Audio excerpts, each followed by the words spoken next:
TireRack.com Champ Car Endurance Series brings real affordable endurance road racing to you on North America's most prestigious road courses. With live flag-to-flag coverage of America's best grassroots motorsports racing, AutoZone presents ChampCar.Live.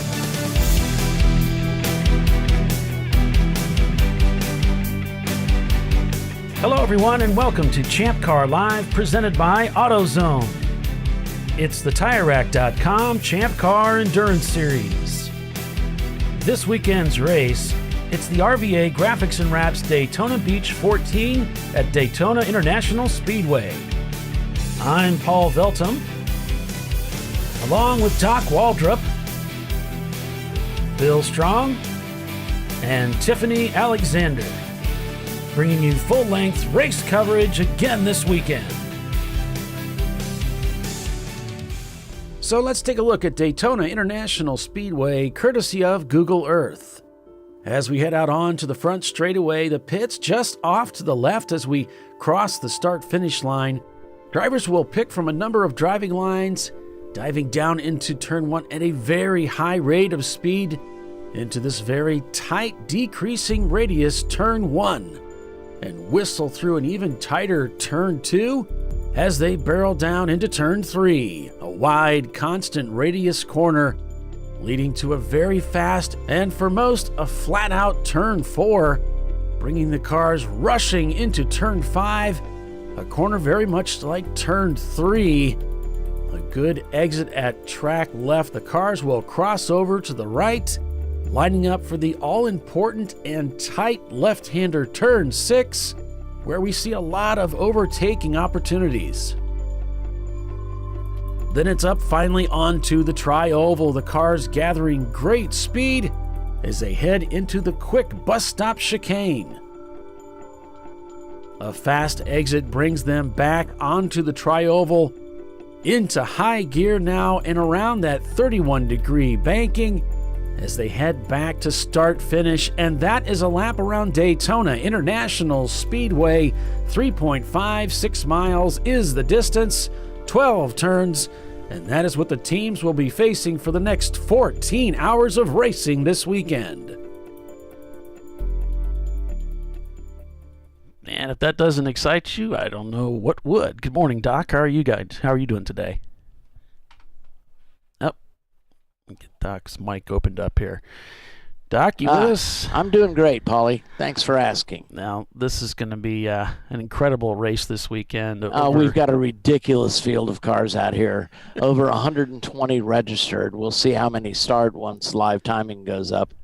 But there's a bunch of fast cars out here. You can't swing a dead cat and not hit a fast car.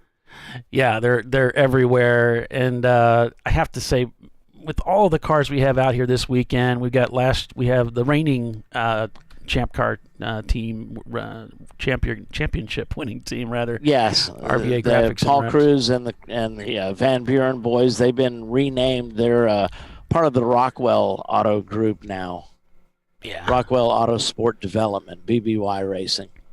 So they're out here. We've got. I was kind of surprised to see crowd control out here because they're racing for the championship next weekend in Road America. But we've got Danger Racing Group. They've got that Lexus pretty well prepared. It's been at Chris Huggins' shop getting worked on. So, and they've got, I believe Rogers in that car also. So that's a strong team. Darren Greatley's out here with their Cadillac. We've got, we've got the crowd favorite, of course, Brew Crew. We've got John Allen Special, that little mini that had a third place at Road Atlanta. So they're out here as well. They don't have any pro drivers with them this weekend, but certainly Halston and Justin are quite capable of getting around here. We've got Riley's Good, Bad, and Ugly out here, that Chevrolet Corvette. Flipping over my page. The entry list is 3 pages long, by the way. So I'm working hard here. Level 1 Racing, they've reliveried their Mazda Miata. They're out here. Who else? Propagandas, he's got a 2-car entry with BMW 325i's. Let's see, Rockingham is out here. They had a 10th place finish last year in that E36. So Rockwell Autosport also has both their Porsche Boxsters here. So let's see, RVA Graphics and Wraps. Both they've got one of their EC, the M3 out here, but they've got the new build, the BMW 325IS number 411. I hear cars on track in the background. So let's see who else. Team Infinity, that Shark car, and also the Baby Shark cars out here. They wanted me to give them a mention, so there it is. I'll see if we can mention them further. Looks like Inactive already has their hood up, so they're taking a look at the 626. Yeah, that's their rental car, that 626. Yeah. Valerian Steel's out here. UGA Motorsports, they've got their university car out here. Talked to them briefly yesterday. TLM's got both their BMW 330 and their 325i. I think those are both EC class cars, I believe. Yeah, so a field of about 120 cars or so, plenty of race cars, and 14 hours of endurance racing is what we're hoping for. Weather looks good, so we should the have a weather great looks race awesome. The chance of rain, I think, about 65% at 8 p.m., so about 3 hours from the end of this scheduled race. Yeah. Crowd control racing out here. It's interesting that Castrol Prefect is not here today, and neither is either one of the 901 Motorsports cars, one of which was wrecked a couple weeks ago at NCM. Right, and that's the who did you just mention? Castrol Prefect. I think they had a pretty bad shunt at Road Atlanta, so they're not here. Our Bank Racing is not here this weekend. Yeah, they hated missing this race, but because they've won here many times in those ridiculously fast Saabs. They're pesky, you know. So we're at the World Center of Racing at Daytona International Speedway for That's the RVA. That's what the sign says anyway, huh? Yeah, for the RVA Graphics and Wraps Daytona Beach 14. Getting ready to start here at the top of the hour. Checkers should be at 11 o'clock if all goes well. And this is the Champ Car Endurance Series, which is a timed race. We don't go by laps, we go by time. So 11 o'clock, they'll drop the checker, and whoever's turned the most laps will win. Glazed and Confused was a team that won A-Class last year. Not here with us this weekend, I guess. I don't see him in the roster anyway. Who is that, Paulie? Glazed and Confused. Glazed and Confused. Yep. That's our A-Class sponsor, aren't they, I believe? Yeah, Krispy Kreme Donuts is sponsoring our A-Class this year. Ron from Discovery Parts is also sponsoring a class, and he's at the track this year. Yep, so. He was busy yesterday. So if there you need was any a gear, constant line outside his trailer. If you need any gear, you can head over there. He sold more than one pair of gloves, I bet. Inactive Motorsports is on the track now. Hey, Paulie, do you have me? Yep, we do. How about that? Is that better? Yep, that's good, Bill. How you doing? Right. Okay, right there. Good. Hey, just getting set up. Man, it is warm and humid out here in Daytona land. It's only going to get worse, Bill. It's Florida. The cars are headed out. Paulie, I'm going to be the pit lane camera is going to be like we did the last race with okay. How we have it now, you know, using this, what is it, Ring Central? Okay. That'll work. Whew. All right.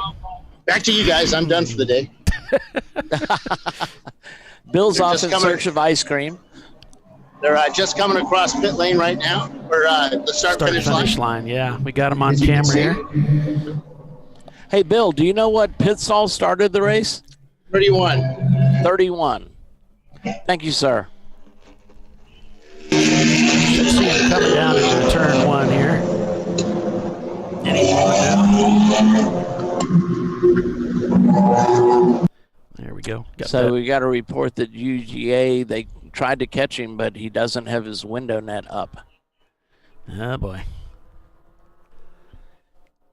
Well, they'll probably black flag him then, bring him in so they can get that sorted out.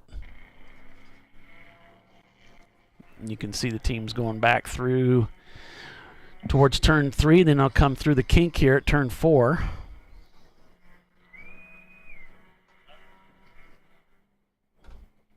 Yep, cars coming into the pits right now.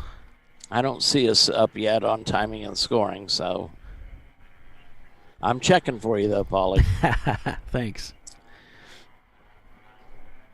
Let's see here. We got, there's Bill. We got our pit cam going there. Thanks for joining us, everybody. If you're just tuning in, it's the RVA Graphics and Wraps Daytona Beach 14 at Daytona International Speedway, the World Center of Racing, here on ChampCar.Live. That's right, this is a live broadcast of the Champ Car Endurance Series race at Daytona International. We come out here every year and race this 14-hour race, and definitely looking unfortunately, forward. we don't have a support series this year. IMSA was kind enough to support our race last year. Yeah, maybe maybe next year we'll get something going. Hopefully teams stay out of that infield there. If you notice, it looks kind of shiny it's right muddy. there. It is very, very muddy. They have, of course, Bike Week here, so that's the Supercross setup, and they've been watering that to get the grass back. So that glare you don't is want to actually go coming down off in the the water. tri-oval there. That glare is actually coming off the water. Yeah. So you don't want to be down in there. It's going to be bad. I think we've run into that before here, so it's not the first time that teams have dealt with that. Right. It looks so pretty on TV when it grows back and looks cool. Hey, Paulie, I got it on the pit cam here. It's a swamp. Oh, I need to break down my decibel. Let's see who we can catch this thing. It's a little loud out there. So this turn 4, that's actually known as the key here at Daytona. Very high speed, kind of jog to the left, as it were. Oh, it's one of the best turns on the racetrack. I love it's turn fun. 4. And there was quite a bit of controversy on Facebook the other day about the cones in the bus stop. The cones are gone. But if you touch that concrete, you're going to be brought in for a 2-minute penalty. Or no, a warning first, and then a 2-minute penalty after that. Yeah, I moved them off the track this morning, and I kind of wanted just to set them up right in the middle just to see who I could upset on the internet. But I thought I'll be nice. Paulie said, don't be that guy. Don't be I said, that but man, guy. come on. Paulie, the nice, always being the nice guy out there. Yeah, no fun at all. No fun for Bill this weekend.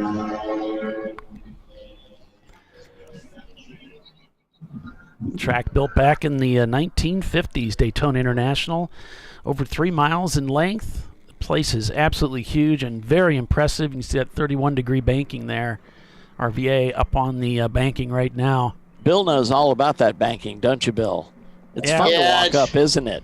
It's okay walking up. It's coming down when you just feel every tendon in my old body stretching beyond what it should ever stretch. As you pick up speed. All right, we're coming up with 5 minutes to go, about 5 minutes, 40 seconds to go. Pace car stayed out.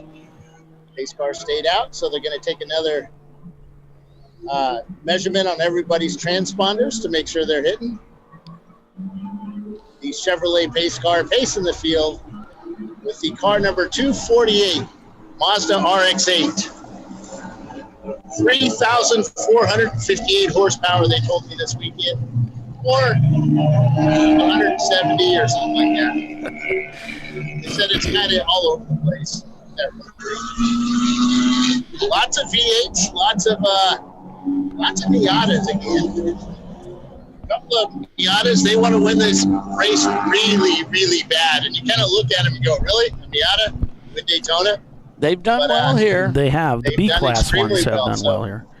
You wouldn't think so, but they have. Some of the NAs and the NBAs, and there's an NC out there right now, 222, and they look tiny compared to a lot of these cars. I mean, like a Hot Wheels sitting next to a real car. 120 cars. This is amazing. Nose to tail going around this track right now. So, Bill, you got a pick for this race? Yeah, I'm going to pick the red Mustang, or carbon fiber guys. Crowd Control? Yeah, I'm going to pick Crowd Danger Control. Racing Group in their SC300. You know, my backup is the 427 Riley car, but You can't that's have a untested. backup. Well, it's untested. They had to detune that car. I think it's still around 480 horsepower. He but it's said they had detuned. more horsepower now than they did before when he Yeah, changed the head. Well, people wanted them to go back, and so he's found ways to get more power. But Yeah. they said they might be able to go 2 hours on a stint with Right. reduced power. So I asked him. I says, "Are you gonna go into fuel conserve mode?" And he laughed. And he said, "No, we No. never go into fuel conserve mode." Not so, at Daytona. Not for Bill Riley. No. He laughed. He's like, "No way." But he might have added a few more words in there. But yeah, he said, "No way." There's a beautiful copper 727 Ford Mustang out there. There are some good-looking cars in this field. I'm not yelling. So Crowd Control, I almost picked them, but I figure they're gonna really kind of take it easy with the championship next weekend up at Road America. 256 just came down pit lane with sticker tires on the car. They're pulling into their pit stall. That's Rockingham Racing. Our boys out of Huntsville, Alabama. Dan Retzer and his crew. The last car coming down the front straightaway here, Ford Mustang. Got 699. Just leaving pit lane, they stopped into their pit stall real quick. They'll form up with the last car in the field. The crowd favorite, Brew Crew Racing. Wow. It is, Bill. No, because I only see one person in the stand, so I guess that could be a crowd. No, I think you officially need two people to be a crowd. Yeah, you certainly need two people to have a crowd. Maybe Quite even along three. pit lane. We're waiting for the storm. Rocketham's got a pretty interesting story. You know, they actually have a rocket scientist that's on the crew. So, Everybody in Huntsville, Alabama is a rocket scientist. but they admit it. Ah, Yeah, just about everybody. Hey, Tiffany, how are you? Good morning. I finally good got logged morning, in. Tiffany. Good morning. Sneak in here and. How long have you been listening? You didn't hear what I said, did you? No, I just got the audio good. to work. I got a new laptop, so I had to go through all the audio checks. Did you say anything bad about me? No. Stuck in makeup. Okay. That's not your style. That's more Bill's style. Well, we've already got an emergency vehicle on at turn Here 4. we go. Green flag. Well, I don't know. We've got an emergency vehicle on track. Yeah, he's at the kink. So I don't know. He's getting out. Looks like he's picking up some debris. We're showing a green flag at the start-finish line, though. Sorry about all the background noise, folks. It's Daytona. It's noisy there.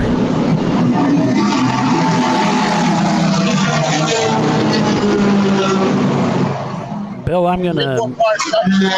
Start to pull away.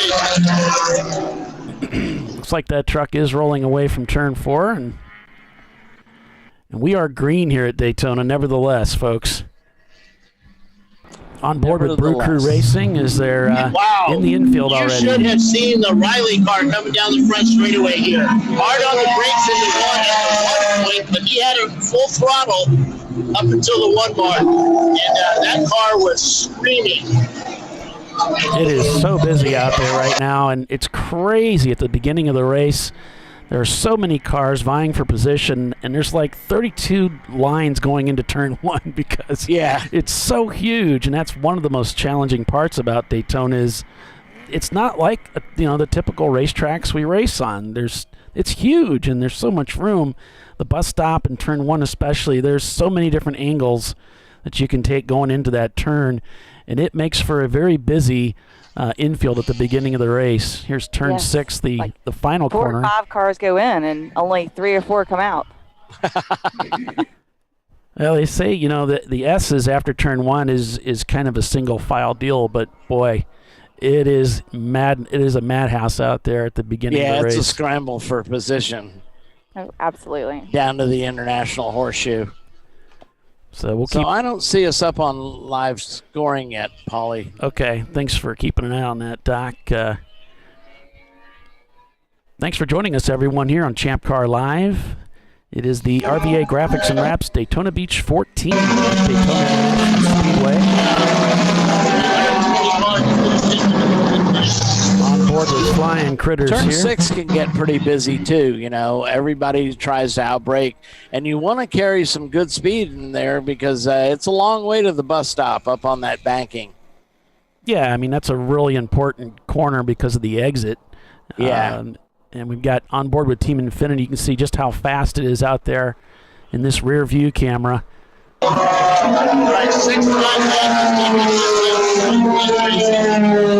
Bill, we can't understand you, man. It's just so loud out there. You're getting drowned out by all the cars, unfortunately.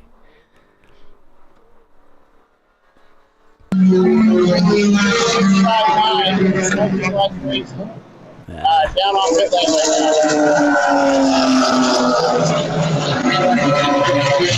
Can't understand you there, Bill. Sorry, it's just too much. This is one of the loudest racetracks. 659. Smoky like crazy. Into the pit lane. Oh, okay. 659. 659. 659, that is. I don't have him on my sheets. After all that, we've. Well, we're very trying, folks, as you know. If you've listened to us at all before, you know that. I'll actually listen to us a little bit and know that probably. Yeah, it won't take long. Yeah. This is such an amazing track to be at, though. It's a fun track to drive. It is. Just a little. And it's an easy track to learn, really. It really is. You can, see where you're going all the time, which is helpful. On board with Team Infinity here in their 94 Infinity J30.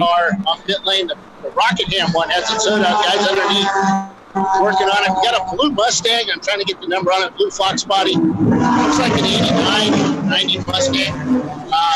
222 or 223 looks like. They're just shutting the hood up now for 723. 723. That like is the Honky Tonk Racing in their Ford Mustang, an 88 Mustang. Their front wheels, tires were rubbing on the fenders, so they had to make some appearances.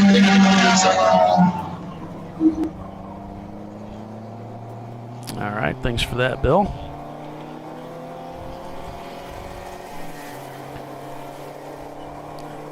And working on getting some more cameras up here because, we just don't have enough. 617. They're talking to the guy. They're kind of looking at the right rear wheel every now and then. The guy's complaining about something. Oh, they're finding out what it is. They're going to complain about something. Imagine that. Hey, Chris. They're looking at the underneath the dashboard on the driver's side. Oh, the brake. What's wrong? Our engine management system, the computer just kind of fell down and hitting the pedals, so better safe and do it now than later. You know there's such thing as screws, right? What's that? Sometimes work better. Okay. Well, they didn't until now. Yeah. Last minute engineering. Last minute engineering. All right, guys. So race monitor is up, Molly. Waiting for data is our leader. Okay. Yeah, race heroes. In fact, up too. they're all the way down. They're leading and maintaining first through 112 positions. All right. Oh wait, no, 100 and Yeah, like I have 121. 109. Yeah. Let's see, if you didn't start, so it keeps updating as it's catching everybody. Okay. I'll work It's on a it. white Firebird or a Camaro that's on pit lane right now. They're looking at the right rear. We've also got 3 cars on the pit lane along the Rockingham. All right, Paulie, race hero is up. Okay, man. 926 just came in. So, and the 22 car. Guys over the wall in the 22 car. They're looking at it, talking to the driver. Yep, they're talking to the driver. Find out what's up. The hood is going up on the 926.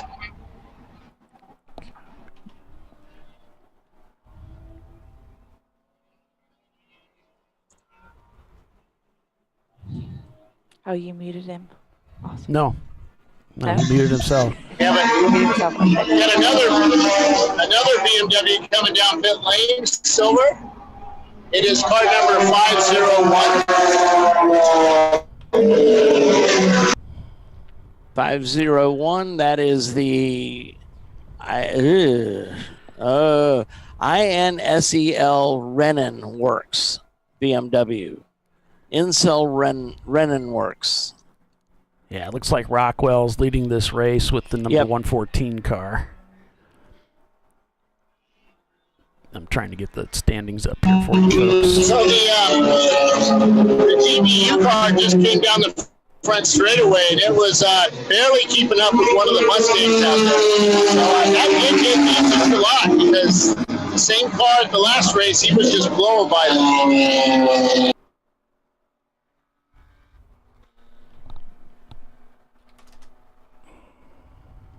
We have a pickup truck down here this weekend for 551. Yeah, I saw that white pickup that was out there earlier. That's That's a cool. long-time competitor with us, and I'm trying to find him on my sheets. These sheets are so long. Yeah, it's With crazy. This huge field out here. So a quick rundown here, folks, since we got, So a quick rundown here, folks. So Rockwell Autosport in their C-Class car. The number 114 is leading this race. Then we've got RVA Graphics and Wraps, but that's an EC car in the 511. Then it's Loose Screws behind them and a Chevy Camaro. Panzer Racing is behind them, but that's another EC car. Then it's Audio Technics, Rockwell Autosport, Caveman Contenders, Level 1 Racing, Rockwell Autosport again. Then it's Trident Motorsports, another EC car, GBU, Audio Technics, Empty Pockets, rounding out the top 10. So RVA's right up in there in the top 15. So we'll see how they, we'll see if they're able to get that car up there on board with Brew Crew Racing right now. You can see that high bank. Here's a look inside the RVA machine. We're currently running in 18th place, not eliminating the EC cars. 92 just came down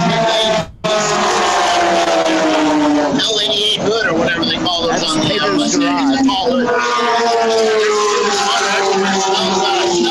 Not good. All right. Can't really understand that, but Hey, Bill, keep your head on a swivel out there, buddy. Those cars hit that mud. It's going to be fun. Yeah, so, I didn't know you had me on camera. Sorry. Now I know you got me, so I'll actually behave. There goes Brew crossing the start-finish line. It's being caught by a... Is that red? Looks like we've gone red flag. Red flag, red flag, red flag.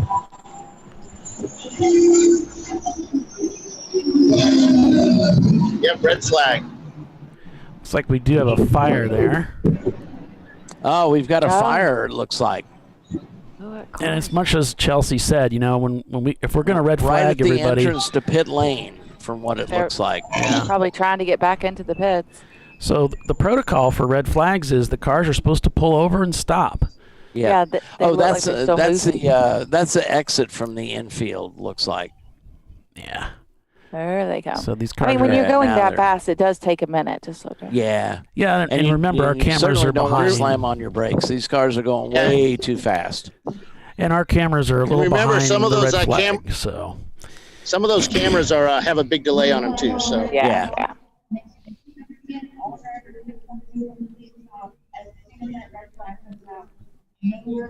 So they're being reminded to remind your drivers, folks, as soon as that red flag comes out, you need to bring the car over to a controlled stop. This isn't like any other series where they keep going and they come in the pits or whatever. In Champ Car, just like the drivers' meeting, you pull that car over to the side and come to a controlled, safe stop. You do not keep moving. Red means stop. And you don't slam on the brakes and come to a screeching halt. Yeah, safe. Should I go try and interview some people out there? Yeah, I'd like to see you walking around out there. Yeah, if you could go down to pit 1, that would be great. And then back. Not falling for that one again. I'm just staying right here all day. All day. We're just Watch jerks. us. We're such jerks. Did they serve ice cream out where you are? I'm only going to interview RVA Graphics and Wraps and this team over here and that team. So Brew Crew's right next to them, so you can talk to them. We don't know. No, we talked to them enough. Talk to Kate. we talked to them well, So how's your car doing out there? I think the M3 is up there in first or second, I think. Jack is in the M3 and it's up there first or second place, so it's fired off pretty good. Justin, I think, is 10th-ish, give or take. So, I mean, they both moved forward from where they started. So far, so good. So Justin must be really excited being way up there in the front like that. He really is, yeah. And he drove opening stint for us at VI our South course. And until we had a mechanical failure, started towards the back and got it up to like 5th or 6th or something like that. So he's been really, really driving some great stints. So he's a good starter for us. Any word why wear red flag? I do not know. Justin's in 9th place in the 411. Nissan over here was shown as the leader. Red flag came up. We popped up on lap time as the leader, and they seem to be kind of disgruntled a little bit. So I have no idea if they're as they should with be. Them, but they reacted. We saw red, and they're not on the scoreboard no more. So yeah, cool. All right, guys. All right, thanks, man. Yeah, they're much nicer than we are. So how you guys doing out there? So far so good. It's been pretty quiet. I said I wasn't going to talk to Brew Crew today because you guys seem to get all the screen time. That's because they've got a famous owner. Well, Doc, he's talking over me, so it doesn't matter. Well, we are used to him talking over us, so it's fine. So how's the driver reporting the track being out there? He says track is great, conditions are great, drivers are all behaving so far, so Cool. far so good. Cool. All right. Good luck out there. Thanks. That's Brewy Crewy Racing or something like that. I don't know what they are. So how you guys doing out there? Pretty good.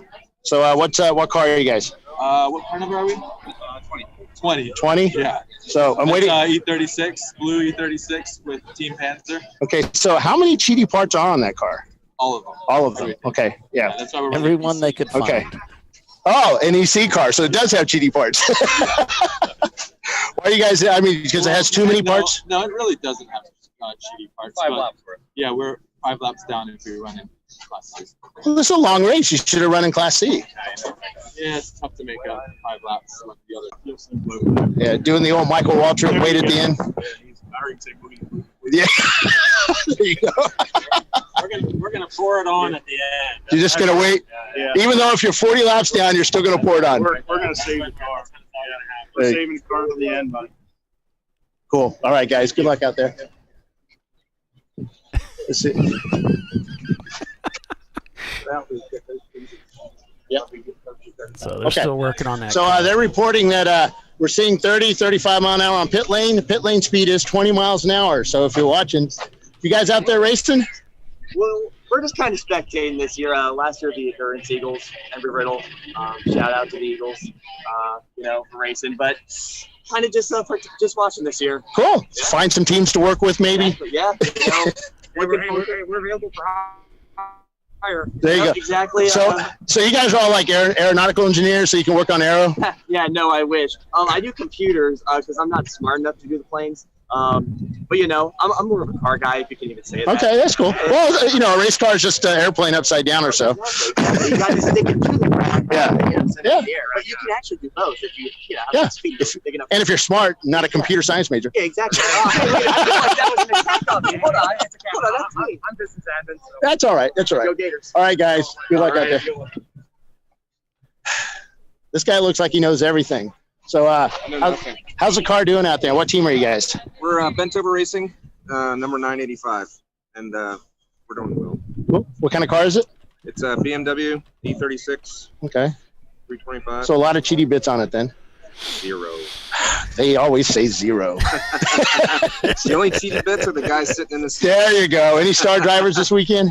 What's that? Any star drivers this weekend? Nope, just us, the pedestrian guys. There you go. Yeah. So that's who usually wins these things, We're hoping. Yeah, there you go. All right. Good luck out there. Bent over racing. How you guys doing out there? Whoop. I unplugged my microphone. There we go. We're doing fine. Crew chief of the year. Our 2020 crew chief of the year. What's your name, man? Phil Allen. And what car are you guys? We're running a Toyota FRS. Okay, so those being a Toyota, those are the best cars out there.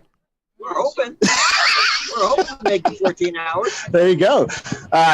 100 or 75,000 mile warranty. You guys are doing pretty well. So, how's the driver reporting? How's the track out there? We're doing real good on driving. Driver says that the track is in good condition, and we're just hoping that we can get back to green flag here sometime soon. Cool. All right, man. All right. Good luck out there. You made me reach over. I got a cramp in my leg. Valerian Steele. Hey, Bill. How you doing? So how's it going out there? All right. We got off to a good start. Looks like everybody had a pretty decent start. Just a little bit concerned with the red flag. Hopefully it's more of a caution stop than an event stop. And we're going to get back under pretty clear short. I hope so. I just got a cramp in my leg. I leaned over that wall a bit too much. Yeah, there's enough good looking ladies up and down. Yeah. You got to find that masseuse down here. Exactly, yeah. There'll be a few options now. But no, we're looking forward to it. Okay. Looks like we're going back to yellow, guys. Valerian Steele. Let me go back to my coffee. Looks like get everybody started here, hopefully. Yep, they're getting ready to roll them back out there. So this is the procedure when they come off of a red flag like that. They'll go back to full course caution to get everybody rolling. And once they get that done, they'll pull the yellows in, and we're back to green. So if you're just joining us, it's the RVA Graphics and Wraps Daytona Beach 14 at Daytona International Speedway, the world center of racing, right here on ChampCar.Live. Presented by AutoZone. Welcome, everyone. Great to have you all here. Just coming off of a red. We had a car that caught fire, and so they got that taken care of. Fortunately, they were able to pull to the side there in the infield, and the crews got to them right away, and so we're back to racing here shortly. So thanks for joining us, everyone. By the way, if you want to follow along with your favorite race team and see where they are scored in the race, you can go over to racehero.io and look for the Champ Car race there in the list. So thanks for joining us, everyone. Incredible race this weekend. 14 hours of relatively continuous endurance road racing. And checkered flag at 11 o'clock tonight. Just went green at 9 a.m. And the team. Paulie, I think I heard you say y'all. What? Did you say y'all, Paulie? Oh, no. Yeah, I think you've been hanging around us too long. I think Tiffany's right. We'll keep it our little secret, Paulie. Okay. Be careful who you hang around, you know? That's right. So, it bears RVA Graphics and Wraps has been a longtime supporter of Champ Car. I guess of the cars they brought, somewhere it might say RVE or something. But Race Hero. Race Hero. So just know that that's RVA Graphics and Wraps, and they're shown. Their EC car is shown at the pointy end of the field, but it's actually Audio Technics in the number 494. And that Audio Technics Lackluster leading the race in an A-Class car with Rockwell Autosport Development, the number 715 behind them, and Caveman Contenders in fifth. My favorite car this weekend, though, has to be the Ford Escort entry. Mainly because it's a Ford Escort, and their team name is What's the Rush? With a question mark behind it. Hey, Paulie, you know what I saw on our entry list for an upcoming race? That Ford Pinto. All right. The wagon from Indy? Yes. Yes. I think they I just remember him from COTA. COTA, yeah. So, maybe it was COTA. I don't know. Well, they're definitely the darling of the track. That'll be a lot of fun seeing them out there. Especially when they were beating the Mustang. Yeah, and I hope he's got that Mustang profile on the side of the front quarter panel, like a World War II fighter. Yeah. So if you guys didn't see the drivers' meeting that was published about a week or so ago, it was expressed that, as it is in all the Champ Car races, when we go to red flag, your instructions are to immediately bring the car to a safe, controlled stop over on the side of the track, right side or left side, to allow emergency vehicles to get through right away. You're not to continue circulating regardless of what the other people are doing around you. All right, so we're back to green flag racing, though, here. Well, yes, we are. With Team Infinity. Got that nice rear view there, but we'll take a look at our race sponsor this weekend, RVA Graphics and Wraps.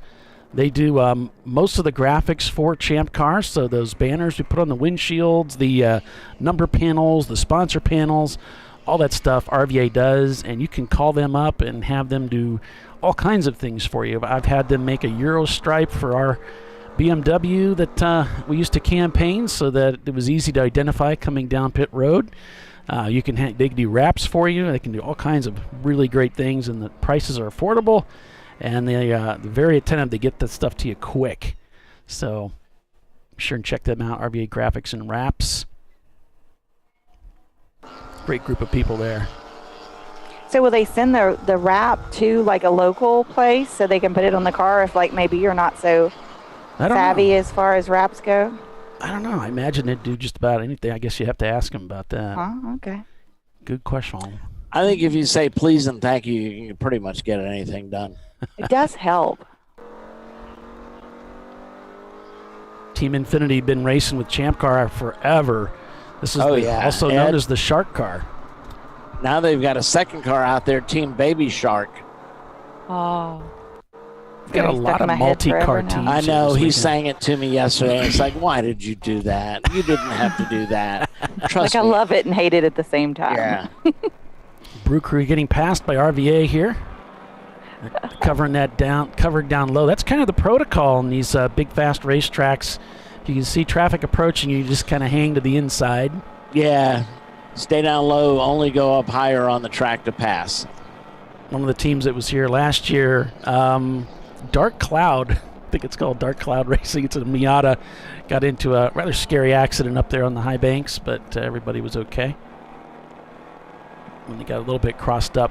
Some teams, some of the Miatas will try and run on the apron, which is actually a big no-no. You don't want to be down there unless you're in trouble, because that's trying to save fuel. No, I don't think you're supposed. I think you're going to get flagged in actually if you're trying to, cut the course by riding around the apron. You probably should. You're not supposed to be down there. That's how accidents happen. Yeah, the grip's not very well down there either. There's a lot of garbage down there, and if you come up onto the track, it could be catastrophic. There's the Shark Car going by. You can see that beautiful Daytona on the tri-oval there as they come down into turn one, and this is absolutely incredible. Heading down here, downshifting into third gear. Lee at the wheel here.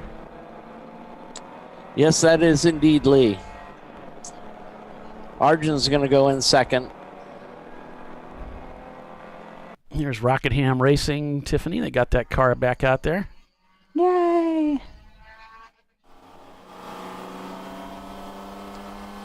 It's a sister team and a group of friends of ours out of Huntsville.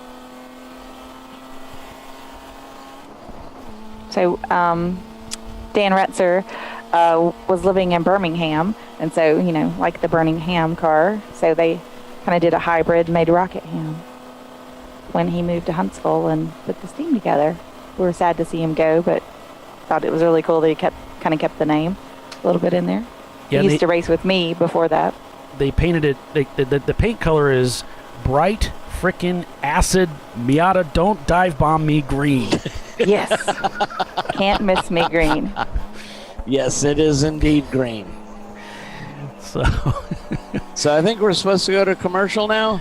Oh, yeah. Well, we'll go here in a minute. I think we're a little bit early, but yeah, we're going to be going to commercial. Oh, yeah, soon. it's a countdown clock, Doc. Duh. Sorry, not quite awake yet. I only had 1 cup of coffee.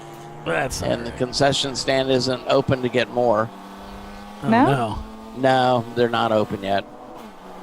Now, Inactive Motorsports is out here again this weekend. They're looking to do well. They did real well last year, in fact. That's kind of the rental car of crowd control racing. Last year's C-Class winner was Van Buren Boys Paul Cruz Racing. The D-Class winner was Crowd Control. Glazon Confused won A-Class, and B-Class was won by Inactive. So we'll see how they do today. It is, after all, a new day. So got a report. We got some light impact against the wall for the number 699. And 699 is the Dark Cloud Racing Mazda Miata. And I'd been talking to them. We were trying to get our in-car feed for them working, so I'll take a look at that. They tried using Twitch, and that's I don't typically use Twitch with teams, but we're very trying.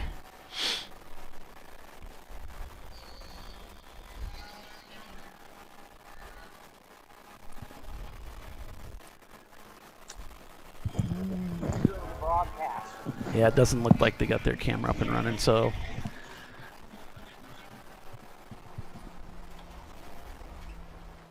I should probably not be sitting near the front door. People assume I know something.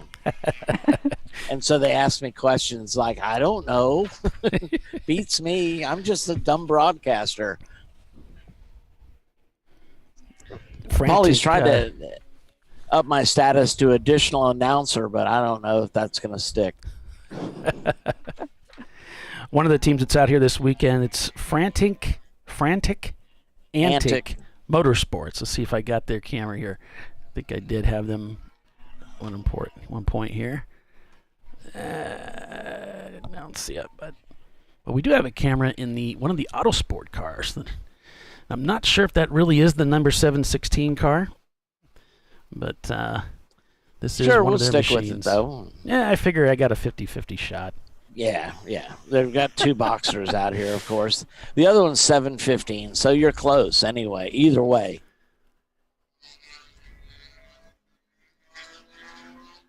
Yeah, the Frantic Antic teams, they've come out here with a C-Class BMW, 1989 BMW 325i, which is an E30. And it's Tom McGinn, Scott Schubel, Jason Hendren, and Matt Collier, I believe. See, Tom and Scott, co-owners who bought the car together after meeting for just 5 minutes one day at a local track event. We're here in our 2nd season racing with Champ Car. Won the Spirit of the Event Award in our first race last year here at Daytona. And our sponsors are Alarm.com and JLS Automotive Advertising and Marketing and AJ's Tires. And that's the Frantic Antic team. I think I've got a camera on them. Yep, here we go. All right, now we're supposed to be at commercial. Doc, since you're so insistent, do you want to take us out to commercial? Sure.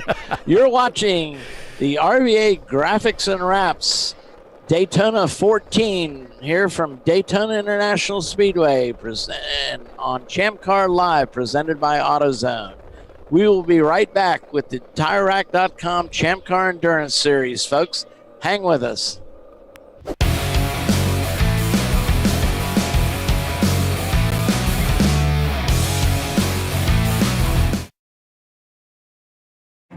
An important decision is afoot. This man is about to buy tires on TireRack.com. Tire Rack is the leading online retailer of tires in North America and a repository of advice and expert reviews. And it's done! All that's left is to arrange for safe, easy installation at one of our independent recommended installers. Well, I guess he did that too. TireRack.com, the way tire buying should be. Come on, Road. Do your worst. we'll be at our best. Engineered to meet or exceed original equipment performance exclusively at AutoZone. Frozen rotors from Diversified Cryogenics deliver increased performance and a higher level of safety, while significantly reducing braking system costs. So to tell you a little bit about the durability of this product. So we have seen an incredible extension of the life of our brake rotors using frozen rotors. We've gone from brake rotors every other weekend to 6 weekends on one set of brake rotors, and I think they can go farther. The durability has been amazing, and it's been a fantastic season, and man, a lot of that is due to the way our car can brake on those frozen rotors. For more information, go to frozenrotors.com. Lifeline USA is a leading manufacturer of onboard fire suppression systems. Lifeline's continuous commitment to research and development ensures that we supply the most innovative and cutting-edge products available. Used by the majority of the world's motorsport championship winning teams and constructors, Lifeline has a proven history of success. Lifeline offers a complete range of fire suppression systems for all budgets and needs, and we continue to push development and limits on both extinguishant materials and our patented delivery systems to make the race car environment almost as safe as sitting on your sofa at home. Every kit has been designed for a professional and simple installation. For more information and to purchase your Champ Car fire suppression system, go to www.lifeline-fire.com.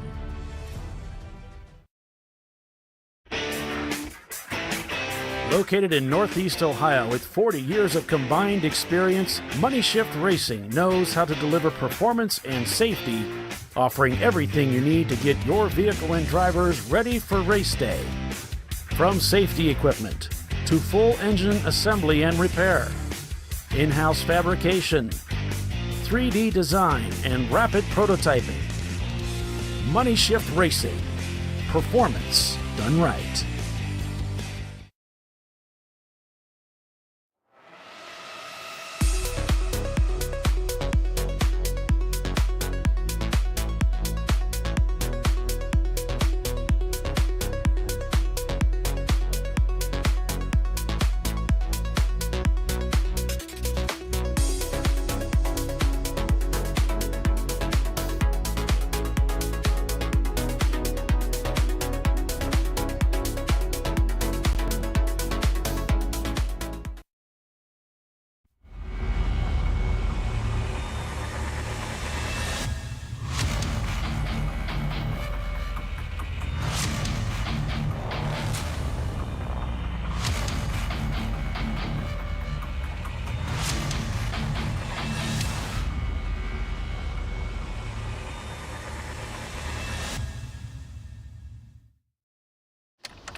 Do your worst.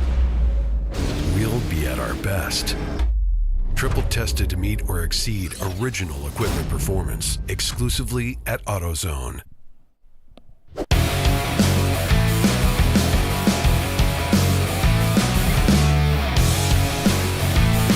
All right, welcome back, everyone, to Champ Car Live, presented by AutoZone. It's the RVA Graphics and Wraps Daytona Beach 14 at Daytona International Speedway. And after 10 laps, we're showing Rockwell Autosport in the lead in the number 715 with one of their sister cars, the 716, in second place. Then it's Level 1 Racing, Cavemen Contenders, Crowd Control Racing, Loose Screws, Rentec Motorsports, I'm not sure what that is. It's the number 178 behind them, and then it is 30 West rounding out the top 10. We're on board with Team Infinity. Welcome, everyone. I'm Paul Veltum. We've got Doc Waldrop, Bill Strong, and Tiffany Alexander calling the race for you this weekend. 14 hours of continuous endurance road racing, and Team Infinity hammered down. I saw the Crowd Control Racing actually fell behind them. There's one of the Boxsters there. Probably one of the Rockwell cars. Heading into the bus stop chicane here. If you want to find out more about Champ Car, head out to the ChampCar.org website. And with all of the teams joining us out here this weekend. 120 teams. Unbelievable. Actually, it is believable. We have a huge turnout every year for Daytona and for Watkins Glen and for Road Atlanta. Those are really big races. Champ Car is just such a popular series now. It's a great series for the entry-level racer, and it's a great series for the veterans. A lot of veterans racing with us, and even some pro drivers will come and race with us occasionally. In fact, we've got some pro drivers racing with us this weekend. I think most races we have, a pro or two or a team of them showing up to have some fun. I've heard many of them say that, when you're a pro driver, going to a race, although it's fun, it's work, right? You have to perform, right? And they love coming to Champ Car because they are racing for fun, and they miss that about the sport because hey, Polly, yep, you take and make a job out of it becomes it just takes a little of the fun out of it. So they really enjoy coming to Champ Car and playing with we have an amazing caliber of drivers to be an amateur series. Yeah. Hey, Paulie. Really, yeah. During our next commercial break, I'm going to move my position in registration here. Oh. International Horseshoe's not that far from me, and so I don't know how my audio is, but I can't hear y'all at all. Oh, okay. All right. Well, there's probably no problem there. I mean, it's probably a good thing. But we're on board with Rocket Ham Racing here. Some of Tiffany's friends. Yeah, straight from Alabama. Had a little trouble with the car this morning when they got going, but looks like they're up to full speed right now. So right now, Rockwell Autosport leading this race in the number 715, just set their fastest lap time of the day. Crowd Control Racing in second place, technically, when you pull these EC cars out. And then our D-Class leader, Crowd Control Racing, right there in the mix of it, in third place. So we've got a C-Class car and a D-Class car in first and second. Level 1 Racing is your A-Class leader, back in about 7th place. EC being led by Panzer Racing. So the EC cars are our exception class, and they actually run kind of a different race. They'll be pulled out of the overall standings at the end of the race. So we're going to be focusing primarily on these cars that are what we call classed cars. That's classes A, B, C, and D. Right, because we let the exception cars run with us, but they don't meet our rules overall because they're a little over a point. So all the cars are a point value to try to equalize the field, and they're just over points. But we still let them come and play with us. Sometimes these are cars built for other series that have different rules, so still a joy to see those out there sometimes. Bunch of rule breakers. Yeah, rule breakers. On board with John Allen Special in their 2007 Mini Cooper. These Mini Coopers are gaining some popularity in Champ Car. Many of them started out in that 500-point range, so for a while there we really didn't see too many of them, but teams like John Allen Special finding a way to get these cars out there, make them very competitive. But as I looked through the field yesterday, what really surprised me wasn't that the Mini Cooper was here, but that I saw not just 5, but 10 Mustangs are here this weekend. Now, I guess I shouldn't be too surprised, but we don't typically see that many Ford Mustangs in the field. But Hazmat is one of those teams that's here this weekend, and should be no surprise they're kind of a Florida team. Vintage Mustang, as it were. It's painted a bright bronze color. Yeah. I think if you're going to race a Mustang, though, you gotta bring it to Daytona, though. Yeah. I mean, I think those just kind of go together. You want that picture of your car on the high banks of Daytona. Yeah, exactly, with the American flag flying in the background. I mean, because nothing says America like a Ford Mustang. Right? Very fast turn 4 here. This is a lot of fun through there. Probably my favorite part of the racetrack. The kink? Yeah. That is a really cool part of the track. It's hard to see unless you've driven it. Well, a lot of guys will kind of dab the brakes going in there, and after you've done it enough times, you realize you don't need to. You can just, it's all about car placement. You can go through that 100%. Oh, contact for Team Infinity with a competitor tried to dive down the inside there, and that's one of the tricks about turn one. You got to be careful. Yeah. I was just saying, I love turn one, but it can be tricky. Yeah. Yeah, because it narrows up so much to do that quick left-right. Absolutely. And you leading into International Horseshoe. Well, that's one of the tricks about going into turn one is you got to give those cars ahead of you leeway, because they're going to need to use what little track is left when they get into one. And you can see there was some contact. Fortunately, both cars seemed to make it through unscathed. Now that driver trying to take the inside line here, coming through one of the horseshoes, much more preferred line to make a pass. So I spoke to Rockingham quickly, and they said they had a little water get in around the cool packs. Oh. They blame it on Road Atlanta. They think that was some melted snow. So they were able to blow that out, and then once the car, came up to temp, it seemed to get rid of the little that was left, and so now fingers crossed that it's running good. So. Right. Look at the bus stop chicane. This is the cars coming out of the bus stop. Another beloved part of the racetrack by many. Oh my gosh, it's so fun. Yeah, bus stop you can take a lot faster than you really thought you could. Some take it too fast.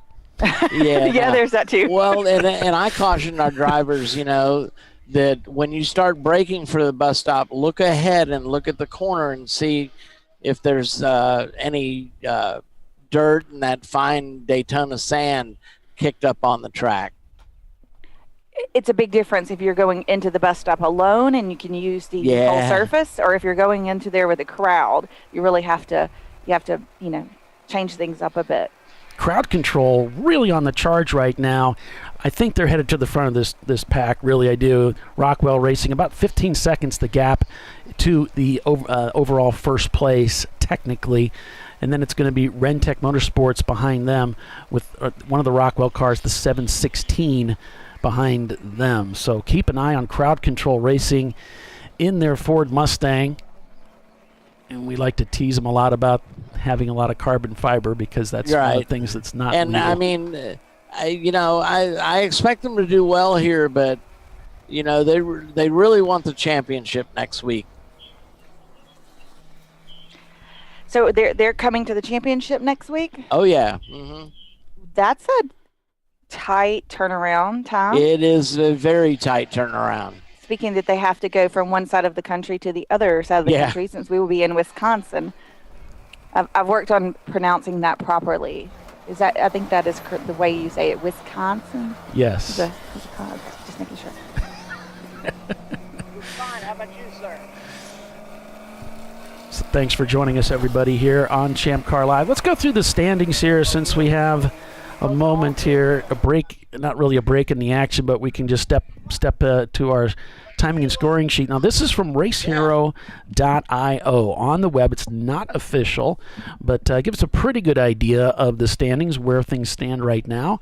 And there you can see about a 15-second gap from Rockwell Autosport in first place to Crowd Control Racing. Then it's the Rentec team, Rockwell here again. We've got Kennedy cars behind them. Then it's Caveman Contenders. They've dropped back a little bit, but look, they've climbed 23 positions to get to where they are. Then it's Level 1 Racing, which is your lead A-class car. Loose Screws is behind them in the Camaro. And then you can see the standings continuing to come down here. So I got an update from Alex Rockwell. That was indeed the Nissan Altima that caught fire. The fuel rail came loose. Oh, boy. Well, that was last year's winner. Yeah, that was last year's winner, certainly. So an early end for the Altima that won this race last year, and actually has been a very dominant force in Champ Car. Although they haven't done a lot of races with the car, when they do come, they just seem to spank the field. On board with Floridian here, holds his hand up. And they might be under caution in this corner here, folks. Yeah, it looks like they are. Then again, they may be just taking it easy through there. They were doing a side-by-side routine. Gaggle of cars. It was a gaggle. Yes.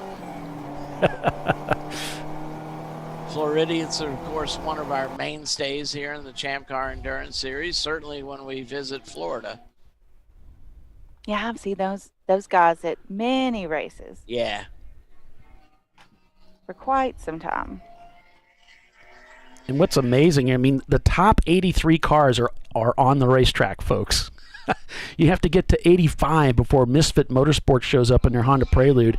And Misfits is actually, it's an interesting story because this is their first race for 3 of the 4 drivers that are here this weekend. So they've never raced before. And Misfit here this weekend, unfortunately, apparently behind the wall. Binsky Racing also. Oh, Binsky has gone back out onto the racetrack, so they're turning laps down in 89th. Rosemar Racing not turning laps right now, as well as C&J Racing. Let's see, Savage Racing, Dark Cloud also not turning laps. IHOP Racing, the Rockwell 114, this is the Ultima most likely, not turning laps. And Easy Racing, not turning laps either. But everybody else is out there. So pretty amazing. We had about 115 cars take the green flag, if you can believe it. We're 15 laps into the race here at Daytona International Speedway. On board with the John Allen Special Mini Cooper. It's a huge field. Absolutely enormous. And just a testament to how much this series is growing and how attractive it is to people from all walks of life. Going to caution now, according to Race Hero. And there they are, the double yellows in the air for the field. This will bring everybody down to about 70% race speed and cause the field to stack up. They may even send out the pace car. So we'll keep an eye here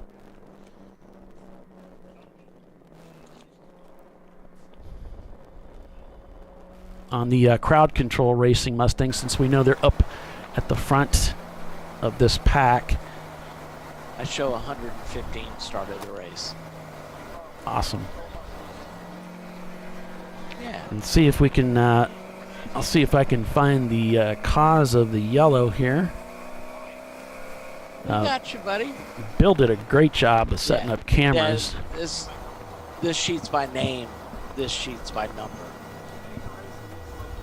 Now, I don't have any word yet on the cause of the yellow, but if we get anything, I'll certainly let you folks know. I haven't heard anything on the radio, so... Oh, I'm talking to... You're talking on the broadcast, yeah. Yeah. You could see me. Yeah, I checked Slack. I didn't see anything. That's what we do. We talk a lot. We don't say much, but we talk a lot. Yeah, you got to be good at something. I'm still waiting to find out what that is for me. All right, so I'm going to use this brake to change my position. Well, you might as well. You might as well. You know, position is everything. Absolutely, especially on the track. At least in real estate it is. Yeah. It's location. Location, right. Yeah. All right, I'll be back in a little bit. 31 degrees, the banking here at Daytona International Speedway. Something got loud. I think that was Doc's. I got him muted there, so we're good. But, yeah. Is there there are other tracks that are steeper? Because the banking on Daytona is, it's a big course, but, I mean, it is steep. Yeah, and really these cameras don't do justice to just how crazy it is. But when Bill set this camera up, he said, how do you want me to set the camera? I said, well, try to set it horizontal, level, so we really get a feel for just how steep the banking is. That apron down there is actually flat, so you can kind of see that wedge shape. And I remember the first time I came out onto the racetrack was in one of those tour buses. It's like the kind they have at Disney, where it's you just step off out. You're not actually in a bus. It's more like a cart kind of thing. We pulled up to the apron, and you could not see the top of the racetrack. All you saw was asphalt. You had to step out of the vehicle to stand and look up in order to see where the safer barrier was. It's that insane. Yeah, on the ends here, like it's so steep, you can't walk up it. I mean, maybe you could try to crawl-ish, but it's really quite impressive. It's difficult to walk up it. I've been on that. I've walked up that bank, and I was noticing. I think one of the officials was walking up it backwards, because it's a little easier to turn around backwards and walk up it than it is to bend. If your knees aren't all that great. And Bill had talked about it. He said, he was up there yesterday setting up cameras. He said, I felt like all of my joints were going to break as I was coming down because it's so Your body's like, I've never been at this angle. It's not good. So even the areas on the straightaways that look flat are still not flat at all. They still have quite the incline to them.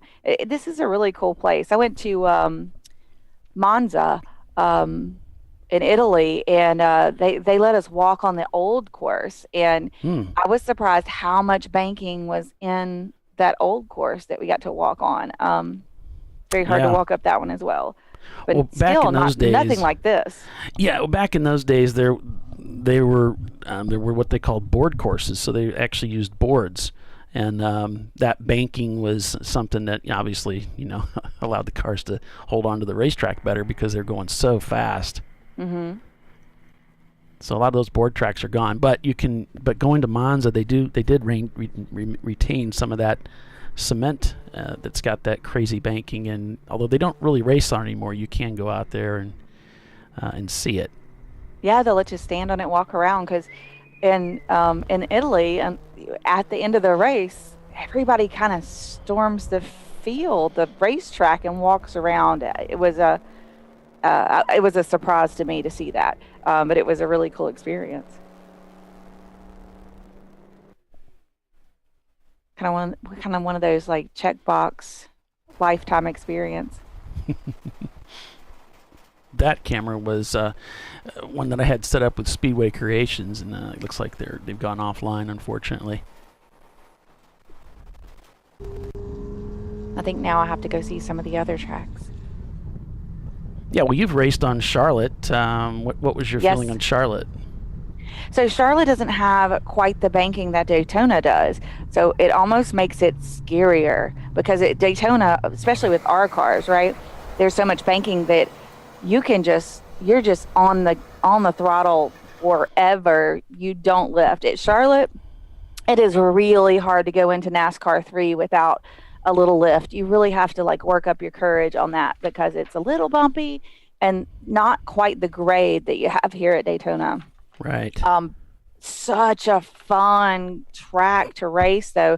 Like, a lot of these have the big oval and then a small infield with 5, 6, 7 turns. Charlotte has a massive infield with multiple turns, blind apexes, like a really challenging, fun. If you like road courses, you get quite a bit of that at Charlotte. It's a good mix of both. That is my favorite oval to drive at. Definitely, it's a fun course. And we did get word that a couple of teams are being black flagged, the number 419 and the number 930, which is the Corona Machine team racing a Pontiac Fiero this weekend. And I did get one of the form submissions from them, and it just says they're from Corona, Florida. That's where the Corona Machine comes from. Paul Shepard, Ed DeMartino, and Ron Crow, I believe it's Crow Tau or Crow 2. And it just says, just a bunch of old guys having some fun, throwing some junk together and hoping it works. That is the spirit of ChampCar. Yeah, it's a lot of fun. I like that. So they're here this weekend. They're getting flagged in for passing under caution, but they'll have a talk with them and get them back out onto the racetrack. Again, still under caution here at Daytona International Speedway. If you're just joining us, it is the RVA Graphics and Wraps Daytona Beach 14, the World Center of Racing here on ChampCar.Live, presented by AutoZone. And Paulie did make up the number 14 just out of thin air. It's 14 because we are going to race cars that were built quite a few years ago for 14 hours straight. Yeah. And that's kind of insane, I think, a little bit, but it's like the coolest thing ever at the same time. It really is. And, I used to think of a 14 as 2 7-hour races butted together, but really it's not, because you've got that even number. So you're going to have teams shooting for that 2 hour. We have a maximum stint time of 2 hours for the drivers. So these teams are going to be shooting for that 2 hours, trying to make that fuel last so they can get those pit stops done without having to make extra pit stops for fuel. And I would say this is probably one of the hardest courses to make a 2 hour mark on fuel. You just use so much on those high banks, just full throttle. Absolutely. We saw so we had the some cars that struggle to make 2 hours other places will have a harder time here. We do have some cars off to the left there being serviced. So although they're outside of camera view from our track cams, we can see that there are some there's a couple of cars being serviced there, and they'll probably be moved off the track here shortly. The car's equipped with a lot of safety gear, as you can see in this. Let me get this camera switched over here. In the Rockingham car, you can see they've got those white bars up around the top, around the roof line, alongside the drivers. We call those roll bars, and the idea is to protect the driver in case that the car might get tipped up on its side or roll over onto its lid. And we found this to be a very, very safe type of racing with the rules that we have in Champ Car, with the roll cage designs, the special racing seats, and all the safety gear that the teams are required to have. Absolutely, because at the end of the day, the most important thing is, one, to have fun, and two, to do it in a relatively safe manner. We want all of our drivers being able to have a blast and then go home to their families in exactly the same condition, just happier than they arrived at the track. All right, I'm back with y'all. Perfect. Ta-da! How's my volume? Oh, it's great. All right. So the moves was successful. Excellent. Well done, sir. Well done. Hopefully it'll be better on y'all's end. I can hear y'all now too, so. Awesome. Oh, Don't that say does anything help. bad about me. Now that he can hear. Oh, that's right. Now that he can hear us, we're going to go to commercial. Well, of course we are. Stay with us, everyone. You're watching Champ Car Live. We'll be right back in just a few moments. The number 716 Rockwell Autosport is your leader. Back in a moment.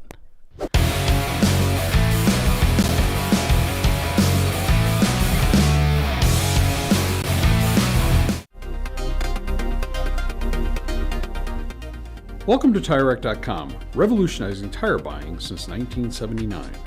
With our unmatched selection of branded products, finding what fits your vehicle and is right for you and how and where you drive has never been easier. Through helpful online shopping tools that include our professional hands-on reviews done at the introduction of a tire and consumer reviews that give real-world feedback over the life of the tire, you can make the right tire choice and find exactly what you need.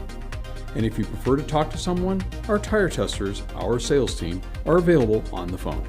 And that's how we get you the right tire for you and your vehicle for where and how you drive.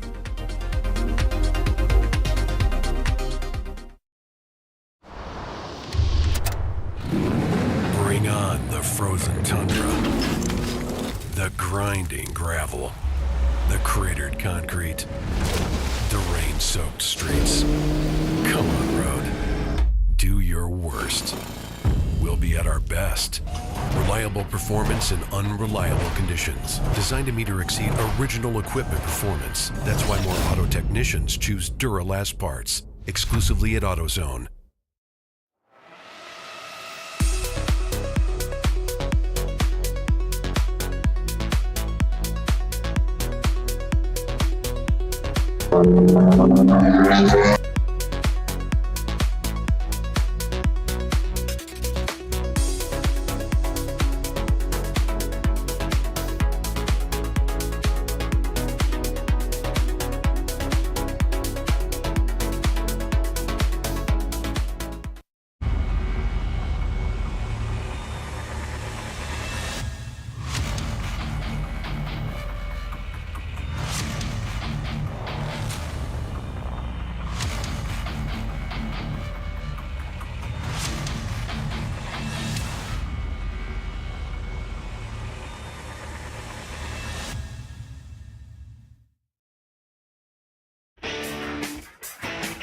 Located in Northeast Ohio with 40 years of combined experience, Money Shift Racing knows how to deliver performance and safety, offering everything you need to get your vehicle and drivers ready for race day.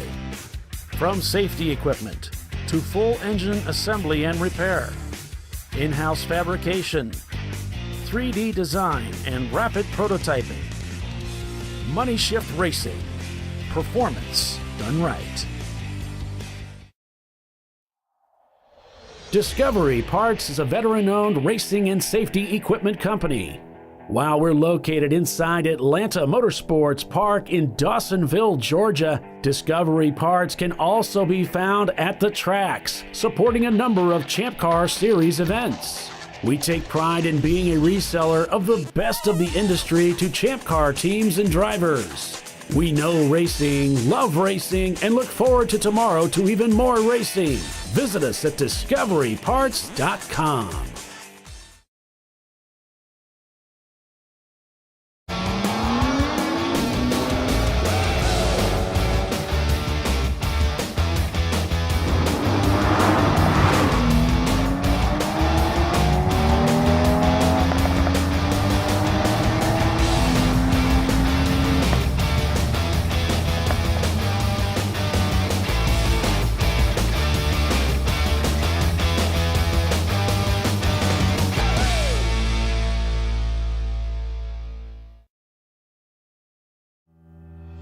Lifeline USA is a leading manufacturer of onboard fire suppression systems. Lifeline's continuous commitment to research and development ensures that we supply the most innovative and cutting-edge products available. Used by the majority of the world's motorsport championship-winning teams and constructors, Lifeline has a proven history of success.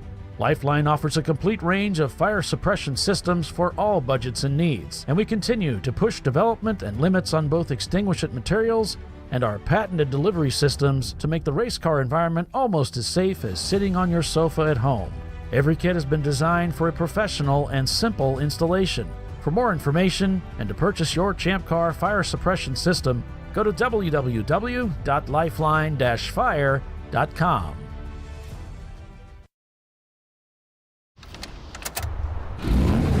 Come on, Road. Do your worst. We'll be at our best. Engineered to meet or exceed original equipment performance, exclusively at AutoZone.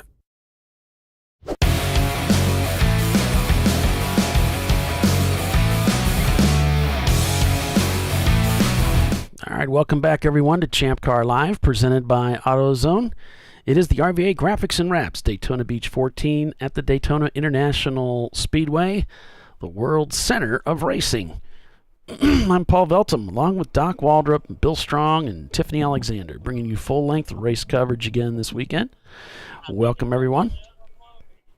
We're back to green racing now, and we've got a picture of Paul's car here. There we go. You can see fuel leak, pull the pin. Yep. Fuel rail came undone. They've got it. They got it put out. Driver's out, safe. Everything's good. So I know everything why except we the were car. under the yellow just now. Oh, what's up? We had a car off in the in International Horseshoes. Impacted the tires. Didn't look bad. Okay. But right now that's all the news that's fit to print. It looks like crowd control right on the heels of Rockwell. This is a fight for the lead. 0.3 seconds is the gap. And again, crowd control cranking out these really fast lap times, these 3:17s. They've come 72 positions up into second place. So it looks like they're about ready to take over the lead of this race. Keep an eye on them as they're up on the high banks here at the Tri-Oval here at Daytona International. Thanks for joining us, everybody. Be sure and let us know what you're doing today in your garages at home as you're watching the race. Cars were slow. Nice and treated slowly. But they weren't as fast as the meantime.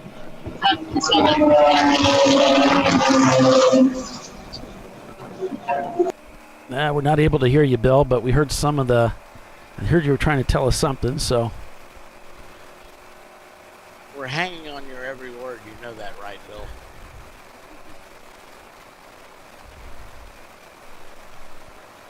Crowd Control has taken over the lead of the race for the first time today.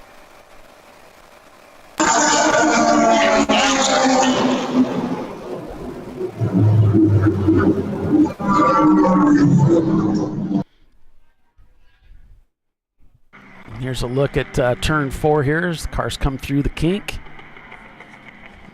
Crowd Control is going to be at Road America here next weekend, vying for that first championship. Why, yes, they are. So we'll see what they can do. RVA is supposedly not going to be there, so they are the reigning champion from the 2020 season.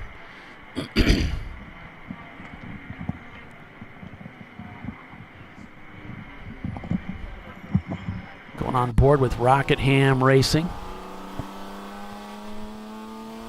This 3.5 mile road circuit, Roval. We run on the exact same circuit that the Rolex 24 is run on. So it's pretty exciting stuff. If you'd like to race with us, check out ChampCar.org. You can come out and race with us next year out here if you like. We're here every year. Yep. Every year about this time. Yep. Typically. I'm glad we moved the dates. We used to race here on Memorial Day. Now Watkins Glen has that race. It got a little warm here at Daytona. Yeah, it's toasty in Memorial Day. Memorial Day in Florida, you need to be on the beach. Yeah, exactly. Preferably. With a cold Frosty in your hand. Mm-hmm. A cold beverage. Crowd Control Racing leading the race. Just turned a 2:20 on that last lap. 2:16 is their fastest lap time of the day. And we're seeing more and more teams in that top 20 continuing to improve their lap times as they settle into this track. Palm Tree Racing down in 79th is the first team of the top 78 that's not turning laps, if you can believe it. And actually, they just returned to the track, so it's actually all the way down to 90th place before that Honda CRX of +1 is not turning laps. We had a car sitting off there, stopped on the apron, it looked like.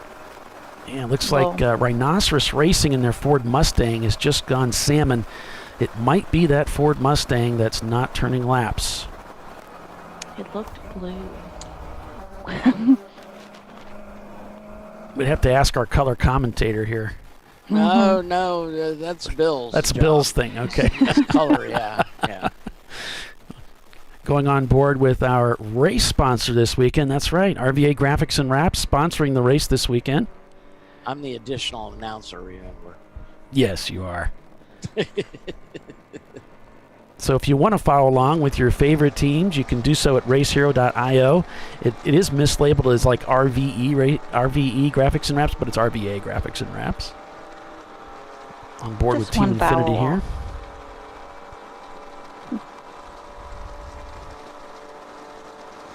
About 120 cars signed up for this race. 115, if you can believe it, started the race today. The crowd favorite, Brew Crew Racing, is here this weekend too. Why, yes, they are. Lee behind the wheel.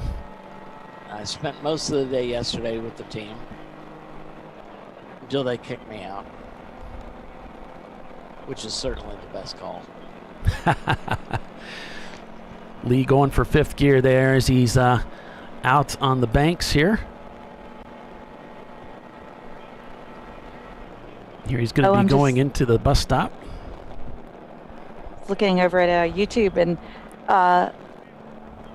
S. Roberts said that Tony Hawk skated the banking once at Daytona. I did not know that. It's an interesting tidbit. That's got to be on YouTube somewhere. Probably so.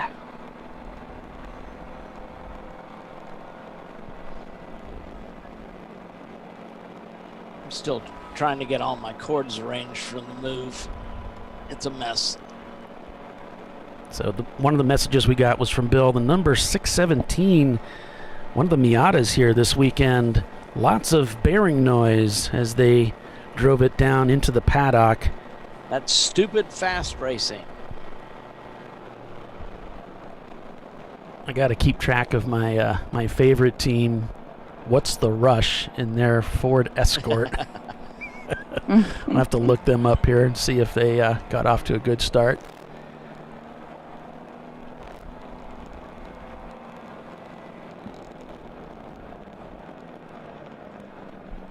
Frantic in 63rd spot right now. Just looking up through the field here. Hazmat Motorsports, that Ford Mustang, right in the middle there in 50th place. This Brew Crew's look working up there. this Kennedy Cars. That sounds like a new team to me. Inactive Motorsports in 38th spot there in their B-Class car. Rotary Rocketeers is leading B-Class, up in 6th place overall. Kennedy Cars doesn't show up on my list back to 2017, so if they're not a new team, it's been a while since they've raced with us. And the Rockwell Autosport number 716 has just been overtaken by Rentec Motorsports and their Mercedes for 2nd place. That's the car number 150, who just turned their fastest lap time of the day with that 2:16. Now they're only 2 seconds behind the Mustang in the lead, so we'll have to keep an eye on that because that's a really, really stout lap time there. Yeah, they're racing a Mercedes-Benz 190E, and we've got several of those cars in our series, but you don't see a whole lot of them. Here we go on board with our leader in their Mustang. This is one of the front-running teams in the series. These guys are tough. Yeah. They really started flexing their muscle a couple of years ago at Utah, and they've really never looked back. Yeah, they're based out of Sebring, Florida, so. This is close for them. It's a group of Viper drivers. They get around. We see them at Coda and all over the place. Yeah, they had one of their Vipers parked next to our garage stall. Everybody was oogling and ogling. Is ogling a word? Yeah, sure. It is now, anyway. We're going to make it, yeah. My famous statement is, if it's not, it should be. Yeah. In fact, they said that was the car that they gave Bill a ride in. Now, they didn't let Bill drive it. But Oh, they must know Bill. yeah, exactly. So we're on board with Floridian Motorsports in their D-Class turbocharged Porsche. That'd normally be a C-Class car, but since it's turboed, it's D. Is that correct? Yep, that moves you up one spot. Jason Hickman, Charlie Brown, and Brian Moody. Now they've got the black gloves on, so that is going to be Brian Moody in the car right now. They started amateur endurance racing back in 2010.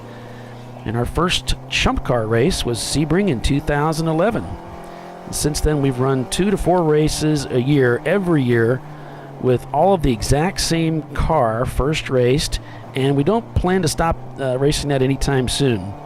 We now have... No, it's in pretty good shape. He says we now have hundreds of race hours under our belt and numerous top 20 finishes, finishing as high as 5th last year in the 2020 Champ Car 14 Hours of Daytona. Let's see what she does this year. Their team sponsors are Braun Auto Works. So they're Florida team. Jupiter, Florida, Jacksonville, Gainesville, all over Florida. That's Floridian Motorsports.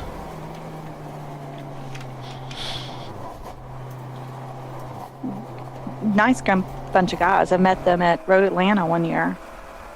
I think they were in the paddock close to our team. Nice, very nice guys. And Rentec Motorsports and the Mercedes has now overtaken Crowd Control Racing for the lead. The gap is about 2 seconds, not even 2 seconds, so they must be right in front of them. And Rockwell Autosport in 716 is behind them with a couple EC cars splitting them. Then it's Rotary Rocketeers with another EC car splitting them from Rockwell.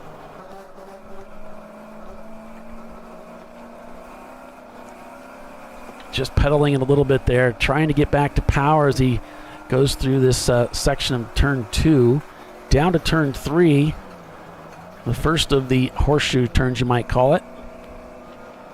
International horseshoe. back on the power here, heading down towards turn 4. You'll see everybody try to line up to the right if they can, but you've got a car being overtaken there. Through turn 4. Down to the second horseshoe, which will lead them down to perhaps the slowest corner on the racetrack, turn 6. Rentek's been with us quite a while in that leading Mercedes-Benz. Back out onto the tri-oval. Here's Team Infinity rushing down into turn 1 here. This is across the start-finish line into turn 1.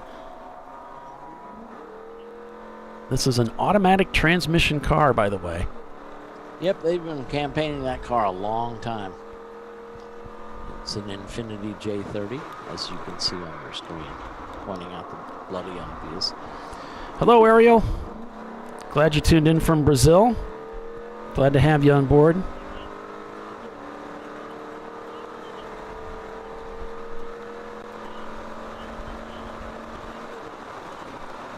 "25 laps completed here.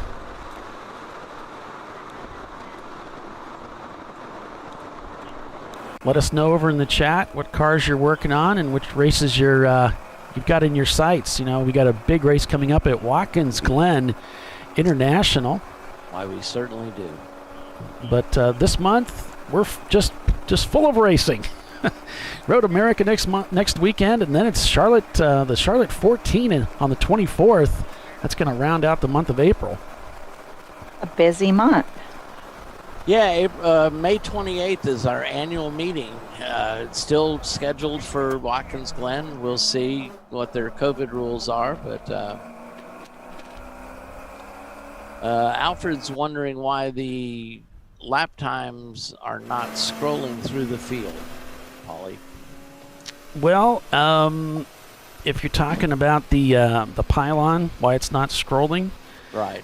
There's a script that controls that, and gotcha. it's got an attitude problem. Sometimes it works, today, huh? Sometimes it doesn't. So you may notice that it starts doing it, and that's why I just wanted to point out, if you go to racehero.io, like on your phone, you can go to the website, you can pick up their app in the App Store, and you can follow along with your favorite teams that way. RVA off the pace, waving people by. This is the number 411 car. We see crowd control going by as well. He is upshifting into 5th gear. Maybe he may have just gotten a bad exit coming off of 6, but we'll keep an eye on him here to make sure. It looks like he's now got things up to speed. I believe that's Justin Andrus in the car. Yeah, really funny guy. Yeah.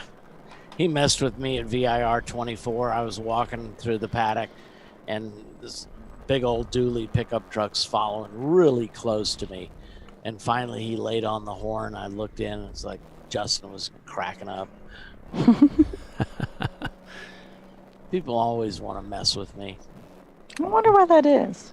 I don't know. It's a good thing I've got a good sense of humor. You do, yeah. And I walk real slow, so. Makes you an easy target. Even Justin was able to keep up in his truck. So definitely look to be a little off the pace here. Not sure what's going on, but this is one of the BMW E30s. It's out here this weekend. And he looks like he's going to go ahead and bring it into the pits here.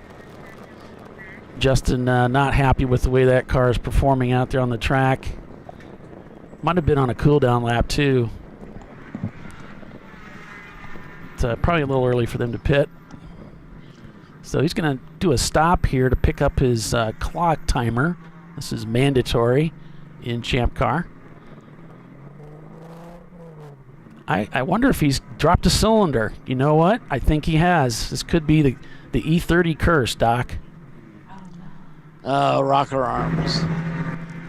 It sounded a little bit poppy when he was accelerating. There are pitmates this weekend. Clear they know the power of the group. Yeah, he's got a really. Have extra rocker arms. He said he's got a really bad miss. So the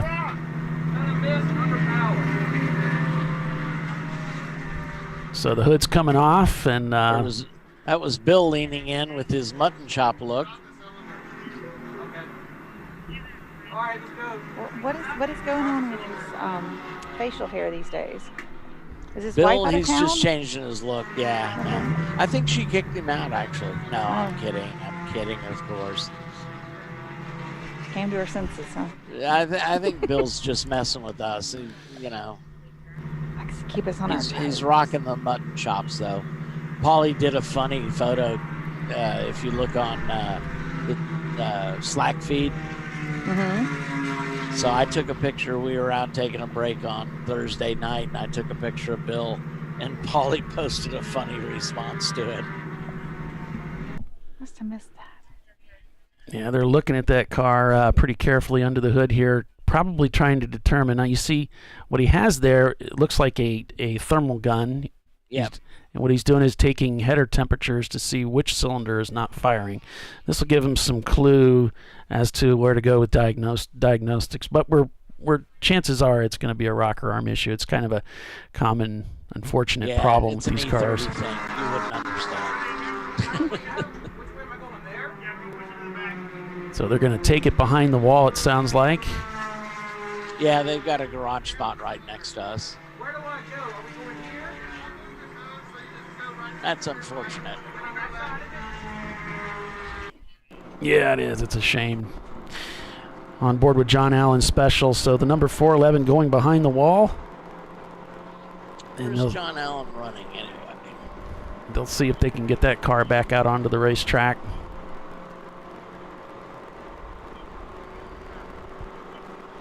John Allen Special, that car is running in 31st, not taking out the EC cars. There's 1, 2, 3, 4, 5, 6, 7, 8 EC cars in front of them. So 8 minus 34, 20. 8 minus 31. 31. Yeah. So in 23rd? 23rd, yes. Thank God you're helping me with math. Math is hard. It is hard.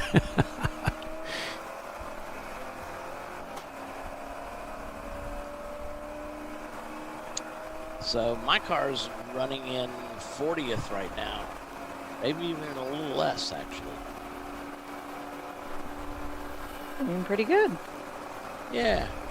Yeah, considering pit stall 31 started the race. So we were in pit stall 19. So it was a while before they got to us. Yeah, you are almost at the end of the field. Yeah. Yep. And there's 120 cars, so yeah. 40 is better than half. Hey guys, can you hear me? Yep. Loud and clear. Okay, so the 411 car, RVA wraps, Justin complained that it had a miss. And the good guy goes on mid lane, so they pull it behind the wall to look back there. They're going to pull the valve cover off to make sure it's not lifted. Whatever they're using the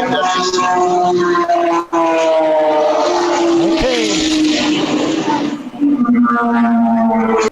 Okay, so that was Bill saying that they're going to pull the valve cover off, so they've taken it behind the wall, and they're going to check out the rockers and see if there's an issue there. I bet you they'll find one broken. Would be my guess. It'd be nice if they didn't, they found something else, because it's a pain.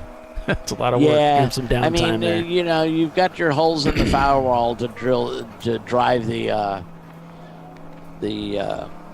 shaft, the shaft out. You know, that it's not necessarily good for them, but it's a quick fix. Yeah. On board with Crowd Control Racing here. Crowd Control shown in second place, with Rentec Motorsports at the pointy end of the field, being led by a C-Class car.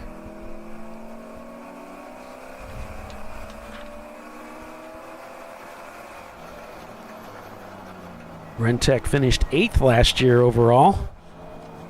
So definitely that Mercedes a force to be reckoned with. Looks like they've got some more speed out of that car this year.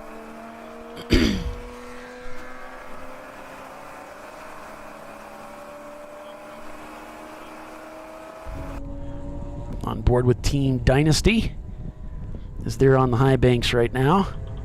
Yeah, Rentec finished as high as 4th here one year in 2018. And that's before we started pulling the EC class cars out. So they might have had a better finish than that. Did you say 3rd, Paulie?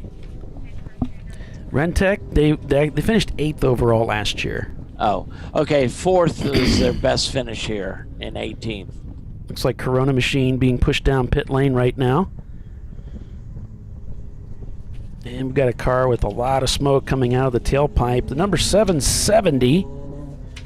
Looks like we're under yellow. And the 770 is the Javoli's racing team having some problems. Pace car getting ready to go out. Might be picking up the field here. Let's see if we can find what the major malfunction is. I'm listening to the radio. I don't hear anything yet. Yeah, not seeing anything. RVA Graphics and Wraps back in the garage now with their 411 car.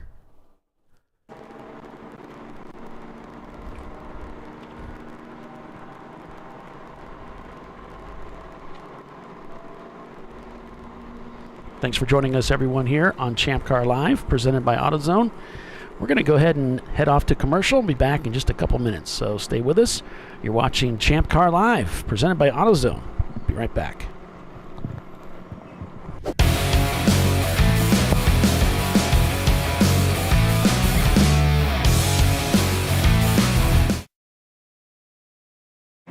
An important decision is afoot. This man is about to buy tires on TireRack.com. Tire Rack is the leading online retailer of tires in North America and a repository of advice and expert reviews. And it's done! All that's left is to arrange for safe, easy installation at one of our independent recommended installers. Well, I guess he did that too. TireRack.com, the way tire buying should be. Come on, Road. Do your worst. We'll be at our best. Engineered to meet or exceed original equipment performance, exclusively at AutoZone. Frozen rotors from Diversified Cryogenics deliver increased performance and a higher level of safety, while significantly reducing braking system costs. So to tell you a little bit about the durability of this product. So we have seen an incredible extension of the life of our brake rotors using frozen rotors. We've gone from brake rotors every other weekend to 6 weekends on one set of brake rotors, and I think they can go farther. The durability has been amazing, and it's been a fantastic season, and man, a lot of that is due to the way our car can brake on those frozen rotors. For more information, go to frozenrotors.com. Lifeline USA is a leading manufacturer of onboard fire suppression systems. Lifeline's continuous commitment to research and development ensures that we supply the most innovative and cutting-edge products available. Used by the majority of the world's motorsport championship-winning teams and constructors, Lifeline has a proven history of success. Lifeline offers a complete range of fire suppression systems for all budgets and needs, and we continue to push development and limits on both extinguishant materials and our patented delivery systems to make the race car environment almost as safe as sitting on your sofa at home. Every kit has been designed for a professional and simple installation. For more information and to purchase your Champ Car fire suppression system, go to www.lifeline-fire.com.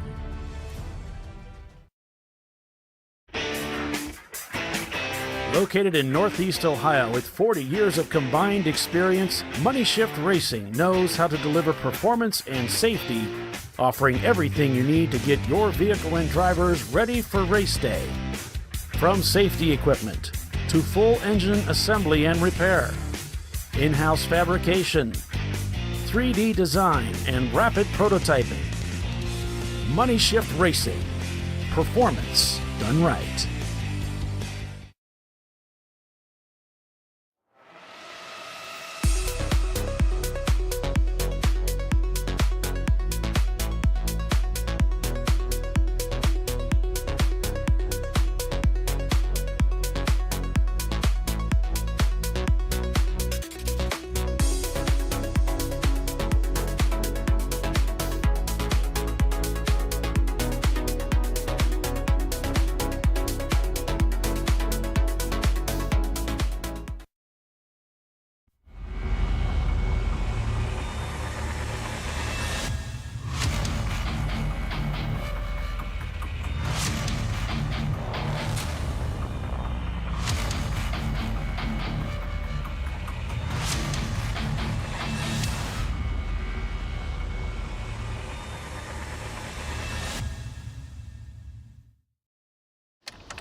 worst, we'll be at our best. Triple tested to meet or exceed original equipment performance, exclusively at AutoZone.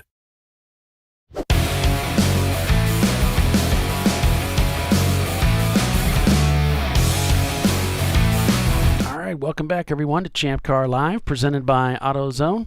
It is the RVA Graphics and Wraps Daytona Beach 14 at Daytona International Speedway, the world center of racing. It's the TireRack.com Champ Car Endurance Series.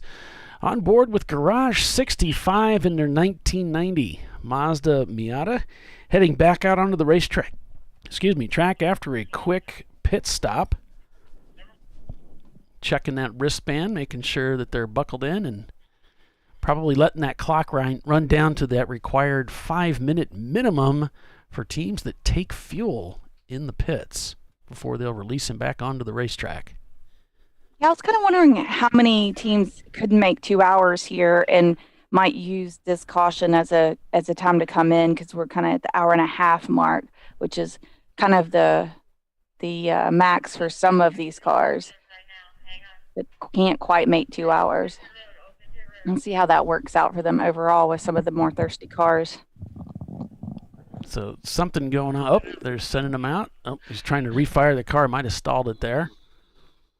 Yeah, they've just opened the exit of pit road. Oh, I see. Closed. Pits was closed. Makes sense why they were holding him there. Mm-hmm. Looks like Crowd Control Racing has taken this opportunity to go ahead and pit.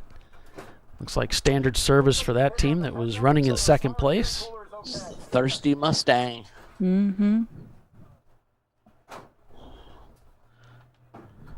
I don't know why we're under pace car right now. Didn't catch it on the radio.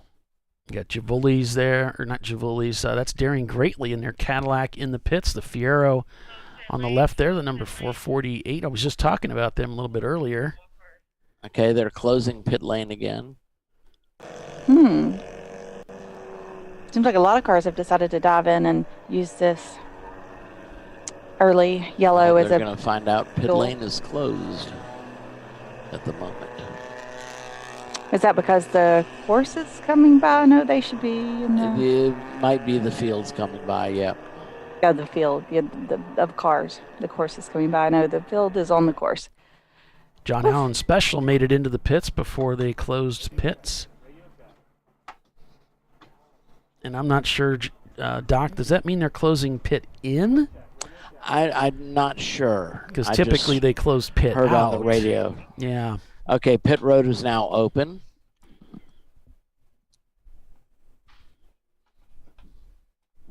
Yeah, it looks like Garage 65 made it out. Auto Sports back on the track. Crowd Control's back on the racetrack. Nope, they're in the pits right now, rolling down, but they should be permitted now that the pits are open to head back out. It's a long pit road, too. Yep. It's like curvature of the earth. Speed limit 20 miles an hour here at Daytona. Yep. That is our speed limit for all tracks that we go to. In the pits. In the pits, yeah. On the track, wouldn't be much fun. Yeah, if you're only doing 20. Not much of a race.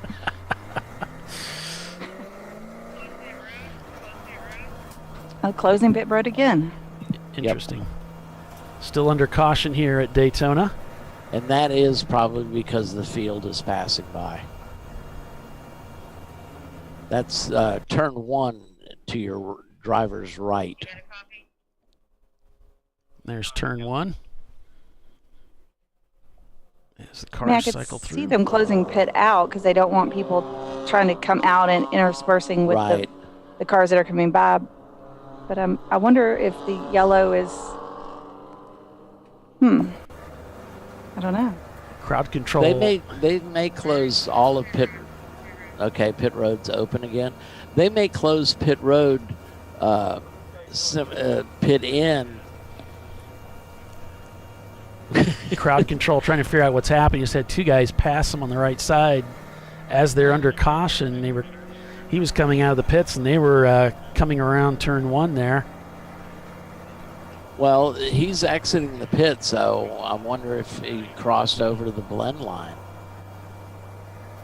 getting a message from control. It's going to be green this time by.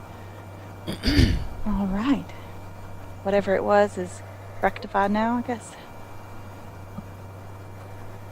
John Allen Special rolling down pit lane, getting ready to head back out.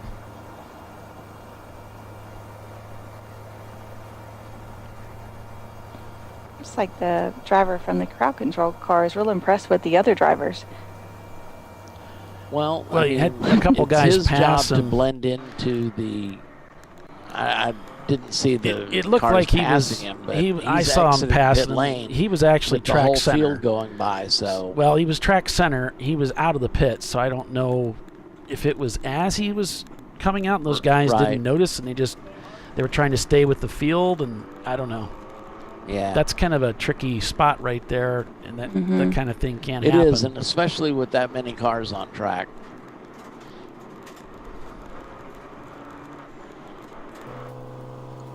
Here's Rockingham. Following nose to tail is the protocol. You can see a little bit more gap than what the controller would like to see right now. They really want you bunched up, and that allows the workers to get the field cleared, or to take care of the incident that might be out there. There's GBU in the pits with that Corvette. Yeah, the Corvette's thirsty, so it makes sense they would go ahead and use this as a fueling stop. 448, they're checking him for leaking fuel, that Chevy Camaro. And 231, there's also the Snake Ranch Racing. I saw those guys pushing their car back to the yellow garages, which is a hell of a push. It does suck a lot. Yeah. Again, the yellow garages are great if you're pitted up near the front of the near pit in, but I prefer the blue garages myself. All right, we should see the green flag. Well, the yellows are pulled in, so we won't see the green flag. But we're back to green. They've got digital boards around Daytona, so those go green, and they all go green. All right, so we're back to green here. Wheel. Yeah, it looks like. Looks like they're going to push it all the way to that 2-hour mark so they don't get themselves out of sync. Yeah, we figured we might get close to 2 hours, but I don't think we're there yet. Well, they kind of going to get a pass this time because they've got the cautions, the red flag. Right. You know, chances are they're going to make it this time by. You can see just how crowded it is there. Heading down to turn 4.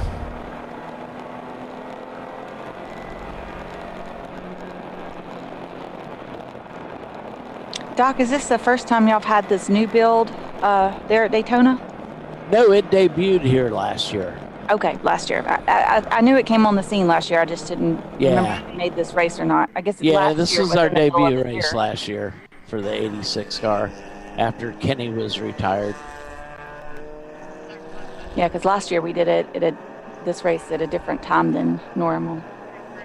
See a car going very slowly through turn 6 there, which is dangerous because that's right where everybody's really jumping on the gas. Yeah, you want to carry a lot of speed through that corner.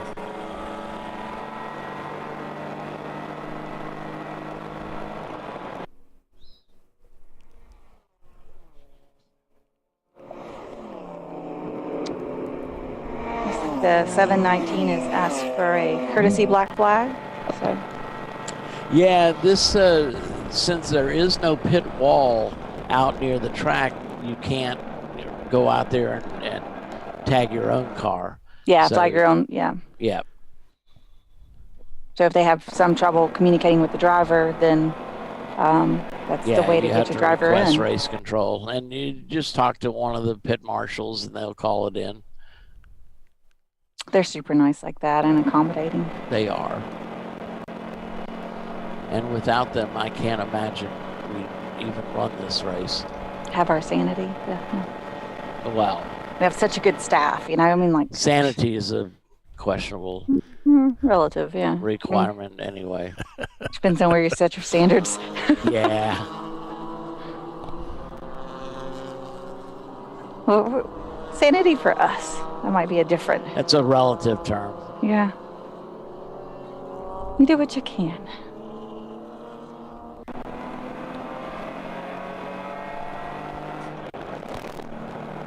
That makes me think of like the Alice in Wonderland quote, you know, the I'm completely mad, bonkers, etc., whatever it is, and then it's like, but all the best people are.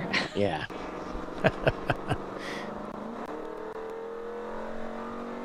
I love that quoted, and I've seen it on a sticker in like a little vinyl in a hat, in the Mad Hatter's hat, you know. I'm gonna put that on my car somewhere. Crowd Control Racing has really taken a tumble since they had to grab that, decided to grab that early pit stop. Shown down in 16th right now. Of course, there's some EC cars up there ahead of them, but your standings right now, it's Rentec still holding the lead of this race after coming from behind to pass Crowd Control, with Rockwell Autosport in the 716 car in second place. Then it's Team London, Rotary Rocketeers, Rockwell Autosport in the 715.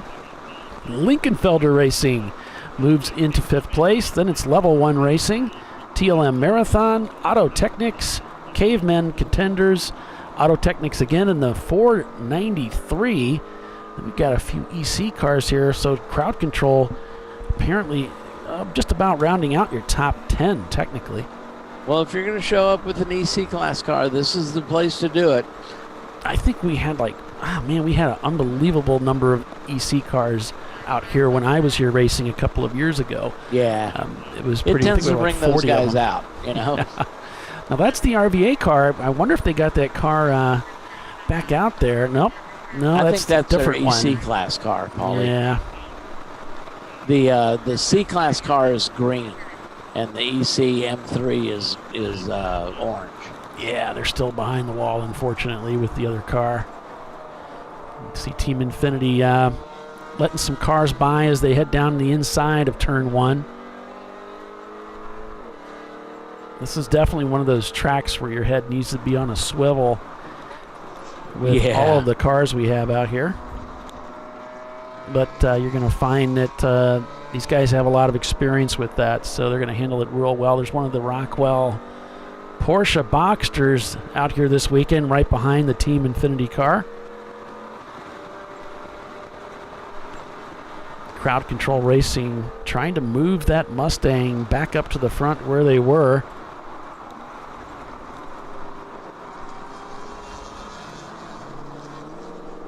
Here's the 716 Autosport Development, Rockwell Autosport Development team.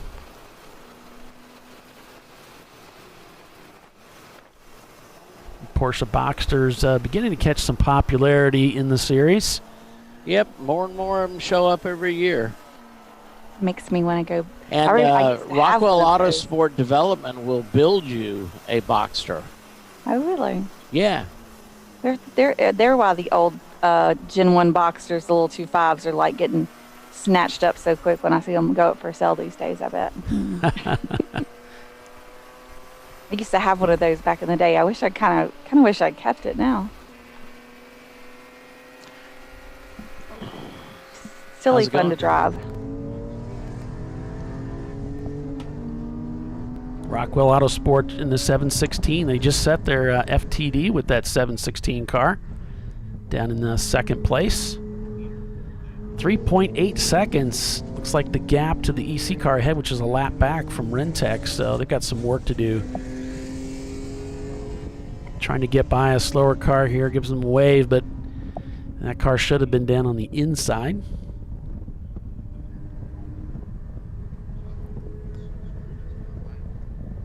Crowd Control behind Lincolnfelder Racing in the D class. Lincolnfelder in fifth overall, leading D class right now. Leading C class is Rentec. A class being led by that Level 1 Racing team. Watch out for those guys. They're always very fast. And Final Turn Motorsports in their Mazda leading B class.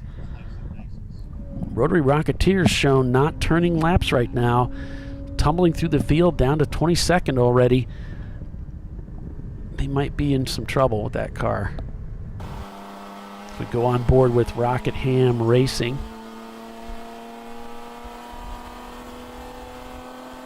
Inactive Motorsports still working on that machine. So having some issues with that car. Looks like they might be in the garage. In fact, driver climbing out. So some trouble with the Mazda. It's unfortunate.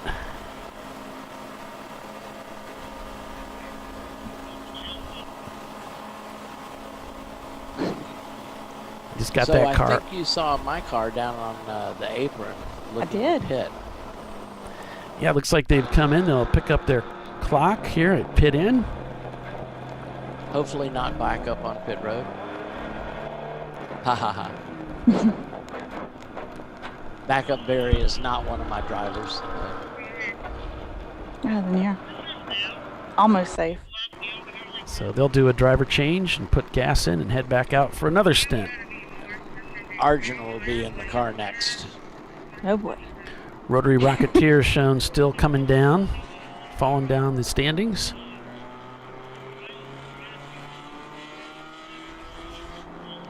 So I was just talking with Ed with Team Infinity. He said he's a little upset the pace car evidently picked up an EC class car as the leader instead of, and that's not our normal procedure. Normally we would pick up the class leader, not an EC car. So he was looking for timing and scoring, and I have no earthly idea where timing and scoring is. I assume they're up in the booth outside the track. Of course, you know what happens when we assume. Yes, certainly. But I think that's where the timing loop should terminate. So going down into turn one in the Team Infinity machine.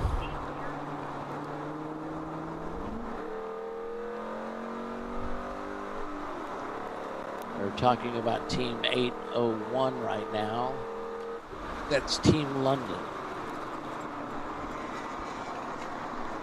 I don't know what they're talking about, but they're talking like about anything something interesting? No? I don't know. If I turn up my radio, I'm afraid it'll step on my mic. So they're getting a 2-minute penalty, evidently. So they've committed not a bozo super no-no, but a super no-no nonetheless. They're in third place, so. Ouch. Definitely hurt, yeah.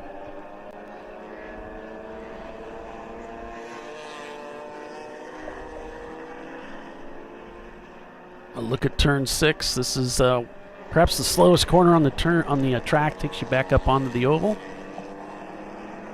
I would guess they're getting a penalty for passing under yellow, maybe. Yeah, we did have one of those recently. Yeah, we did, indeed.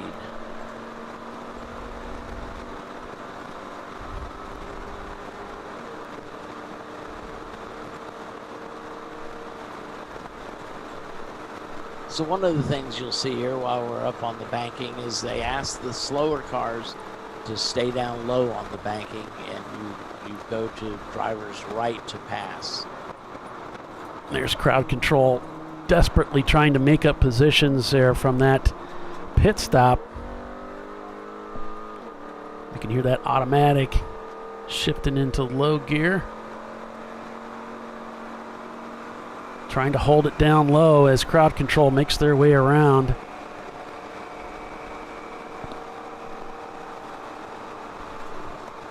Like 10 Mustangs started the race today. Pretty crazy. Fair amount of Miatas too.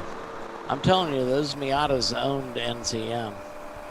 In fact, it was a Miata and BMW show on Sunday. Top 10 finishers were either a BMW or a Mazda Miata.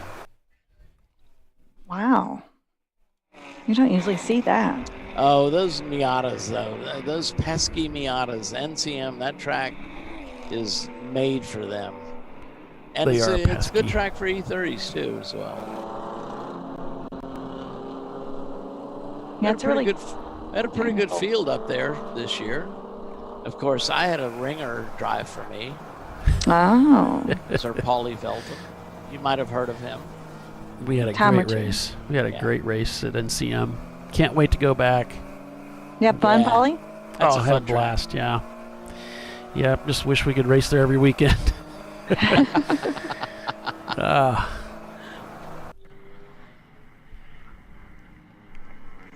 That is an awesome course, yeah. It is a lot of fun.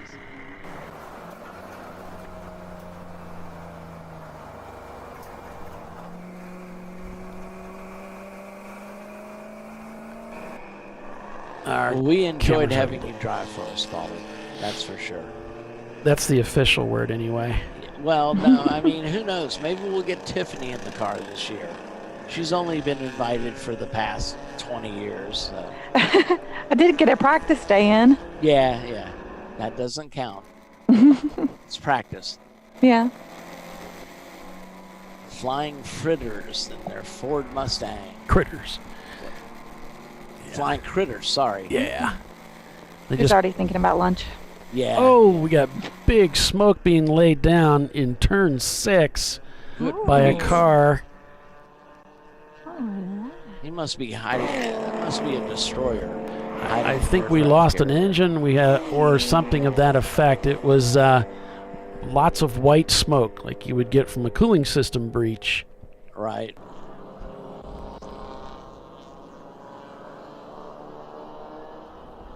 Wow, I don't see a car there. TLM Marathon Coach, they're showing Salmon, as well as 17107. Brew Crew, we know, is in the pits. So there we got. Looks like a Boxster moving slowly coming out of the bus stop. I thought it was coming out of turn 6. Yeah, I believe you're correct, Paulie. So this would be, if they make it down to the bus stop, we might see them come through, but they were pitching a huge amount of smoke. This was way beyond tire smoke. This was coming off the tailpipe. Smoke bomb. Yeah, there's no mosquitoes over there. Let's put it that way.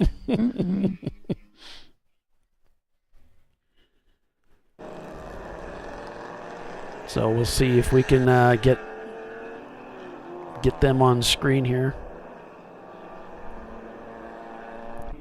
And if you're just joining us, thanks for joining us, everyone, here on ChampCar.Live, presented by AutoZone. This is a race at Daytona International Speedway, the same circuit that the Rolex 24 runs on, in the Champ Car Endurance Series, which is an entry-level grassroots endurance road racing series that just about everybody should be able to feel that they can participate in.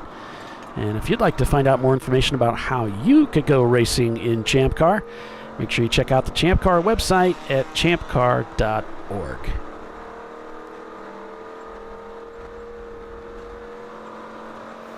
Autosport Development, the number 716 car in the pits. So Rentec still showing in the lead with Rockwell here in second place. They have come into the pits. Lincolnfelder Racing has moved up into third. Level 1 is in fourth, leading A-Class. Crowd Control up in fifth place now. So this, we should see a little bit of a shuffle in the standings here for Crowd Control, since they've already made their pit stop.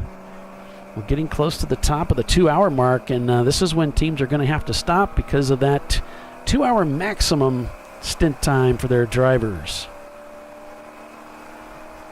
Looks like Arjun in the seat now for the Brew Crew Racing team as well, hoping to pick up some positions. So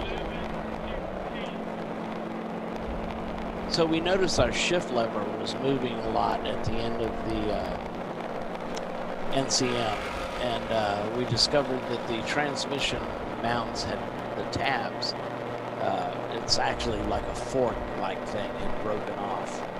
So it's still moving around a little bit.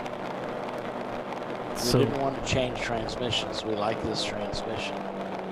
Okay, so the 419 is the car that we saw smoking, and it's one of the TLM cars. It is an EC car. It's down in 45th, and they have come to a stop, according to the information we're getting from the tower. So I'm not sure exactly where they are, but as Team Infinity just threads the needle between two competitors in the infield here, heading down to what looks like possibly turn 5, which is one of the two horseshoe-shaped corners. It's a very wide U-shaped corner. Yep, heading up to turn number 6. It used to be called Pedro Rodriguez, and now people refer to it as the West Horseshoe. Stands on the throttle, exiting turn 6, back up onto the high banks. He'll bring that car through NASCAR 2, heading towards the bus stop chicane. So I've got an update on Danger Racing Group. So they toasted the motor just a couple of laps in the race. That was my pick. And they're done. Oh, boy. That's a shame. That was my pick for the win. There's the TLM car. See the TLM. Yeah. So Cruz picking up that car. And that was a rollback there, so I assume he blew the engine, and they don't want to drag him by a hook around the track. Yeah, that's The unfortunate. 419 is smoking and now has stopped. Yeah, that's an old. I reported that earlier. Yeah, Sorry. it's okay. It happens. Just look down. Look at the high banks here. Is, Team Infinity, we're sort of tracking them as they come around the racetrack. Trying to, anyway. We're very trying, though. True. There's the front straightaway. We'll go down into turn 1.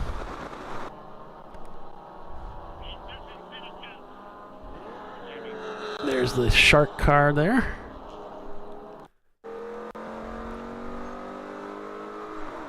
Down to the International Ed has Horseshoe. to pay points for that shark fin up in top. They said it was an aero device.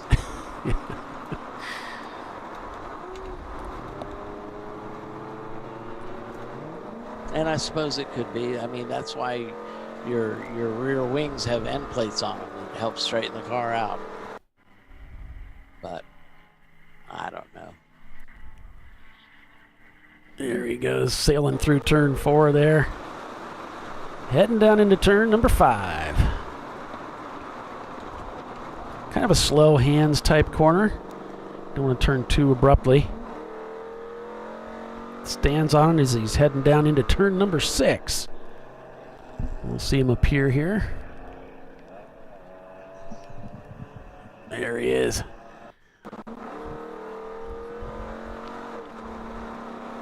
Back up onto the high banks there. Floridian Motorsports in their turbocharged Porsche in the pits doing their driver changes. Just past the top of the hour here. We're going to hang for just a couple of minutes for anything that crops up here under pits, under pit stops. Lincoln Felder Racing shown in the pits right now. Rentec still showing, leading this race. Doesn't look like they've pitted yet, so they may have come into the pits and we just haven't seen them cross the crossover yet, but I haven't actually seen anybody trip the pit loop. So I don't know that the pit loop works here, Paul. I got a feeling it's not. And crowd control's bumped up into second now because, again, remember, they pitted earlier. I don't show Rentec as having pitted yet. Yeah. So they may be in the pits right now by order of requirements of the rules, but they just haven't gone salmon yet and been caught yet in the system. But and timing and scoring will check these driver stints as we near the end of the race. Oh yes, absolutely, and I think that they have magnifying glasses on all the leaders. Yeah, absolutely. I come into the pits, if I'm in leading or near the lead, if I come into the pits, there's a marshal right there watching everything we do. Absolutely. Rockwell Autosport, the 716 car, shown not turning laps, but I think they are back out on the racetrack, so it's a little bit of a delay there, as well as Lincolnfelder, Level 1, and Caveman contenders. So we're 5 minutes after the top of the hour. This would be a good time for us to break for commercial. I'm wondering, Tiffany, would you like to take us out to commercial here at Daytona? Okay, Rentec Motorsports is your leader currently, and you're watching ChampCar.Live. This is the RVA Graphics and Wraps 14 Hours of Daytona, and we'll be right back.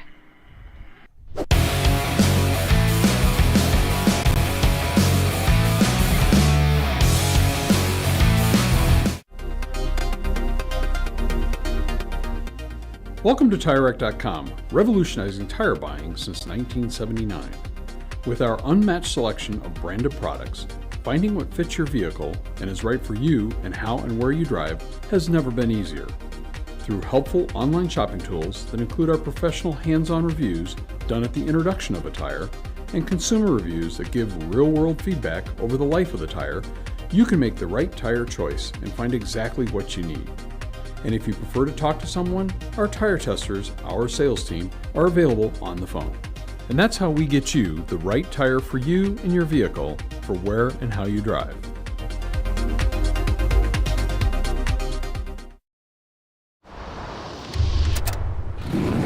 Bring on the frozen tundra, the grinding gravel, the cratered concrete, the rain-soaked streets. Come on, road. Do your worst. We'll be at our best. Reliable performance in unreliable conditions. Designed to meet or exceed original equipment performance. That's why more auto technicians choose Duralast parts. Exclusively at AutoZone.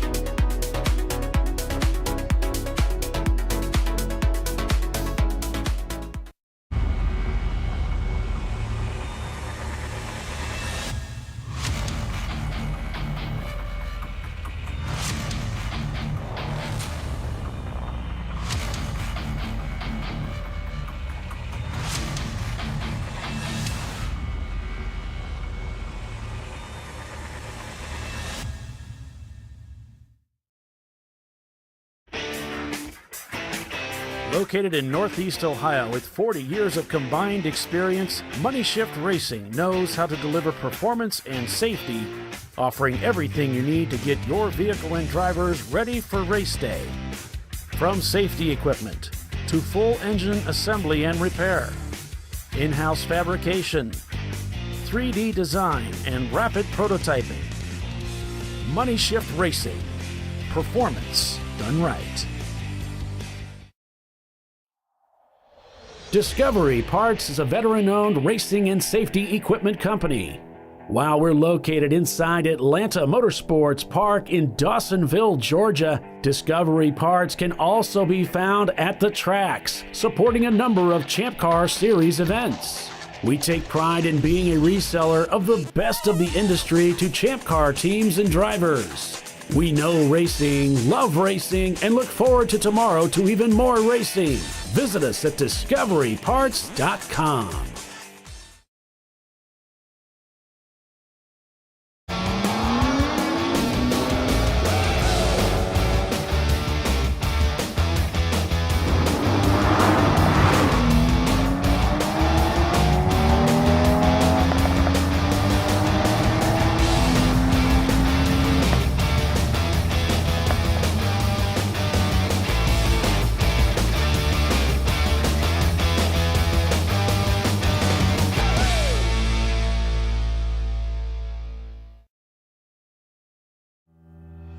Lifeline USA is a leading manufacturer of onboard fire suppression systems. Lifeline's continuous commitment to research and development ensures that we supply the most innovative and cutting-edge products available. Used by the majority of the world's motorsport championship winning teams and constructors, Lifeline has a proven history of success.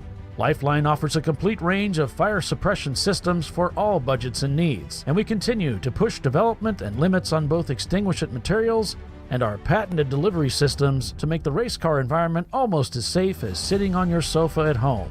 Every kit has been designed for a professional and simple installation. For more information and to purchase your Champ Car fire suppression system, go to www.lifeline-fire.com.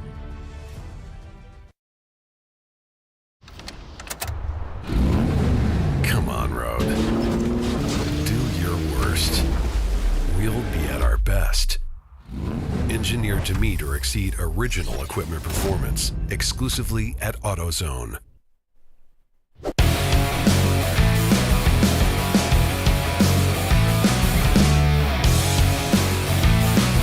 Welcome back, everyone, to ChampCar.Live, presented by AutoZone.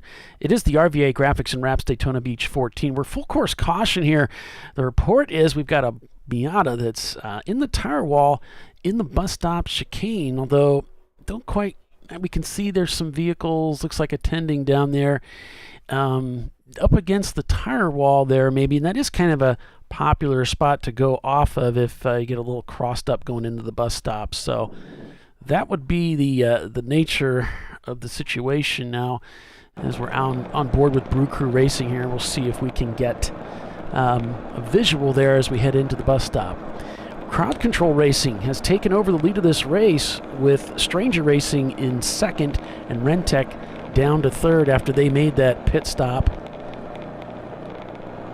So that's a quick update. We've got the big news that's going on right now. RVA Graphics and Wraps, the number 411 E30 out with engine trouble. They're looking at that car. Hopefully they're going to be able to get it back onto the racetrack. Inactive Motorsports also out behind the wall as they're working on that car.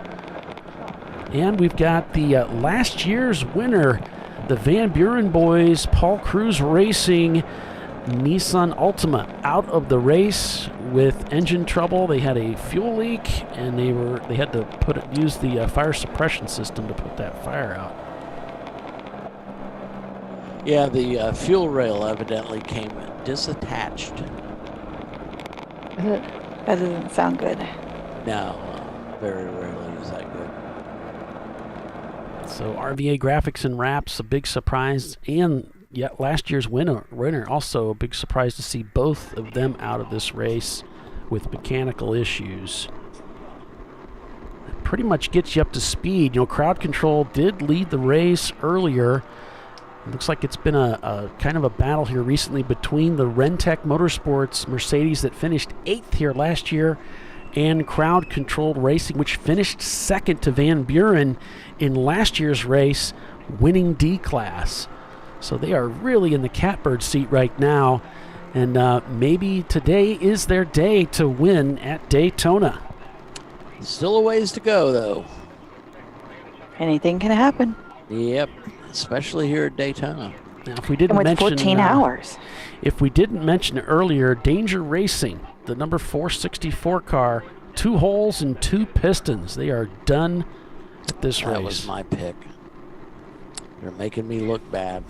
I shall word a strongly worded letter to them. What was Polly's pick? I missed it. Well, no one asked what my pick was, but I was going with Van Buren. And I would have went with Crowd Control. Both of us out late. Yeah, looks like Tiffany's picked our winner so far. Brew Crew's broken into the top 30 as they're trying to get that BMW up to the front. Dynasty Racing not far behind them right now. Now, Team Sawinski, shown in P3, is also shown not turning laps at 44 laps in. So they may indeed be in the pits right now, getting serviced.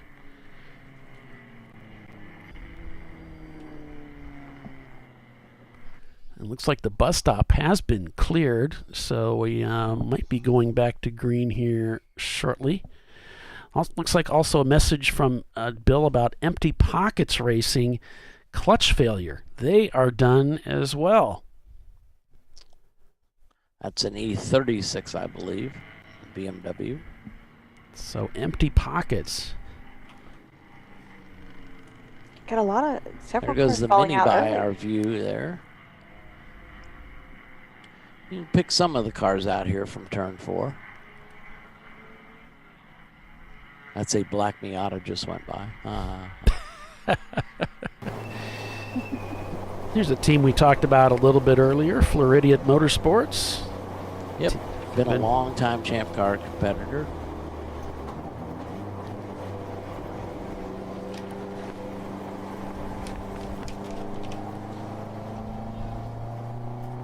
Pontiac Fiero having trouble today as well. They were shown being Kim, pushed you're down on. the pits.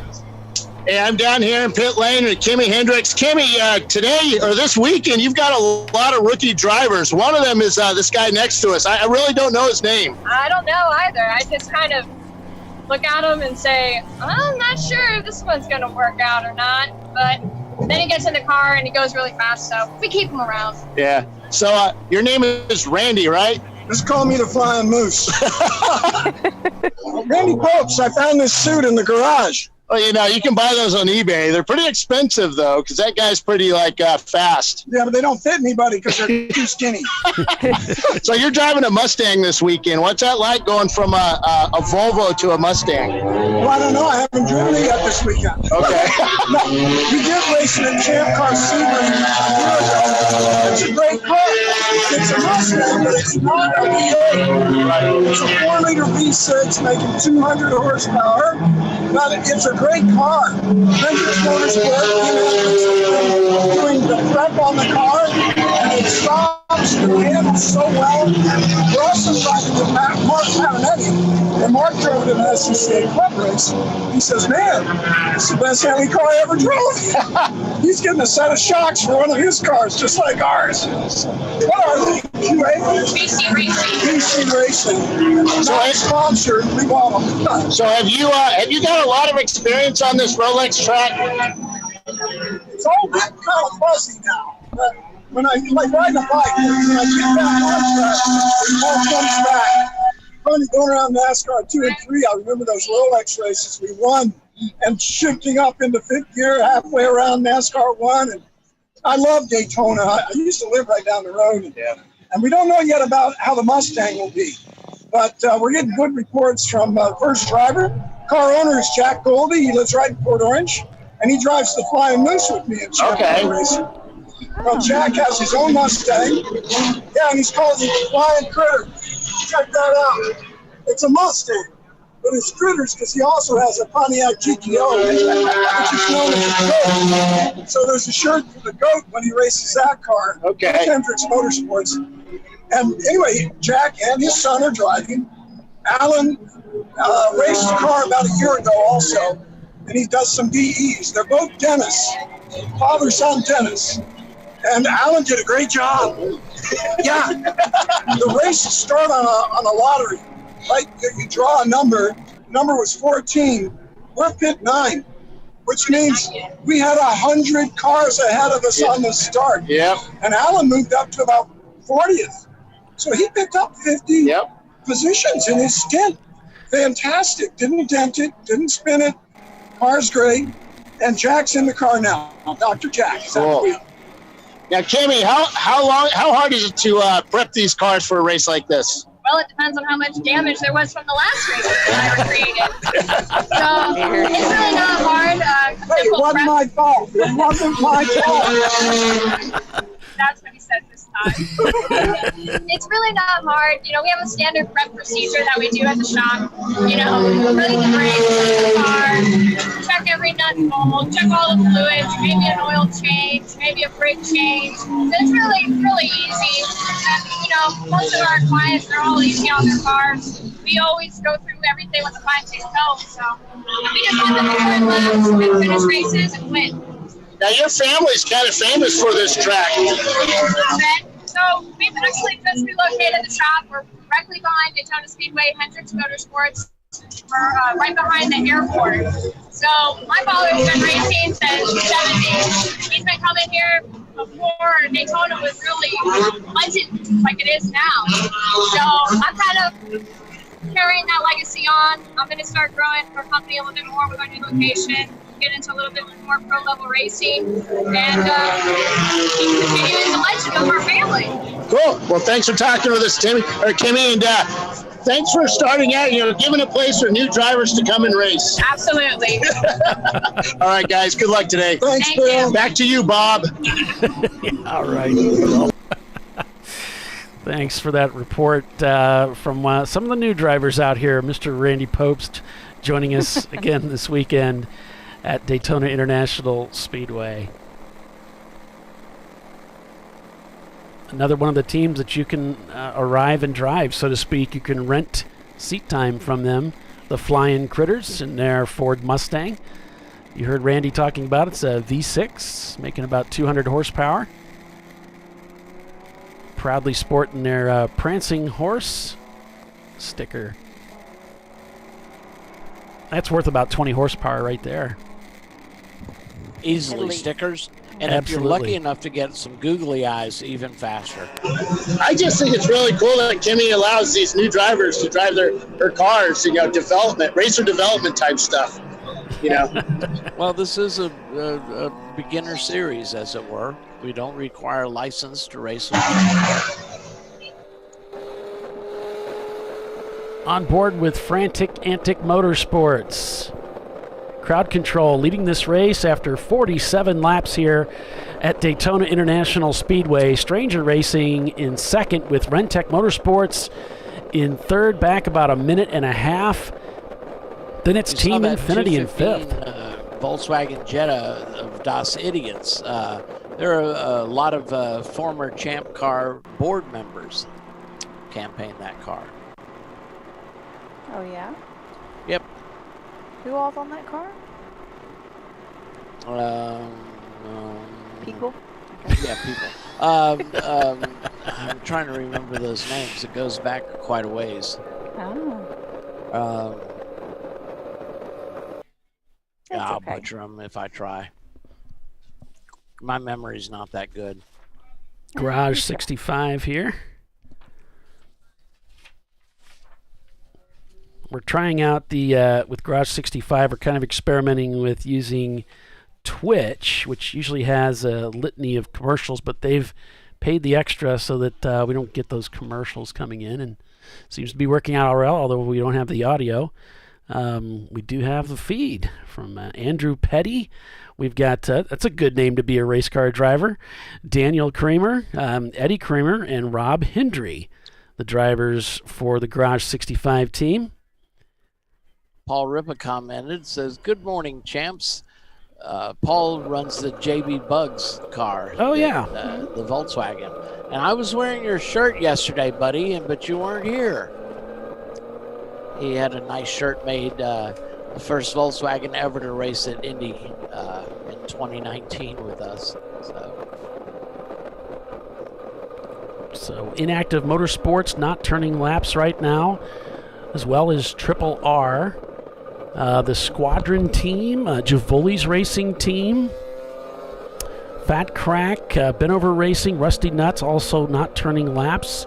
The Corona machine I talked about earlier, the Pontiac Fiero back in 99th, not turning laps right now. So we got a fair number of cars, and Daytona is hard on engines. So yeah, you're on full throttle for a long way around here. We know Danger Racing burned a couple pistons.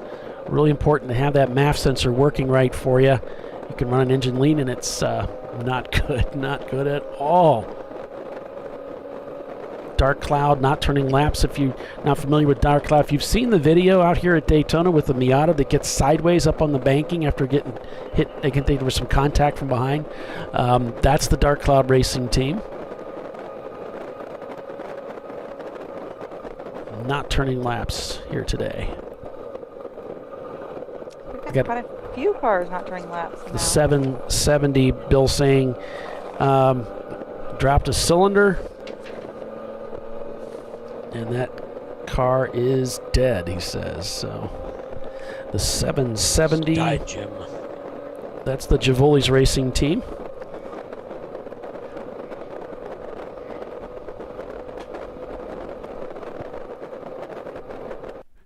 There's Garage 65. So your leader right now, Crowd Control Racing, after making that early pit stop, has regained. But, you know, this is going to set them off sequence. So they might run into a problem with this as the race develops if they're going to have to continue to make these additional pit stops that maybe some of the other teams don't need to. Rentec took it all the way to the 2-hour mark in their Mercedes. Stranger Racing and their Ford Ranger in second place. Yeah, if they can only go an hour and a half, that's gonna give them a couple of extra stops in the race. The first stop they did under yellow, where the rest of the field who went 2 hours did that under green. So that kind of gave them an advantage there. So if they can overcome having a couple of extra stops, if they only make an hour and a half. And the word from the tower is Cross Canyon Racing, their 93 Miata, number 90, being black flagged. And that might be for any number of reasons, but usually a black flag means they've got a problem with your driving. So they may have passed under caution, something of that nature. It's probably the most common offense. Yep.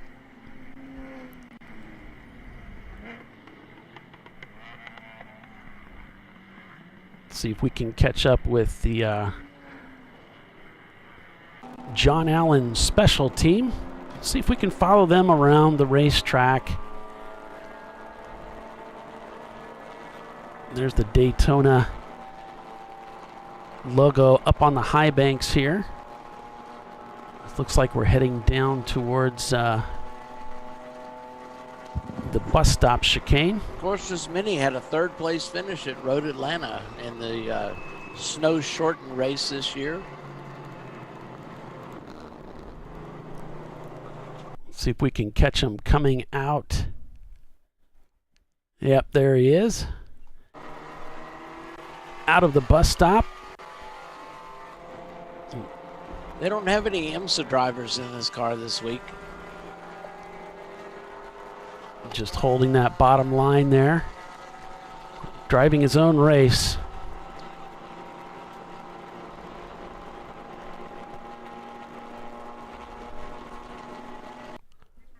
They had the Pombo brothers racing with them at Road Atlanta.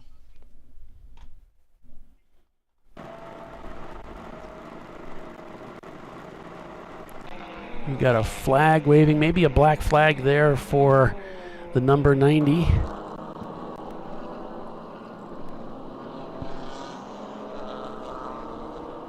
As we head down through the bus stop, through the turn 1 rather. And this is almost like a single file through turn 2 here. You can see how tight it is.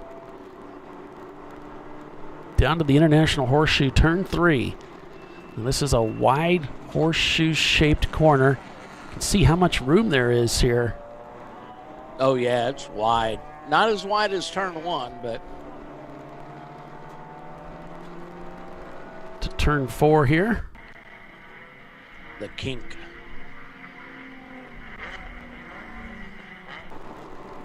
Chasing down a Miata, heading into 5.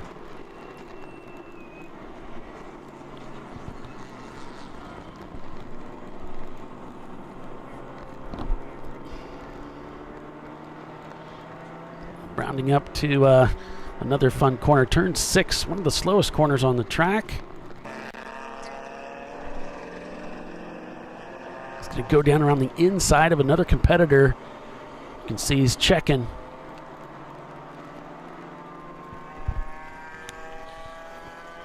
Going to hold that inside line now back up onto the tri-oval.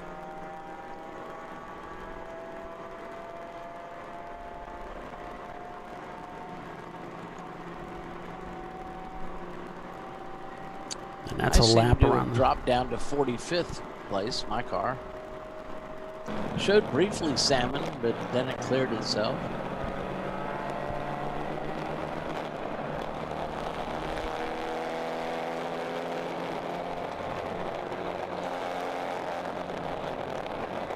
Had some problems at NCM breaking hood pins. There was so much pressure under the hood of that car. Got that taken care of for Sunday's race. Had a really good Sunday's race. Over the years we've had problems with hoods. Yeah. Yeah. One year we broke it out of the hood pins actually broke out of the frame rail up there. Oh no. It holds the radiator. The car behind us said we got quite a bit of air off that hood. And he wasn't talking about the good air that goes back over your rear spoiler. He was talking about air up in the air. So over on YouTube, they're asking, is a truck running second? And it is listed as a Ford Ranger. That is indeed a Ford Ranger. It's kind of cool. He's got to evacuate air from underneath the car. He's did the old Jim Hall thing with he's got 2 big fans in the bed of the truck. Huh.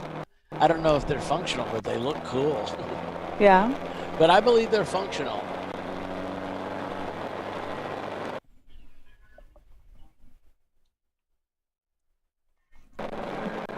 Guess I didn't realize until he said that we had a truck here today. We show occasionally. We'll have to send Bill down to interview him. Yeah. Like, of all the things out there, why did you pick a Ford Ranger? Yeah. It's probably what they had. Yeah, I mean, that's kind of how a lot of us pick our cars. Yeah.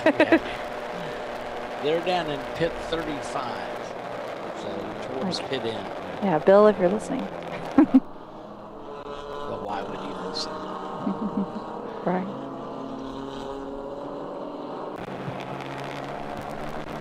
Crowd Control Racing, your leader over Stranger Racing with a 42-second gap.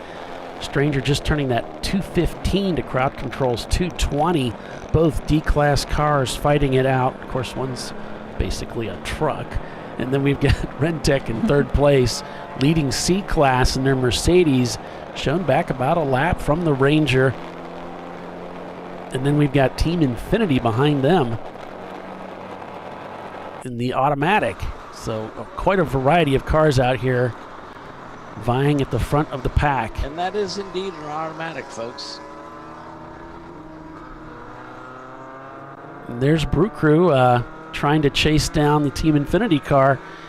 It looks like he's going to come down the inside heading into 6. Yeah, thinks better of it. Backs off a little bit. He's side by side now. There you can see the Shark car getting a good run coming out of 6 there. Really couldn't maximize his exit. That's going to hurt him heading down to the bus stop.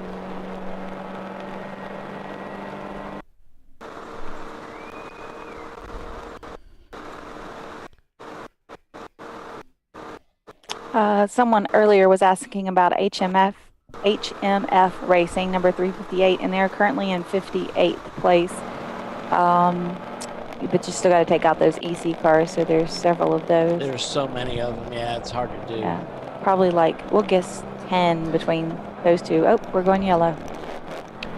We have gone full course caution, apparently. There was a car backwards. Oops. On the track, just exiting the bus stop from what it looked like on driver's left. Yeah, it looks like it's still there from our camera view here. And let me see. Look, I didn't lie during the broadcast. Mm-hmm. No. There really was a car backwards. And if he's waiting for traffic to get turned around, but he may have wait stalled a it. long time with 115 cars on track. Yeah, they're actually they might be bringing the pace car out to get control of the field, because there he's got plenty of space. He could have gone and so maybe their car's broke. And he's really in a dangerous space there. Yeah, because you want to carry there as much speed as you can getting back up on the banking. Because you're going to be on there all the way through NASCAR 3, 4, and the Tri-Oval before you start heavy braking for 1. I'm sure it's pretty exciting seeing all those cars come at you. Yeah, you use the word exciting. I wouldn't use that word myself. I bet you can see his eyeballs inside of his helmet. Yeah, big as saucer plates. Mm-hmm. All right, so we've reached the bottom of the hour. Doc, you want to take us out? Sure, absolutely. You're watching the RVA Graphics and Wraps Daytona 14-hour here on ChampCar.Live, presented by AutoZone in the TireRack.com Champ Car Endurance Series. Hang in there, folks. We still got 11 and a half hours of racing to bring you.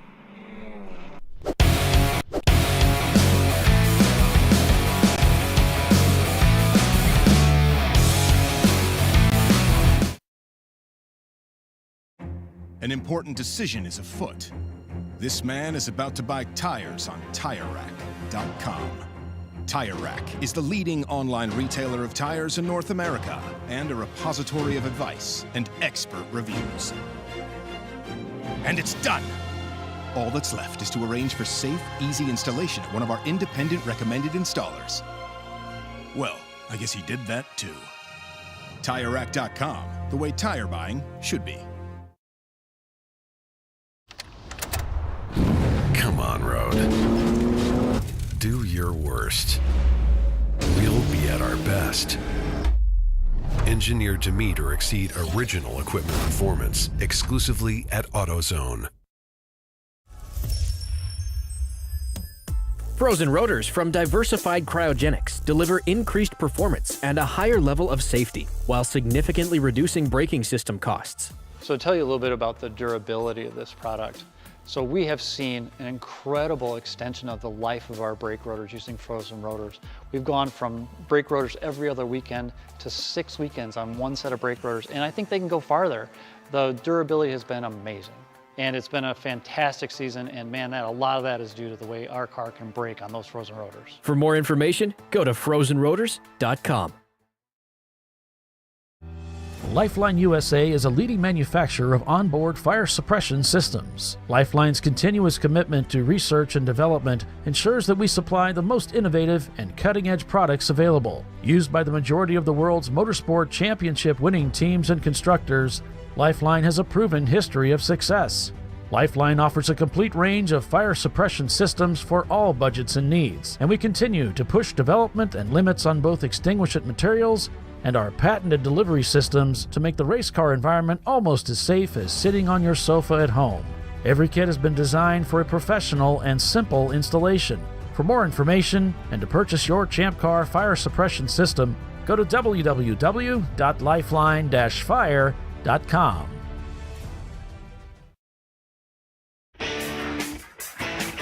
Located in Northeast Ohio with 40 years of combined experience, Money Shift Racing knows how to deliver performance and safety, offering everything you need to get your vehicle and drivers ready for race day. From safety equipment to full engine assembly and repair, in-house fabrication, 3D design, and rapid prototyping. Money Shift Racing. Performance done right.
Do your worst.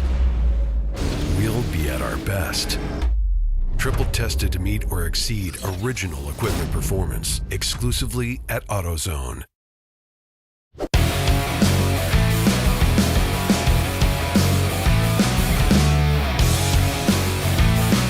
All right, welcome back everyone to Champ Car Live, presented by AutoZone. It's the RVA Graphics and Wraps Daytona Beach 14 at the Daytona International Speedway, the world center of racing. We're under full course caution. We did have a car that got turned around in the bus stop, and we're still under caution. Not sure exactly the cause of that, but for whatever reason, we are under caution at this time. We'll take a look at the standings here. According to Race Hero, our unofficial standings, we've got Crowd Control Racing leading over Stranger Racing, Rentec Motorsport, and then it's Team Infinity. Oh, looks like we're going back to green just now with Rockwell, the number 716 behind them. Then it's going to be Kennedy Cars, Headquarter Automotive, Rotary Rocketeers, Caveman Contenders. Looks like that's about the top 10 right there. We've got some EC cars up there in the mix up ahead. Level 1 Racing also right behind them. Looks like they've just overtaken Caveman Contenders. Then it's Team London. Then it's Six Burgers, I think, Auto Technics, Lincolnfelder. Another Auto Technics car, Rockwell Autosport in the 715, Rosemar Racing. That's the top 20 according to Race Hero. So that's after 54 laps turned. And the let's see, latest news was from the number 770 with a dead cylinder. It looks like they're out of the race, the Javouli's Racing team. Thanks for joining us, everyone, here on Champ Car Live. I'm Paul Veltum. We've got Doc Waldrop and Hello. Tiffany Alexander and Bill Strong's at the racetrack, bringing you all this, all the race happenings as best we can. I'd like to think we're doing a fairly good job. Team Infinity's certainly doing a fairly good job. Rentec Motorworks, though, wow, 79 cars passed to get themselves into third spot right now. The crowd control's past 75 cars. It's pretty amazing. These guys have really brought these cars up to the front. Slicing and dicing. Now, this doesn't look good for Brew Crew. Oh. Mm-mm.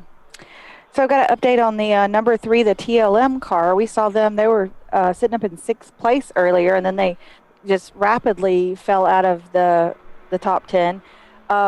They had an issue with their transponder, so they're working on getting that fixed and, situated. So it wasn't an issue with the car, it was just the transponder. The thing that keeps up with the laps, for those of you who are not familiar. Neat little contraption. It's about as big as a thick credit card, and just views the course under the car, and it counts the laps as you go past and the time, and reports that to the timing and scoring. Neat little contraption. Yeah, I guess some of these pro drivers, their transponder is on their person or something, and when they get in the car, they plug in, and that tells the timing and scoring who's in the car, or I don't know. Ooh, fancy. Something crazy going on there. I don't know how they do that, but either way, back to the race here. Team Infinity, this is a team that often finishes up towards the front, and they've done a lot of racing at Daytona. We don't see them win very often, though. They just get so close. They put themselves in position often enough.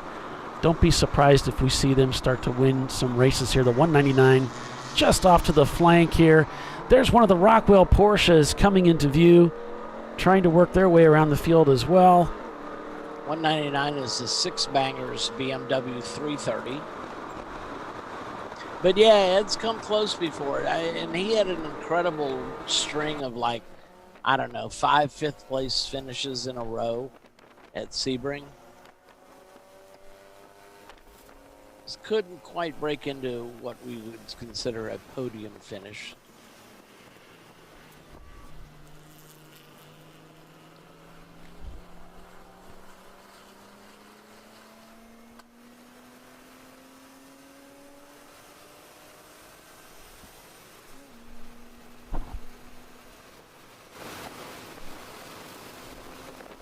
Porsche Boxsters different kind of race car, Tiffany. This is a mid-engine car, as opposed to most of the cars on the racetrack have an engine in the front of the car.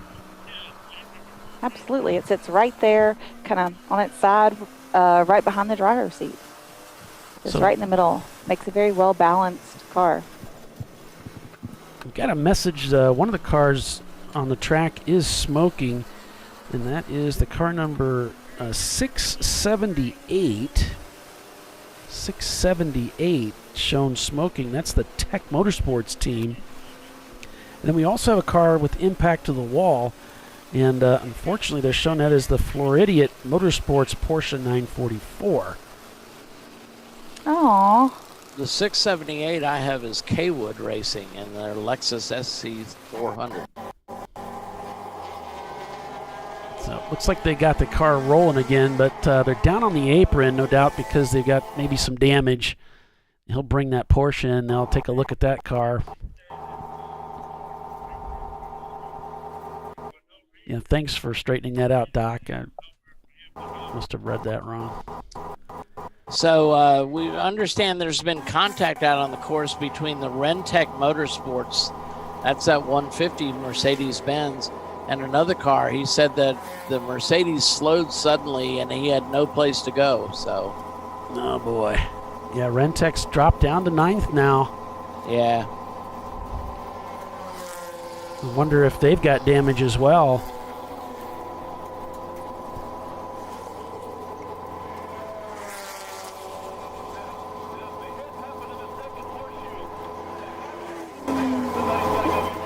Doc, do you know who's working timing and scoring today? I believe it's Dave. Oh, okay. So he's having to pedal that car all the way around the racetrack, trying to get through the bus stop here with an injured car. You can almost hear a little bit of tire rub on one of the fender wells.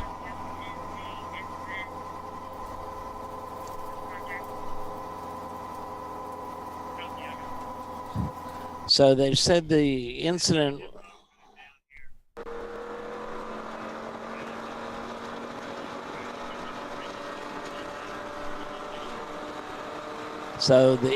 happened in the bus stop, and it's a car in pit stall 6, which are all Triple R Motorsport Ranch cars.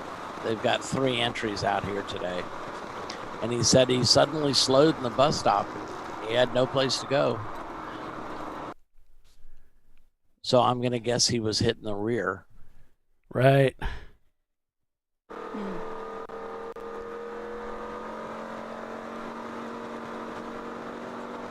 You know, you come into that bus stop at such a high rate of speed. Yeah.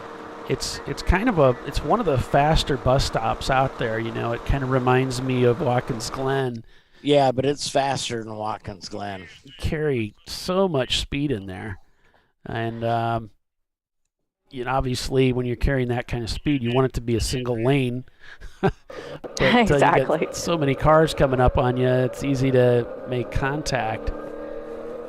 Well, and you're just on the ragged edge of adhesion with the tires, you know, so a little bump can be, you know, rather difficult to recover from. Absolutely. If not impossible. Here's the Flying Critters team and their Mustang. So Crowd Control leading this race about 29 seconds over Stranger Racing in their Ford Ranger. Now the Ranger turning significantly slower lap time, that time by a 2:24 to Crowd Control's 2:17. And we've got the EC car splitting Stranger Racing and Team Infinity in their D-Class car. We've been following them, just turned a 2:25 on their last lap. About 22 seconds is the gap to the EC car. Then we got Rockwell Autosport in the 716 back in 4th place. 5th place goes to Kennedy Cars right now in their 89 E34. That's a 535i, number 804. See the Rockwell Porsche and the Infinity still battling out there for position. Doc, you have the pit stall list? Why, yes, I do. Would you mind telling me where Stranger Racing is pitted? Stranger Racing. Let me see if I can find them. Then I'm going to bug Bill. Stranger Racing is in pit number 35, so near pit in. So here looks like we're at pit out with Bill's camera. So he's not far from 35 then. That's right. 35 pit stalls away. Huh? Only 35 pit stalls away. Oh, he can do that in easily under 2 hours. He's going to hate you guys. He already does. It's not. Me, it'd take me about 4, but Bill.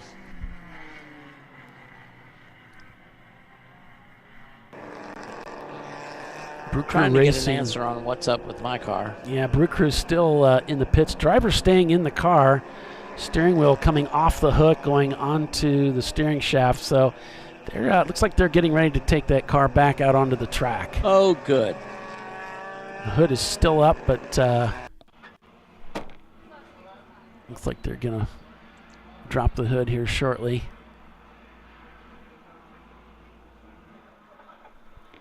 So Arjun in the car just waiting. Kate checking the oil there real quick. Making sure everything's okay. There's our fuel guy, Decal Kelly. Man. We hired since we couldn't get a ringer driver, we hired a ringer crew guy. Can't So do that's much better than that. Paul Decal Kelly, star of Dinner with Racers. Looks like they're going to add some oil there.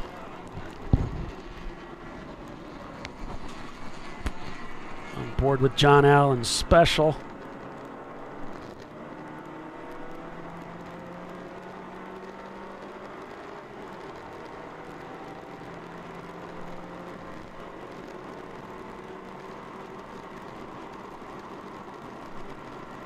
Certainly not the fastest car out here, but the fastest car often doesn't win, especially in these long-distance endurance races. Yeah, true. That's, If you keep the car on track, keep your pit stops to a minimum, you're going to get a decent finish. Yeah, you rarely see the car that says the FTA also win the race. Yeah, You'd think exactly. that, the faster car would win, but it's actually rarely what we see. There's the 448 heading back out. That's actually pit in. Oh, okay. So they're just coming in. That's Gotcha. Trident Motorsports in a 2008 Ford Mustang.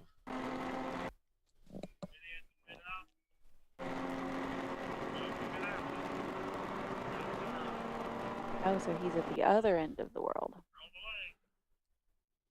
That's Jackie, our pace car driver. Oh, maybe that is pit out. Yeah, I think it I is. wondered Yeah, because it she is was pit in there out. Sorry. checking the belts and Jimmy stuff. normally works pit in. Not But the I most think flattering Ray's taking that duties. camera position there, but you get the idea of what's going on there. Who has an idea of what's going on? I'd like to talk to I him. think it's the people watching the show. They usually know more than we do. Inactive. Looks like they're trying to roll back out onto the racetrack. What are they thinking? On board with our leader here, Crowd Control Racing. Things coming together for these guys. Yep. And that's their sister car that we just saw returning to the track.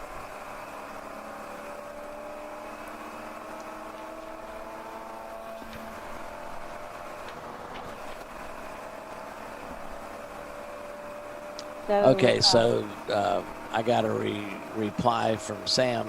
It says they're trying to figure it out. So okay, what's on with my car?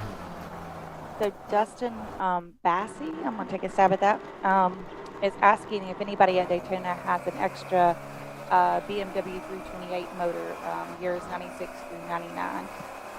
They're in desperate seek of that, and he's posted his number on our Facebook, not Facebook, YouTube feed.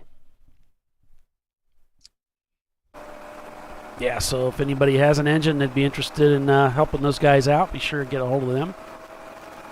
If you know somebody I'm that sure might they borrow would an extra. appreciate it. Yeah, the engines are kind of a Kinda thing necessary. here. They are kind of necessary. It's so irritating. Yeah. If you need that number, you can always Facebook message me or something like that, and I'll type it over to you. Yeah. 864 heading back out. The CCR team.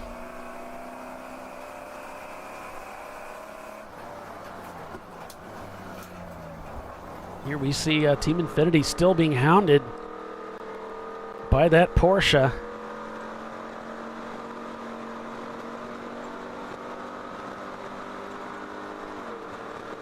So we've got a couple of folks chatting over on YouTube, and this is their first race they've watched with ChampCar. Oh. So we Our great to have you. apologies. Our sincere apologies for the broadcast. The race is awesome, but then you got to deal with us too. Yeah, well, Pros and cons to everything. There's a price for everything. That's right. exactly. Garage 65 in the pits right now, getting serviced. You can see someone leaning in to help that driver get buckled in. It is the responsibility of the crew to get that driver buckled in safely before they arrive at pit out. What was the reason for the red flag? We had a car that had caught fire. It was last year's winner, the Paul Cruz team. Problem. Yeah. So they that was Van Buren boys, and so the fuel rail split, or a hose going to it split, and the car caught fire. Look who's going back out onto the racetrack. It's Brew Crew Racing, ladies and gentlemen. Yay! The crowd goes wild. Yeah! yeah! So Michael McCourt was asking what the reason for the red flag was. Thanks for watching, Michael.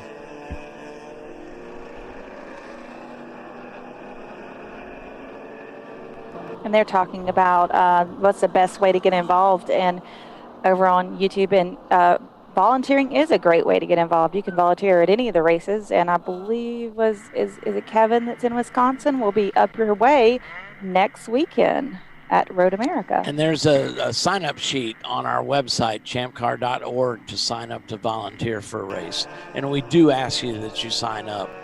Yeah, you can't just show up. Yeah, you got to sign up. Well, you can, but not a good idea. We kind of like to know who's coming and how many people we're going to have. We do a schedule sometimes. Yeah, organization.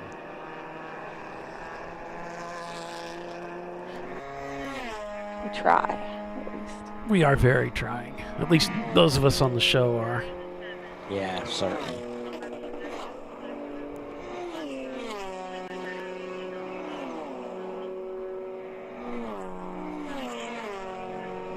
Got a car moving slowly there, heading towards the bus stop. Hopefully they're not going to run into a problem.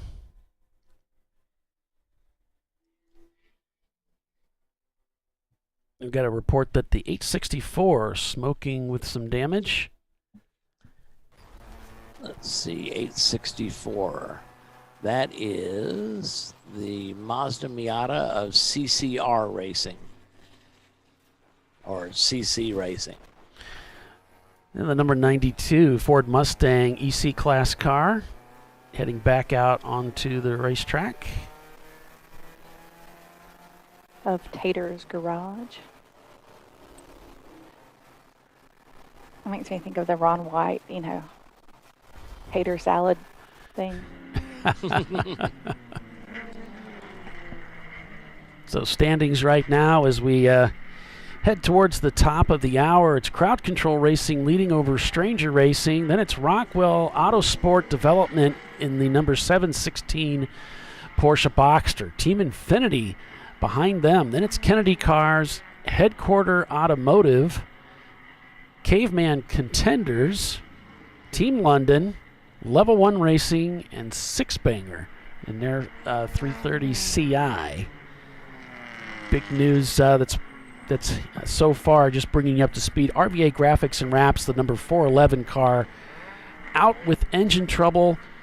But even bigger news, the Van Buren boys machine, that Nissan Altima, out of the race with some fire damage after a fuel leak.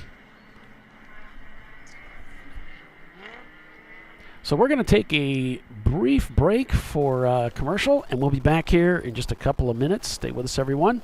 You're watching Champ Car Live, presented by AutoZone at Daytona International Speedway. Back in just a moment.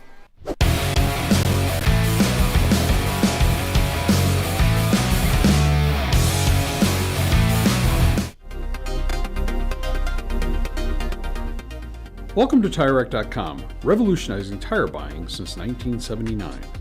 With our unmatched selection of branded products, finding what fits your vehicle and is right for you and how and where you drive has never been easier. Through helpful online shopping tools that include our professional hands-on reviews done at the introduction of a tire and consumer reviews that give real-world feedback over the life of the tire, you can make the right tire choice and find exactly what you need. And if you prefer to talk to someone, our tire testers, our sales team, are available on the phone. And that's how we get you the right tire for you and your vehicle for where and how you drive.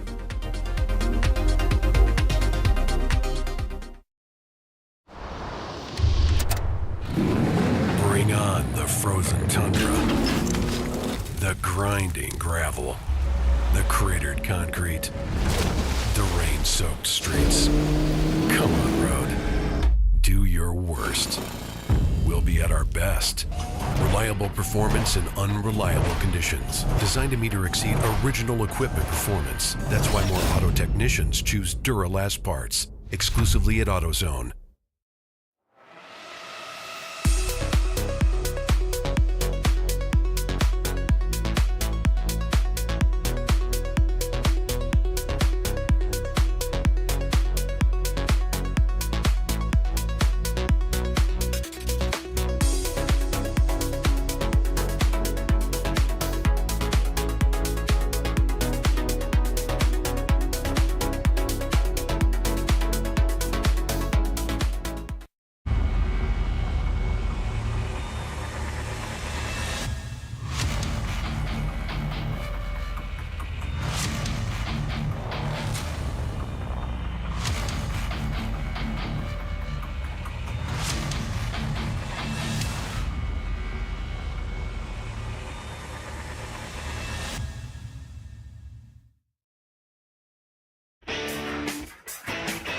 Located in Northeast Ohio with 40 years of combined experience, Money Shift Racing knows how to deliver performance and safety, offering everything you need to get your vehicle and drivers ready for race day.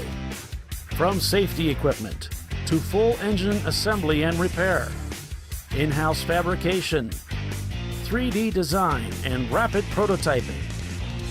Money Shift Racing. Performance done right. Discovery Parts is a veteran-owned racing and safety equipment company. While we're located inside Atlanta Motorsports Park in Dawsonville, Georgia, Discovery Parts can also be found at the tracks, supporting a number of Champ Car Series events.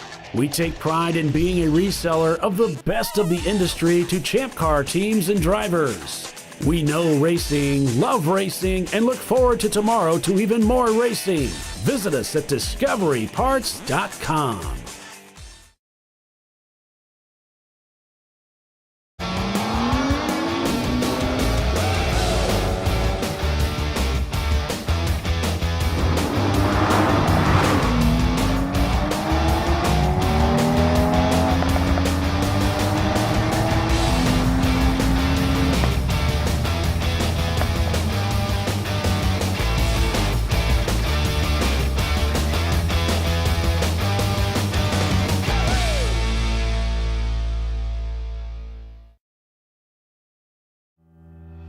Lifeline USA is a leading manufacturer of onboard fire suppression systems. Lifeline's continuous commitment to research and development ensures that we supply the most innovative and cutting-edge products available. Used by the majority of the world's motorsport championship winning teams and constructors, Lifeline has a proven history of success.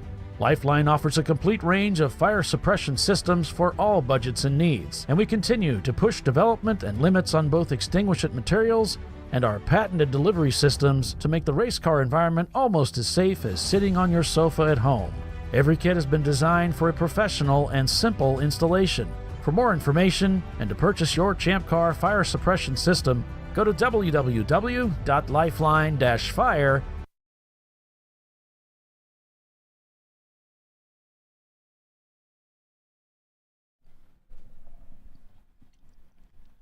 All right, welcome back, everyone, to Champ Car Live, presented by AutoZone. It is the RVA Graphics and Wraps Daytona Beach 14, the world center of racing. I'm Paul Veltum, along with Doc Waldrop, Bill Strong, and Tiffany Alexander, bringing you full-length race coverage again this weekend. Get this sorted out for us here. Sorry about that. There we go. Crowd Control Racing still shown as the leader of this race over Stranger Racing, and Team Infinity just been overtaken by Rockwell Autosport. So those two guys still racing pretty hard.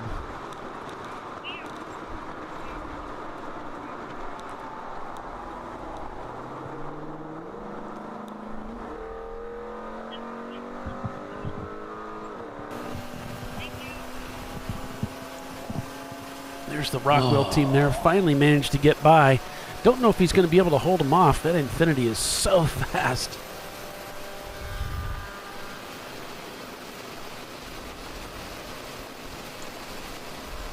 But it looks like there's a pretty significant gap between them now, so I'm not sure what took place there. Maybe there was a spin or something. We were under local yellow, I believe, for an incident just past the International Horseshoe. Ah, okay.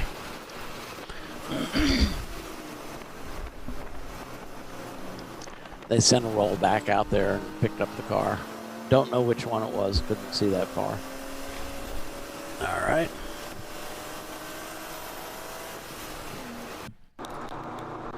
So Bill was just in here. He said it's hot out there. Ray Frank is taking a break right now. He's working pit in.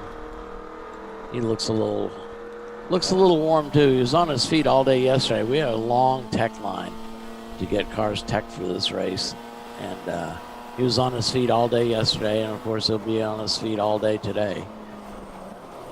Yeah, Rentec not turning laps right now. You know, that car might have been damaged in that last altercation, so... Altercation, I like that. Yeah, I've been practicing. Floridians. I used the word incident, you know, but altercation sounds better. Behind the wall for Floridians too, so lots of attrition here from some of our camera cars. Come on, guys.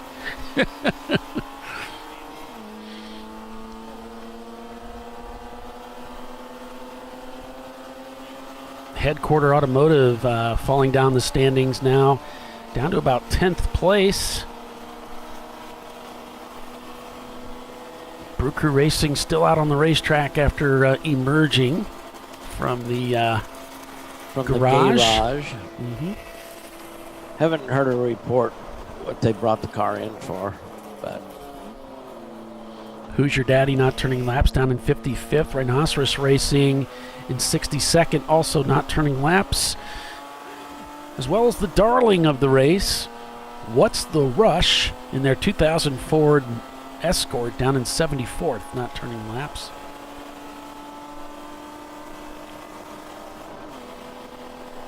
"66 laps completed here at Daytona International Speedway.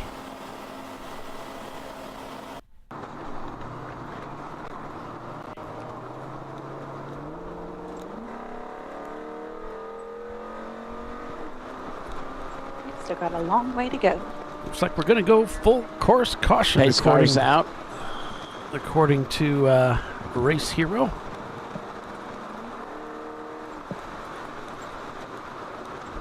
I think I'll just start checking the bus stop automatically when we go yellow, since that's kind of the place where things seem to be happening today.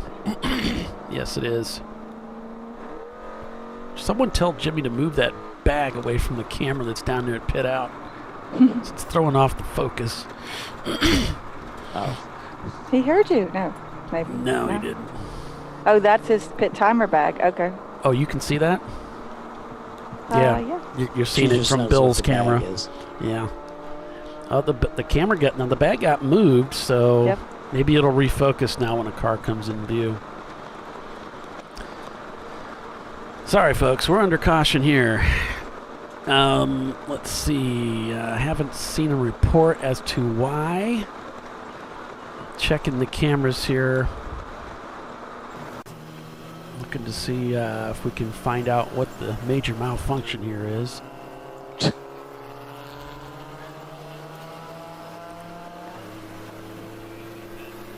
major model is probably us. But, you know, there might be one on track as well.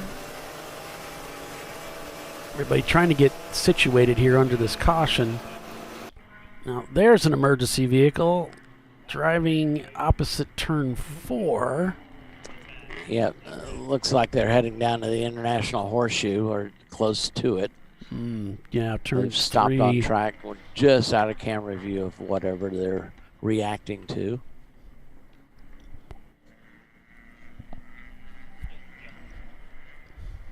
The little barrier is right in our way, isn't it?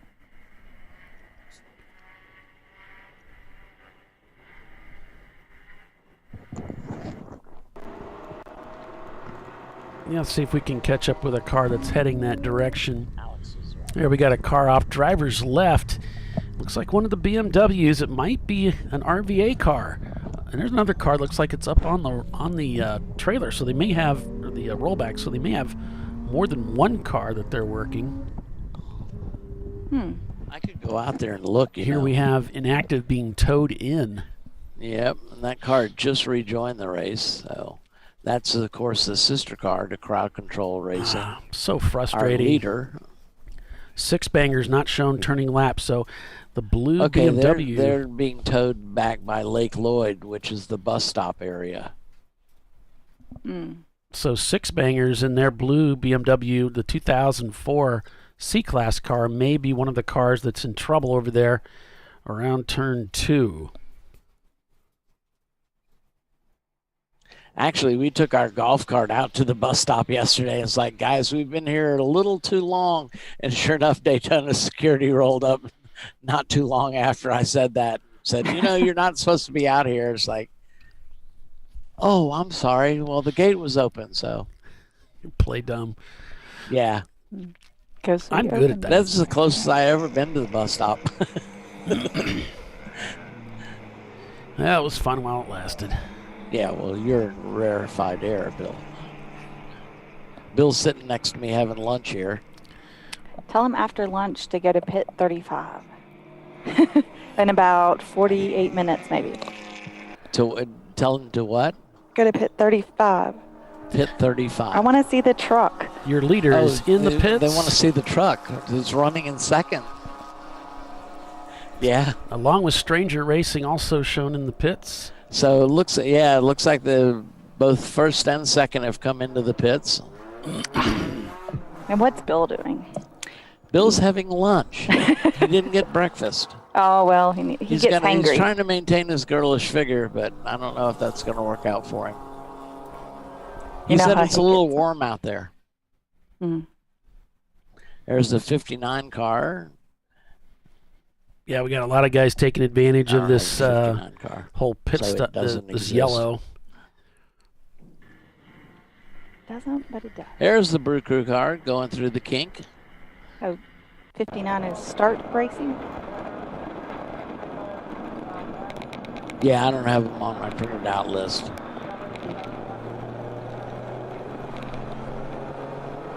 Looks like Arjun talking to the team there.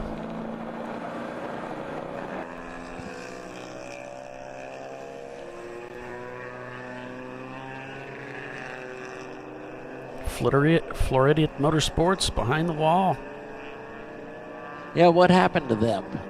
They had contact in that incident? Yeah, they had contact. With the wall. What was reported is they had contact with the wall. Gotcha.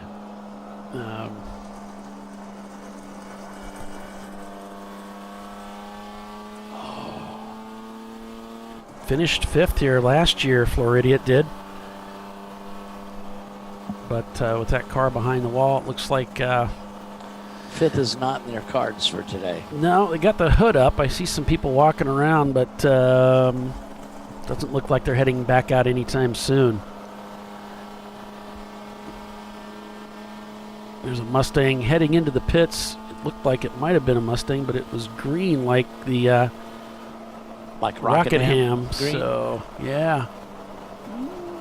That couldn't be because we're on board with Rockingham here.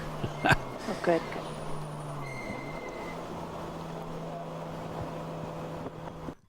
Out the back from the Team Infinity car. Okay, they're going to hold pit out. Number 296 lined up, ready to head out. But there's her Jimmy calling back saying, "Up, I got that you." Is RYSA Racing, like it says there on the rear quarter panel, because I can read. What a novel idea to put it on the car, too. Yeah, well, it comes in handy. John Allen Special looking for a spot here. It's crowded in the pit lane, folks. Look at that. Super crowded. Yeah, Have to double park. there's 3 cars to a pit stall here, and of course the pit stalls are 30 feet long, so you've got enough room. But yeah, some had 4. Wow. Busy. So we do allow, pit road is fairly wide here, so I think they're allowing side-by-side pitting. Okay. Yeah. Double parking allowed. Yeah. Garage 65 shown in 64th spot so far. Bill was saying there's sometimes the car's pitting 3 wide. You don't want to be the last guy because it's a ways to walk to your car. Right. The poor fuel guy who's carrying the fuel over. Carrying the fuel road. Number 6 at pit out. Looks like they've opened up the pits again. That is Reeves Racing in their Pontiac Firebird. Here comes another D-Class car, 294. That is the Chevy Camaro of Mostly Motorsports. It's a good-looking car. Yeah, I like it. They stop here. There's for a us lot so we of can see good-looking them. cars out here, though. Looks like they're going to be going green here this time by. That's crowd control, it looks like, at pit out.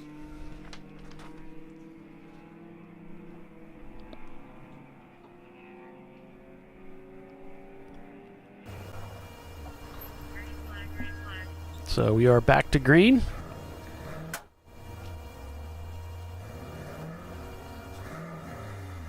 .716 is going to be black flagged.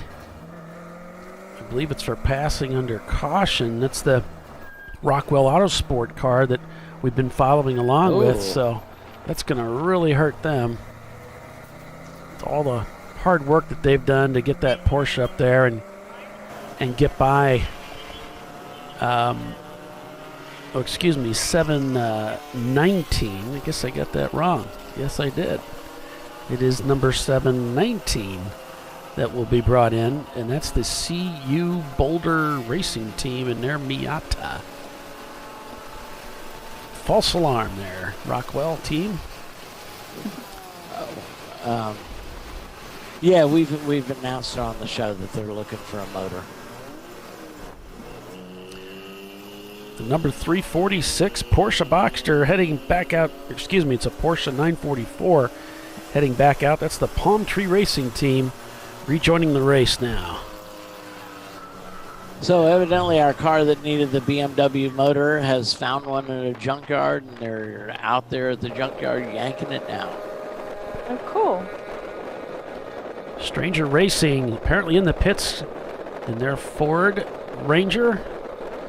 Falling down the standings as they're down to 8th right now.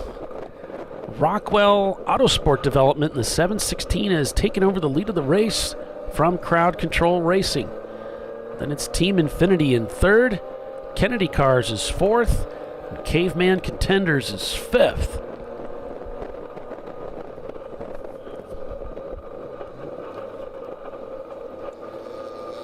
Want to give a shout out to Sharky 2 and their Infinity J30. They didn't want Team Infinity to get all the press this weekend. So they said, don't mention Ed. So unfortunately, we have a camera in that car. Well, and a rear-facing camera, too. Yeah. So, the Rockwell team is leading this race in C-Class as well. Crowd Control's leading D-Class. A-Class is led by Level 1 Racing in 7th. And Final Turn Motorsports is leading B-Class in 9th. Daring Greatly heads out of the pits to rejoin the race.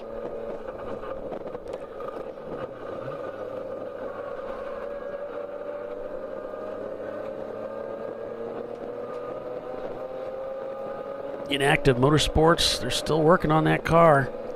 Yeah, we saw them giving come up. in on the back of a rope. John Allen There's Special. our Mini. Mm-hmm. John Allen Special. Quick little mini. Here's the truck. Yeah, there's their truck. Yep, there's the truck, 551. Looks like they did have some contact there, but yeah, that might have been there before. Poised to head back out.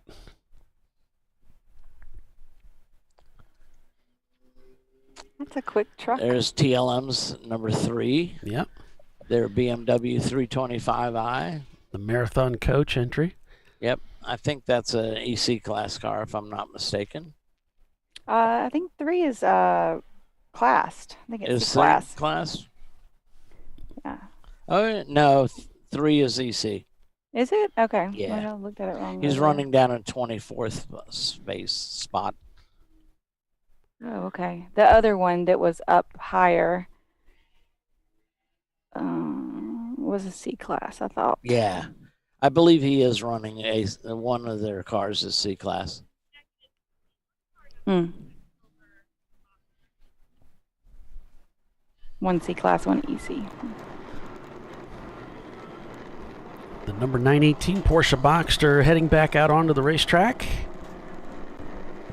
69 laps completed so far, and Rockwell Autosport shown about a lap up over Crowd Control Racing, who's led several laps of this race. This is, I believe, the first time that Rockwell Autosport Development has led the race here at Daytona International Speedway. Welcome, everyone, to the show. It's ChampCar.Live, presented by AutoZone. I'm Paul Veltzum. We've got Doc Waldrop, Bill Strong, and Tiffany Alexander calling the race for you today. Like we do every race. Pretty much. We got another race next weekend. It's going to be Road America. And then the following weekend, we'll be at Charlotte. You got to say Road America, our national championship, Paulie. Didn't you get the memo? No, I don't read memos, but you know I don't read that stuff. No. I have to be told repeatedly. It's in my contract. Is it really? Oh, yeah. Get that added. If it's not, it should be there. Yeah, okay, I see. I see what you're saying. I see Doc what wants that added to his. On board with Team Infinity, again in third place right now, shown 18 seconds behind Crowd Control Racing. Both cars just turned a 222 on that last lap. Yeah, 222.895 for Crowd Control and 22.695 for Team Infinity. It'd be nice to see Ed up on the podium. He's come so close before. He's won with that car. Been a minute, maybe.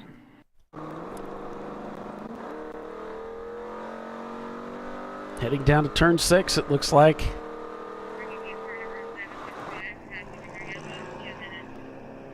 Here comes the shark car. Through turn 6, back up onto the tri-oval. Is that 715? Or yeah, passing under yellow. Yep. Rockwell. Let's see Oh which. boy. Is that the? Oh no, 716 is leading. I was like, whoa. Yeah, it's one of their sister cars. It's down in 9th place right now. That'll hurt. Yes, I'm afraid so. On board with the Flying Critters.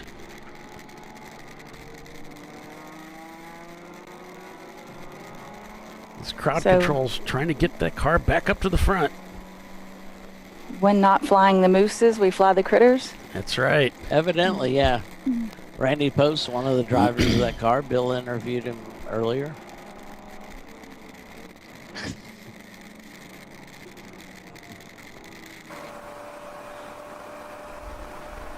If you don't know Randy, Randy's team is named the Flying Moose, but he's driving with his friend, who also drives with him, in the Flying Critters. I wonder what that's like. Having friends. That must be great.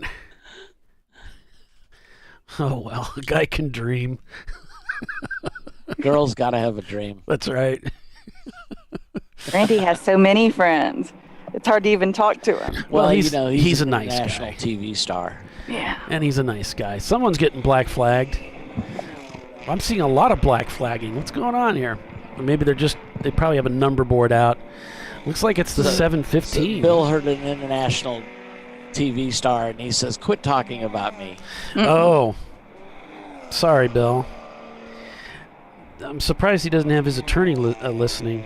I think that was the black flag for Rockwell. Bill's got an attorney, but it's mostly that meets with him at Human Resources. Oh.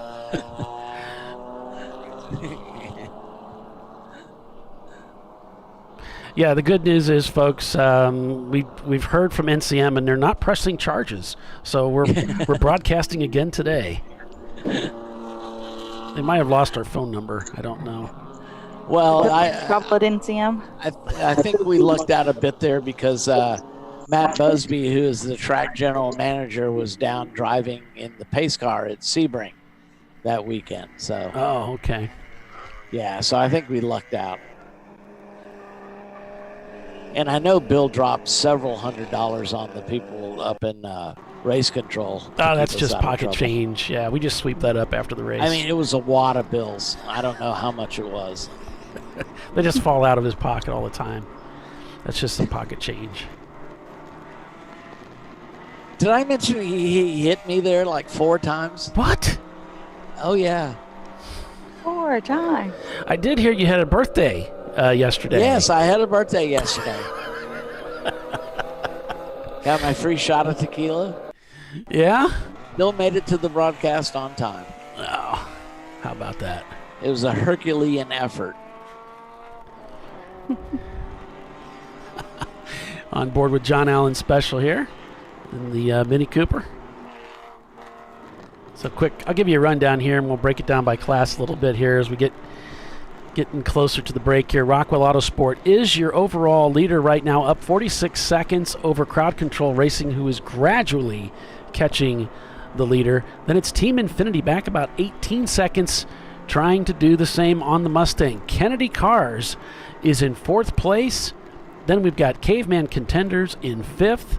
In 6th place, it's Team London in their E34. In 7th place, it's your A-Class leader, Level 1 Racing.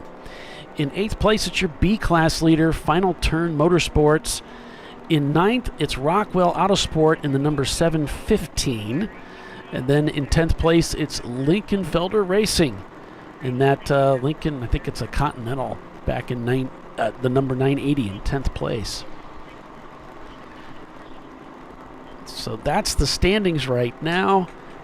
Getting you up to speed with the race, we did have a red flag early on, and that was from the Van Buren boys machine that caught fire. Driver's okay. They got the fire out, but the car is done for the day, apparently. And we've got RVA Graphics and Wraps, the number 411 C-Class E30. Behind the wall right now with engine problems. Looks like they've pulled the camera out of that car, so that car might be done for the day.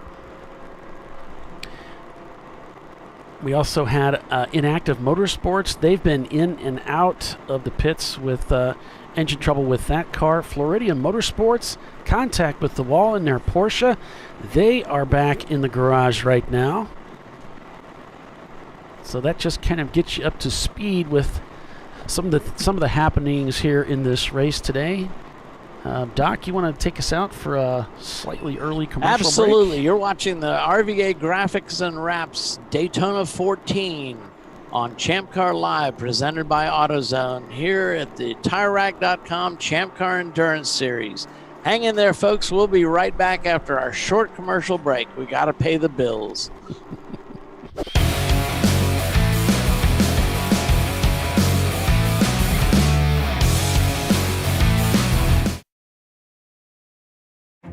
An important decision is afoot. This man is about to buy tires on TireRack.com. Tire Rack is the leading online retailer of tires in North America and a repository of advice and expert reviews. And it's done!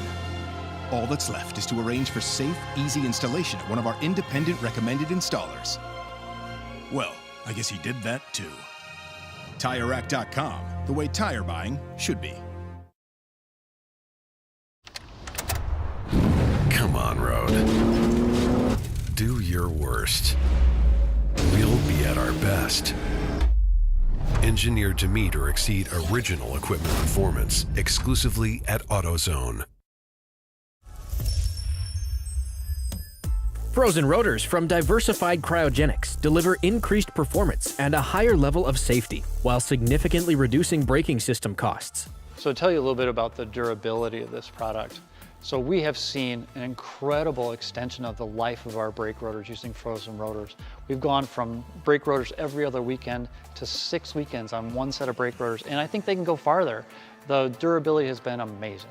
And it's been a fantastic season, and man, a lot of that is due to the way our car can brake on those frozen rotors. For more information, go to frozenrotors.com.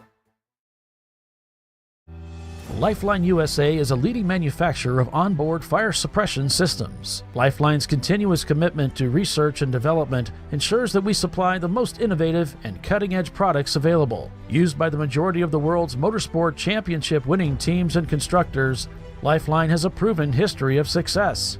Lifeline offers a complete range of fire suppression systems for all budgets and needs, and we continue to push development and limits on both extinguishant materials and our patented delivery systems to make the race car environment almost as safe as sitting on your sofa at home.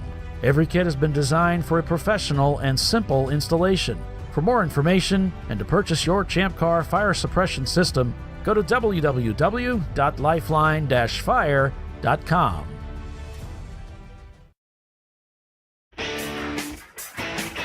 Located in Northeast Ohio with 40 years of combined experience, Money Shift Racing knows how to deliver performance and safety, offering everything you need to get your vehicle and drivers ready for race day. From safety equipment to full engine assembly and repair, in-house fabrication, 3D design, and rapid prototyping.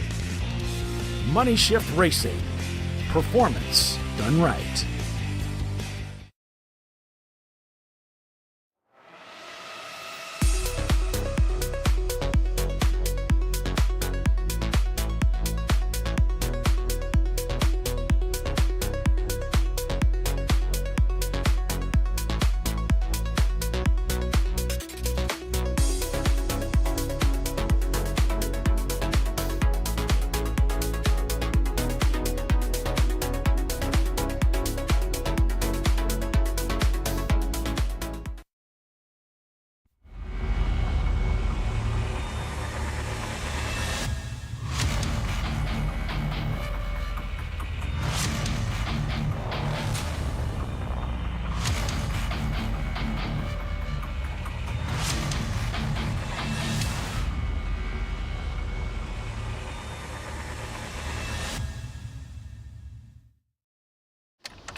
We'll be at our best.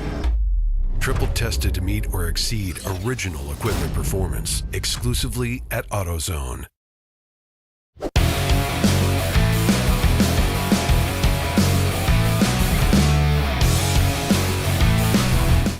We are full course caution here at Daytona International Speedway.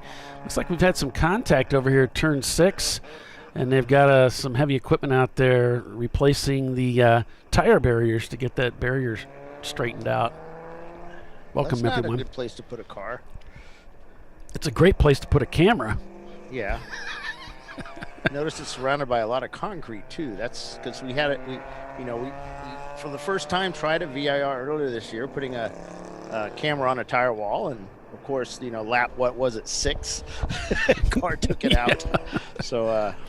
Now I'm looking for places with concrete around it. But I'll tell you what, we had a fantastic shot of that shunt, though.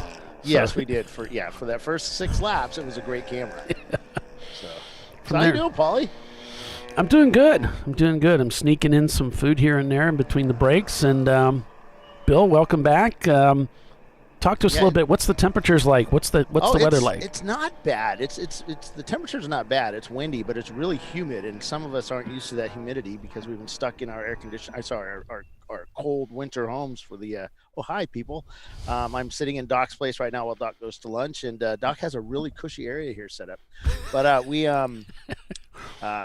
it's really humid outside, so I can see and plus the sun. Everybody's baking.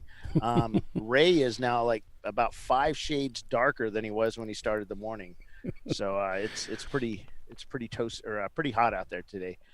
But we're seeing a lot of broken pistons, holes in pistons, rods being thrown out of the car. That's usually not a good thing in racing, from what I understand. And we're back to green flag racing here at Daytona International Speedway, as the green flag waves on the start-finish line. Yeah, I was talking to Elon Gorin of the e-racing team, because we burned up a motor here a few years back in our M3, and he said, yeah, man, it's Daytona. It's hard on engines. Yep. And that, we were we were driving around the last couple of days in the V-dub, and when you're at speed, it doesn't really, when you're over 100 miles an hour on the banking, it's pretty cool. But when you're doing 40 miles an hour on the banking, it's a little scary. It feels like the VW is going to roll over.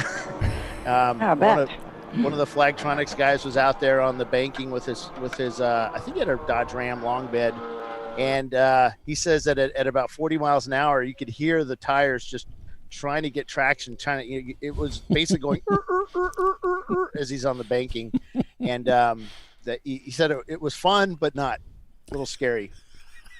Okay, let's go back to racing. There we go. We're back to green flag here. Turn 4. Our new zoom camera, so we can zoom in on things far away. Guess I have to work on the focus of that a little better. I think Rockwell leading the race here. Crowd Control in second. Yep. Kennedy in third. Team Infinity looks like they've come into the pits. So this is about the time that the D-class cars, the cars that go through a lot of fuel, start dropping back a little bit. Lincoln Felter and Team Infinity, those guys are, even Stranger Racing, those guys are well versed in how much fuel to carry in this series. What was that he threw? It's a vent. Another hose? It's like his that's vent. their vent line. That's an interesting way to do it. It's like it goes down. Oh, that goes to the drip pan. Yep. And so this Infinity, the J30, this is the one they've been racing for like 100 years since coming into Champ Car. They have another car that's set up the way that this car was when they first started racing with us, with a V6. And it says it handles the same. It's about as fast as the other one was. And this one, of course, is much more fully developed, a lot lighter, a lot more stripped down. But they're doing pretty well out there today. On board with Rockingham Racing. Level 1 Racing shown in the pits, your lead A-class car, as well as Final Turn. It's also your lead B-class car. 715, the sister car of the 716, is leading the race right now, was called into pit lane for a passing under yellow. They were not happy about that. The driver said he did not pass under yellow, and using probably words a little harsher than what I just used. But he wasn't happy about that, but he served his time and is back, rejoined the race. Looks like Chris hopping in the car here on the Brew Crew machine, getting that mirror I hate those mirrors. adjusted. So those are the ones that you turn right, you turn it, you turn it, and they can twist, and boom, you've got a lap full of glass. That's Troy Trulio. Yeah, that's a long acre. I'm not sure if that's a long acre. This is a longer one than the ones that you're talking about that break real easy. Fortunately, this one hasn't broken on yet. I like those better than the wink mirrors, though. Oh, the yeah. Those just mess with my brain and just. I got a new one that we got off of a NASCAR team. It's pretty darn cool. The company is no longer making mirrors, but for the longest time, that's what everybody used. It's got reinforcements welded into the back of it, so you can move it around all you want. It's not going to break. On board with Crowd Control, really trying to reel in the leader and get back to the lead of this race. 46 seconds is the gap for Crowd Control to Rockwell Autosport. So did they pit, and Rockwell hasn't pitted yet? Yeah, Rockwell is pitting more on sequence, whereas the Mustang, the Mustang's been having difficulty with that. About an hour and a half is where they seem to have landed. Of course, Crowd Control finished second last year to the Van Buren boys. Now they're out of the race, so this opens up the opportunity for crowd control. And yet, here's another competitor, Rockwell Autosport, in their Porsche Boxsters, kind of brought those cars up to the front, so now they're a threat. The Van Buren boys was a Rockwell car. Right, but it's a totally different car. Yeah, he was hoping to have all 3 cars up there today, but right now 1.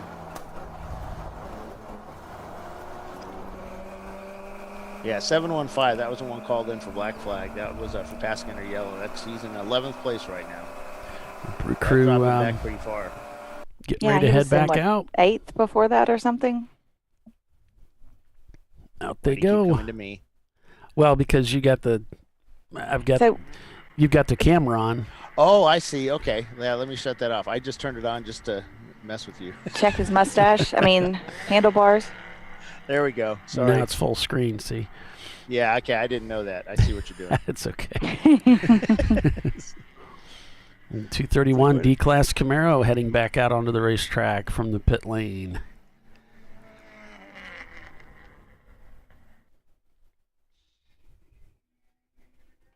It's a cool shot. Yes, it is. It really is, yeah. Polly, did you see that you're getting some love over on the YouTube chat? No, Mike says the graphics look great. They look better than some of the ones even on the Pro Series. Mike who? Mike Coppola. Coppola? Yeah. I can't ever say his last Mike name Coppola? right. Coppola, okay. It's one or the other. Thanks, Mike. I appreciate that. It does look fantastic. It's been fun putting that stuff together. Looks like Team Infinity's heading back out. They're rolling down pit road now. Pretty exciting. Tiffany says they've won races. Bill, do you recall? I think maybe they won at Sebring once, but I really don't remember them winning. But I know they're always way up front there. The shark car. Oh, Team Infinity. Oh yeah. Did they win? Or they had to be top 3 at least, because I remember them being. They may have won at Sebring. Yeah. I wouldn't be surprised. I think my very first race at Sebring, I think, like back in, what was that, like 13 or something? Yeah, because we interviewed him, I interviewed him, and he was all excited. Yeah. GBU's rejoining the race. They've spent some time in the pits working on that car. You hear him talking on the radio. Yep. You can see this blend line that the race director was talking about. They need to stay in that lane, basically. Right there. Once it goes stripy, once it goes stripes, he can actually come back out. But you don't need to, because you stay out wide anyway to get the apex here. Right. Get the speed up. So new driver, probably hasn't been on the track since last year, so he's got to relearn the track. Is the front camera working or not? Nah.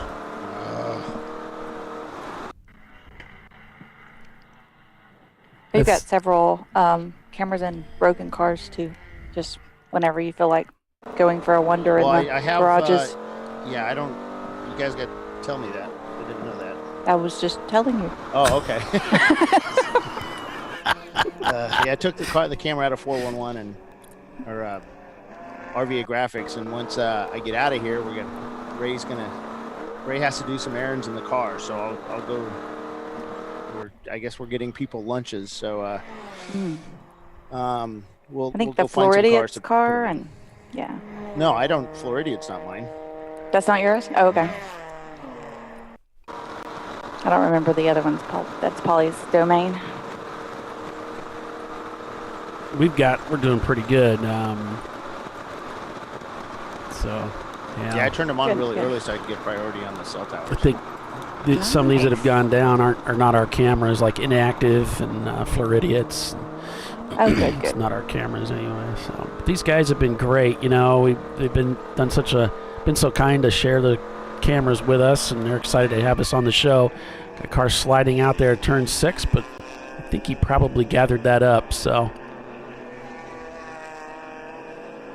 This is turn 6, right? Yeah, I keep Yeah, calling it turn 9 for some the reason. track gets a little loose right there at the exit. You want to be track center to track inside. You don't want to get too far out. It actually kind of dips off a little bit. So yeah, that back end can come around on you.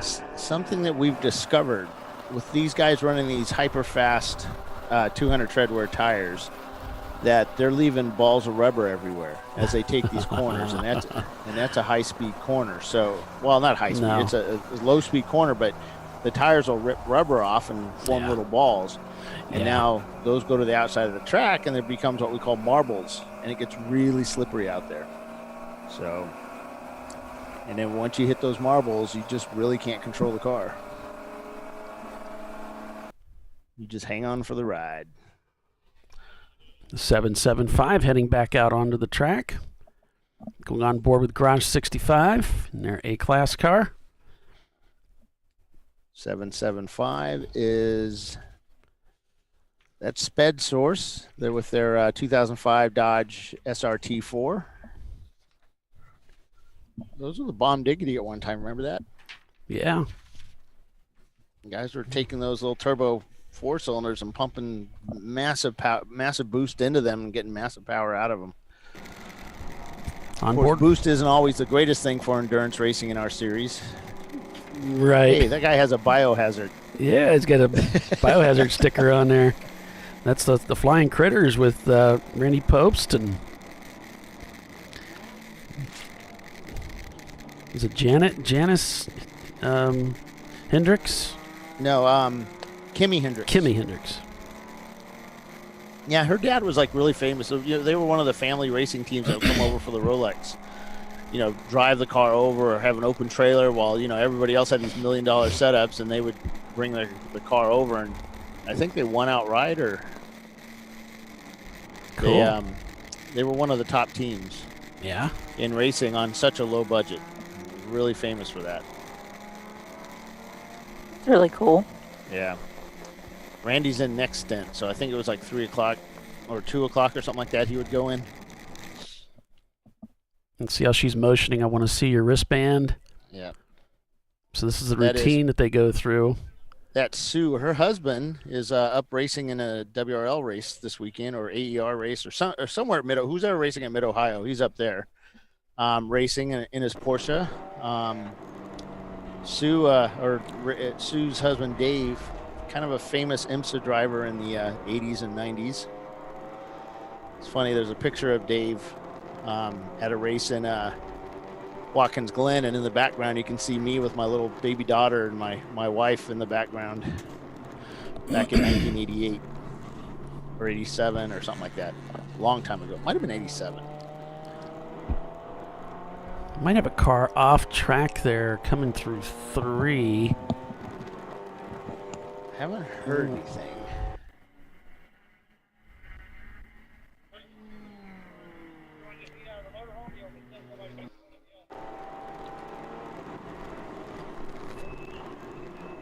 Heading down into turn 5 here is the number 80 of John Allen Special. Rockwell Autosport still leading this race over Crowd Control Racing. How's John Player or John Allen? What place are they in? Let's see here.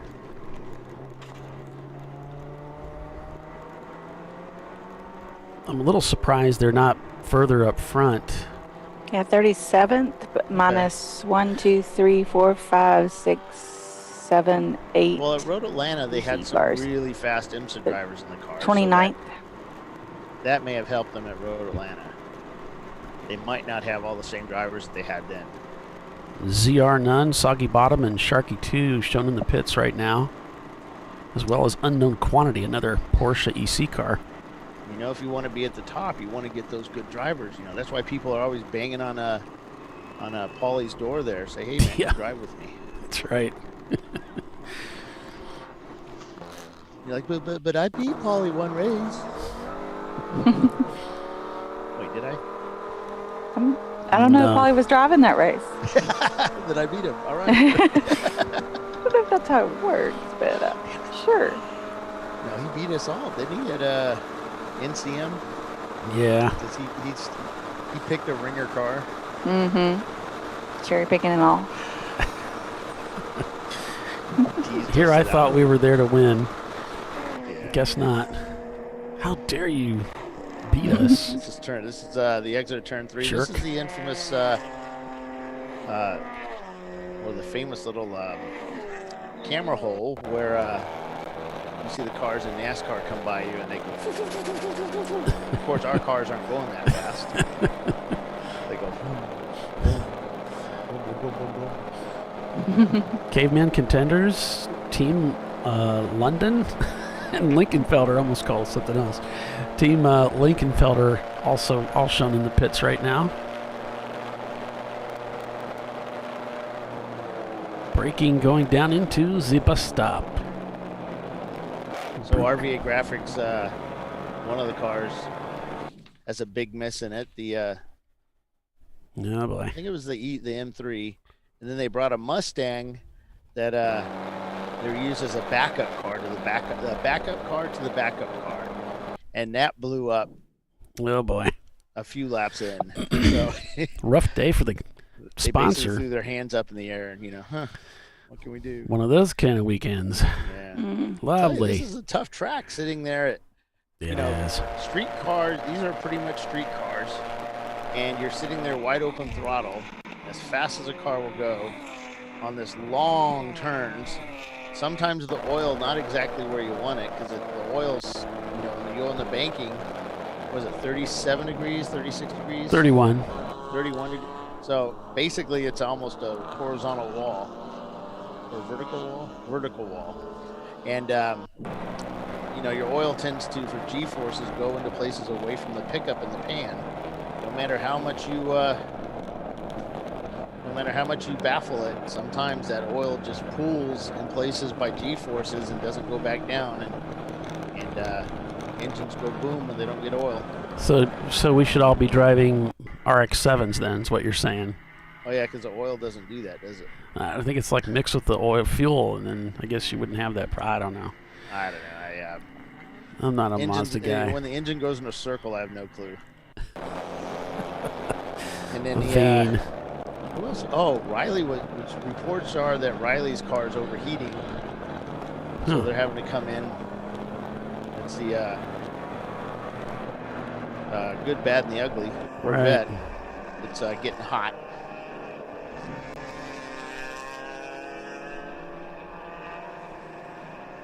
I haven't seen much of them at the pointy end of the field today. Well, they started, I think, 4 or 5 laps down. Oh, okay. Yeah. The TAC had made a decision on certain parts having a cost to them, and so they had to take that cost, which kind of sucks because there's a lot of teams out there that don't know yet that they're going to be hit with some really big numbers, and with their rear suspension swaps. So I think a lot of them are BMW, so who knows? Well, Team Infinity down in 11th place now after that pit stop. They've got a couple EC cars ahead, so that will put them in the top 10, but it's a big drop. It puts them about 3 laps down from the lead. That Fiero went way out there. What's up with that? See him? Or maybe just letting those cars pass them. Yeah, it's probably the Corona Machine guys. They sent us a nice little submission form. So just a bunch of old guys having some fun, throwing some junk together, hoping it works. That's like a lot of us. Right. So. All right, so RVA just dropped off the gold window banners and the stand back rear stickers for the national championship next week at Road America. Ooh. Relinquishing their crown, so to speak. Yeah. Everybody that's in the championship will get one of these. They'll put it up at the top of the window and replace their existing one. They can run that for a year. Let's see how let me see what he did to him. We had to make some changes on my way down here, so I said, surprise me, but make it look good. That's usually sometimes not the best thing to do. You have to turn your camera back on where we can see them.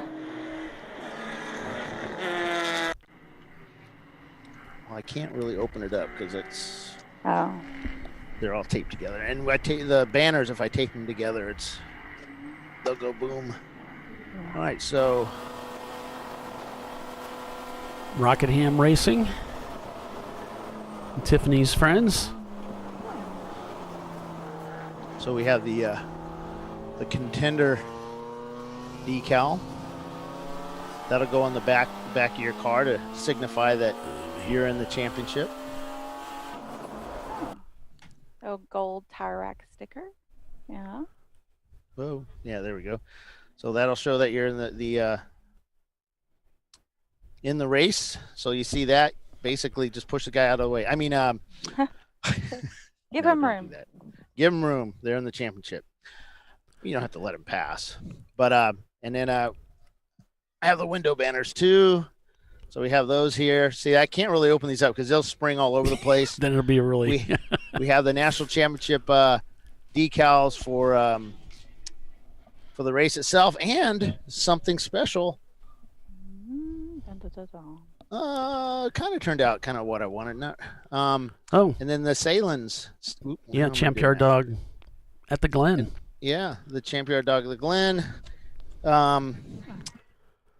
The Hallett stickers are here. Yeah. We'll be going out to Oklahoma. And, of course, Charlotte Motor Speedway. Yippee. Those stickers are now here, too. The So, 24th. yeah, we're stickered up for the upcoming races. Next week, we're at Road America. Week after that, we're at Charlotte. And then we go to Oklahoma for a couple of races. I think we're going to be taking full Flagtronics units out to Hallett because they're looking at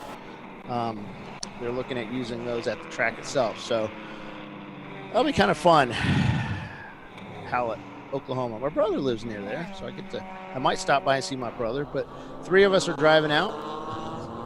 Oh yeah, my brother still speaks to me. So turn 1, coming out of the NASCAR tri-oval down into they call it the tri-oval here, right? Yeah. The tri-oval down into the infield. That's always a fun spot. Doc's got candy. Doc's not sharing.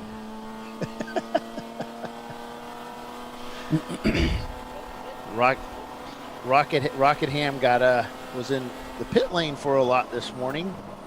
For a few minutes this morning. And looks like they got their stuff sorted out. Yeah, that was about it. They just getting started was the issue, but then they got going. So. There's some moisture in the cool packs. Oh yeah, they were blaming snow from Road Atlanta. It could have been. Yeah, some guys are complaining that it wasn't snowing here. Their chances were taken away. Seriously.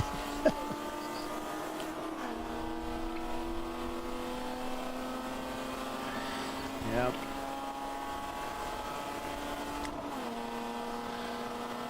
Are the cars fast enough to use the entire bank? Yeah. Oh yeah. Yeah. They can go. There's Absolutely. guys that run right up on that wall up there. Yeah. I kind of did that one time. Yeah, I kind of did that one time to see if I could do it. It's scary. Because if your bumper hits that or whatever, it's going to dig in and it's going to be curtains. Not pretty. It's going to be quaintance. A yellow smear across the... That's what's left of Bill. Yeah, that's good. That's good. A yellow smear. Yellow smear going across the track. Yeah, there's also some marbles and it gets really dusty up in there and it's just... And it's dusty dusty with sand because, we're only a couple of miles from the beach, if that. Yeah, I've passed up there. It's not, you don't want to be up there. It's just not a friendly place to be. Real men get up by the wall, man. Come on. Well, like you said, I mean, it's just, there's a lot of garbage up there. And I have passed up there, and but only because I had to. It was like 4 wide. If I could have passed anybody when I raced here, I would have got up there. We had some major car issues. So when we raced here, it actually was the first race of the yellow car here. And yeah, that wasn't fun. Never fun to have issues with your car at the race, No. everybody comes, ready to race, and then, man. So Brew Crew back behind the wall again, working on that car. And Bill, Bill, you were talking to me a little bit about how we could really use some volunteers with the COVID things lifting and everything. Is that pretty much wide open, and we can get people in to come help out if they just want to sign up? Yeah, we'd love to have some volunteers. We had a bunch this weekend. We could have used a few more. We could use you guys on race days. Some of these big events like Daytona, we could really use people to help us with move-in. We had to actually have the employees of Champ Car working this weekend, and that's not a good thing. Sorry, I should say that. Bill Strong had to work this weekend. Make some grumpy and. But yeah, we would love to have people help us out. You can work on pit lane. We have all kinds. If you don't want to work there, we have other places that you can help us out with. And we'll pay you. Yeah, we'll find you something for you to do. We'll work. Pit lane. We'll pay you, feed you, to have a good time. Yeah, so make sure you check that out. ChampCar.org, the website. There's a sign up form right there. So please do check that out. We're at the top of the hour here, Bill. Daytona International Speedway. You want to take us out to commercial? Who? Yeah, you. Me. If you want to. You're watching ChampCar.Live. Wait a second. I'm getting there. Hold on. I'll get this. Sorry, I wasn't prepared. Sorry. You're watching ChampCar.Live. Presented by AutoZone, the TireRack.com Champ Car Endurance Series at Daytona Beach. Oh, yes, that's right. The RVA Graphics and Wraps. Daytona Beach, 14-hour at Daytona International Speedway. We'll be right back, folks.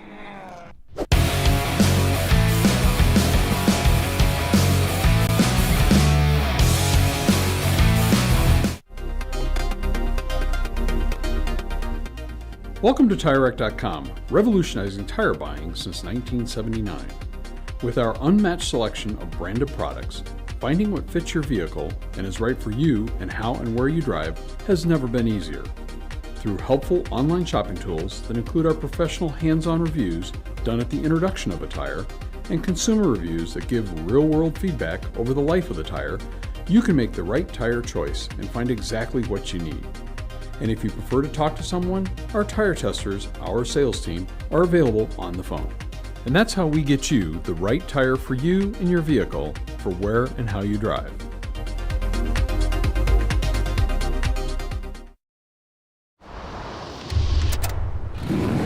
Bring on the frozen tundra, the grinding gravel, the cratered concrete, the rain-soaked streets.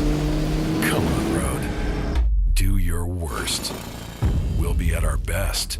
Reliable performance in unreliable conditions. Designed to meet or exceed original equipment performance. That's why more auto technicians choose Duralast parts. Exclusively at AutoZone.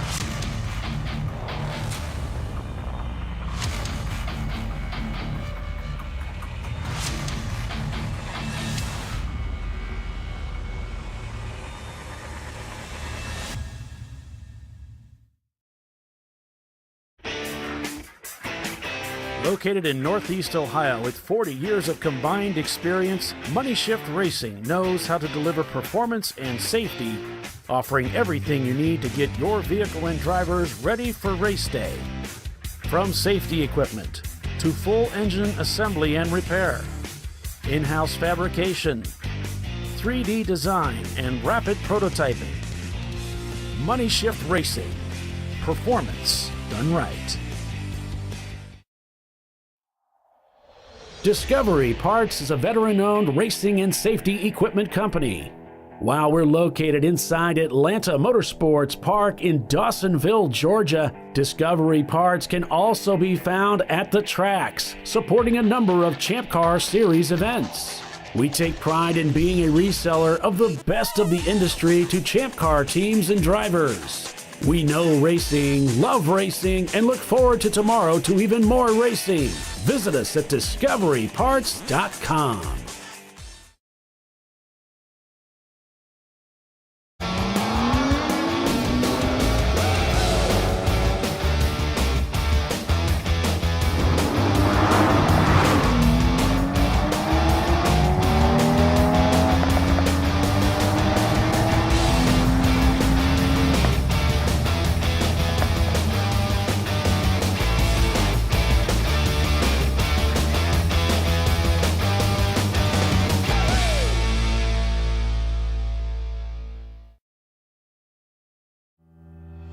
Lifeline USA is a leading manufacturer of onboard fire suppression systems. Lifeline's continuous commitment to research and development ensures that we supply the most innovative and cutting-edge products available. Used by the majority of the world's motorsport championship-winning teams and constructors, Lifeline has a proven history of success.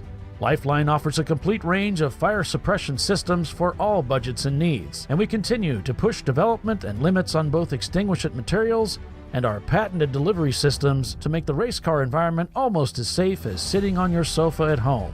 Every kit has been designed for a professional and simple installation. For more information and to purchase your Champ Car fire suppression system, go to www.lifeline-fire.com.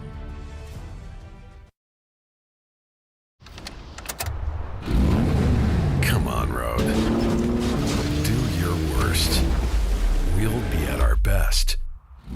Engineered to meet or exceed original equipment performance, exclusively at AutoZone.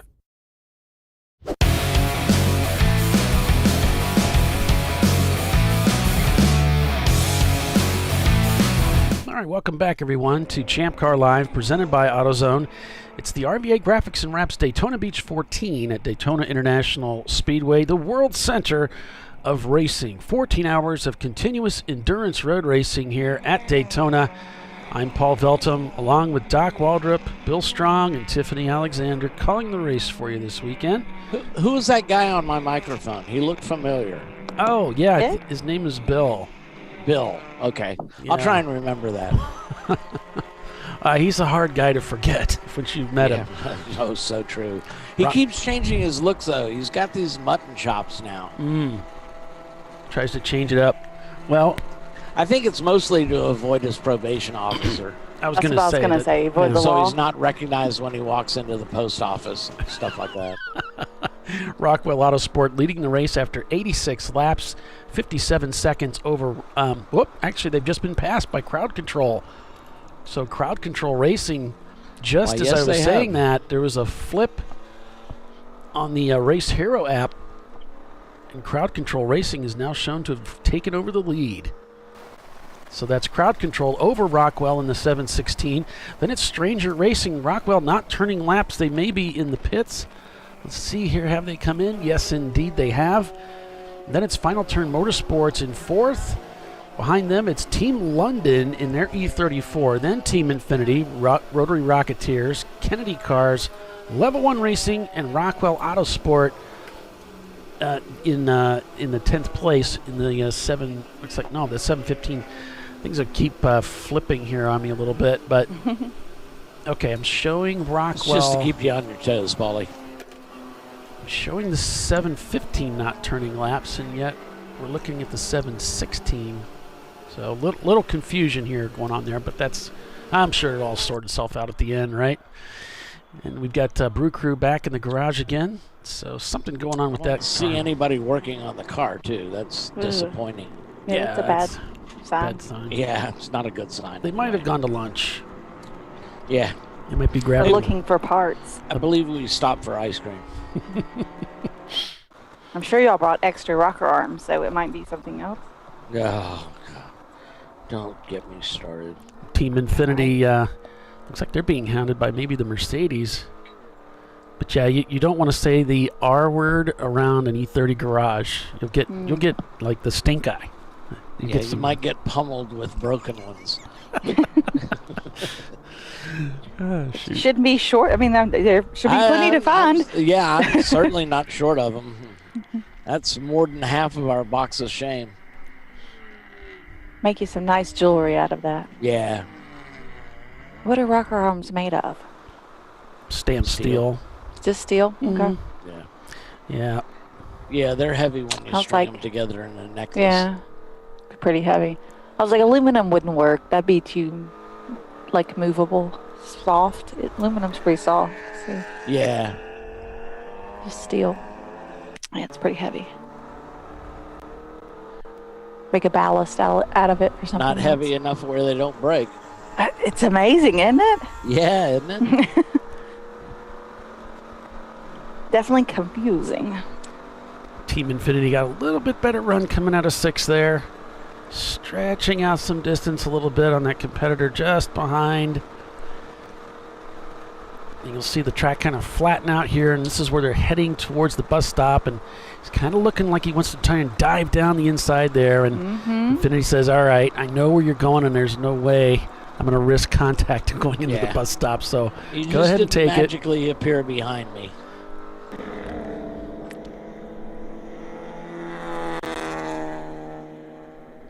And the BMW has decent top end, huh? Yeah. And there's the shark car going by.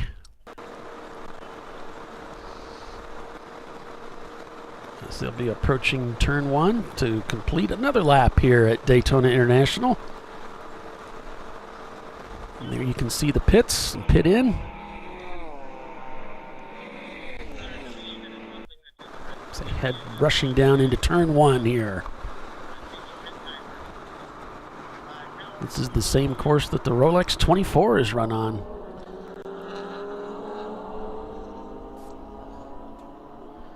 Yes, I can recall being here for several of the Rolex 24 Hours at Daytona when I was a photographer back here on the circuit.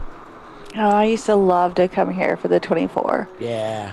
Especially when the sun just starts to come up over the track. It is just barely coming up, and you can start to see the cars again. And I don't know, it's a really kind of a magical time. It's a magical time. I love this shot. As Ed's car comes around here, it's just like all twisted and nasty coming through there. I love it. Oh, man. I love turn 17 at NCM. Everybody goes in there, cars all in a pinch, and right rear tires kicking a little bit of smoke or trying to brake and downshift. Oh, man, it's so much fun. It was such a fun course.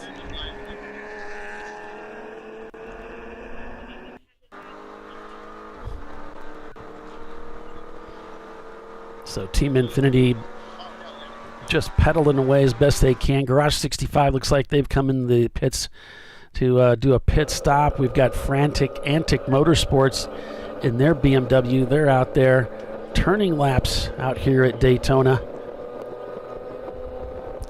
Just came out of the pits themselves. Shown down in 27th spot right now is the Antic team.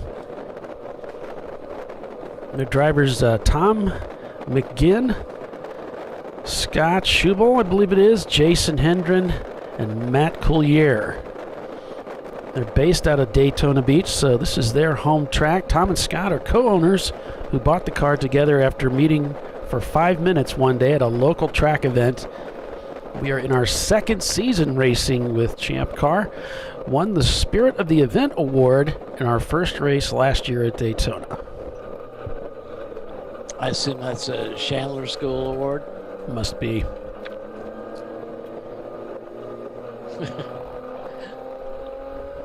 See the driver there going, what was that all about?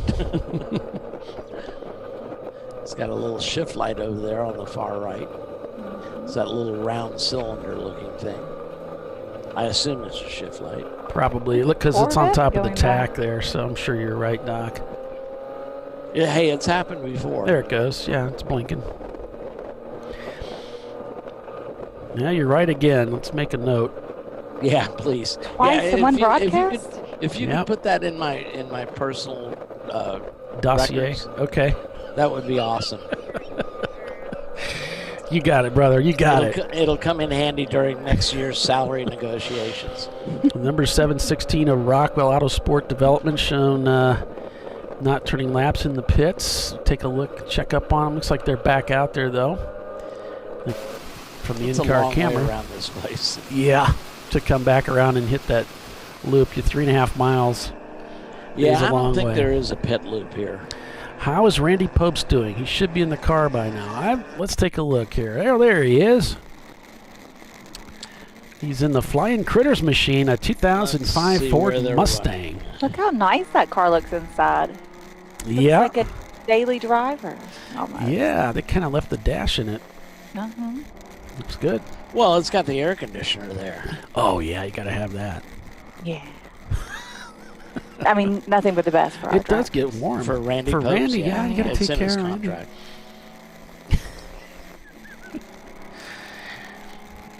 He's going to really hate us if he doesn't already. I don't know. He's still talking to Bill for some reason. Yeah, I think he got cornered. I think he was surprised. Had nowhere to run. Like, oh, no. If he still likes Bill, then we're good.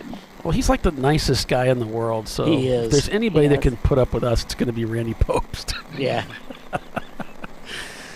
You know how I actually met Randy? Like, met him? Years ago. God, it's been 5 or more years ago, probably. We were at Daytona, and I don't remember. Oh, I think I was doing the broadcast. Yeah. Mm-hmm. And the couple of teams, my friends and my husband and all them, they're both their cars broke, so they all left. They went to have dinner. Didn't tell me. Flying Critters is in 28th. Well, 21st if you pull the... Yeah, if you pull the ECs out. But sorry, so go I'm ahead. finished up with taking pictures at the award ceremony and stuff, and they're like, we're at so-and-so brewery or whatever. And I'm like, well, how am I going to get there? I don't have a car here. We're staying in the RV, you know? And they're like, oh, I think Randy's still there. Go see if he'll give you a ride. And sure enough, we loaded. I think the Happy Moose was there, and after he finished loading that, we drove over there, and he gave me a ride. Nice. Just nice. He is person. a nice guy. Just a random straight. Oh, like, you just want me to walk up to him? He doesn't know me. Yeah. Well, you're a pretty redhead. Come on. He was like, absolutely, sure. Sent down the car, and off we went. Gabriel, I don't see a car number 65 on my sheet, so I don't know what you're referring to there. Let's see if I can find a 65 on our Oh, I have a timing 65 and on mine. Oh. I did mine at the last minute. Veterans Motorsport. Oh, okay. Maybe? And I think he's wondering where they are, Flying Critters. Oh, Flying Critters is in like 22nd or something. Yeah, I think he was wondering where the 65 The veterans car. machine is in the race. I'm looking. It's a long entry list. There's a lot to Takes look a through. while. But you can go to racehero.io and click on the RVA graphics race at Daytona and look through there too if you want to keep track of your buddies. They're in 65th place right now. Yeah. Technically, they're probably more like in about 58th or so if you pull the EC cars out. So, hope that's helpful to you. Cars, yeah. But yeah, you can go to racehero.io and get that. Follow any of your favorite teams. Yep.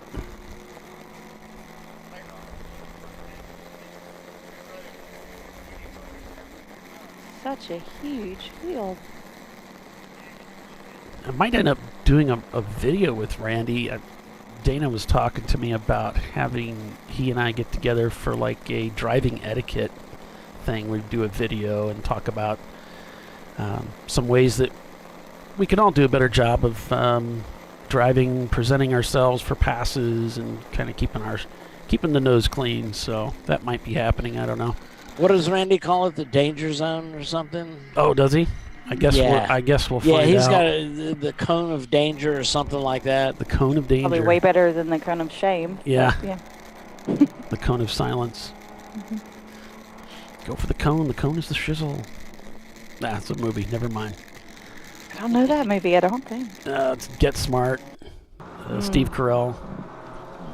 Oh, I love Steve. How are you doing on faulty towers, Tiffany? She's kind of like, unlike us, Doc, she has a life and a Well, real I know job. that. She actually I've works lost for a living. my life, I think. She works for a I used living. to We have a just life. goof off. That's the propaganda that E30 that you see there. The car is painted with all these kids' fingerprints and messages and stuff. Oh, Yeah. that's awesome. That car was involved in a serious shunt at Sebring last year, but John put it together and got it back out on track. He was also at Road Atlanta this year for our snow-shortened, what used to be the Frozen Peaches and Cream. 14-hour race there that starts our season. And I'm showing inactive was out of the race on the crawler, but actually they're back out there, so I'll have to go in and edit that. They have been in the pits a few times to work on it, saw but them they're on the back of a hook one time. Yeah, they're trying to keep it going. Hey, gotta finish. Might as well go have some fun. Yeah. If there's something wrong with the car, let's go figure it out. So there, I took them out of the crawler. Inactive Motorsports. Now, this is the team that they won B-Class last year, finishing 22nd. Yep. So. Sister car, as it were, to Crowd Control Racing. It's like a second sister. It's a distant cousin. Twice removed. Because this is not a Ford Mustang. It is indeed a Mazda. It is far from it. 646. Yeah, it's about as far as Yeah. Like a stepsister. Yeah, exactly. Like the BBY with that the cousin you don't speak of. The Paul Cruz car to the Porsches. I mean, the Porsches were built by, BBY Rockwell, and Paul built the Altima. Yeah, and Paul sold that car to Rockwell Auto.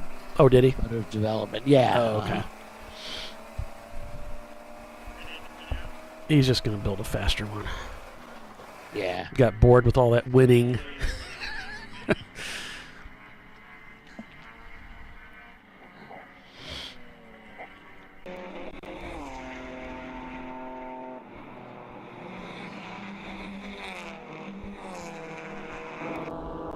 Team London has worked their way back up after serving that short penalty. Yeah.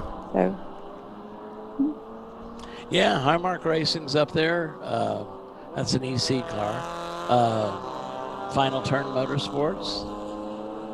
Team London. Team Infinity's dropped down to 7th. He was running as high as 3rd.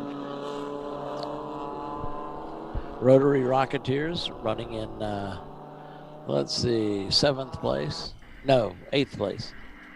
Nope, 7th place. I was right. Mm-hmm. It's one of those. Yeah, we've got two ECs in there. Mazda RX-7. And that is a B-Class car, which is where those RX-7s typically land in our classing system.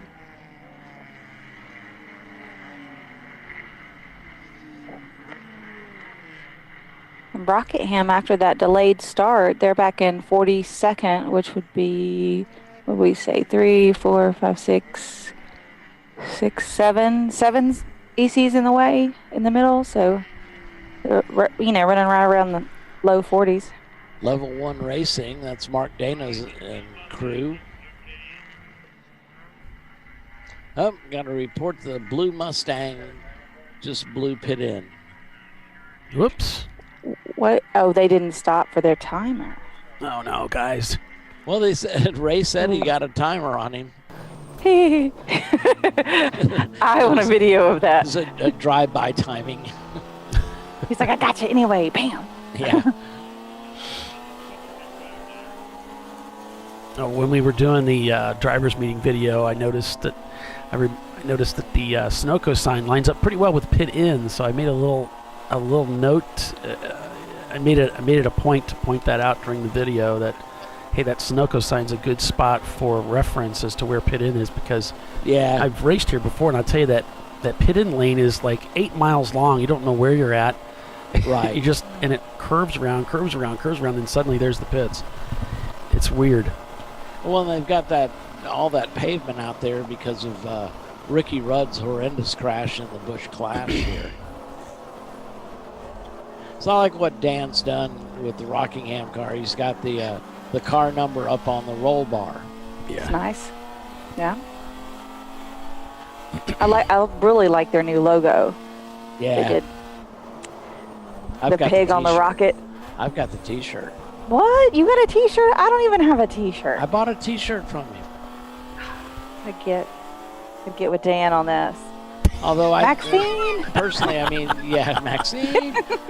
Personally, this time of year, I would prefer a white shirt versus a black one. I don't wear white shirts usually because they end up just getting something on them. Well, you know, for a lady, you know, for a guy, that means you've been working, you know. For a lady, it means that my lunch is now in my, landed somewhere. I got a nice shirt from TLM last time I saw them. I don't even have a TLM. I will compose a sternly worded letter to David Twatty. It's nice, black, long sleeve. It says the TLM USA down the side of it. Yeah. Nobody ever swags me. What are you talking about? You just got the... You know what swag means, right? You know what swag stands for? Well, stuff we ain't getting. Stuff we ain't getting. Oh, shoot. Panzer Racing show not turning laps down in 11th. I think that is, your second place EC car. In their 325 IS. Crowd Control Racing enjoying the lead here again. Just turning 225 on that last lap. So a little bit of analysis shows they're turning 222s and 223s. Stranger Racing back in that Ford Ranger, back up in second place in that car, turning 223s as well. Doesn't look like they're going to be able to catch them very easily in this stint. Maybe in the next one. Just hope springs eternal. Two D-class cars, probably similar pit stops. Looks like Stranger pitted around 68, lap 68, and that's around the same time we went caution, for crowd control to pit. So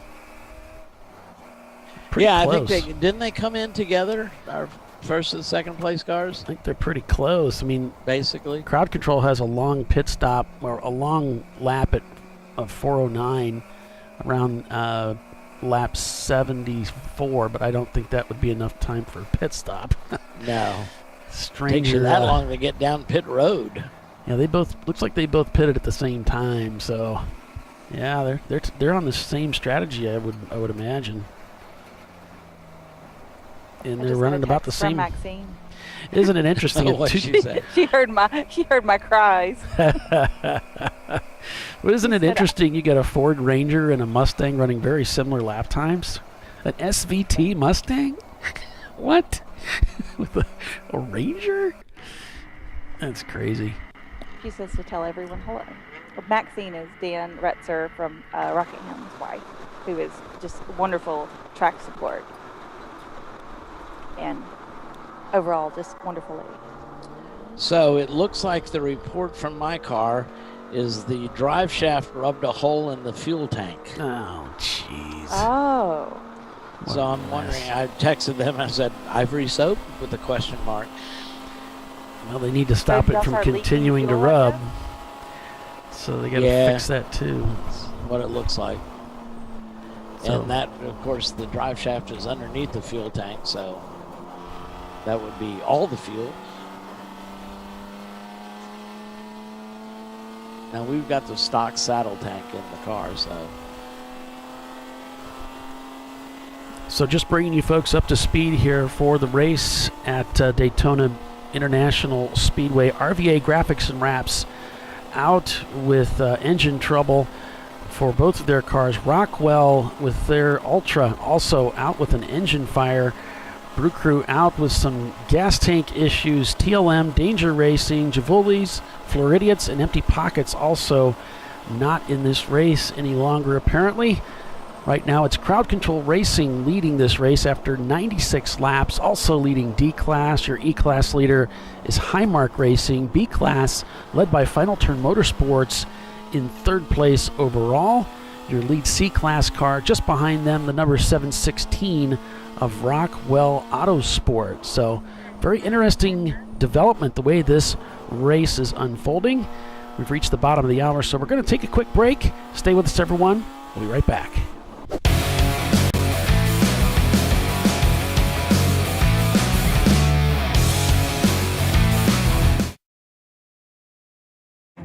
An important decision is afoot. This man is about to buy tires on TireRack.com. Tire Rack is the leading online retailer of tires in North America and a repository of advice and expert reviews. And it's done! All that's left is to arrange for safe, easy installation at one of our independent recommended installers. Well, I guess he did that too. TireRack.com, the way tire buying should be. Come on, Road. Do your worst. We'll be at our best. Engineered to meet or exceed original equipment performance exclusively at AutoZone. Frozen rotors from Diversified Cryogenics deliver increased performance and a higher level of safety while significantly reducing braking system costs. So to tell you a little bit about the durability of this product. So we have seen an incredible extension of the life of our brake rotors using frozen rotors.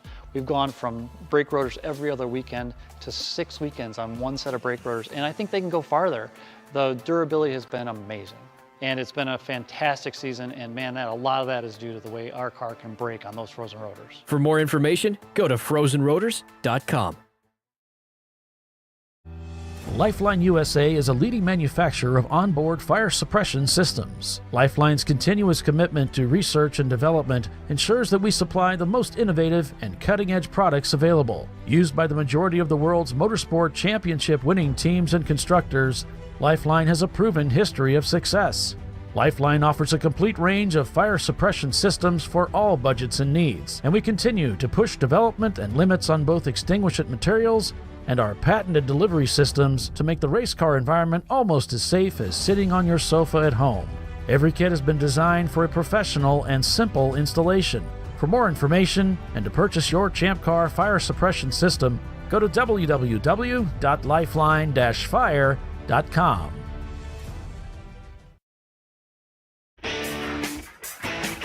Located in Northeast Ohio with 40 years of combined experience, Money Shift Racing knows how to deliver performance and safety, offering everything you need to get your vehicle and drivers ready for race day.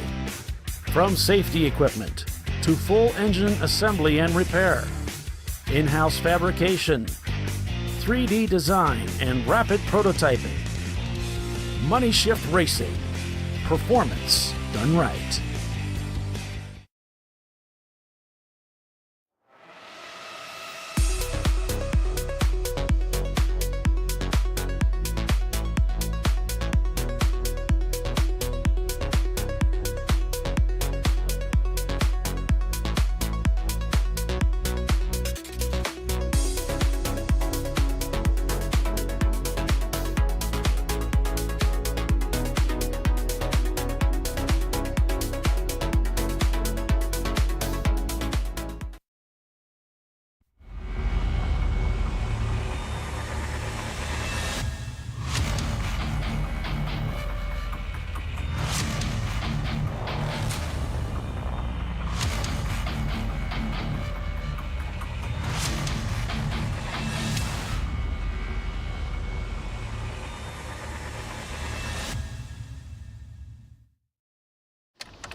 Do your worst. We'll be at our best. Triple tested to meet or exceed original equipment performance exclusively at AutoZone.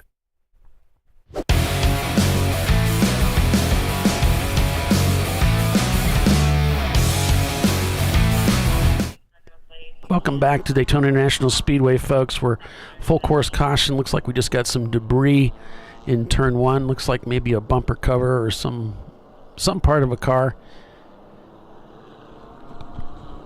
I'm Paul Veltum along with Doc Waldrop, Bill Strong, and Tiffany Alexander calling the race for you this weekend. Thanks for joining us, everyone.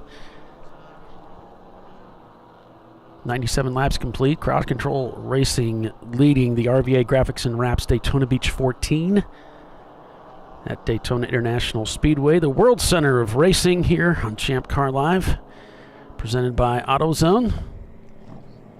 The field's been collected, it looks like, by the pace car.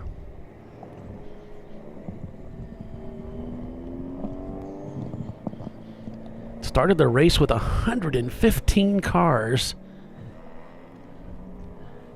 And we've had our fair share of attrition, of course. This track has a tendency to do that.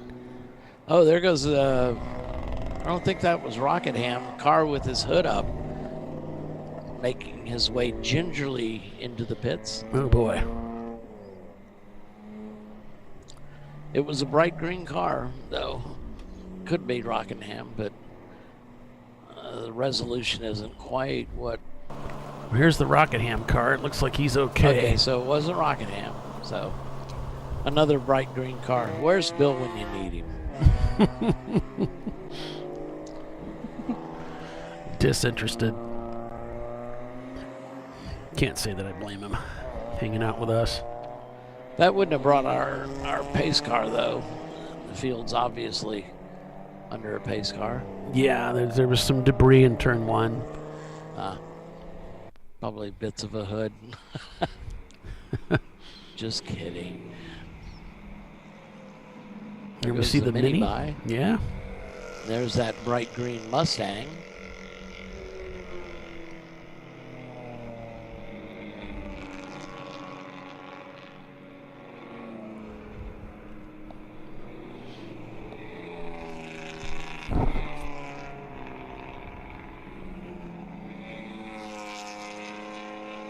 There's the inactive motorsports car. Yeah, we could pick out these cars because yeah. have this obvious. This is ZR Nunn Camaro, I believe. Mm-hmm. Well, the ZR Nunn was a Corvette. Are there two of them? No, there's just the one. What did I say, Camaro? I meant Corvette. The other C word.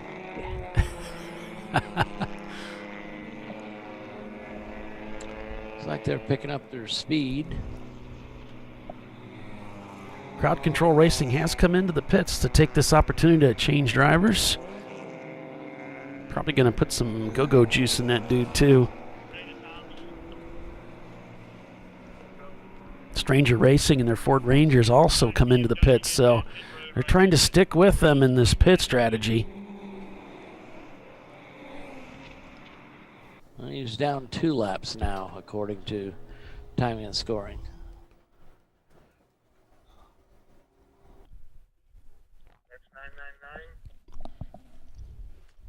Thanks for joining us. Crowd Control just wants to finish this race with nothing other than your typical nut and bolt check and stuff like that, because they are a championship contender. Yeah, I can't believe they're going to do this race and turn around and a week later be cross country for the national championship. That's an ambitious schedule, as it were. It is quite. But if they win both races with the Van Buren car out, you're not going to make the race up at Road America. So if they could win both races, that would be a huge stamp on the series. Yeah. Or, wow. Yeah.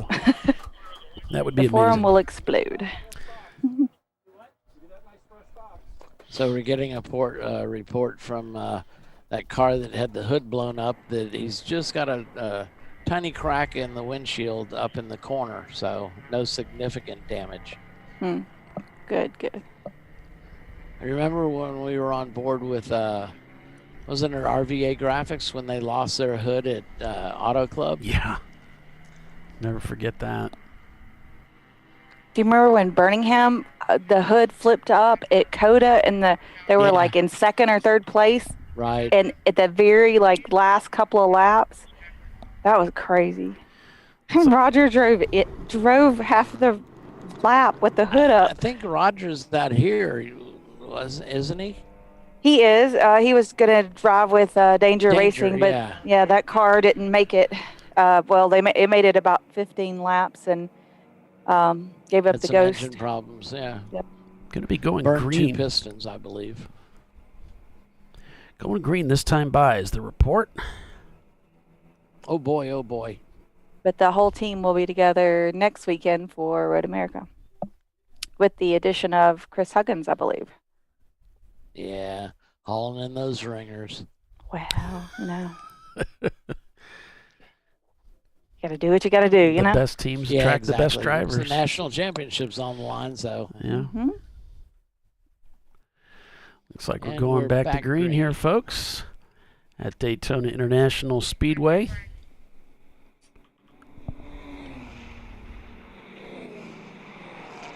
They did win one championship race, but it happened to be that they were not qualified for the championship. Ah, you gotta hate that. Yeah. Yeah, I noticed RVA Graphics delivered a bunch of decals, the championship contender. They got a special sticker on their car. Yeah, Bill showed us some of the stickers earlier. Oh, he did? Okay. Mm-hmm. Oh, that's right. That's the guy that was using my microphone, huh? Yeah. Did he spit on it? He better not have.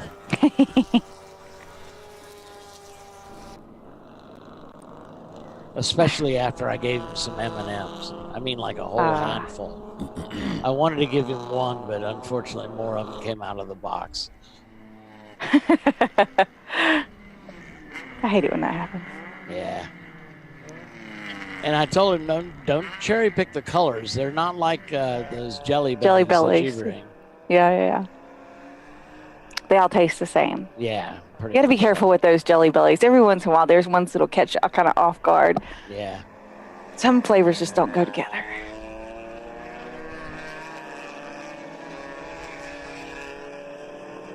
I think we ate a 2 or 3 or 4 pound bag at Road Atlanta. And Bill ate them all, didn't he? He definitely helped. Yeah.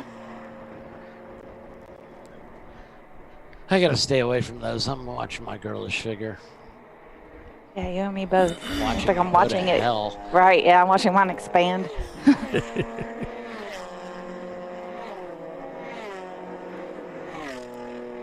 A look at NASCAR, too, as cars head towards the bus stop.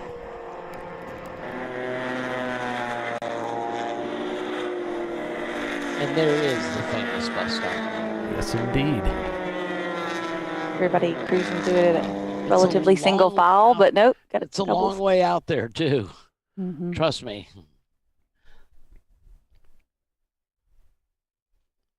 Well, especially if you miss the track and end up in the grass and then the tires at the end. Yeah. Let's go on. There's a video on the Brew Crew channel of propaganda hitting those tires in the bus stop. We were right behind him when they lost their brakes, and he went into them.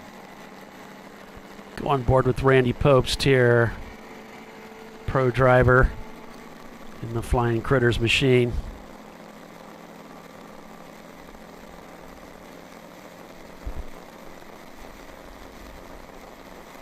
This is a V6. Lot of glare on the windshield there. Yeah, this is a V6 Ford Mustang.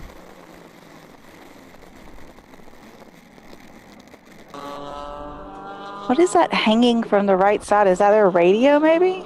I'm not sure what that is. That's interesting. That one. Might be a fan. Oh. I don't know. Could be, I guess. I don't know what that is. It's a shame we don't have a pit road reporter. Or is that is that another camera, maybe? A different? I don't know.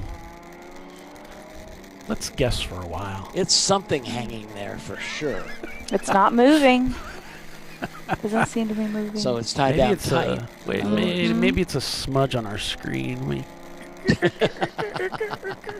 No, it's not that. It's a perfectly formed smudge, at least.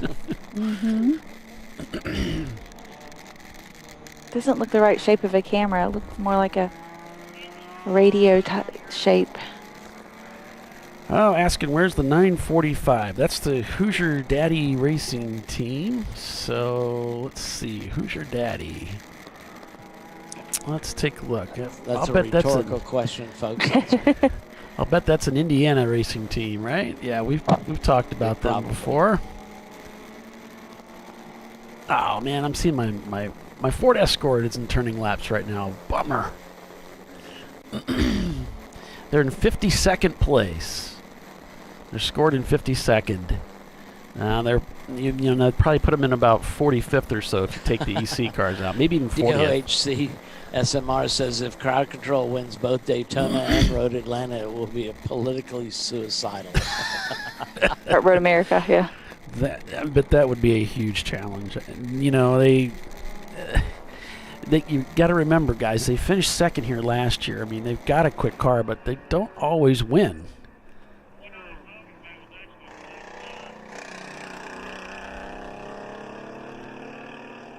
It's not like they're going out there and spanking the field. All right. Team Infinity. Still hunting for a win. They're up in third place right now.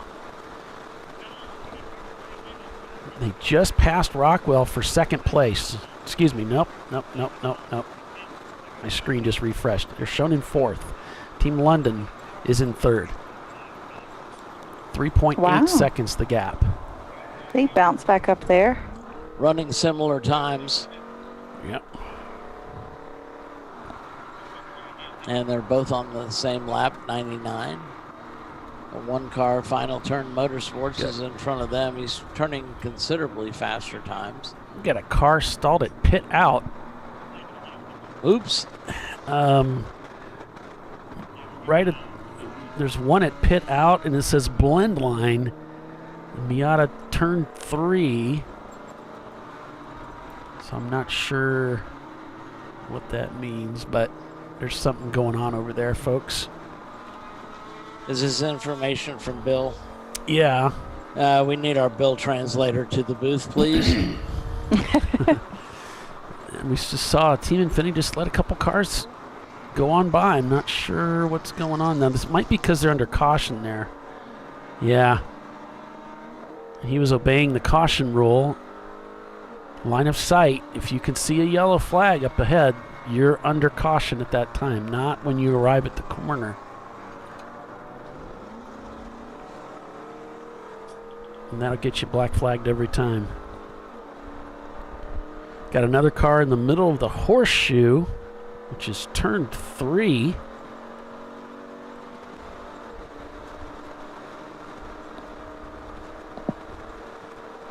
So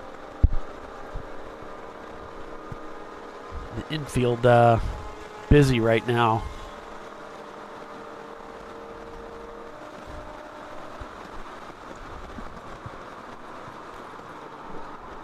Rockingham just coming through the bus stop as well. You can hear him getting on the gas early. Kind of throwing away that entry leg into the bus stop and then hammering it for a really good, strong exit. And look how he pulls away on the high banks here at Daytona. Wow. I mean, he is moving. Yeah, it's a fast car. Yeah. It is.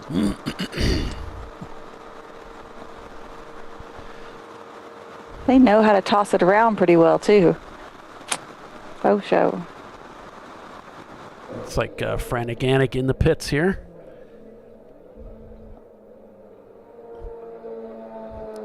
Driver getting buckled in.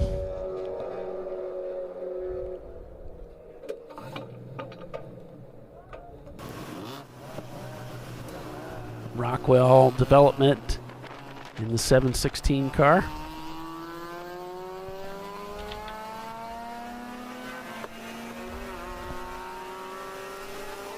That is our 5th place car. So we've got several HMF, I can't say it, HMF racing fans on the YouTube chat. So. Yeah. Yep. So again, there's a caution in play between turns 2 and 3. No passing in that area right now.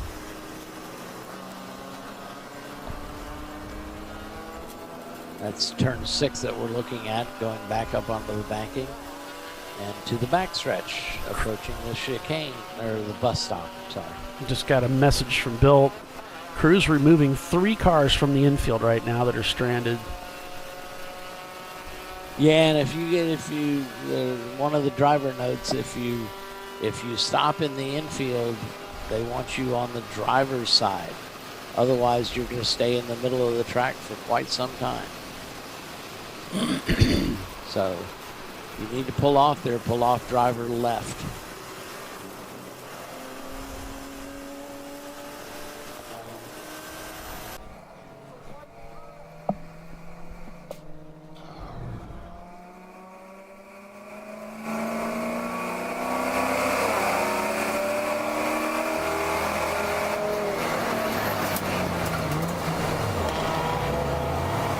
See the Mini up ahead. You're on board with your leader here, up about 1 minute and 25 seconds over final turn, who's moved into second place. That's your B-class leader there. Final Turn Motorsports, and their Mazda. Back up onto the high banks here is the SVT Mustang.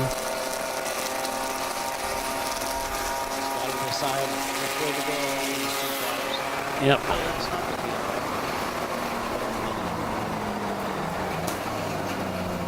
Braking hard, heading down into the bus stop here. Another Mustang just up ahead, it looks like, coming out. Looking for a way around the top side here. Checking his mirrors, making sure. I ride hands.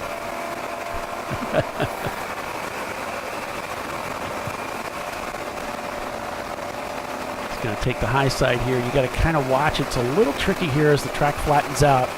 Yeah. As you steer to the right, because the track naturally unfolds in such a way. You want to be a little careful. Not going to get around this next gaggle of cars before they reach turn 1, so we'll see how he handles that.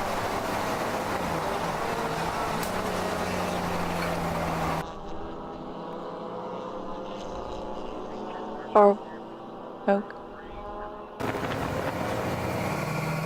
Rolling around turn 1 into 2. This may still be under caution through here. Yep, he's pedaling it. He's backing out. There's the see the emergency vehicle, driver's left. Notice how he stayed driver's right. That's protocol. Yeah, give those EVs, as much room as possible. Heading down to turn 4 here. It's very fast through here.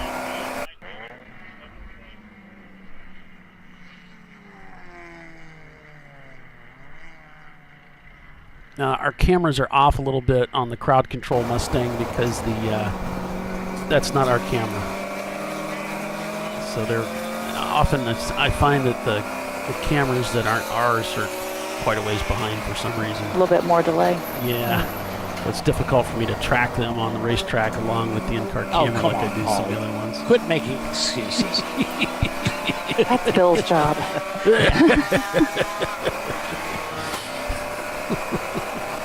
Don't put a brother out of work. I thought we were just goofing around. Mostly. This is just goofing off. We gotta keep our phony baloney jobs, right? It's definitely phony baloney.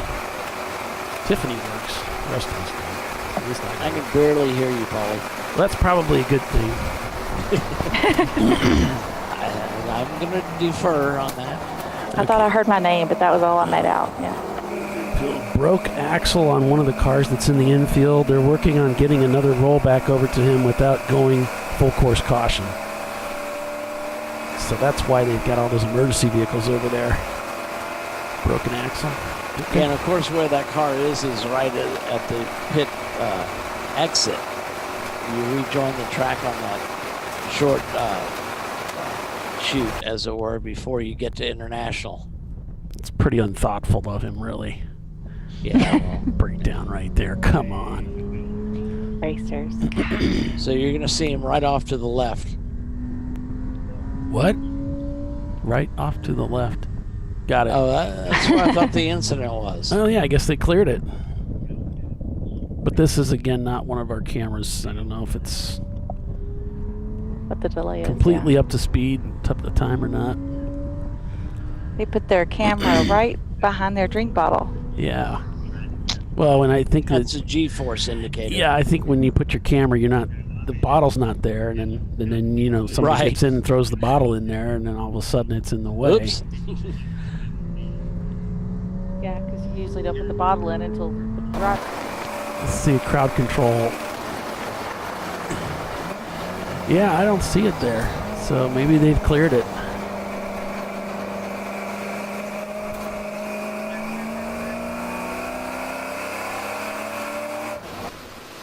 Somebody's getting black flag. So they're, I don't have a 5.7. With black flagging car 57 passing under yellow. 57, I don't have a 57 sour on my apple, list. Sour apple bunch. Oh, sour apple bunch, okay. Accuracy is 103 laps turned so far. So passing under yellow is a 2-minute penalty. Is it?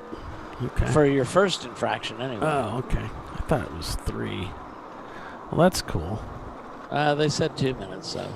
All right. On board with that rear-facing camera here. Team Infinity. Leave it to me to point out the obvious. That's what I do. Hey, he's made it back to a podium spot.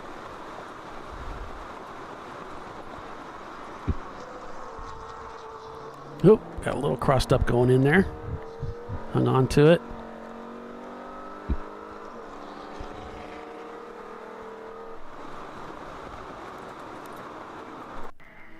See if we catch him coming through 4 if I'm a little late. Oh, there he is. I think, no, maybe not. Yeah, he's already up onto the bank.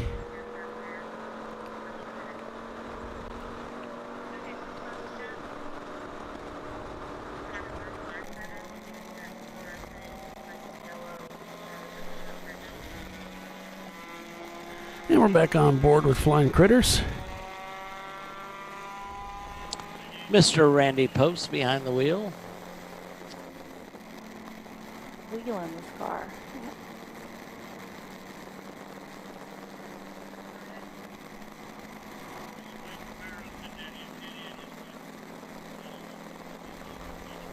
So I was just checking in with the Rockwell group, and they say that both those Porsche Boxsters are doing really well, and they both can make 2 hours, which is it's a really big plus because some cars are really struggling to make 2 hours here and take full advantage of this even hour race. Randy's calling in. I saw him flip a switch as he went through the bus stop, and he's talking to the crew. Something might be wrong with the car. Let's see what time it is. 1 o'clock, 2 o'clock. It's evidently a Camaro at pit end's going to need a tow. It's not time for a scheduled stop, a 2-hour stop. I wonder if they can go 2 hours in this car. It's a V6 Mustang? Mm-hmm. You would like to think they could. Or get pretty close to it anyway. Yeah, I mean, not an hour. Well, I mean, I guess if they stop. Well, with these caution flags, you're going to save a lot. Yeah, true. Or save some, anyway. Some, depending on if you have a second pace car or not. Save and more. if anybody knows how to save gas in a car, it's Randy.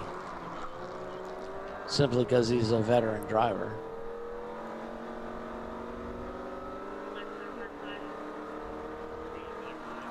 Yeah, sure, there's a lot of time to go in this race. 9 hours is a lot of racing, and there's a lot that can happen in 9 hours, and will. You can be guaranteed of that. 6:26 inactive racing is going to be black flag for passing under yellow for 2 minutes. Not they pass under yellow for 2 minutes. It's the penalty.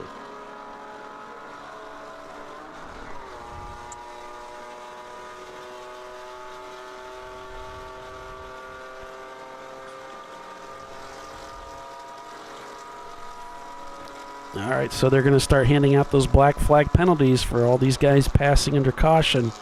The 626 inactive is going to be flagged in for passing under caution.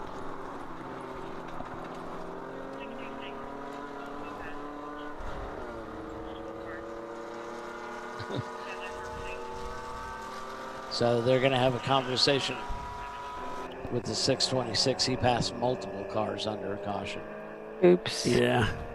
That's not going to be a fun conversation, I have a feeling. You know, words of his admonishment.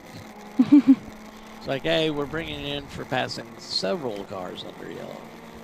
Randy's hitting a lot of buttons and switches in the car. There's something going on inside the Mustang here. I'm not sure if he's working fans just or trying to find his favorite radio station. Oh, well, he's probably or maybe bored. adjusting the air conditioning. I hadn't thought about that. Maybe he's just bored. Yeah. Oh, what is this? Crowd control racing. Have they gotten into the barrier? Oh, it looks like they have. That hood doesn't look like it's in the great position it was in. Oh, no. Our leader. Oh, yes.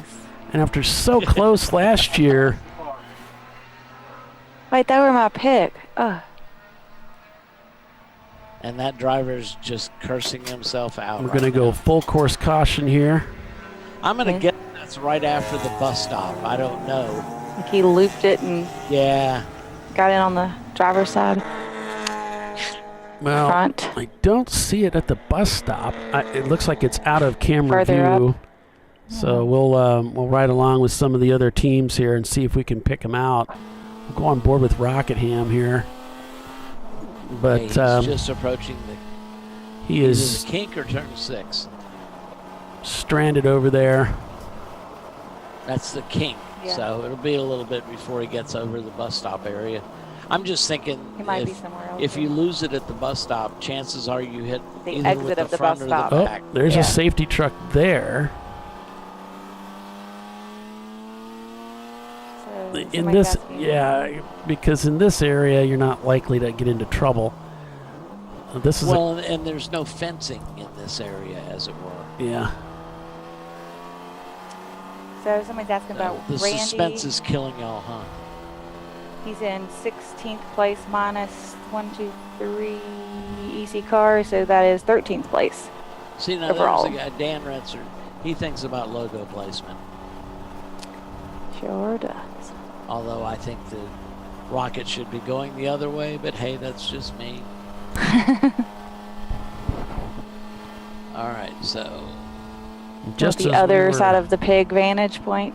yeah, Just as we were saying, got a long race and things will change. Our leader crashes out of the race. okay, so he's just entering the bus stop here. So quick left, quick right, another quick right, and then a quick left. No, it doesn't appear to be over there. I don't see him there. So let's just stay on this view. So Final Turn Figure out where Motorsports he takes is. over the lead of the race.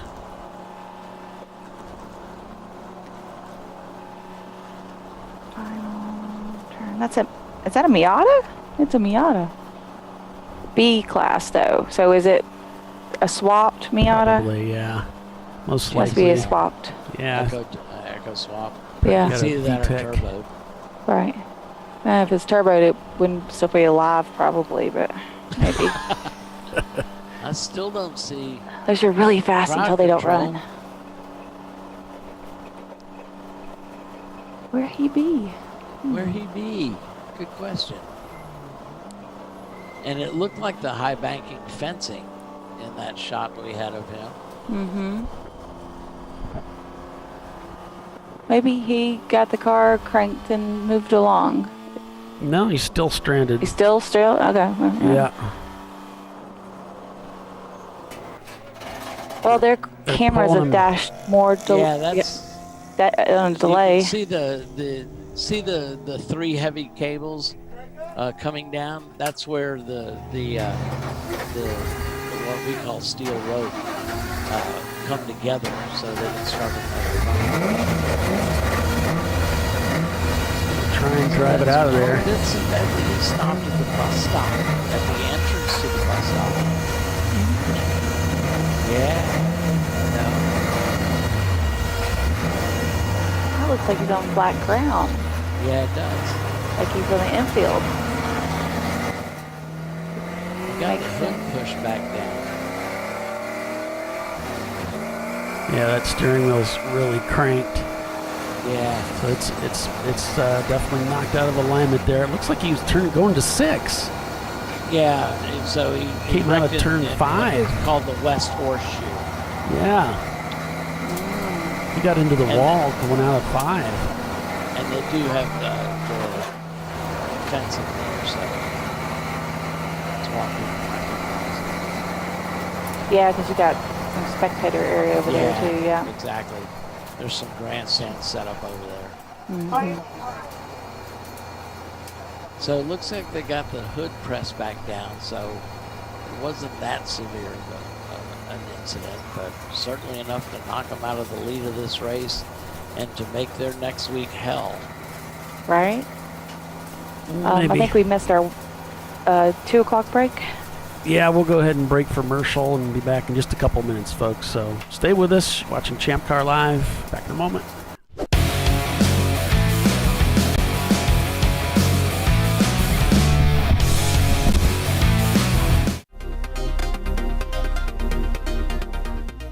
Welcome to TireRack.com, revolutionizing tire buying since 1979. With our unmatched selection of branded products, finding what fits your vehicle and is right for you and how and where you drive has never been easier. Through helpful online shopping tools that include our professional hands-on reviews done at the introduction of a tire and consumer reviews that give real-world feedback over the life of the tire, you can make the right tire choice and find exactly what you need. And if you prefer to talk to someone, our tire testers, our sales team, are available on the phone. And that's how we get you the right tire for you and your vehicle for where and how you drive.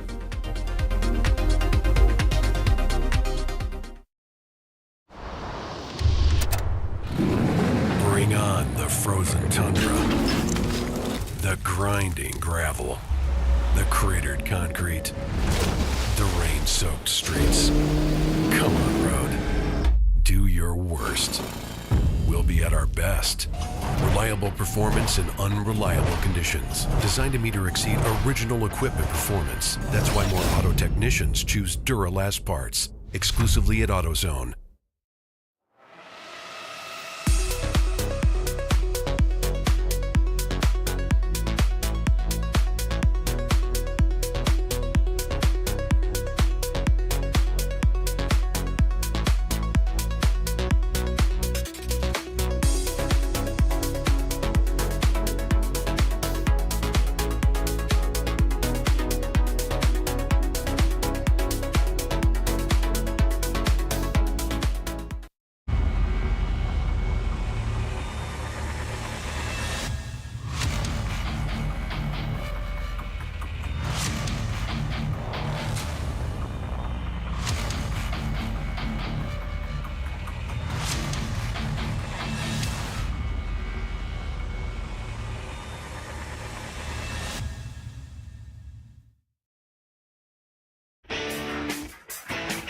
Located in Northeast Ohio with 40 years of combined experience, Money Shift Racing knows how to deliver performance and safety, offering everything you need to get your vehicle and drivers ready for race day. From safety equipment to full engine assembly and repair, in-house fabrication, 3D design, and rapid prototyping. Money Shift Racing. Performance done right. Discovery Parts is a veteran-owned racing and safety equipment company. While we're located inside Atlanta Motorsports Park in Dawsonville, Georgia, Discovery Parts can also be found at the tracks, supporting a number of Champ Car Series events. We take pride in being a reseller of the best of the industry to Champ Car teams and drivers. We know racing, love racing, and look forward to tomorrow to even more racing. Visit us at discoveryparts.com.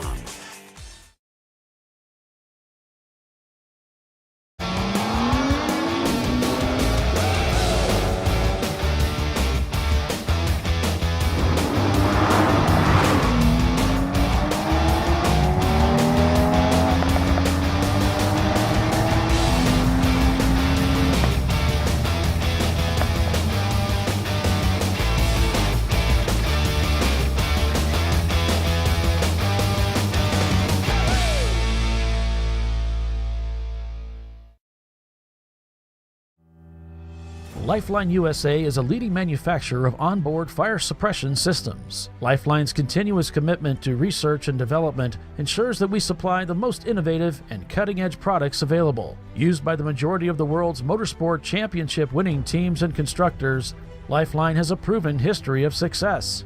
Lifeline offers a complete range of fire suppression systems for all budgets and needs, and we continue to push development and limits on both extinguishant materials and our patented delivery systems to make the race car environment almost as safe as sitting on your sofa at home. Every kit has been designed for a professional and simple installation. For more information and to purchase your Champ Car fire suppression system, go to www.lifeline-fire.com.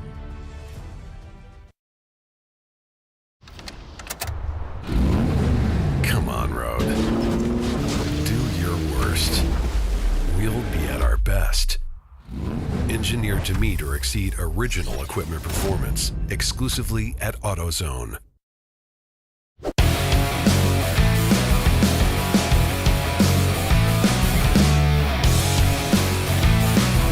So shortly after 100 laps turned, this is the scene for the Crowd Control Racing team. Really a huge disappointment for that team. Obviously, they were in command of this race and had a good fight going with the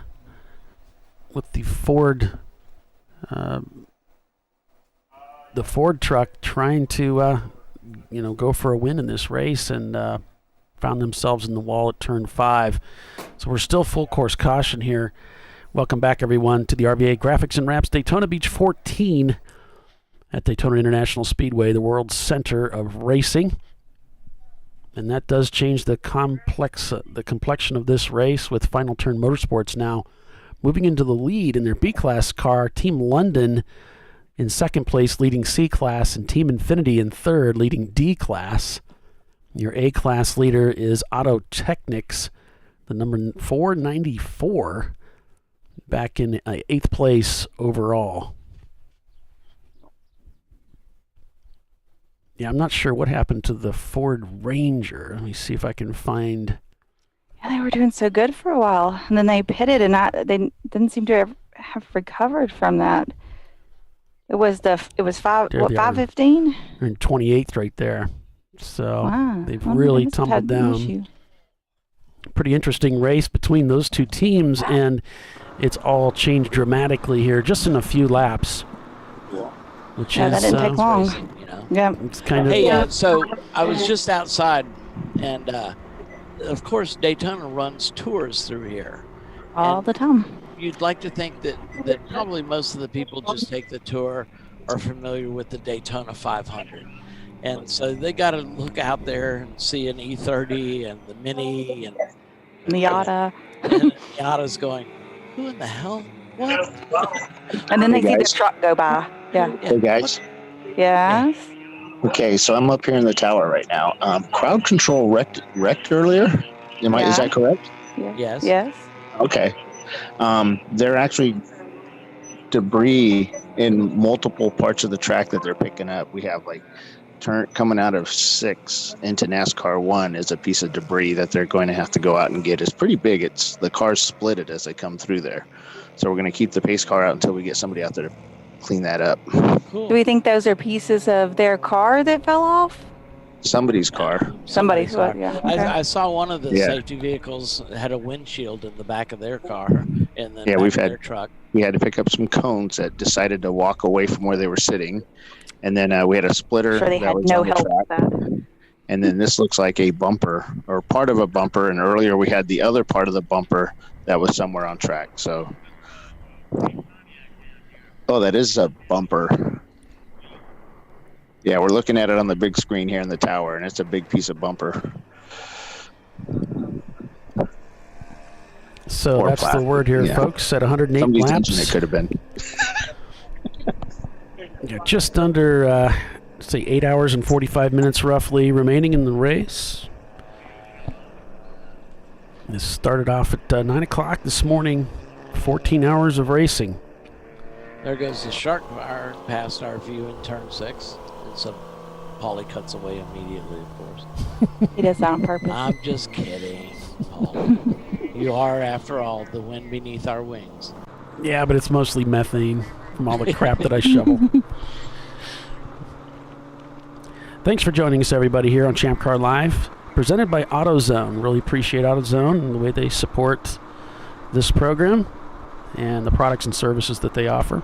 Somebody's got to support us or prop us up. We could use the help, yeah. I think even the casual viewer knows that we can use the help.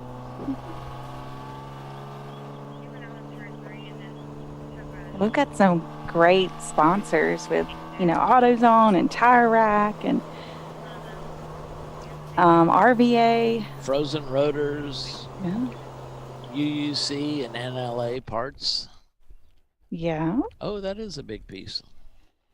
Don't want to hit that. That would hurt if you hit it. It'd certainly take care of your splitter.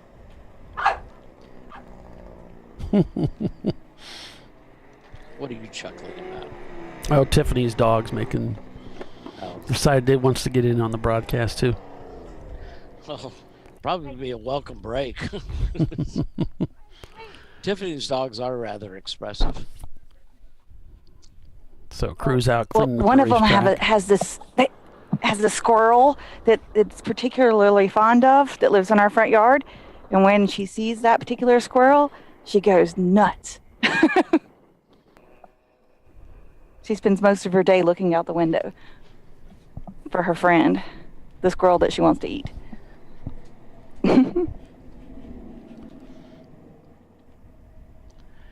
There goes the Mini.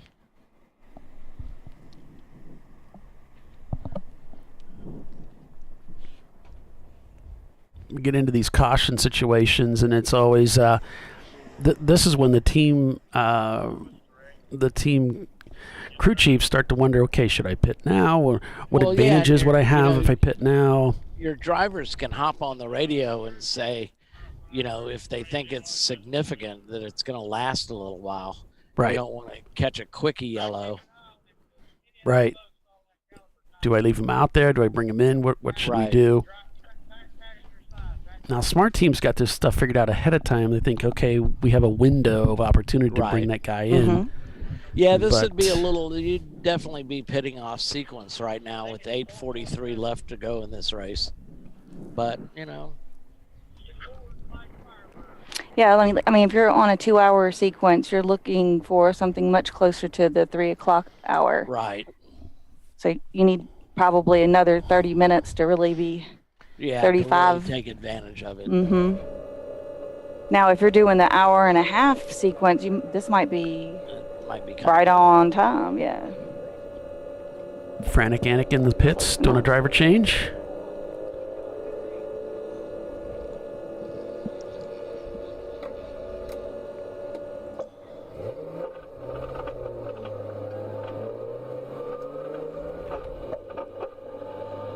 It's a little clunky, but he's on his way. Randy Pope's in the Flying Critters, talking to the crew.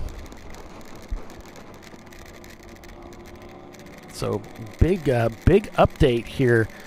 Losing crowd control at 2 o'clock.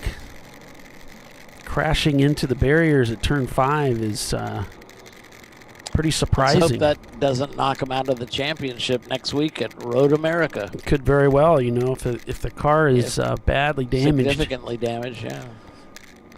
Even it's certainly not what they wanted to do. No. Especially leading the race. But, they want to win this championship bad. Thomas was saying they were even very, very polite in tech line. With RVA out and the Rockwell, formerly Paul Cruz Ultima, out due to an engine fire, it really opens up this race. You got Javolis is out of the race as well. Lots of opportunity. And then Team London shows up here. I was just going to look them up.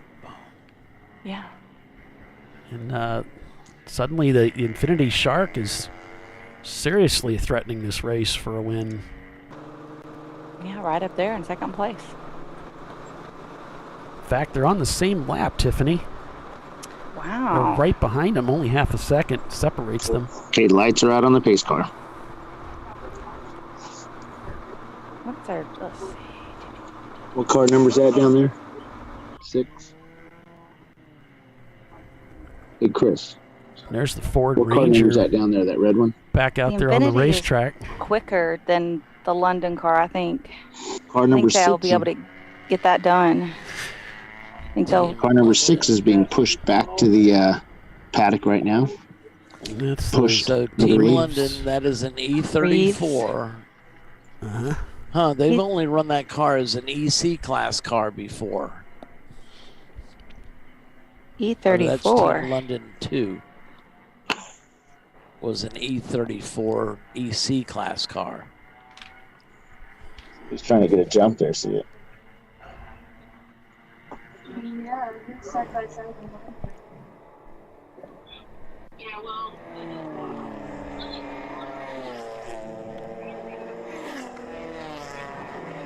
What is an E34? It's the next generation of the 5 E30. Series. It's a 5 Series. Yeah, 5 Series. Oh, okay, the bigger one. Okay. Yeah. So I'm like, I'm no E30, It's the first 36. redesign of an E30. And we're back to green once again here at Daytona International Speedway. They went E30, E34, and then E46. Yeah, I knew the 46. I didn't know the other one. Yeah, E36. That's what Dan runs, I believe. He's an E30. He tracks an E30, but he races an E36. Mm-hmm. Rockingham. Yeah. That one. Okay. Yeah, that one. That one. Those ones. Those ones. 3 wide into International Horseshoe. Everybody fighting for space. There's the Mini.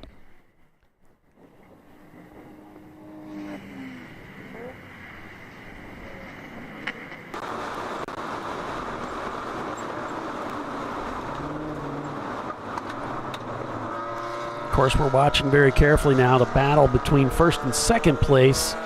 Team Infiniti has taken the lead of this race for the first time. Way to go, Ed. Team Infiniti taking the lead over Team London on that restart. Got a good jump off the line. I wonder if is that Team London right behind him? Well, convertible? They are disappearing. It's only 8.85 seconds behind him, so at the last time it was scored, so. I had to cut down onto the apron to get around a slower car that wasn't really following protocol. Pedals it just a little bit there. Not sure why. Convertible as well. Heading down into the bus stop. Here we go. Oh, a little lock up there. A little bit of protest from the tires. He's in a little bit of trouble here. Got a little crossed up. He's late on the gas. People behind him checked up a little bit and gave him that advantage. They were a little too close to take advantage. He's going to get away here as he heads down through the tri-oval. So Brian Tuttle dropped out of this event because he wanted to concentrate on the national championship. But I'll tell you, Tuttle had a chance here. And I'm only rubbing that in because I know he's listening. I love your Jim Nance voice there in honor of the Masters, which is also taking place this weekend, Bill. Yeah, but I'm in the tower, so we can't really talk. I know. You can't yell. So if you could lower your voice a little bit. Golf talk, you know. So Timothy is asking which one of us are going to Road America, and it should be Bill's usually there, and then I'm going, hopefully, if everything works out and work doesn't fall apart. Paulie's going to stay back at the studio while Bill goes to the racetrack. Tiffany should be there as well. Doc's going to stay home while Bill and Tiffany get a closer look at the mighty Anaconda. Well, you got to go to Road America last year, so I've never been. So don't start with me. Super excited. Didn't you say the food there was really good? Yeah. Yeah. It is. The important stuff, you know? Yeah, exactly. Bill's hoping it doesn't snow so He's can get getting ice really cream. busy around Randy and around John Allen's special. Randy trying to signal.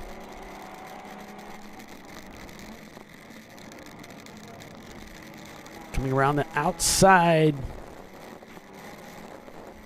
Can't quite make out where they are from all the glare. It looks like turn 6. I think they're going up, turn 6. They're now going up on the banking in NASCAR 2. Marquita Farmer says Bill sounds like he's in a library when he's in the tower. It's the only time he's quiet. It's his Jim Nance voice. Team Infinity. 16th green. Team Infinity leads by 1.7 seconds on that last lap over Team London. Can't quite shaking. Turning an almost identical lap time. Then it's Rockwell Autosport, the 716, still there in third place. Then it's Final Turn Motorsports in fourth, and Kennedy Cars in fifth. Wow, what a change to this track, to this race.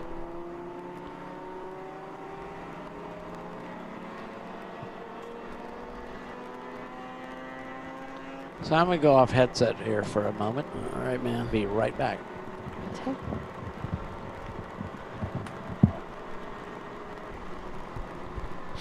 Dramatic. So Rockwell is up to third now too, with with crowd control falling out and this top 5 shaking up. Made it interesting. Yeah, it's changed things a lot. The complexity of the race, as Polly would say. Now, I don't know if their camera's locked. Oh yeah, it says live stream is offline. So okay. Thought we might have had a car stalled on the track. Doesn't look like that's the case. Looks like their stream decided it was done. Raj 65. They have a lot of things going on in that car. Yeah. Timers and whatnot. Mm-hmm.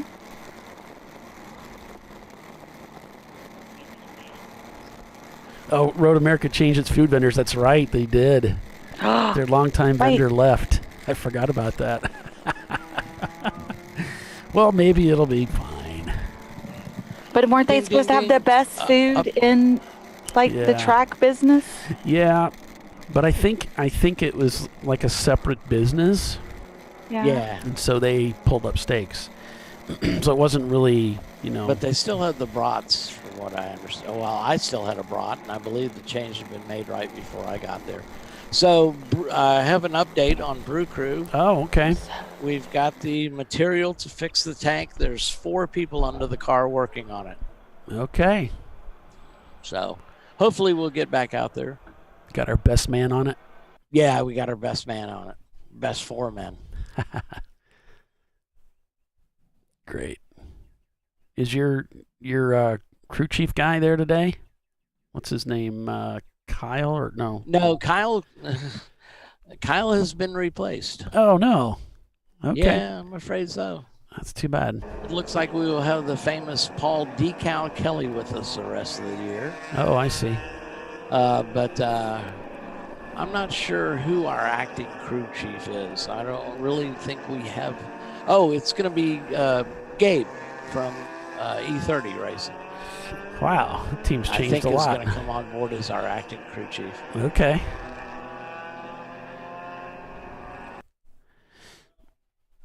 So we've got one of Arjun's employees helping us on fueling and, of course, decal. The young man that has joined us is Harsha.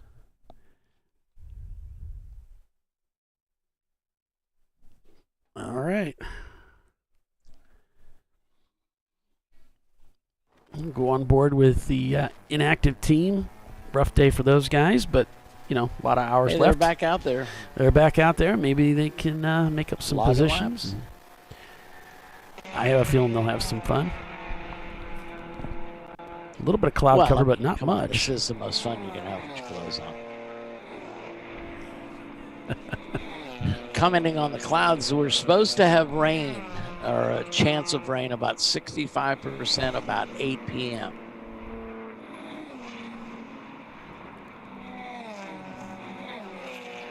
That would be interesting. Yeah. Interesting is one word you could use for it. There are others.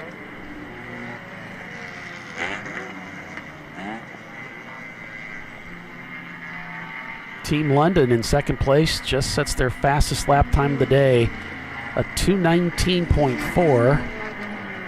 And that's very close to the fastest lap time for the Infinity car. Challenge accepted. Well, yes, it is. Just a tick off. 2.7 seconds is the gap between them. They're motivated. Looking to catch that Infinity. And I think that Team London car can be identified. He's got a green kidney. It says dark green. Driver, I'm saying that's what they call the BMW front kidneys.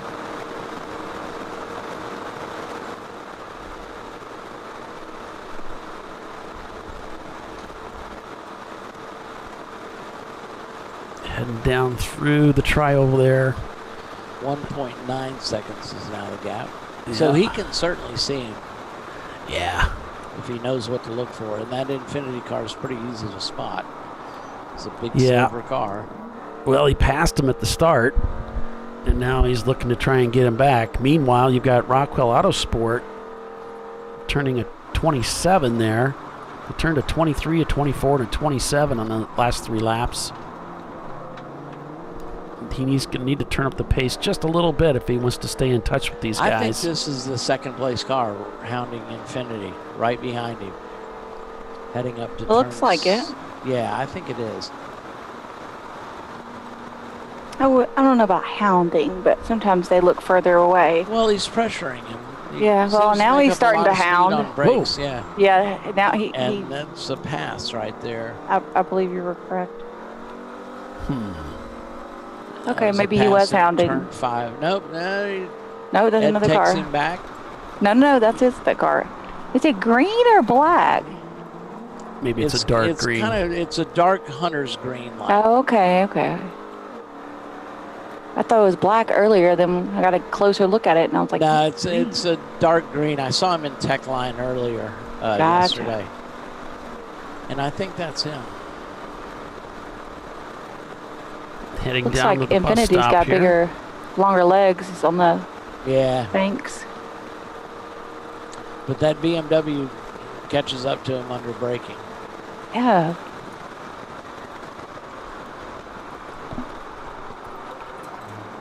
He's carrying good speed into the bus stop there. Got on the gas real good. Coming out there, you can see that gap. He's going to pull away here. It seems like maybe the BMW actually begins to reel him in at top speed. We'll see if that horsepower comes in. He's out there quite a ways. Yeah, this BMW looks like he can outbrake him, though. B-R-A-K-E, not B-R-E-A-K. There's Ed. Just thought I'd clarify that. Ed's car. I don't know if he's actually driving it or not, but...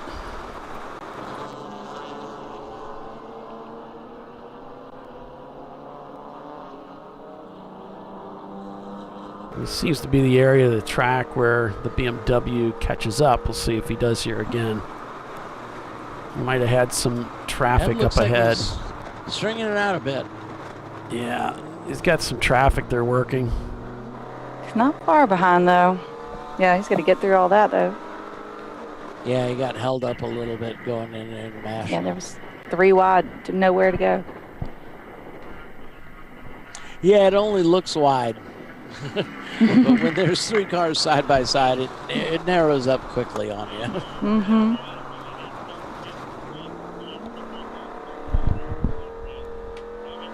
It's the 84 Camaro, I believe.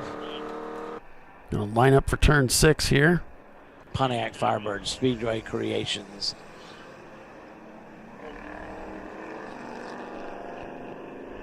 He's opened up a bit of a gap from what it looks like. Yeah, he definitely has. That E36 is basically has the top chopped off of it.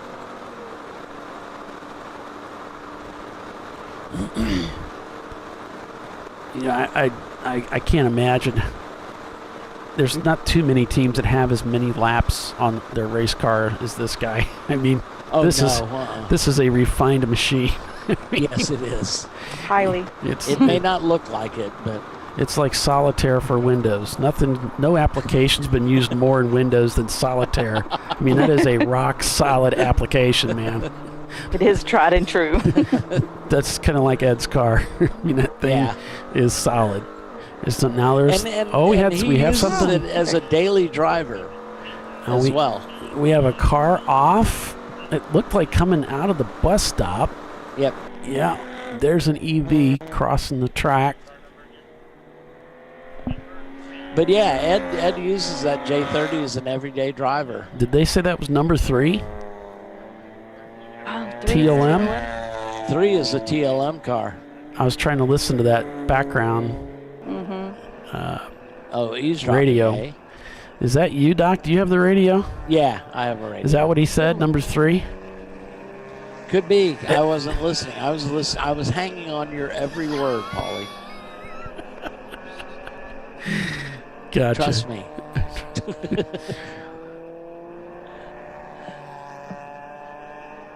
That if it was the 3, they were in 10th place. Well, we'll keep an eye on the thing here. Do you have an in-car camera in the Mini, John Allen Special? Yeah. All right, he should be approaching the bus stop, so maybe we can tell. Okay. That marathon coach car of TLM's pretty recognizable. Yeah, it's the red on the back.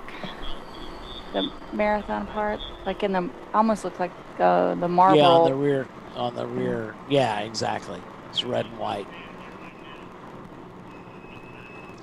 Old school logo kind of look. Gosh, there's just so much glare. There's an EV over there. Sun's way up. I don't think it's them. Not the TLM car. No. Okay. I don't think. I don't think so either. It could be the Liquid Ass Racing team, the 217. Well, Lincolnfelter isn't turning laps. Oh, but yeah. That wouldn't look big enough to be Lincolnfelter. No, that's not Lincolnfelter. That's a pretty distinctive looking car. Stranger Racing isn't turning laps. That truck. Oh, no, really? Just went salmon. I didn't get a good enough look at it to tell if that was it or not. I could put my glasses on. Maybe I should do that. I'm not saying you should or shouldn't, but no, there goes TLM by the camera in turn 6, so it's not TLM. Well, guys, I think we need to break for a commercial, so stay. We're just getting on a roll. You want to take us out there, Doc, or you Sure. Okay. Folks, you are watching ChampCar.Live, presented by AutoZone, here at the RVA Graphics and Wraps Daytona 14-hour in the TireRack.com Champ Car Endurance Series. Hang with us, folks. We'll be right back. We still got over 8 hours to go, so plenty of racing still to come.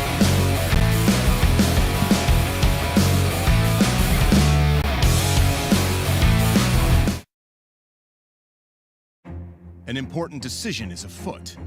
This man is about to buy tires on TireRack.com. Tire Rack is the leading online retailer of tires in North America and a repository of advice and expert reviews. And it's done! All that's left is to arrange for safe, easy installation at one of our independent recommended installers. Well, I guess he did that too. TireRack.com, the way tire buying should be.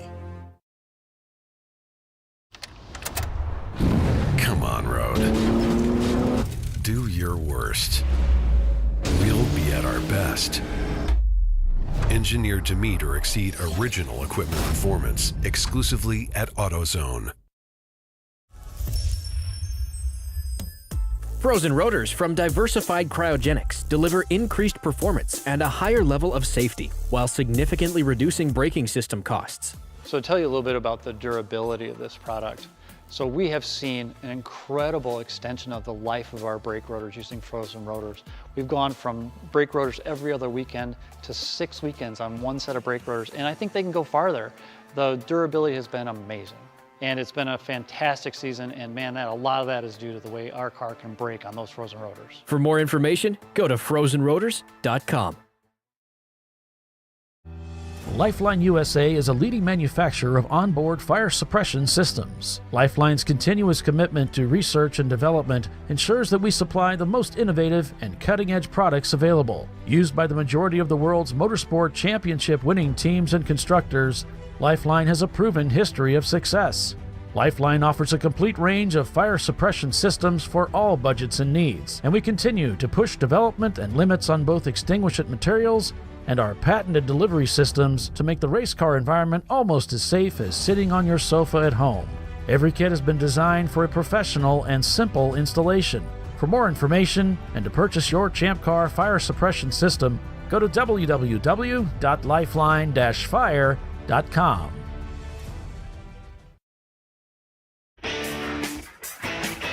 Located in Northeast Ohio with 40 years of combined experience, Money Shift Racing knows how to deliver performance and safety, offering everything you need to get your vehicle and drivers ready for race day. From safety equipment to full engine assembly and repair, in-house fabrication, 3D design, and rapid prototyping. Money Shift Racing. Performance done right.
Do your worst.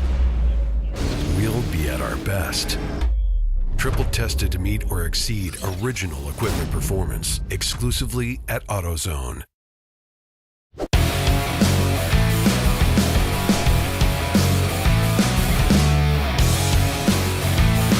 right, welcome back everyone to ChampCar.Live, presented by AutoZone. It is the RVA Graphics and Wraps, Daytona Beach 14 at the Daytona International Speedway, the world center of racing. It is the TireRack.com Champ Car Endurance Series.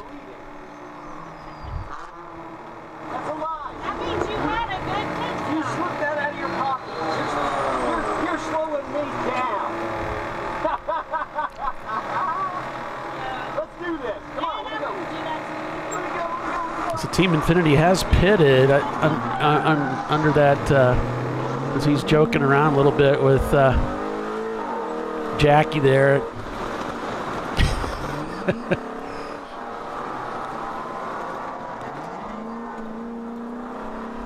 We all kind of know each other, so having some fun there at pit out, leading the race. They come in for a pit stop, and that drops them down to 5th place temporarily. Oop, tires are a little cold. Almost had a little contact with the Miata there, who ends up going very wide.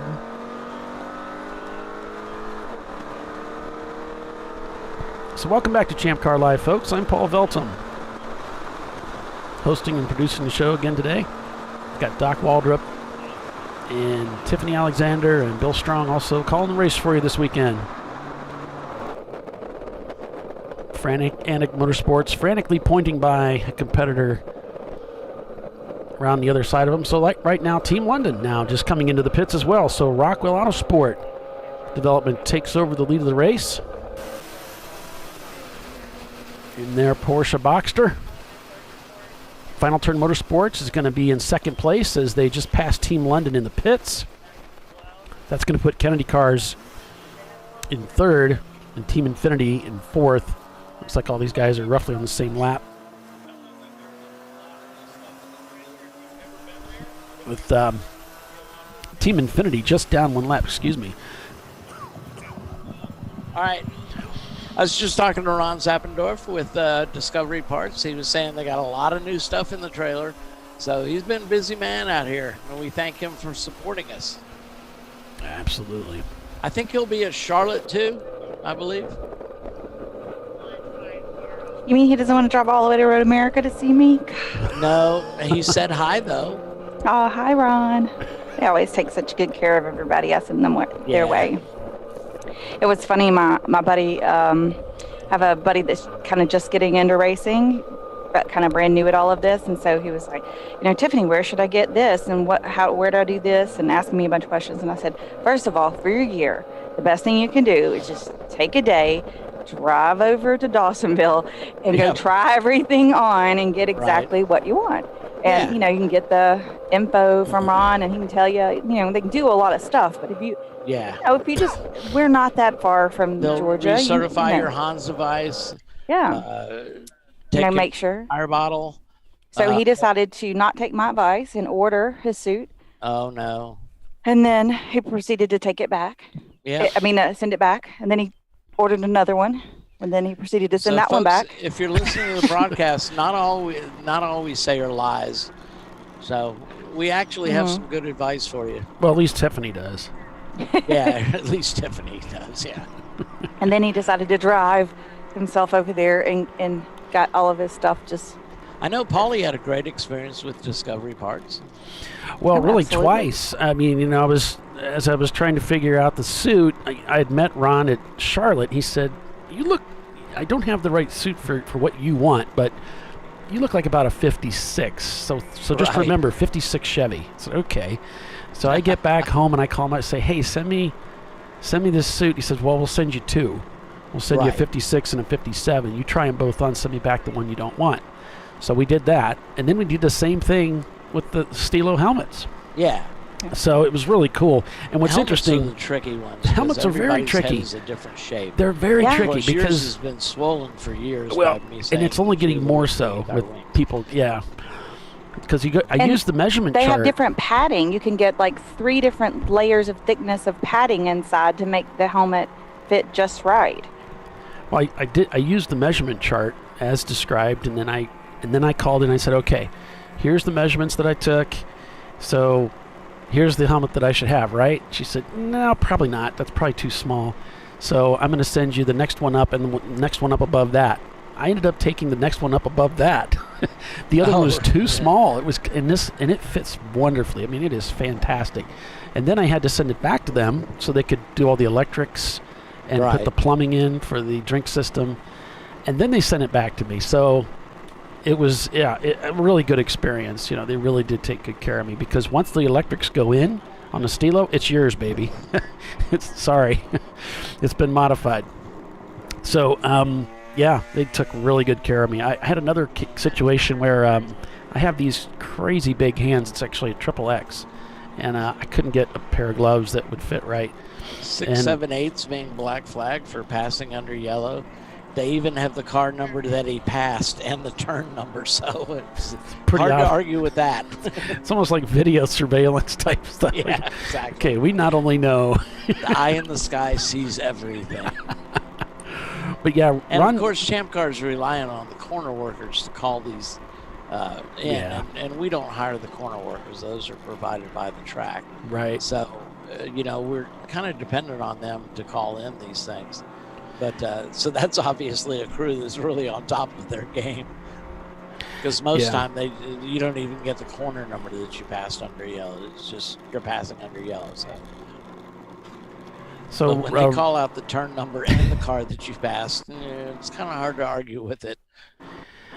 Discovery Parts also does this will call thing. So if you need something, they'll bring it to the track. They'll meet you there with it, and you can try it out when you get there. I think they're going to be at Charlotte, and Your will call orders need to be in by Thursday morning because that's when they load the trailer up and head up. Charlotte's not that far for us, for Ron, because he's got a big old dually and a big long trailer, carries all sorts of stuff. But they need time to pack your order and stuff. He's got those cool suit valves too. Yeah. Those quick disconnect things. Yep. He's got all that stuff.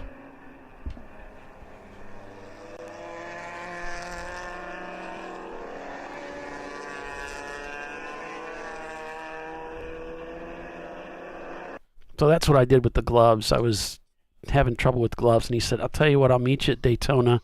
I'll pack enough that you'll definitely get what you need." And yeah, you'll find a pair. well, he ended up. I told him what I had been using and told him I was having some trouble with it. He said, "You got the wrong gloves.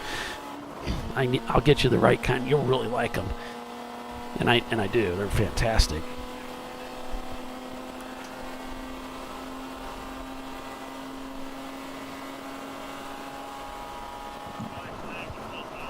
Got a white flag somewhere, Doc?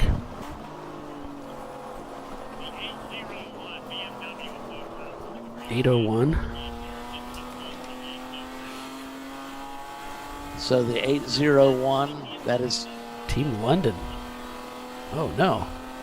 Yeah, he got called in for a penalty and he's headed to pit out, and they said he's good to go. He's got no timer. Oh, okay. He didn't take fuel. So. That's weird.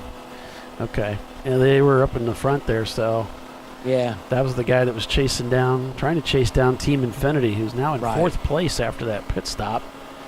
And so we got a C-Class car leading, B-Class cars in second place, D-Class is in fourth place. A-Class, your lead A-Class car is Headquarter Automotive JEP Racing. And they're in 12th place overall. Not familiar with that car. No.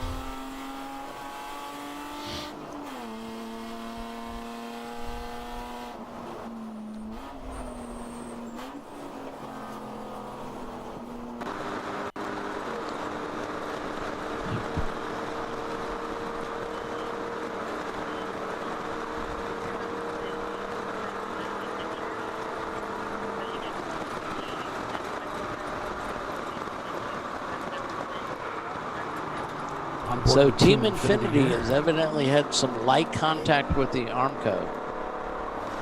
All right. And continued. He's getting his money's worth, Doc. Yeah. He's going to use like all the I racetrack. play golf. Everybody yeah? plays in the middle of the course. Yeah. Everybody can do that. It takes talent, real talent, to spread left and right. Yes. Rotary Rocketeers dropping through the standings, shown in 9th place, not turning laps. 122 laps complete. A-Class car. Yeah. And that team doesn't sound familiar. And Auto Technics in the 494 not turning laps in 35th spot. Everybody ahead of the 49th spot, though, other than those two, are turning laps. Started the race with 115 cars. Took the green.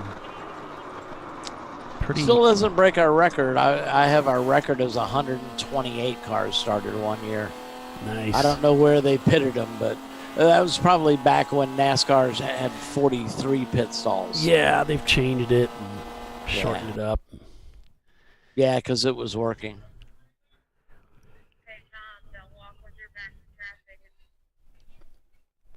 Looks like Randy Headquarters Automotive Group. They only raced with us in 2019. Wow. From what I show. If that's a Mazda Miata. Mm-hmm. And it appears to be. The Stranger Racing Ford Ranger still not turning laps. They've dropped to 54th spot. Oh, that's a bummer. That was my Ford Pinto of the race. Yeah. Let's see if my favorite's still out there. Haven't checked on him in a while. Yeah, let's see here. Hazmat's not turning laps. That's that beautiful copper-colored Mustang. Brooker's still working on Mustang. their car. Inactive is out there. Savage. K-Wood is out there. Let's see. What's the rush? Yes, they are turning laps. They're in 57th place. Lincoln Felter's doing pretty dang good. Yeah. 12th spot. 11th. Yes, 11th place.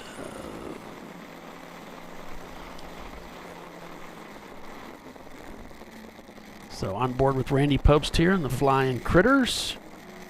They're in 9th place right now. Yep. Team Marathon, TLM Racing, and Marathon sponsored E36, I believe. Yeah, E34, sorry. Running in 8th place. 7th place, sorry.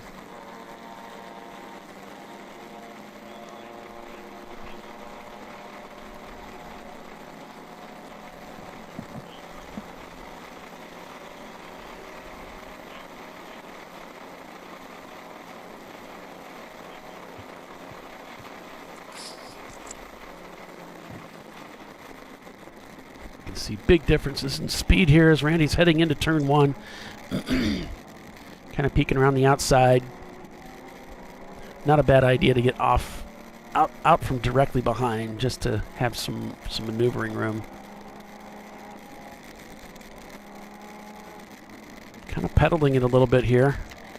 Timothy Elliott's asking, what's the top speed that any car does here? I'd say in the draft about 150. Yeah, that's about right. Somewhere right between 140 and 150, depending on how many cars you're with. I know John Allen Special, when they ran their E30s, used to bump draft each other here until they were warned not to do that.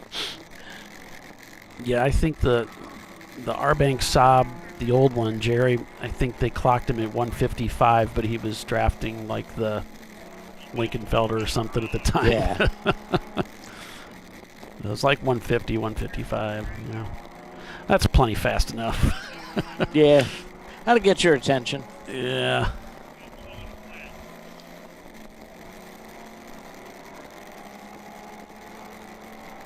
An old saying with motorcyclists is 150 is where life begins.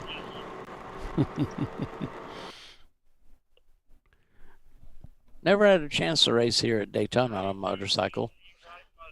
The only time I came here for bike riders, the gentleman that we were pitting for was killed in the race. Oh, boy. Rusty Bradley. How A very awful. promising Texas road racer. And Texas seems to produce some awfully fast road racers. That's awful. Yeah. Final Turn Motorsports not turning laps in 3rd spot, so they've pitted. So those Kennedy cars right behind them. And then Dynasty Racing and TLM, the number 3 car, also have pitted out of the top 10.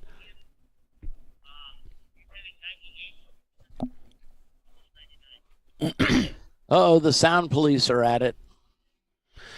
And they are calling the Kennedy cars, that's that 804 E34 that you were just talking about, is consistently hitting 98.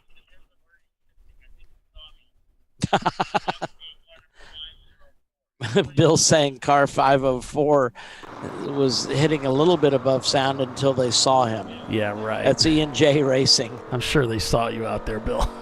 Yeah, well, you know. You're a little busy. Be looking for officials along the side of the road.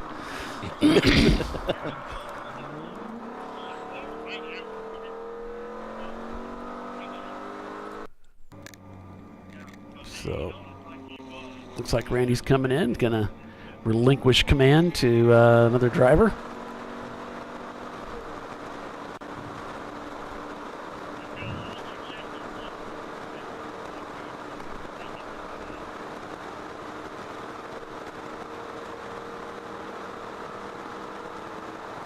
You got a 146 on your list there, Tiffany? Let's see. I don't. Okay. She might be offline for a moment. I believe she is. Surely she wouldn't ignore me.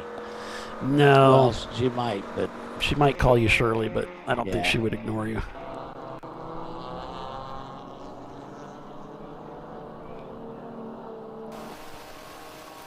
So the Rockwell Autosport number 716 now shown as the leader of this race with Team Infinity in second place, back about 2 laps from the Rockwell Autosport Development BBY Racing Porsche Boxster. That's quite a mouthful there, Paulie. Is it really necessary? Yeah. I think we need more acronyms. Come on, guys, pick a name. Of course, BBY stands for Blue Bayou. Yeah. Well, at least they shortened that one up. I could have had to go through all of that too. Well, they had to work in Rockwell Autosport Development. They're about ready to chase their car type and the car number off our screen, though, if they had another name. Yeah.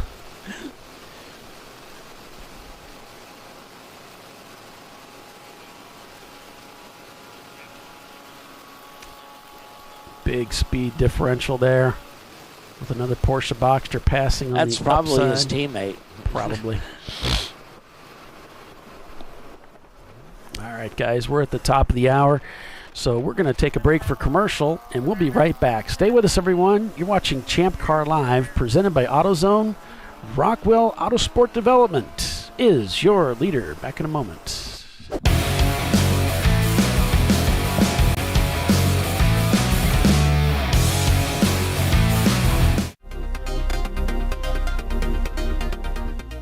Welcome to TireRack.com, revolutionizing tire buying since 1979.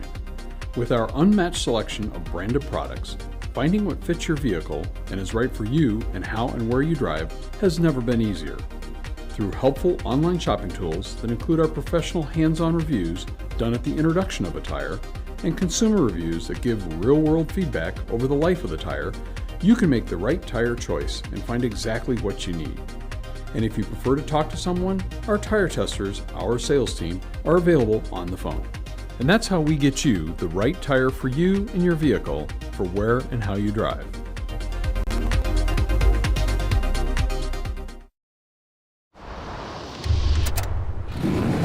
Bring on the frozen tundra, the grinding gravel, the cratered concrete, the rain-soaked streets. Come on, road. Do your worst. We'll be at our best. Reliable performance in unreliable conditions. Designed to meet or exceed original equipment performance. That's why more auto technicians choose Duralast parts. Exclusively at AutoZone.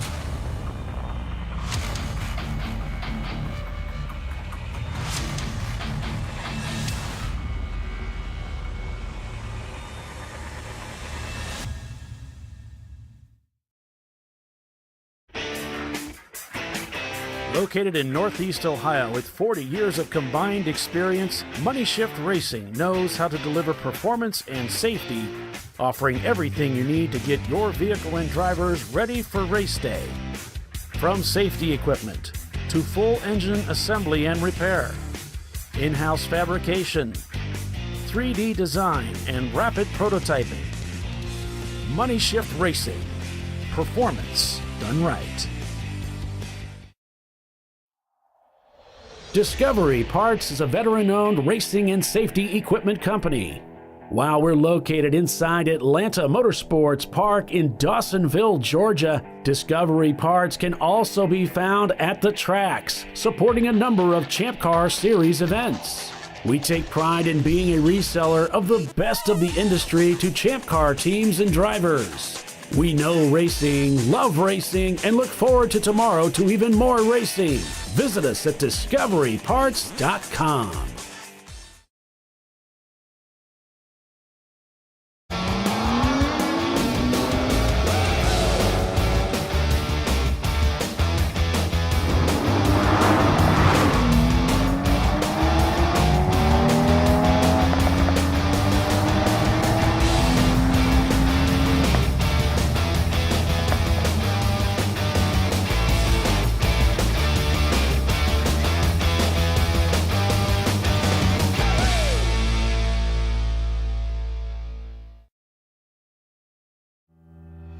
Lifeline USA is a leading manufacturer of onboard fire suppression systems. Lifeline's continuous commitment to research and development ensures that we supply the most innovative and cutting-edge products available. Used by the majority of the world's motorsport championship winning teams and constructors, Lifeline has a proven history of success.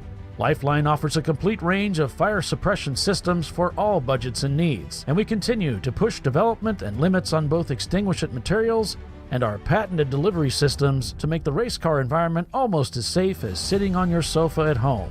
Every kit has been designed for a professional and simple installation. For more information and to purchase your Champ Car fire suppression system, go to www.lifeline-fire.com.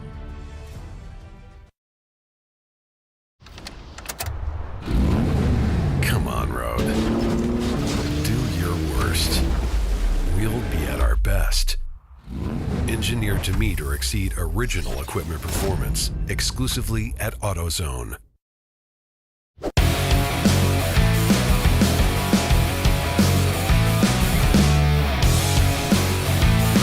All right, welcome back, everyone, to Champ Car Live, presented by AutoZone. It's the RVA Graphics and Wraps Daytona Beach 14 here on Champ Car Live. I'm Paul Veltum. We've got Doc Waldrop, Bill Strong, and Tiffany Alexander. We're having some trouble with her microphone there. Well, it's a new laptop for her, so. Yeah, I'm trying to get her microphone to open up, but we're having some trouble with it. So hopefully we'll be able to get her back on to the show. What would a ChampCar.Live broadcast be without some trouble? Right. Rockwell Autosport leading here. We're on board with the leader. Team Infinity is in second place. So to get you up to speed here, folks, on what's been going on, I'll give you a quick, relatively quick rundown on what's taken place today. Shortly after the beginning of the race, we went to red flag for one of the Rockwell cars, the Ultima, that caught fire with an engine fire. Driver's okay. Put the fire out, but it spelled the end of the day for the Ultima. RVA Graphics and Wraps, the 411 car, also out of the race early, this time with engine trouble. Brew Crew out as well with some engine problems. No. Now they've got a fuel-related issue. Yeah. Well, they had a misfire, right? Or yeah, well, they had a vibration, from what I understand. So it's drive line. It had an issue with the drive shaft and then rubbing the gas tank. So yep. Then TLM, the number 419, blew an engine, I believe. And then we had Danger Racing, Javulis, Floridiot, and Empty Pockets all out of the race for various reasons. I think the Floridiot team, I'm not sure about Floridiot, but Crowd Control Racing was leading really the majority of the race. At 2 o'clock, they had contact out in turn 5 with the barrier, damaged the car. They've taken the car behind the wall. They might be done for the day. And this is a team that's leading the championship for the race next weekend. So hoping that they didn't do too much damage and be able to join us for the championship race. And then it was Team Infinity taking the lead at 2:15. So that was kind of a new addition to the race with that. Just we've had several leaders here, and maybe it's the leader's curse, I don't know, but Team Infinity has done a pit stop, and that caused them to fall down the standings. They're back up into second place with Rockwell up ahead, obviously on a different pit strategy. So we certainly saw the leader's curse at VIR South. I think we had, 6 leaders dropped out of the race at one point or another. Right. Also a high attrition rate there. Yes, we did. I think there were only 18 cars finished the race out of 40-something starters. So 124 on that last lap for Team Infinity for Rockwell's 228. So 224, excuse me, to a 228. So 4-second advantage for Team Infinity on that last lap. The other Rockwell car, the 715's running in third place, so we could see both those Porsche Boxsters up front. And we've got, as you can see, an emergency vehicle and a car stranded, track left coming out of the bus stop. So we got some activity over there. What's interesting, there's activity everywhere on this track. We don't have it at this camera because I think it's a little bit beyond that location. Yeah. It's a little bit further down. We should see it from inactive here. If we're up, that's a Sunoco sign. I think we're already around to the front of the track. Yeah. So let's see if we can pick up another in-car camera maybe. Rockwell coming into the pits here. That is our leader. Yep. This will be a scheduled stop for them, so. Yeah. Yep. Here's Garage 65. Should be heading down into turn 6 here. We'll just kind of hang out with them as they come through the bus stop, and we'll see if we can get a little bit better view. Guys. Appreciate those guys letting us ride along with them.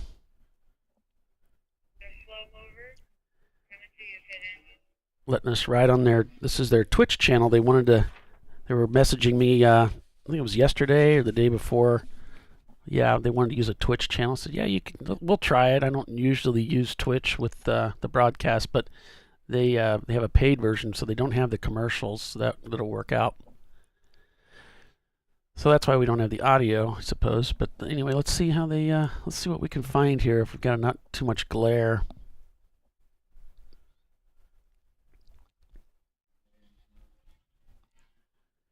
So this is after we get out of bus stop. Look to driver's left here.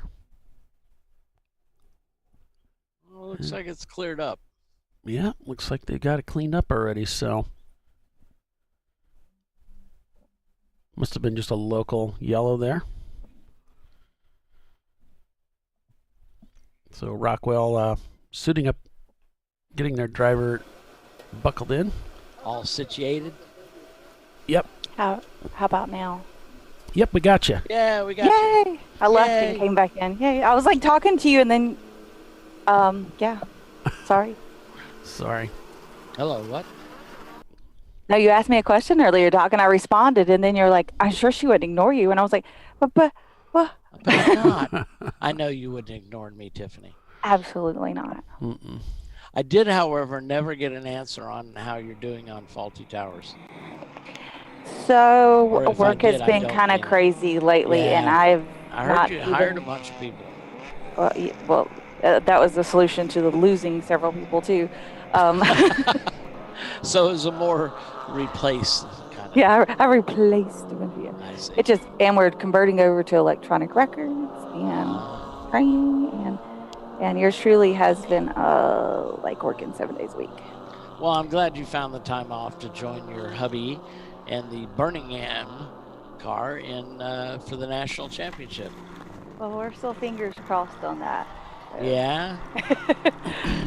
John Allen. The world doesn't explode by Tuesday. I've tried to go to 2 or 3 races now, or right. Had to bail out. I've had to. Well, Lord knows I've tried to get you in the Brew Crew car long enough, and you've never made that. So I've got a trend doesn't continue. Oh, we're going to go caution. I have a great office staff now that I can count on, and if not, I'm choke them. No,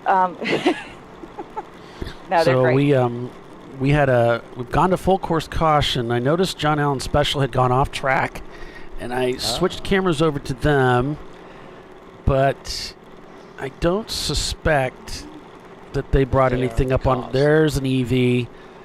So this is up on the oval.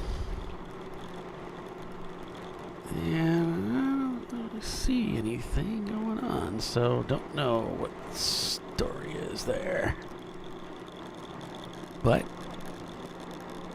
let's check the messages. Nope, don't see anything on the messages yet, so if we hear anything, we will let you know. We certainly will. Absolutely. If not, we might make something up. But Yeah. Never can tell. And we're certainly not going to tell you. But I certainly hope I make Road America. I am super psyched about it. I could use a few days off. It's a gorgeous track. I just went ahead and filed extensions on everything because there's no way I'm going to get taxes in on time. So you'll have to. Well, they've given us now till May 15th, I think. I haven't finished the corporate ones that we're doing March. Just gave up. You'll have to go to Siebken's. Siebken's and bring what is stickers. That? Siebken's is like, bring stickers. Because you walk in that bar and there's every race team sticker in the world. Okay. So bring some stickers. So I've never been. The Hubs hadn't been, and neither is Chris Preston, the other guy on the. Roger's the only one that's been. Y'all end up at Siebken's. Siebken's. Yep, Siebken's. It's a stickers. Resort up there. All right. Bring stickers, yes. What else do I need to know? Don't do car bombs with any Canadians. Daring Greatly's hood flipped up across the start finish. Now coming in under their own power. And they are, I guess, picking up debris off the front straightaway. Leftover parts of the hood are being picked up off the front straightaway. Okay. So Daring Greatly is the silver Cadillac. They flipped there? Is that what you said? It says the hood flipped up. Oh, the hood flipped up across the start finish. Now coming in under own power. That would be scary approaching turn 1. Yeah. I'm just saying. So a lot of under hood pressure. Of course, once it just starts to pick it up, then it doesn't take much to send it over. It's going to have all that much more leverage, with all that. You're moving a lot of air. Yeah. On my little Accord, one time mine came up, but it's got 4 hood pins, so it came up and just lifted perfectly, and the driver just drove under it, and it landed behind him. Just drove right under it. Nice. Going into turn 1 at Barber, yeah. We lost ours going into 6 at Road Atlanta, and the car behind us said it got some air. It evidently went really high up. Of course, it's a big sail at that point. Mm-hmm. Inactive. Autosport. Frantic Anik, he's checking to he's trying to get the wheel off. I thought he was checking to make sure it was on. I hate it when they won't go on. Yeah. That just. So when packing up for MCM, I was walking around Argent's shop and he pointed up and he says, "Look, we've got 3 spare steering wheels. Too bad we didn't bring one because we actually broke one at NCM." You broke a steering wheel? Yeah, I don't know how. How do you do that? I don't know how. Wasn't it just? It wasn't just taken off the trailer. It wasn't even. No, it wasn't taken right off the trailer, but that's what the marks on the wheel look like. Looked like somebody didn't want to climb in the car and just grab the steering wheel to push the car back. But that wasn't it, because nobody swore they got in the car or stayed out of the car to move it. But luckily, the AutoZone had a replacement that worked, so we got it all hooked up. Oh, good. Yeah. I had one that the collar locked up on and it wouldn't engage. So you get the steering wheel on there, but it would not lock down. And I happened to be driving when it decided to do that. So if you notice in this view, there's a googly eye in the center of the steering wheel. Is that what that is? Yeah. Yeah. If it stays still long enough, we'll put a googly eye on it. Trust me. Yeah. It's kind of like the military. If it moves, salute it. If it doesn't move, paint it. So that's our philosophy on googly eyes. But the Walmart near my house in Lake Hartwell quit selling the adhesive sheets of googly eyes. So I shall write a strongly worded letter to management in Bentonville, Arkansas.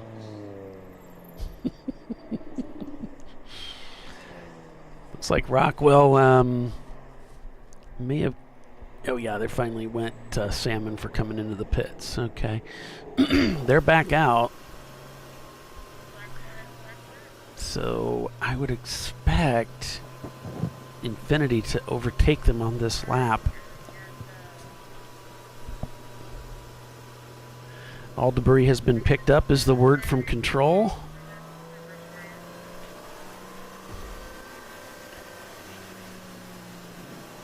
Hmm.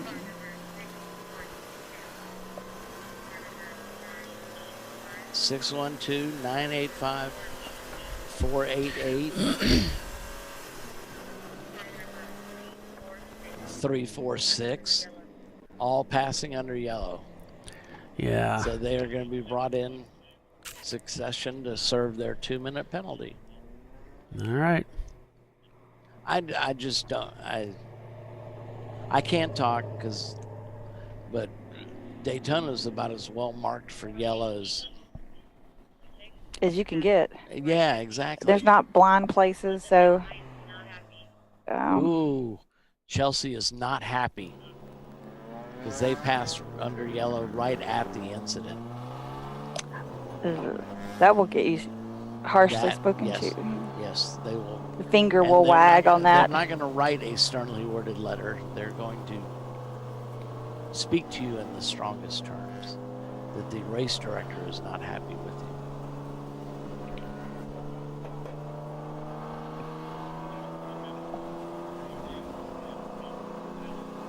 Yeah, you're definitely not supposed to do that. So they've increased their penalties on those two cars to 3 minutes. Because 488 evidently has had numerous passing under yellows. That is the Trident Motorsports in their Ford Mustang. Yeah, you got to be careful. I mean, that's how you end up losing a wristband if you keep doing these violations. Yeah. So. Yeah, especially around the safety workers and stuff. Like, you got to be. I mean, those are people are coming to work. I mean, that's their job. You don't put them at. Not you, but the safety workers. You got to keep those guys safe. Oh yeah. We're not going into that. I will recuse myself from this conversation. Headquarter Automotive, JEP Racing, not turning laps in 6th place. TLM number 3 and 11th, not turning laps. Six Bangers, not turning laps in 14th. What else we got? The Lincolnfelder and Not Fast, Just Furious in 21st, also not turning laps. And Final Turn and Daring Greatly, not turning laps. We know the Daring Greatly car lost its hood, and that's the cause of the yellow here. Return to the pits under their own power, so maybe they'll be able to get back out there. Got a lot of cars salmon today. Pretty high attrition, of course. We know this place is hard on engines. Yeah.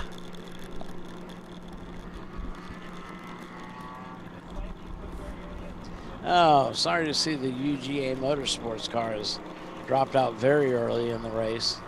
Only 3 laps turned. Those are the college kids at University of Georgia. Right down the road from me, as it were.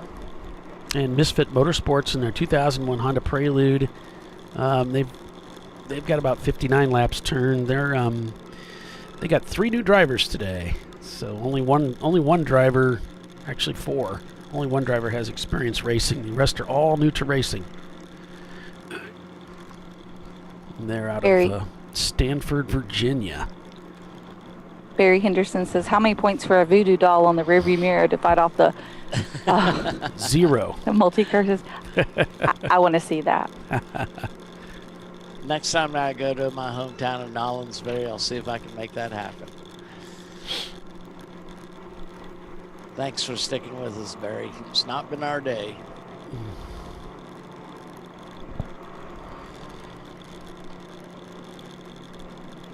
Timothy says the weather is looking good for Road America next weekend, so mid-50s to low 40s overnight.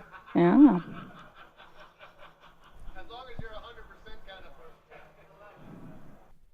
On board with the John Allen Special Mini Cooper.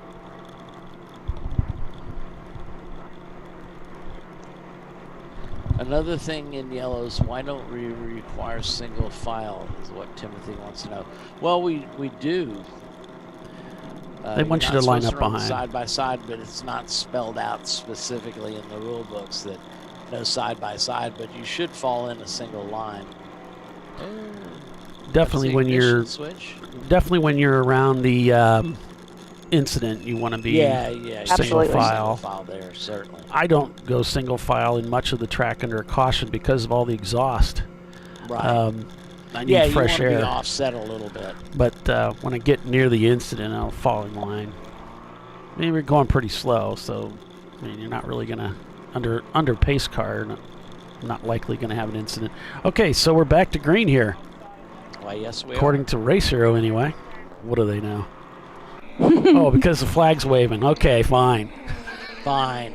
Point out the bloody obvious. Yeah, it's my job. Yeah. How dare Trying you? to keep a brother out of work. All right, Team Infinity leading the race again. Way to go, Ed. Over Rockwell Autosport, 16 seconds the gap. Kennedy Cars in third, Team London in fourth, Rotary Rocketeers in fifth place. We saw Rockwell in the pits during that caution, so. Yeah, they definitely got the advantage there, pitting under that caution. Yeah, I was going to look up when the last time Ed and Team Infinity pitted. But my, there it goes. Brown Bear's not it's open. It's kind of hard to tell because there's no pit loop here. They sold it to new owners. The Prairie is good. Paddock Club's good. Huh. Oh, that's Tyler listening in. Hi, Tyler. Hey, buddy.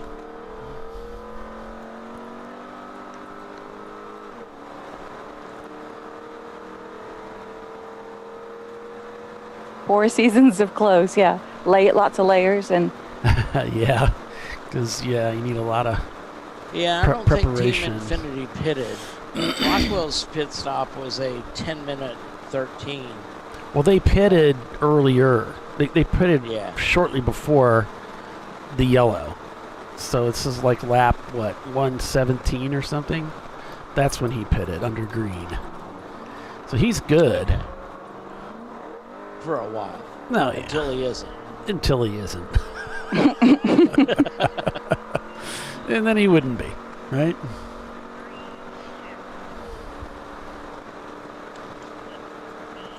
Good till you ain't.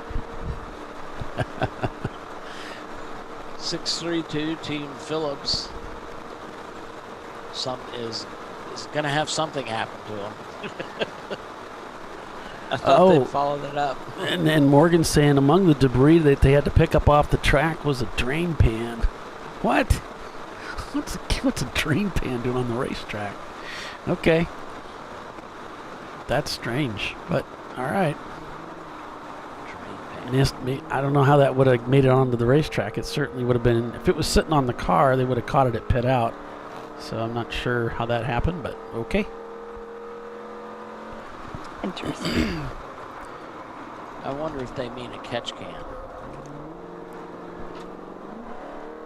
Because typically you have those vent out the back of the car, so pit out wouldn't have seen it. Yeah. Well. Yeah. 585 is in, serving his penalty. I don't have a 585. Let's see if my updated list does. Yeah. I printed mine out early because I had to leave to tow down here. Right. No, I don't have a 585 either. I printed mine this morning because I left the list that I already printed at my office. Work. It's like, dang it. I knew where that was going. Yep. Luckily, since the pandemic and all, I have a home office all set up now. So I have a printer here. So it works. Sweet.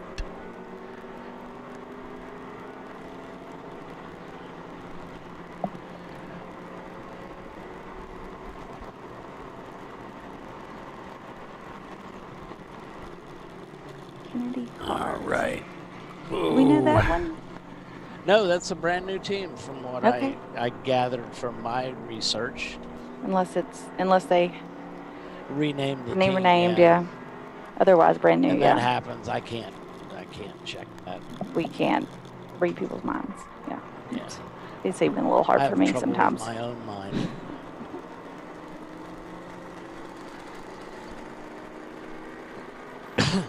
Excuse me. Bless you. No, it's a cough. Oh, okay. No need to bless me. It's too late anyway. So we've seen this view of the drink bottle before. The color of it was decidedly yellow tinted, so I would imagine that was a Gatorade, something like that. Yeah. This looks more like water or vodka. I'm sorry. Did I say vodka? I meant tequila.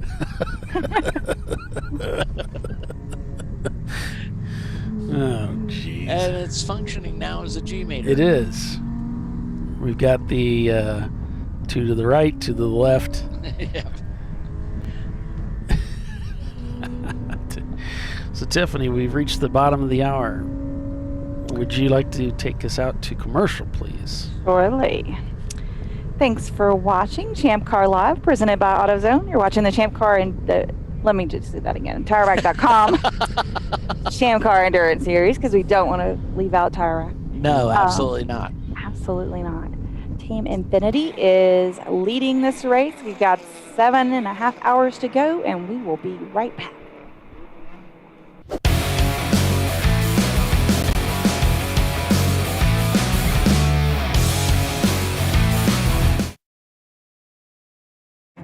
An important decision is afoot. This man is about to buy tires on TireRack.com. Tire Rack is the leading online retailer of tires in North America and a repository of advice and expert reviews. And it's done! All that's left is to arrange for safe, easy installation at one of our independent recommended installers. Well, I guess he did that too. TireRack.com, the way tire buying should be. Come on, Road. Do your worst. We'll be at our best. Engineered to meet or exceed original equipment performance exclusively at AutoZone. Frozen rotors from Diversified Cryogenics deliver increased performance and a higher level of safety while significantly reducing braking system costs. So to tell you a little bit about the durability of this product. So we have seen an incredible extension of the life of our brake rotors using frozen rotors. We've gone from brake rotors every other weekend to 6 weekends on one set of brake rotors, and I think they can go farther. The durability has been amazing, and it's been a fantastic season, and man, a lot of that is due to the way our car can brake on those frozen rotors. For more information, go to frozenrotors.com. Lifeline USA is a leading manufacturer of onboard fire suppression systems. Lifeline's continuous commitment to research and development ensures that we supply the most innovative and cutting-edge products available. Used by the majority of the world's motorsport championship-winning teams and constructors, Lifeline has a proven history of success. Lifeline offers a complete range of fire suppression systems for all budgets and needs, and we continue to push development and limits on both extinguishant materials and our patented delivery systems to make the race car environment almost as safe as sitting on your sofa at home. Every kit has been designed for a professional and simple installation. For more information and to purchase your Champ Car fire suppression system, go to www.lifeline-fire.com.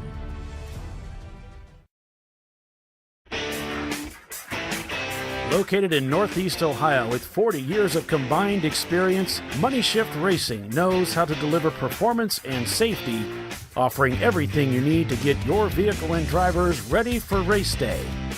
From safety equipment to full engine assembly and repair, in-house fabrication, 3D design, and rapid prototyping. Money Shift Racing. Performance done right.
your worst.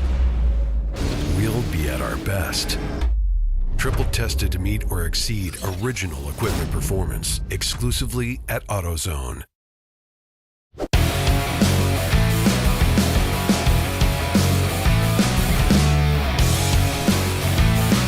And welcome back, everyone, to ChampCar.Live, presented by AutoZone. At 136 laps, Team Infinity is our leader by 27 seconds over Rockwell Autosport, and seemingly continuing to stretch out that lead. I'm Paul Veltum, along with Doc Waldrop, Bill Strong, and Tiffany Alexander. Calling the race for you today, folks. Doc Waldrop. Is that Bill trying to be Doc? Look at that Team Infinity. They're killing in the it. lead at Daytona. They're killing it. That is awesome. I was out taking sound readings for everybody. Another part of my job. Did you know that there's only one place on this track where you can get a proper sound? I'm not going to tell you where it is, but there's only one place. Yeah, there's a Porta John. It's just off the bus stop there. No. It's actually in the middle of the track. But yeah. Oh, that would have been nice hiding in there. You were standing in the middle of the track. No wonder they went full course caution. Yep. Yeah. Who is the flippin' idiot? A big silver cone out there. Who is the flippin' idiot? He's taking sound readings. Why did Doc's mouse quit working? Doc stepped out for a couple minutes. He stepped out, huh? Well, thanks for joining us, everyone. We're at Daytona International Speedway for the RVA Graphics and Wraps Daytona Beach 14 at the World Center of Racing. It's Team Infinity leading at 137 laps. Then it's Rockwell Autosport Development in the number 716 Porsche Boxster in second place. In third, it's Team London in the 91 BMW E34. In fourth place, it's Kennedy Cars, like right on their tail, like 0.1 seconds. Your mouse quit. Is the 89 BMW of Kennedy Cars. And then back about a minute and a half is Rotary Rocketeers leading B class in fifth place overall. Then your lead EC class is Pause Racing in a Toyota something or other. Then it's Dynasty Racing in a Porsche Boxster in sixth. Then it's Rockwell again in their sister car, the 715. Level 1 Racing, Headquarter Automotive, and then it's TLM Marathon Coach, rounding out the top 10.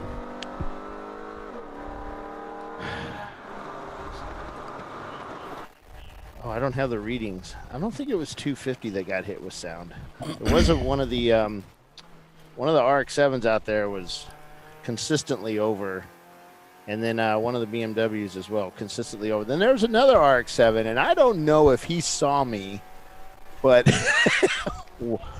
one lap he hit a 97, and then the rest of them he was at 94.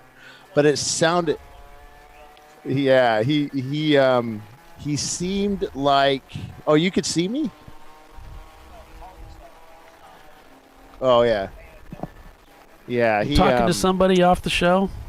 Huh? Are you talking to somebody off mic? Yeah, Doc. Sorry. Okay.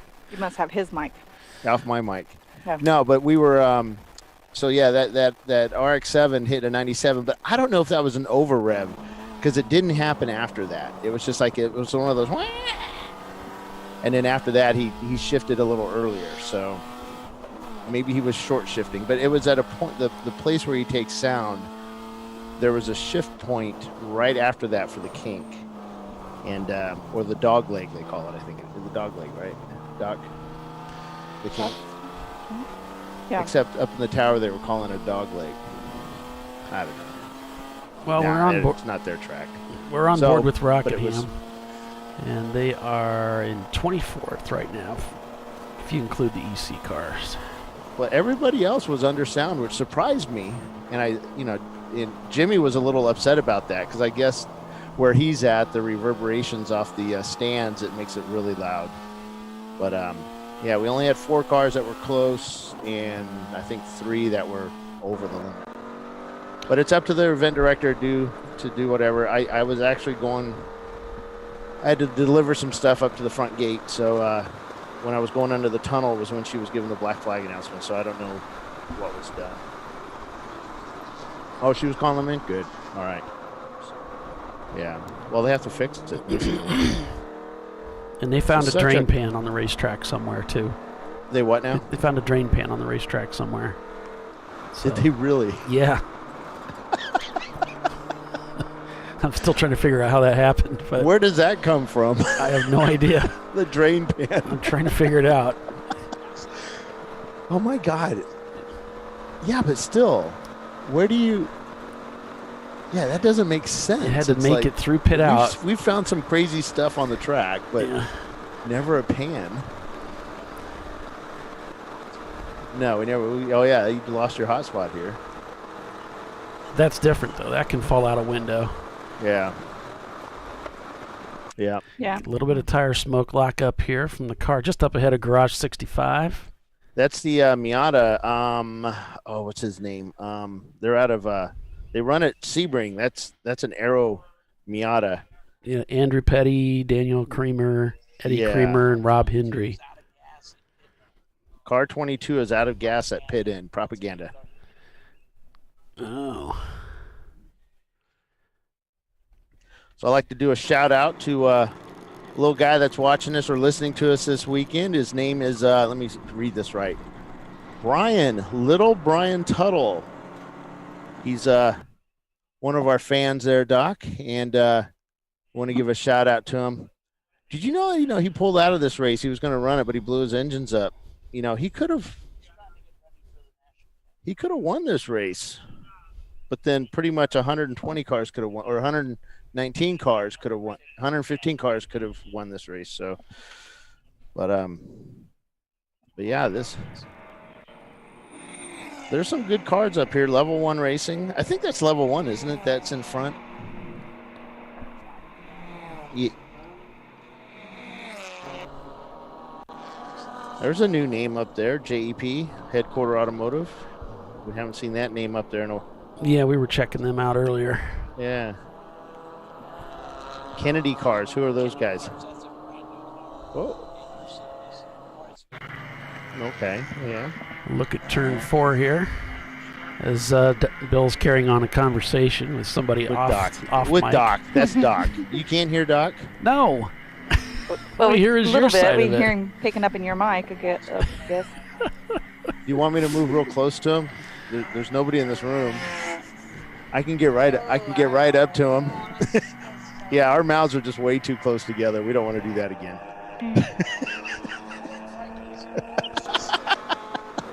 You almost had mustache touch. You can't do that. He said he doesn't frighten easy, but he was almost scared. Kind of funny. God, he's just, that V8 is just solid through there. Yeah. It's pretty cool watching him on, I don't know why the different rotary cars go to the different classes. It's kind of cool watching him go through the banking. Because their just weaving in and out of traffic when you watch, because you can might be see that. them, and it's like all you see is roofs going by, but it's really cool. Here, Sorry about that. I don't know who that guy was. He claims he's somebody important, but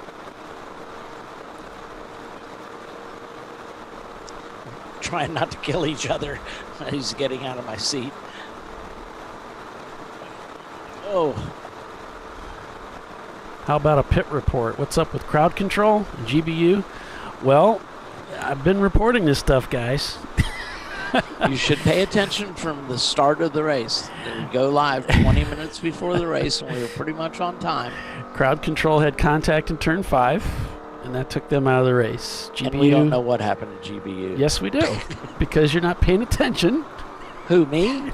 That's GBU had overheat issues. Okay. I see. Yeah.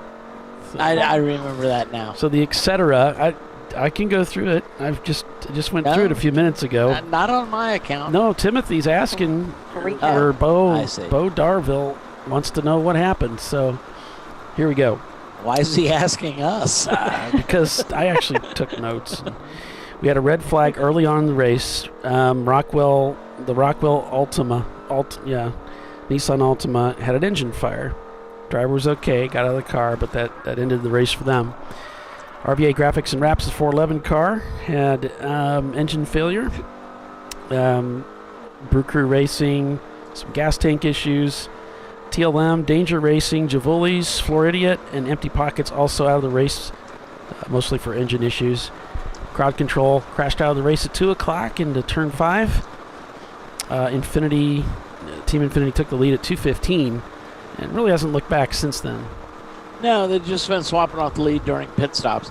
So Will Junkins asking, why do the rotary engine cars go to the next class? They typically don't. Most of them will run in B unless they do an engine swap, and then they go up to C class.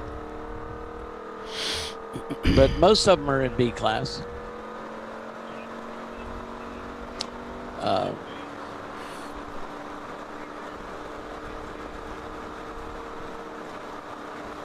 So 140 laps turned so far, with Team Infinity leading about 24 seconds over Rockwell Autosport. Kennedy Cars in third place.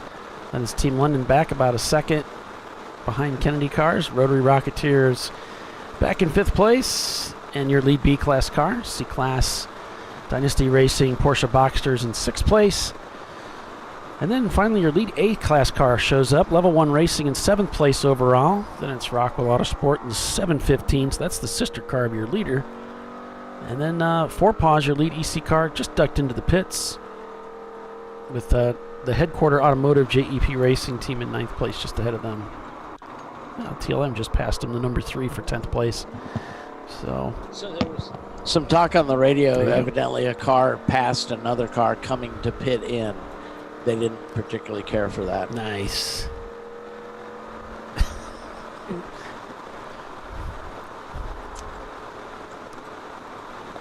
It's kind of like an F1 I just remembered thing. I believe it's the old Babe Ruth quote, hit them where they ain't. So it's pass them where they ain't. Yeah, that's still part of the racetrack. Yeah, exactly. So they're coming in too and you slow. don't have to be down to our 20-mile-an-hour pit road speed until you hit the little stop there to pick up your egg timer. Mm. We're gonna miss those egg timers. I don't think We're the guys collecting on- a set.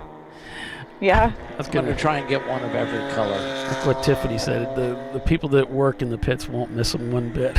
No, they won't, because running them back and forth. because eventually pit out gets them all, and they got to shuffle them up to pit in, and it's a long walk here at Daytona. I'm not saying pit road is long, but it's curvature of the earth. And I'm not saying this is a big place, but over at Turn 5, the gate number is gate number 190. So even if they started at 100, that means there's Still a lot of 90 other gates. gates. Big place. Yeah, it's a big place. Not as big as Indy, but it's still pretty large.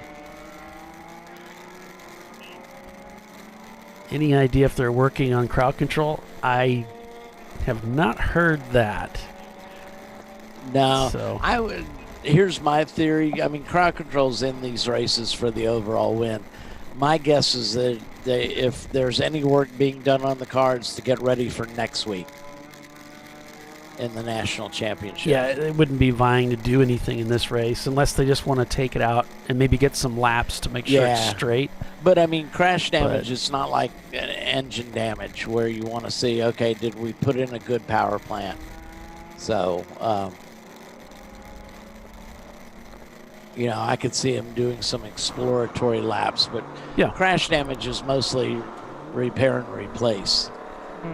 Yeah, if something got bent up front, then there's not going to be much they can do here. Most likely, they'll have to Right, exactly. take it So- back home and work on it, which they might be leaving right now, so they can get started on that. Well, they still got a car in this race, the Mazda 626 Right. Infinite Racing. Infinite? No. Oh, wow. So did they tow them Inaccurate. both in the same trailer? I don't know that, but I think it's the same crew more or less. And the little Mazda 626 that they run is primarily rental drivers, so they want to stay and support those guys. Gotcha. Anyone know if they're allowing spectators at the track? Why, yes, we are, Kenneth. It's a $20 entry fee at the main gate. Make sure you get the correct band for your wrist. Actually, we can't say spectators, Doc. Yeah, that's true. It's a weekend membership.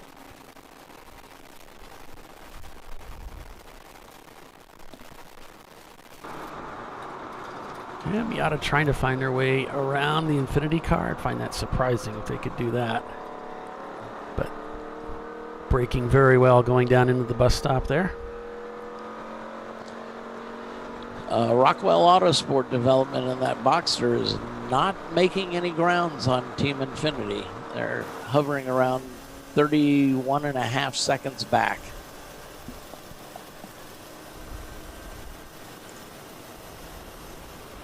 So Team Infinity turned their last lap at a 2:20.8, and Rockwell Autosport Development 2:24.3.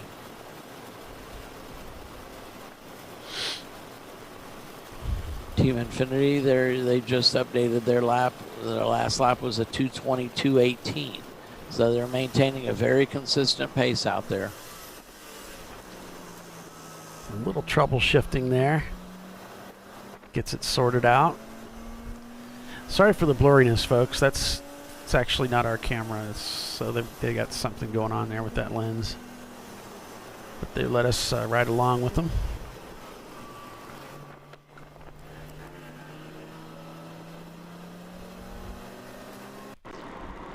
Well, we've always depended upon the kindness of strangers. And the Infinity camera just happens to be the rear facing. We actually put a forward and a rear facing camera, but the forward camera just wouldn't come up, so I don't know what's going on there. So we've just always been using the rear, so it's a little awkward, but that's what we got to work with. I like the rear facing camera. It's kind of cool, though. It is cool. It's a cool vantage point. And you can see out of the back of the car sometimes better than the front windshield. It doesn't have the glare. Well, it's not so much glare as that the camera's focusing on the near field. Oh, okay. And the exposure is focused on the near field, so the interior of the car is rather dark compared to outside. Now, depending on what camera you run, like the GoPros, there's a setting where you can do spot metering. So it'll look out the window and give you what the driver sees, essentially. Gotcha. But the interior will be all washed out. It's all very sciencey. Or all in shadow, yeah. This is the only camera that, it's the only track camera I don't have audio on, unfortunately. Kenneth says, great, on my way over. Kenneth, it's the Gate 40, which is it's where we stage our cars, our trailers, and it's Williamson Drive. So don't go to the main entrance and expect to go up into the big grandstands here. There's Garage 65.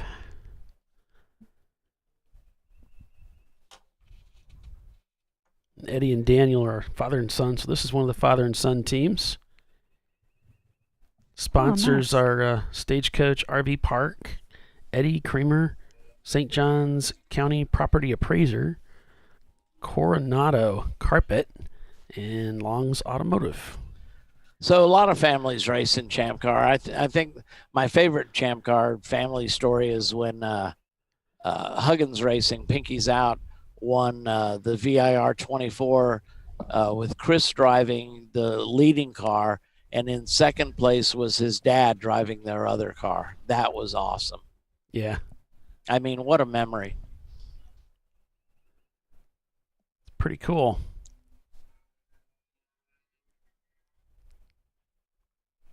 So I'm just getting info that now in the 716, that Rockwell car, that Gary Granger is now in the car. He's a SEC spec racer in Ford, I think. And then he was a shifter kart national champion back in the day. I know Rockwell also has Nelson Kanash Racing, and he is a two-time Rolex 24-hour Daytona winner. So he's got himself a couple of Rolexes. Nice. And I believe he drove for Flying Lizard back then. Oh, I remember that. Yeah.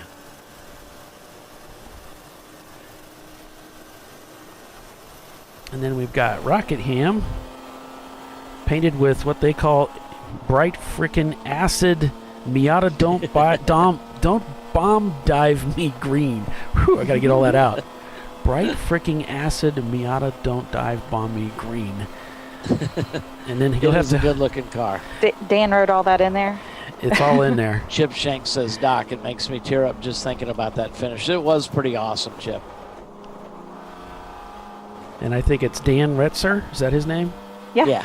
And then Skip Levert, Paul Wright. And Paul Wright. Then Bill, is it Gertie? Yep, he's one of the crew chiefs. Bernie Hull and Dave Hall. I think those are all crew. help with crew. Yep. Out of Huntsville or Madison, Alabama. My blue Boxster that I have, I bought from Paul Wright. Okay. For Hall Connected. So the team name Miss Fiery. derived from Dan starting racing in Birmingham. No, with Birmingham and living in Birmingham. Then Dan moved to Huntsville, Rocket City, Alabama, and started the team with local car enthusiasts. Yeah, he used to drive with me. He's a real-life rocket scientist, Paul is, working on the space launch system to take man to Mars. What was cool is my uncle had a nice place on the Tennessee River, and we used to see the Saturn V rockets making their way up to Huntsville from the Michoud plant in New Orleans, and my mom worked there. So it was always kind of cool to see the big rockets go by. So Bill and Bernie, who are on the team, have forgotten more about motorsport than most people will ever know. Worked on a variety of stock car crews, including HSR, and crewed for Tony Stewart's number 20 car in HSR and vintage racing. Bill worked with Gene Felton for several years. Gene Felton. Dave grew up with circle track and dirt track and is a recent addition to our crew. Gene Felton used to terrorize the Kelly American Challenge Series in IMSA. He's got a great banner at the Seneca Lodge that says, "I live in constant fear and terror, and every once in a while she lets me go racing." Oh, jeez. But Gene was a fixture in IMSA paddock for years, wore a cowboy hat. He recently passed away, unfortunately. So at 145 laps, Team Infiniti leads this race by 28 seconds over Rockwell Autosport Development. Then it's Kennedy Cars in third place. Team London is in fourth, back about 6 seconds from Kennedy. Then it's Rotary Rocketeers, back about a minute. Then it's Dynasty Racing in sixth. Then we've got Level 1 Racing, who is your lead A-class car. Rockwell Autosport Development, the number 715, is in 8th place. Rentec Motorsports, that led the race earlier, is in 9th. And then we got Headquarter Automotive JEP Racing in 10th place, another A-class car. So D-class is being led by Team Infiniti. C-class is being led by Rockwell. B-class is being led by Rotary Rocketeers. And as I said, A-class led by Level 1 Racing. So we've got Krispy Kreme Donuts. We've got Money Shift Racing and Discovery Parts, all sponsoring our all-class sponsors. And I think somebody said they're going to be working on trying to get the other two classes sponsored. So we sure appreciate all their help and support. Absolutely, our sponsors. So make it Dana work. sent me a picture of their new livery, and I promised him I'd try and get it on the air. I gotta find it though.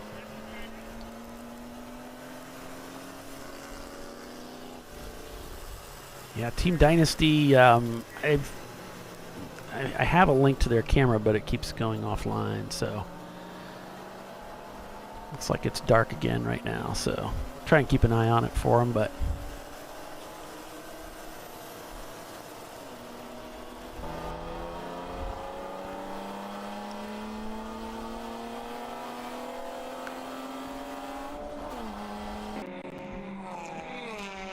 Here's a look at that start-finish line.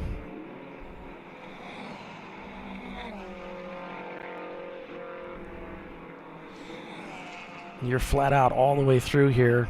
This is as fast as the car can possibly go.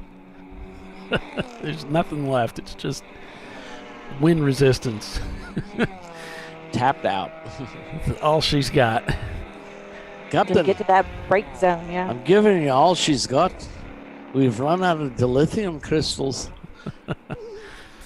You can hear them braking way past the start-finish line. So you know they're going flat all the way through here.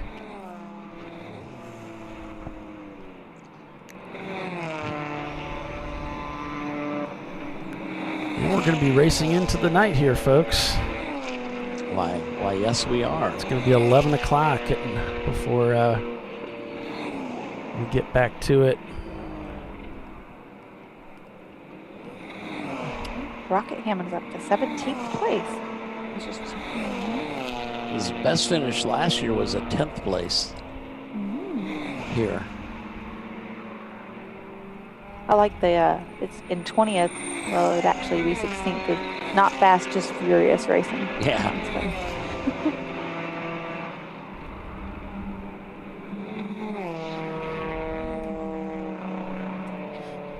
So in the 715 car, the other Rockwell car is Chris Malinsky, and he's like a bird expert.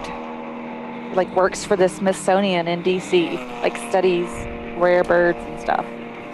Spends a bunch of time in the jungle. A bird expert and race car driver. Do you know what a bird expert is called? Or what the study of birds is? Ornithology. Very good, Tiffany. I want you on my trivia team.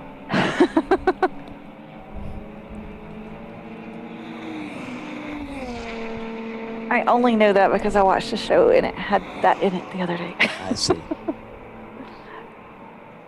That's the okay. forefront You of my didn't have mind. to tell me that. It doesn't sound like it should be the right word for that. Like you think it would be like something else. Birdology. Yeah, or aviatician. I don't know. An aviatician. Oops. Notice Paulie's remain respectfully quiet during our discussion. Oh, he's probably working. Yeah, I'm trying to. Since RVA has had to step out of the race, we've got a camera. I don't think I got that spot right. Sure.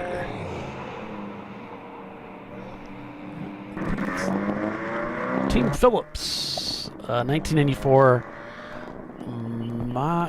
What did I spell? Mazda?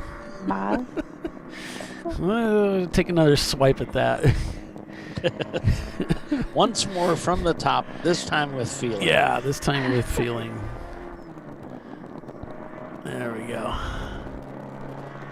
We got a Miata Nice camera. Mazda. So those two L's in the middle throw you, huh? All right, so we've reached the top of the hour, 4 o'clock in the afternoon. All right, got 7 hours of racing left. We are halfway home. We are halfway home. 14 hours of racing here at Daytona, folks. There's a lot of racing left to be done, so stay with us. You're watching Champ Car Live, presented by AutoZone. Team Infinity is your leader. Stay with us. We'll be right back.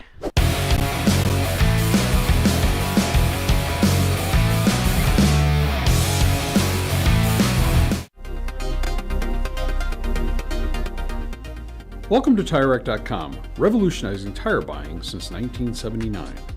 With our unmatched selection of branded products, finding what fits your vehicle and is right for you and how and where you drive has never been easier.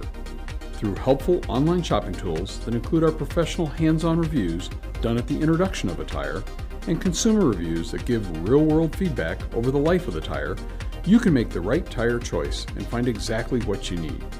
And if you prefer to talk to someone, our tire testers, our sales team, are available on the phone. And that's how we get you the right tire for you and your vehicle for where and how you drive.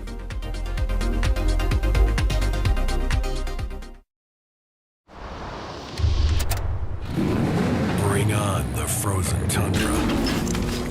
The grinding gravel, the cratered concrete, the rain-soaked streets. Come on, road. Do your worst. We'll be at our best. Reliable performance in unreliable conditions. Designed to meet or exceed original equipment performance. That's why more auto technicians choose Duralast parts. Exclusively at AutoZone.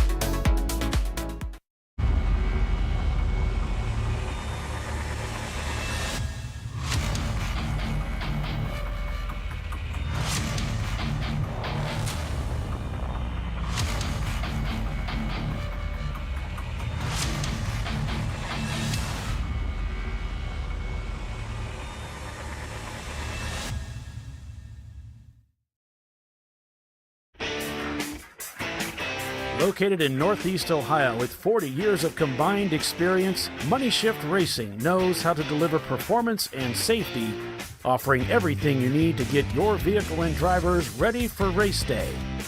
From safety equipment to full engine assembly and repair, in-house fabrication, 3D design, and rapid prototyping. Money Shift Racing. Performance done right. Discovery Parts is a veteran-owned racing and safety equipment company. While we're located inside Atlanta Motorsports Park in Dawsonville, Georgia, Discovery Parts can also be found at the tracks, supporting a number of Champ Car Series events. We take pride in being a reseller of the best of the industry to Champ Car teams and drivers. We know racing, love racing, and look forward to tomorrow to even more racing. Visit us at discoveryparts.com.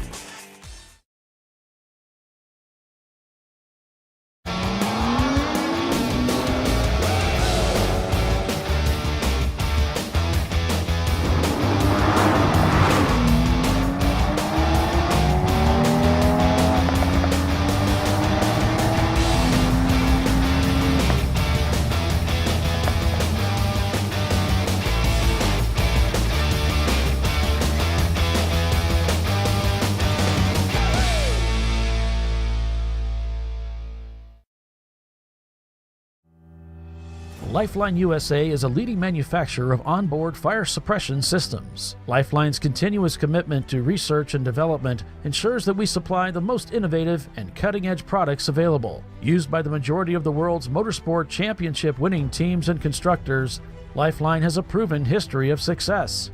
Lifeline offers a complete range of fire suppression systems for all budgets and needs, and we continue to push development and limits on both extinguishant materials and our patented delivery systems to make the race car environment almost as safe as sitting on your sofa at home. Every kit has been designed for a professional and simple installation. For more information and to purchase your Champ Car fire suppression system, go to www.lifeline-fire.com.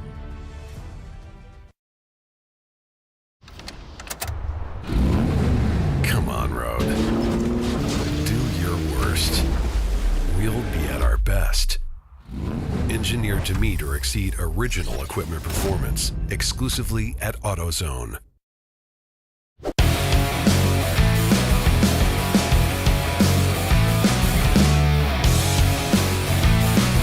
right, welcome back everyone to Champ Car Live, presented by AutoZone. It's the RVA Graphics and Wraps Daytona Beach 14 at the Daytona International Speedway, the World Center of Racing. I'm Paul Veltzum, joined by Doc Waldrop, Bill Strong, and Tiffany Alexander, bringing you full-length race coverage again this weekend. After 150 laps, it's Team Infinity leading the way in the number 19 car, which is an Infinity J30. And then it's Rockwell Autosport in second, Kennedy Cars in third place. And they're all pretty much on the same lap, so halfway through this race, we still have 61 cars circulating on the last lap counted. So a little bit better than half our field. Now, some of those cars, of course, are going to be back in the paddock attempting repairs, like my team. As you can see, there are some cars out there that are faster than the J30, but you know he's got the lap count, and that's so much of it is just keeping that car on the racetrack. Yeah, you can have a just faster long car laps. and still be behind because you keep having to make pit stops or whatnot. Yeah, Rockwell hasn't seemed to gain any ground at all. I remember checking about an hour ago, and they were 30 seconds back, and now they're 32 seconds back. So, not being able to make up any headway at all. Their last lap, Team Infinity was at 224.3, and Rockwell was at 228.1. Coming through 5 here, hustling down to 6. You'll see him cross over the track here and line up for this turn. There we go, through 6. Back up onto the high bank here. Team Infinity is incredibly consistent with their lap times. 220s and 221s. Every once in a while a 223, but that's probably for traffic.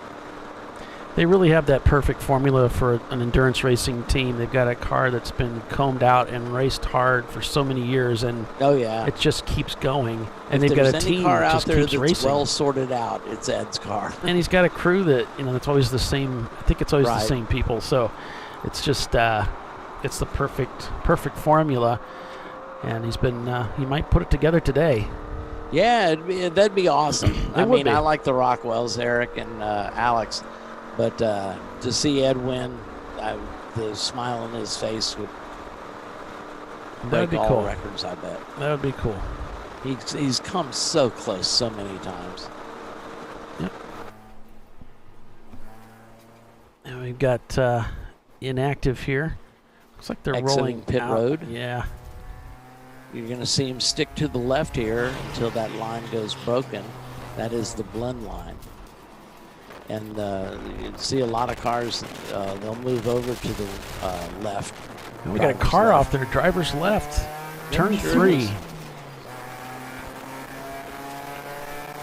So you got to be careful when you come back out on the track, especially if you've got cold tires and that sort of thing.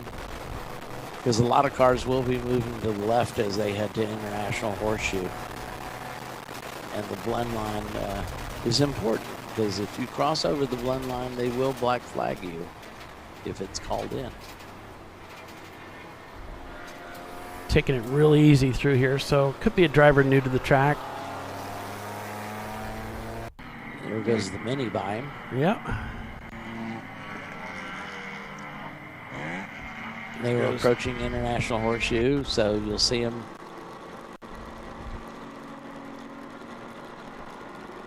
Well, that didn't look right. Yeah, thanks for changing cameras on me yet again. I swear you do that on purpose.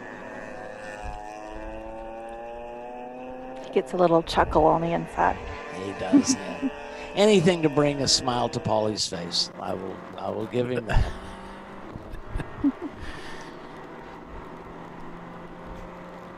At least he's not holding up his trophy on camera. No, but I do have it here, just in case. I bet you do. Within arm's reach, huh? I do. Oh, shoot. I got a couple. I keep scrolling down the standings, hoping to see my car not salmon, but unfortunately, we're still salmon. Shown now in 83rd place overall. You got a driver in there suited up. Looks like Chris is suited up. I believe that is Chris. He's going to be going out. He's got that marine colored Stilo helmet. Kate's checking the camera there. Push your head back. Okay. All right, so we're backlogging laps here. Yeah, I see it. Yeah. I also got something else here that's kind of cool. This is a Mario Andretti. It's a Mario Andretti pop figure. See, nice. From the '60s. He's got he's got the Firestone. Oh yeah. That's so cute. So he sits on my When we desk. did Indianapolis, they were honoring Mario because we raced there in 2019, the first time, and they were honoring Mario because that was the anniversary of his win in '69. So it was cool. The museum, we had access to the museum one day, and they had a lot of his winning cars there. Yeah. So that was really pretty cool. I was always an AJ Foyt fan, but I mean, you got to give props to Mario Andretti. Yeah. He was a pretty fair racer, from what I understand. And he did win Daytona early Yes, in he the, won Daytona. He won at Indy in '69, and of course, he was a Formula One champion. Yeah, and he won at Le Mans. Yeah, he won at Le Mans. So did AJ.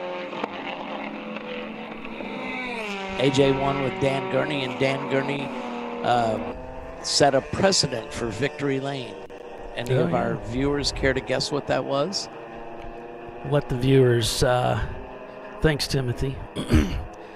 So there's the question to you folks. If you didn't hear, what was the precedent that Dan Gurney set in the pits at Le Mans?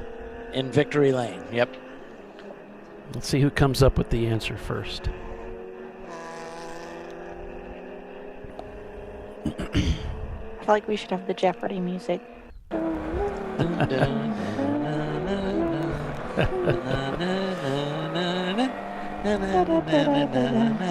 We got 240 listeners, or at least 40. The other 200 might be bots, but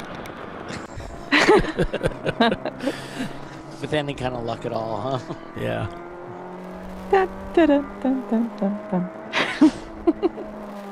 Somebody's Tim got it Phillips. soon. Hey, there we go, Andrew. Good job. It was the spraying of the champagne. You are correct, Andrew. Campagny. Spraying champagne. Andrew, of course, is most closely associated with R-Bank Racing, who's not here, strangely enough, this week.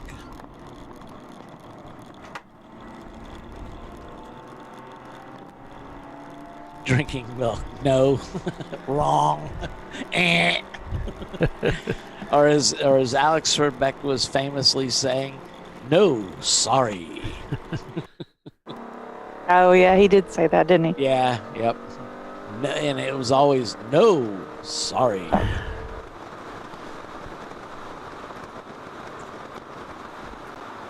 But I think Robin and Jared were doing some kart racing last week, or this week, I guess it would have been, at Pit Race, which is an awesome place, because they've got a kart track, they've got a real road racing circuit, the whole deal. It's pretty much a busy weekend in amateur endurance racing. And the weather's been fantastic. WRL is racing this weekend, I believe, at Mid-Ohio. Yeah. Where we will be in a few short months.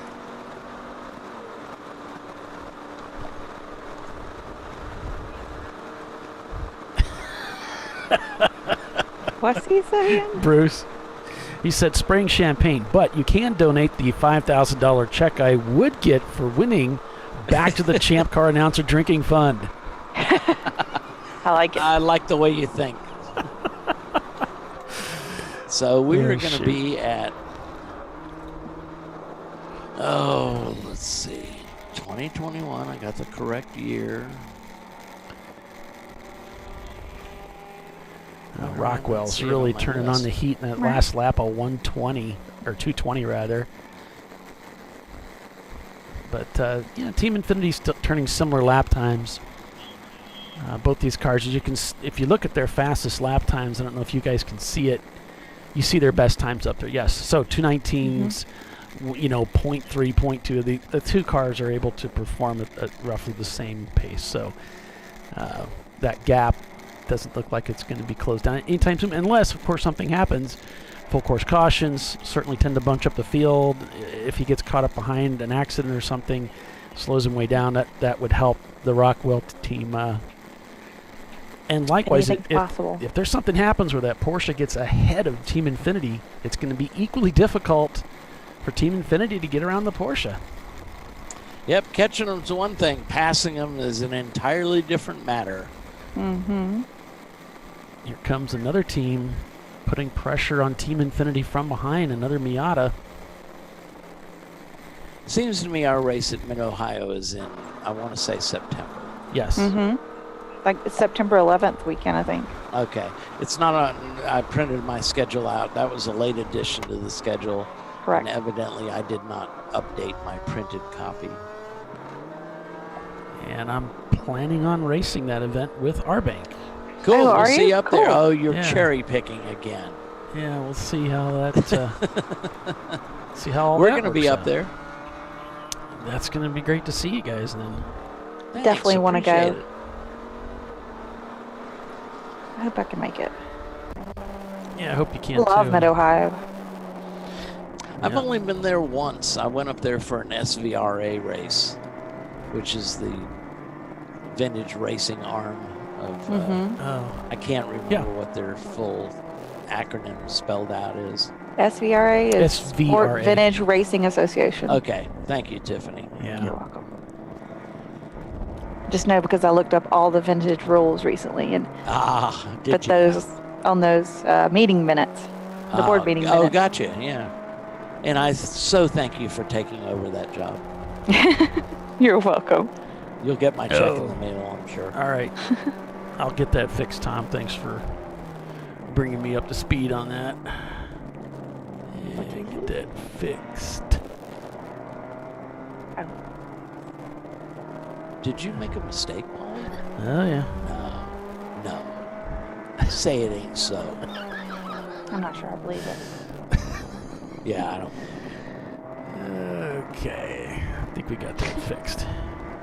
Okay, so I'm going to do a quick weather update here. We've got a line of thunderstorms headed our way. And the hourly look from weatherchannel.com.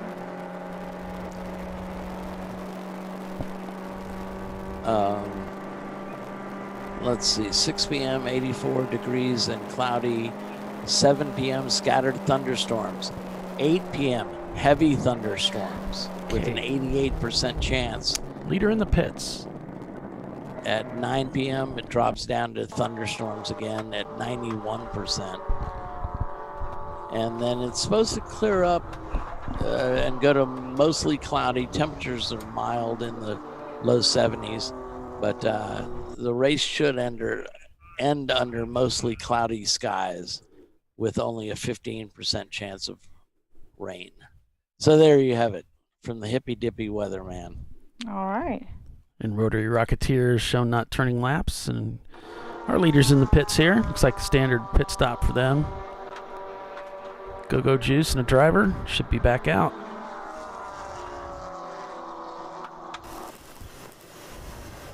Meanwhile, back on the farm, Rockwell Autosport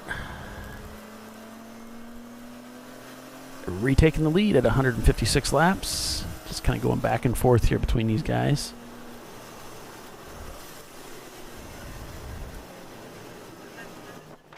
Again, two very different race cars, but turning very similar lap times. And it was kind of funny how we had that same dynamic between the Ford Mustang of crowd control and that Ford Ranger. Rock. Yeah. Oh, were you referring to Tom Phillips' comment about Team Infinity, Polly? No. There was a question about GBU. What happened to GBU? And I just mentioned they were having some 'cause overheat Team issues. Infinity, Tom Phillips says live feed is mislabeled as Class C. That was actually, Yeah. I mean, on timing and scoring, he's listed as Class D. Yeah, I did change it. Yeah, he was talking timing about. and scoring is still listing him as Class D. Yes, I think he was referring to my labeling. I had well, it. no. On It's timing Class- and scoring, he's listed as Class D as well. Well, isn't that correct though? D class? I don't think it is. I think it's a C class car. Oh, I had labeled him as C class for some reason, and so I don't know. I just took the whole class listing out for him. So whatever it is, I won't get Oh, back. no. I don't typically put the classes in there unless I, find out what it is. So I'm not sure where I got that from, but oh well. Out of sight, out of mind. Wait a minute. Does that mean I'm out of mind? Well, we know I'm out of my mind. There's Garage 65. Oh, good grief. My mouse quit working.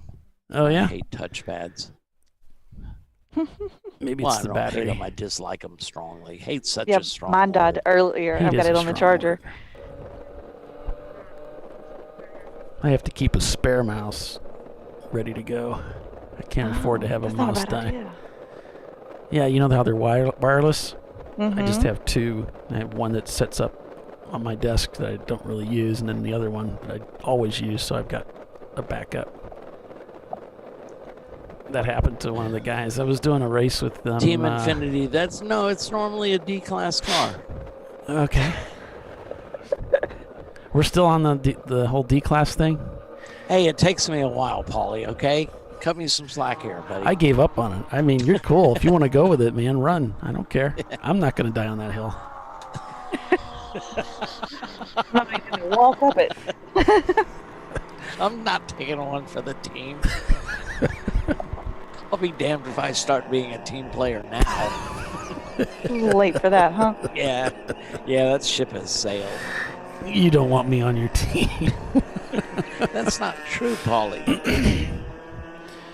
I'm just here because it makes it a round number. I'm just here for the beer.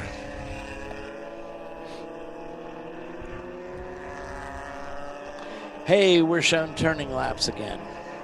Yeah. The next car in front of us is Hazmat Motorsports, a D-class car, and they are 7 laps up on us, so it's going to take a little while. Jeff De Jong said they're in Canada and watching. And he said he built a Champ car about a year ago, but he hadn't, with all the craziness in the world. Right, the border's still closed. Yeah, hadn't been able to we come. normally get a lot of Canadians race with us. Of course, we have 2 Canadian races run by the Canadian division of Champ Car. And Can't remember what they are. I have that information.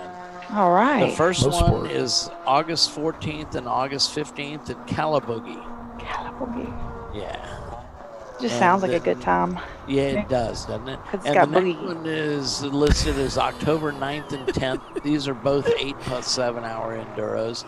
Is on October 9th and 10th at Canadian Tire Motorsport Park.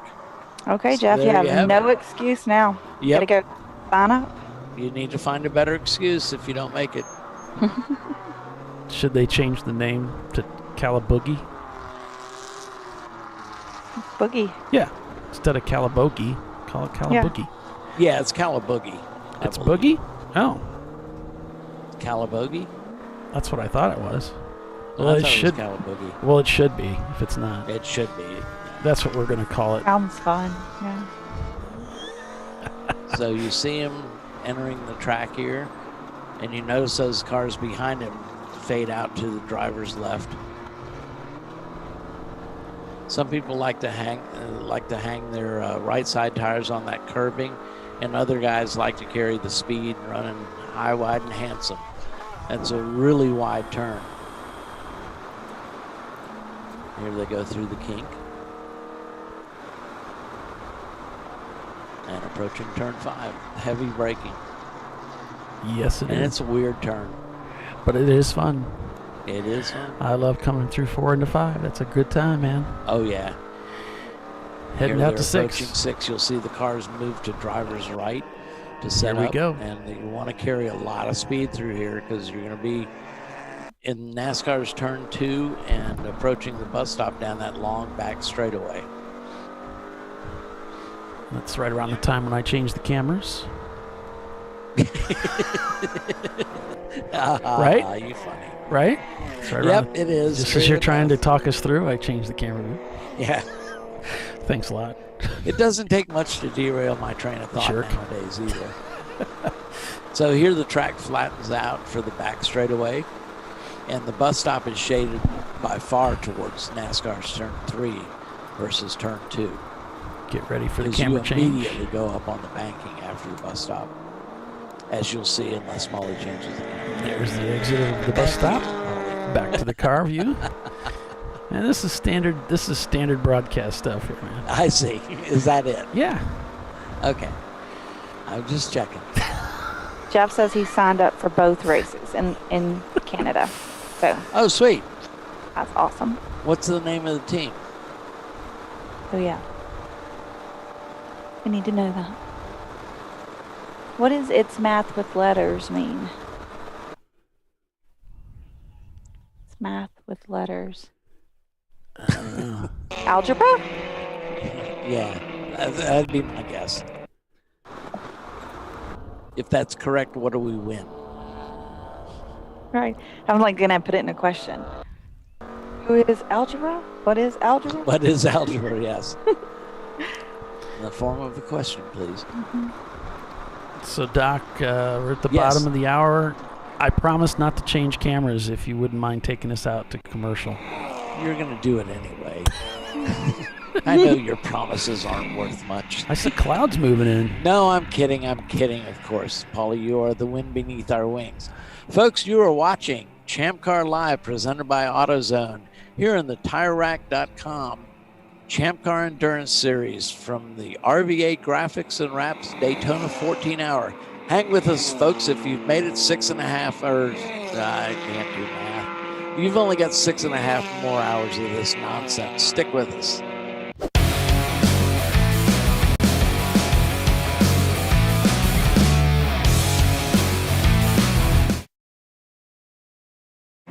An important decision is afoot. This man is about to buy tires on TireRack.com. Tire Rack is the leading online retailer of tires in North America and a repository of advice and expert reviews. And it's done! All that's left is to arrange for safe, easy installation at one of our independent recommended installers. Well, I guess he did that too.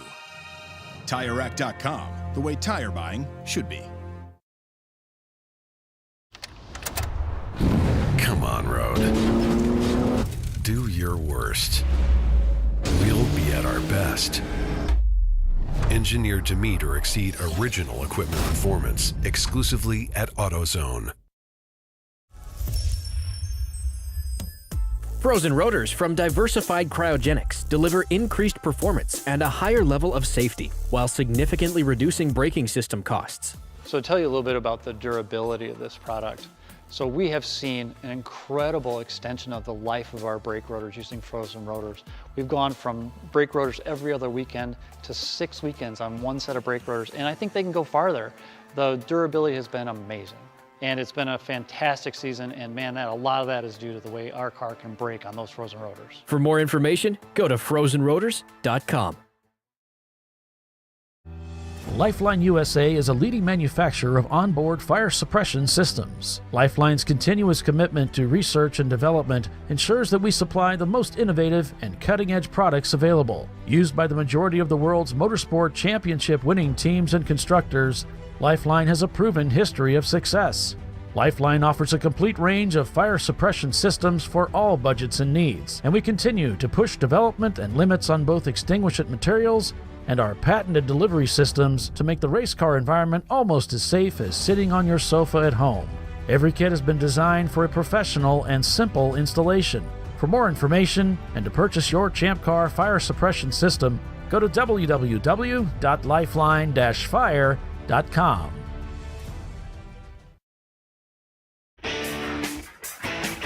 Located in Northeast Ohio with 40 years of combined experience, Money Shift Racing knows how to deliver performance and safety, offering everything you need to get your vehicle and drivers ready for race day. From safety equipment to full engine assembly and repair, in-house fabrication, 3D design, and rapid prototyping. Money Shift Racing. Performance done right.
Come on, road.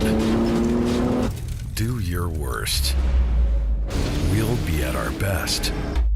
Triple tested to meet or exceed original equipment performance exclusively at AutoZone.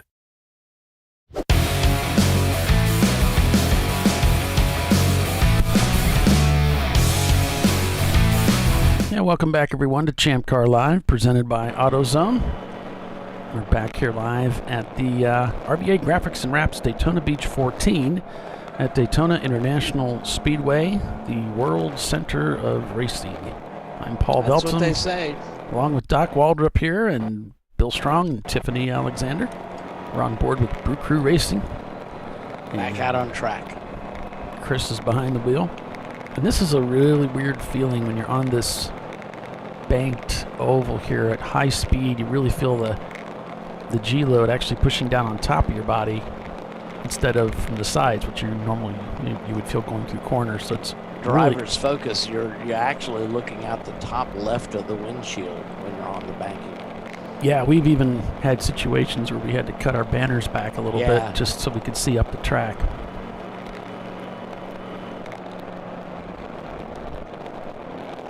This perspective really doesn't do it much justice because it's in a weird, it's not by driver's eye at all. Driver's eyes are much higher in the car.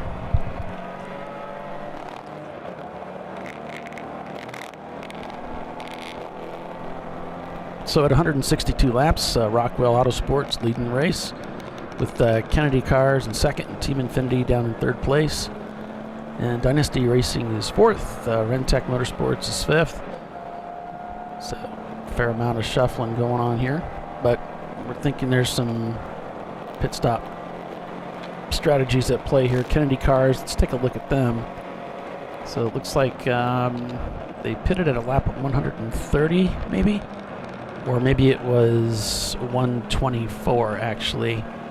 Yeah, they pitted under green at 124 and then we had that caution.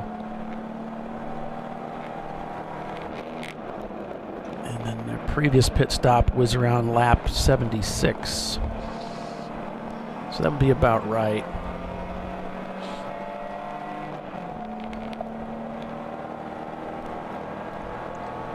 So they should be in the pit somewhere around lap 200. We're at lap 162 now. So that's Kennedy Cars.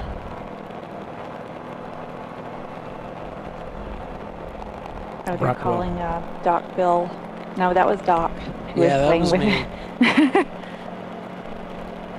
What are they doing?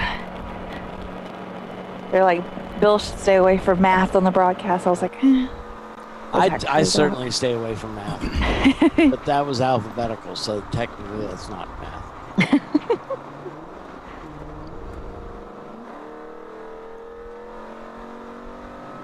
Yeah, you can see those clouds starting to roll in and the sky's darkening a little bit.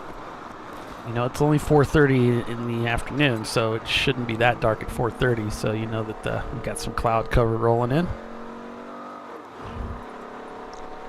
Yeah, it's definitely cloudier than it was. oh, it's part of that system that went through Birmingham this morning. So in the they're early sending hours. it this way, huh? Okay. Big old system coming towards y'all. There's a line. Let's see how far are we. Should be a couple hours. Oh, yeah. Hours, 3. We got a little ways to go. Let's see. Estimated time of arrival should be about right there. 7:30-ish. Yeah. 7 says thunderstorms and 8 p.m. says severe thunderstorms. Yep. By that time, the dark red little blobs will be on you. I don't know if you ever try to drive on the bankings and it's raining, but they look kind of like a waterfall. That was my first experience. I was like, are we supposed to be up here on this when it's raining? Like, NASCAR doesn't do it. Then I was like, oh, you can still stick up here. That's crazy. Yeah, IMSA does it. Yeah. Probably the faster you go, the better. Yeah. Because it would be pushing The water down. is coming down like you don't get anywhere near the apron though, because that stuff, if it's raining hard, it's like flood zone down there. Right. So in other words, you just go faster. Yeah, just go faster. Just go faster. That's usually the answer, right? Go faster, use less brakes. Yeah. I don't know. Well, it's kind of like... share that same view as you, Tiffany, at Barber.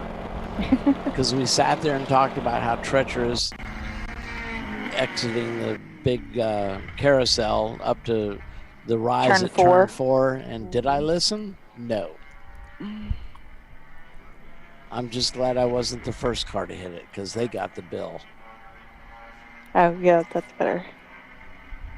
I think seems like half the field hit something that weekend. But I mean, the thing about it is we always at Barber we always had fuel starvation coming out of that carousel, and so just when you'd want to go full throttle, you didn't have full throttle. The car would burble.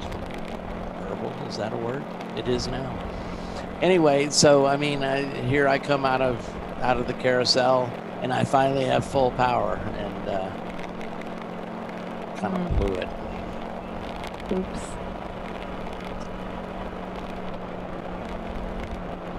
Your teammate beached it before then, though. What's that? Your teammate beached it before then, though. Oh yeah, that was a bad weekend for us, and for Running Bulls Racing, for that matter, our normal pit mates. Like the majority of the teams, I think it stormed most of the day, and everybody. It was not near as pleasant as you think it was.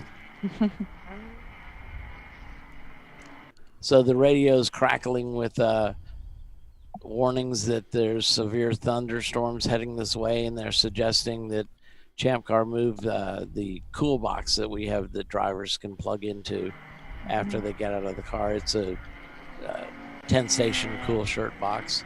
Mm-hmm. And they're suggesting that they might want to move that. I got plugged into that thing once, and I almost couldn't get unplugged. It's so good, though. Well, yeah, it works great. I think it was a non-cool shirt.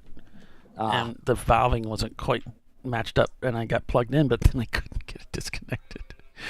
For a little while, I thought, oh my gosh, I'm stuck here or something. And then now I got it free. In those hot, really, really hot races, what we would do is plug the driver into that big box before they're going to go in for 10 minutes or so, and get their body temp nice and cool, and cold water through their cool suit before you put them in the car, so they don't melt all the ice before their stints up. Right.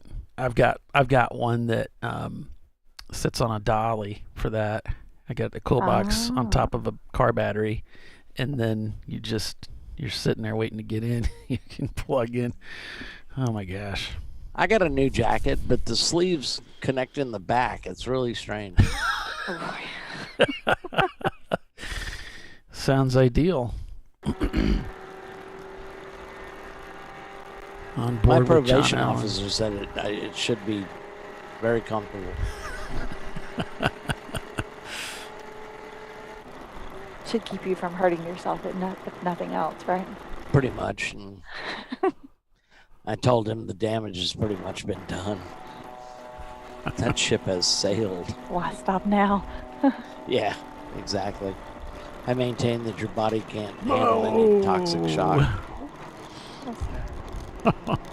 I got my second COVID shot, so I'm all up to date. And, a lot of people have effects after the second shot. Me, nothing. So I maintain nothing could live in this toxic wasteland I call a body. Not even COVID vaccine. Well, because the second one kind of kicked my butt for at least a good day. Yeah. Did you get the Pfizer shot? Nope, Moderna. I got the Pfizer shot, and I asked the lady that gave me the inoculation, I said, now, if my arm gets stiff for over 4 hours, should I consult my physician? I bet she was amused with you. Yes, she was. She got it immediately.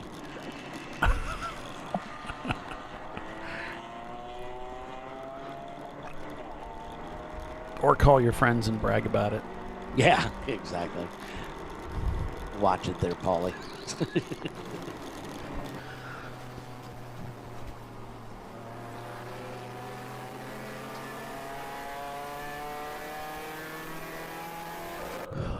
Back on board with Frantic Anik Motorsports and their 325i.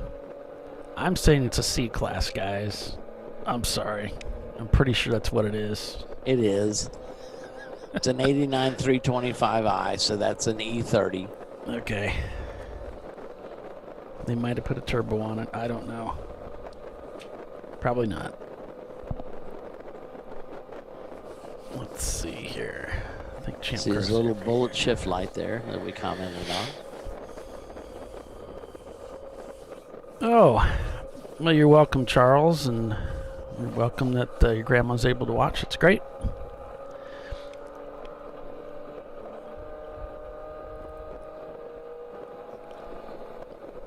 That was really cool, yeah.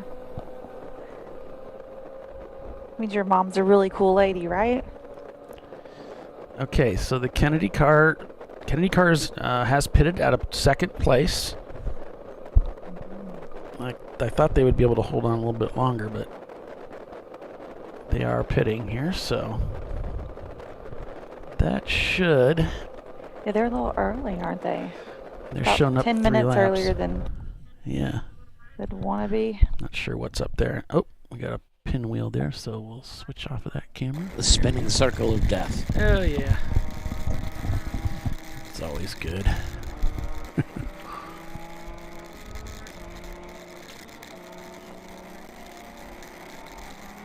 Back on board with Flying Critters and their V6 Ford Mustang.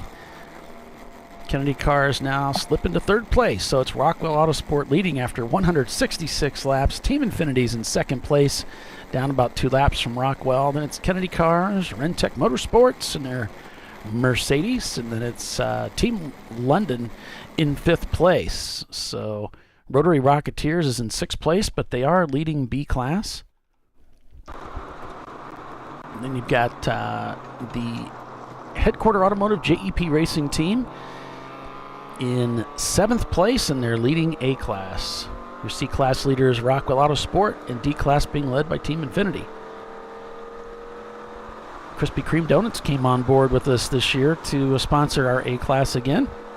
Yeah, I'm surprised Glazed and Confused isn't out here in their Mazda Miata.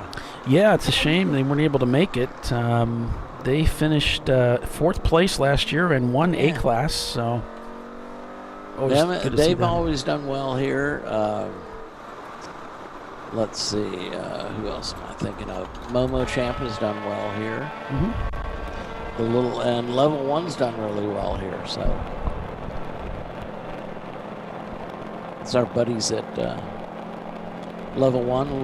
We garaged next to them at NCM one year, and this is back when we were struggling with money. And I said, "You want these tires?" It's like, "Yeah, there's a couple of hours left on them. We'll take them." So they were very generous. Oh, Charles says his mom is really cool. Still rides her horse at 82, 2 or 3 times a week. 80 is the new 70. Wow. I don't doubt that. That's awesome. Yeah.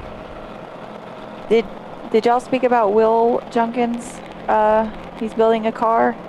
Did y'all mention that already? I miss it. What do you? I'm not sure. Go ahead and lay that out there. Yeah. Well, Will is building a car. He's not sure if he's going to make either of the Georgia races, but Will, what are you building? And we can point you in some other cool directions, though, that are close to Georgia. Well, if he's going to enter Road Atlanta, that's a long way off. Of course, we have the AMP race. That's a 7, I believe. Yeah. But Charlotte's not far from Georgia at all, really. No, it's 4-hour tow. Yeah. Maybe 5 hours. It's fairly easy drive. Do Barber. It's at the end of the Barber's year. not that far, 2 hours from Atlanta. Yeah, Barber's close. That's at the end of the year. That'd be great for you, man. You should do Barber it's so because pretty. it's not as hard on engines as some of these bigger racetracks are, Yeah, no. Barber reminds me of a little bit more compact than NCM. Yeah, so a dash smaller than NCM, yeah. NCM's huge. Harsha, this kid that's on our crew for this weekend, he's a motorcyclist, an avid motorcyclist, and he's never been to the Barber Museum. And it's like, you're kidding me. You know? Great. He'd love it. I mean, this is Mecca for motorcyclists. That place is huge. School right to the right when you walk in, there's a map of the world and different pins from where everybody's from, and it's starting to fill up pretty nicely. Charles, I don't think so. I think the plan right now is no to Harlot for Hallett, and there's only like two races a year we don't stream. Yeah, Hallett's going to be and one Hallett, of them. we're just not sure about their internet there, so yeah, Bill's going to go out there and check it out and see if it's viable for us. We've typically never broadcast from Harris Hill because of internet issues, but Bill was out there reporting. Yeah, a lot of times they'll post updates on Facebook, on the ChampCar Facebook. So guys, my car is on the apron. Yeah, we're on the apron here. I think we might be out of fuel. Oops. So just watch out. He's down on the apron. He's trying to waggle the car, but yeah, when you're back in the garage trying to fix things, you don't think about maybe I should fill up the tank. Oh well, we should have. I mean, we had a gas tank problem, I think. So trying to nurse that car back to the pits, and he's not going to make it. He's slowly coming to a stop. Yeah, which is not where any of us want him to be. Right. And not much you can do about it. It's a mistake. It's easy to overlook, though, when you've been trying to get the car out there for so many laps. And it looks like he's still rolling barely. Yeah, I don't know. I can hear something clunking, though, too, so I don't know what's going on. That's not good. I can turn it up. It sounds like clunking bad. It could be a broken axle. They were having some issues with the drive shaft. Right. There could be an issue there. Out the Guibo. Yeah, he might be just kind of nursing it, not wanting to go very fast because it's banging around. Because it's thrashing around underneath there. The shifter's not really moving, but you've got solid mounts in that, so it might not move anyway. So we've got a car that stopped in turn 3. That's the Rotary Rocketeers. Oh no! Rotary Rocketeers shown stopped in turn number 3. They were running up in 6th place. That's the International Horseshoe, so-called. It's we're not even to the bus stop, so we're hell and gone from pit in. Really? Because there's that tower. Yeah, but that's see over on the left. I don't see any stands. Okay, I think it's.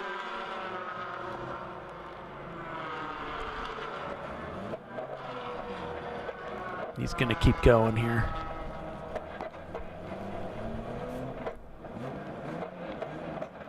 Oh, looks like he's going to try and pull off. Oh, he's saying it's dying and it's starting and it's dying.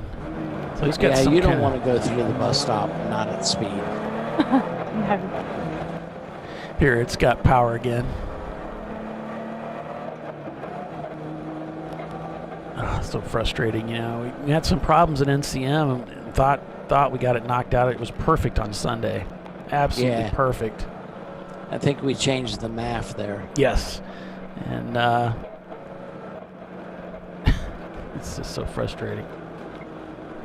Yeah, no, he's approaching bus stop. Yes. This is scary. Oh my gosh. He's trying to keep it off the racing line. Yeah. But the entrance is so narrow to the bus stop. And cars are going so fast there. Right.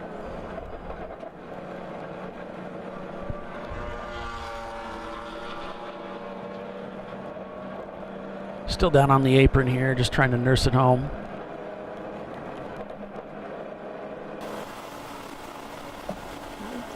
Quite a bit closer than he was to start with. Yeah, he's getting there. On board with Rockingham here, heading into turn 1.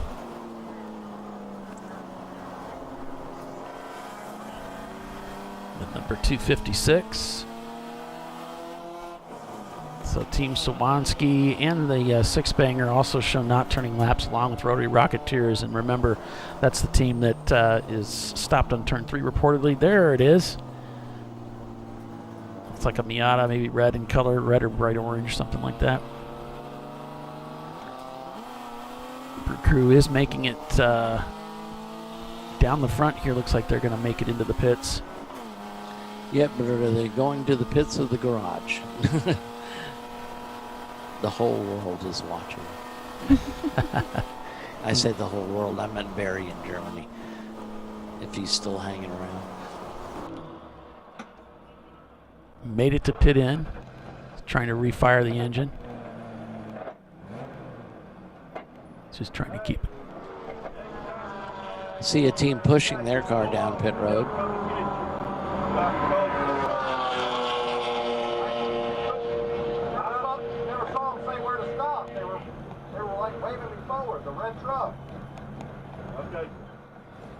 So he's talking about, he's talking to Jimmy about whatever happened on track, I guess. And they were trying to discuss some things there, but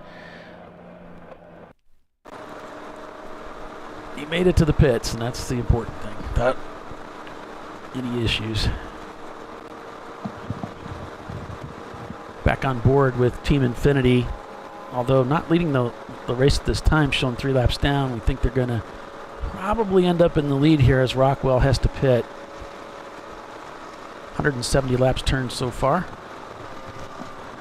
Just over 6 hours remain in the race.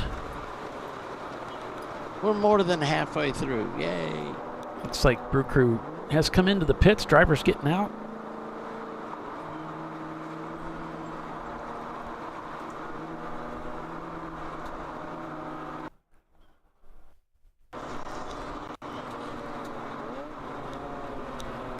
So Sounds like there's he's that car cycling that's the stranded again. So I don't know what they're going to do with that car. Not seeing an emergency vehicle over there, so.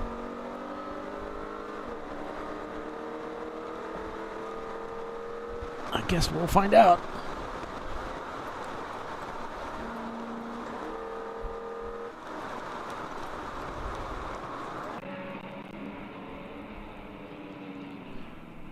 There's a caution flag, a standing caution at start finish. No doubt for the car that stopped between 2 and 3.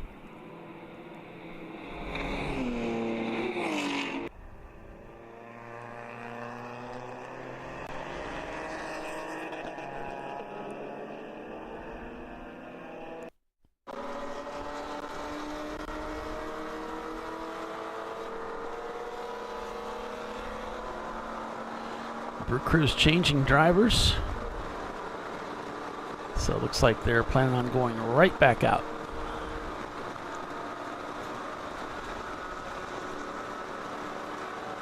So they must have been near the end of their stint there, Doc. No, because the driver, we saw him coming out of the garage. Oh, so yeah. He was in the garage long enough where the driver's stint limit would have reset. Restarted. Sure. Just didn't take fuel. Maybe.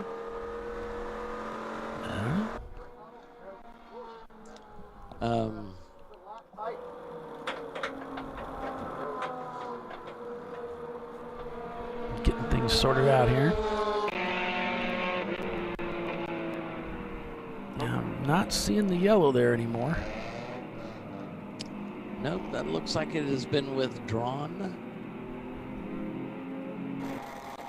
So I don't know what's going on with my car. Well, they're doing a radio check and going through standard procedure here to get that car back on the track, so. I wonder if Maybe it was a just loose gas. battery cable, something like that. Yeah, maybe they're feeling maybe it's out of gas and Yeah. just going to top it off. And You would have think they Send it would have out. topped it off sitting in the garage, but you're not allowed to fuel out there, so. Or you're not supposed to fuel in the garage. Right. Certainly you don't carry your fuel cans into the garage. They have to stay out. And like I said, when you're trying to get the car back out on the track, a lot of things are easy to overlook. They're cleaning the windshield. Hood's going to go up in the Brew Crew car, so standard procedure here, checking the engine oil.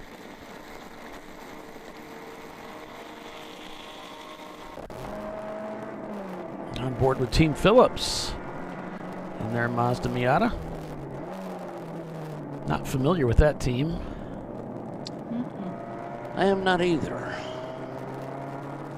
Hoosier Daddy in 56th place, still turning laps. 128 laps turned by Hoosier Daddy so far. Lincoln Felder not turning laps at this time. Daring Greatly also not turning laps after that hood came dislodged and went off into the track. The hood debacle. Yes, Hazmat is back out on track I like turning that laps. debacle.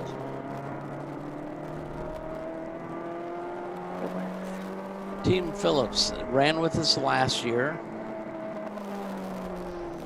They're in 32nd. So let's see what the records show.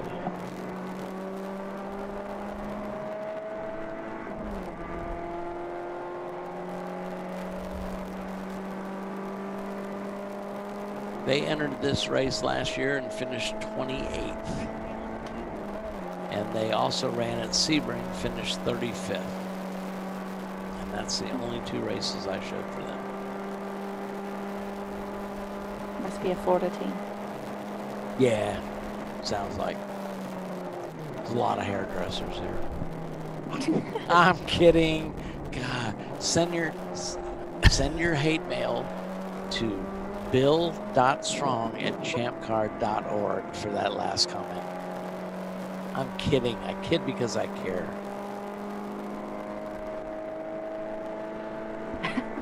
He's like shaking his head himself. He must have heard your jokes. Bill doesn't listen to what I say. All right, so Brew Crew is going behind the wall. Yeah, I was afraid of that.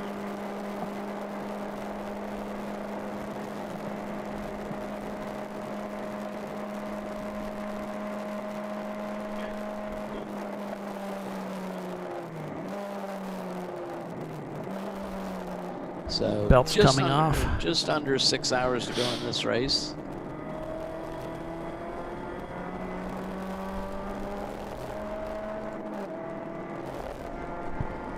You want me to take us to commercial, Paulie? Yeah. All right, folks, you are watching. You're riveted to the ChampCar.Live presented by AutoZone broadcast here in the TireRack.com Champ Car Endurance Series. We're racing for 14 hours in the RVA Graphics and Wraps Daytona 14. Hang in there, folks. Still a lot of racing to go. Anything can happen.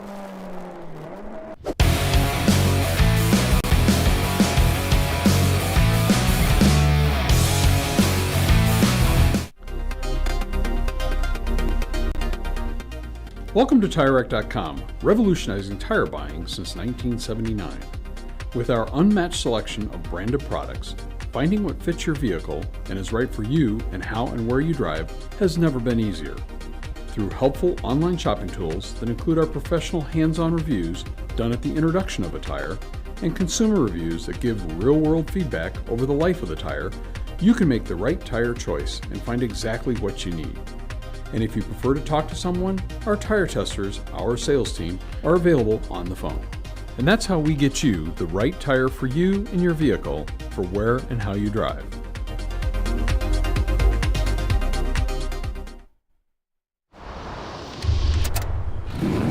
Bring on the frozen tundra, the grinding gravel, the cratered concrete, the rain-soaked streets. Come on, road. Do your worst. We'll be at our best.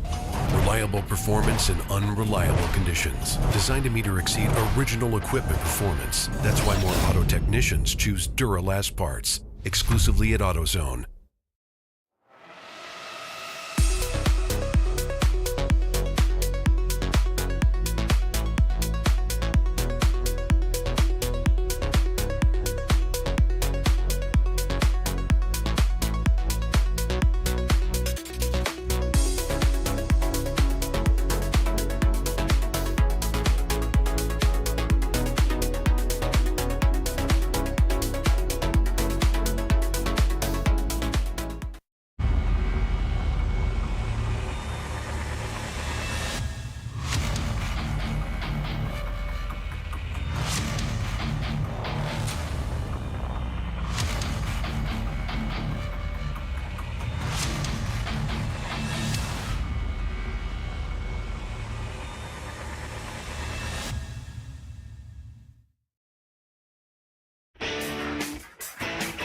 Located in Northeast Ohio with 40 years of combined experience, Money Shift Racing knows how to deliver performance and safety, offering everything you need to get your vehicle and drivers ready for race day.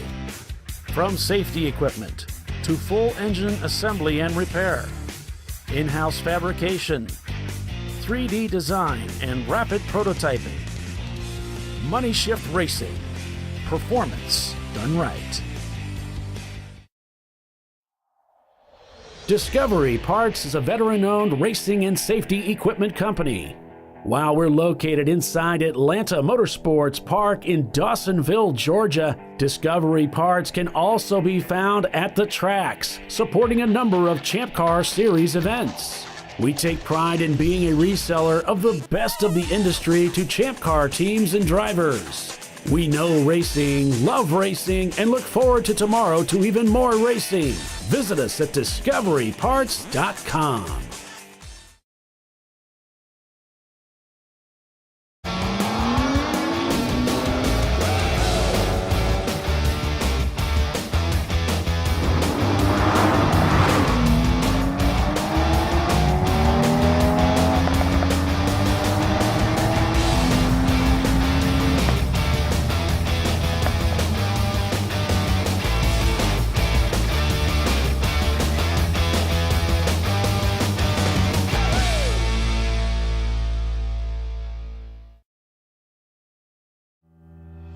Lifeline USA is a leading manufacturer of onboard fire suppression systems. Lifeline's continuous commitment to research and development ensures that we supply the most innovative and cutting-edge products available. Used by the majority of the world's motorsport championship winning teams and constructors, Lifeline has a proven history of success. Lifeline offers a complete range of fire suppression systems for all budgets and needs, and we continue to push development and limits on both extinguishant materials and our patented delivery systems to make the race car environment almost as safe as sitting on your sofa at home. Every kit has been designed for a professional and simple installation. For more information and to purchase your Champ Car fire suppression system, go to www.lifeline-fire.com.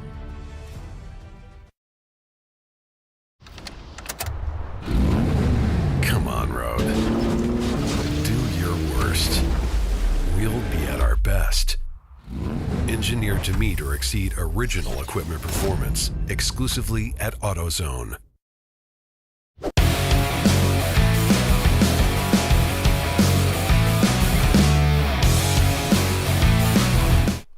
Welcome back, everyone, to ChampCar.Live, presented by AutoZone.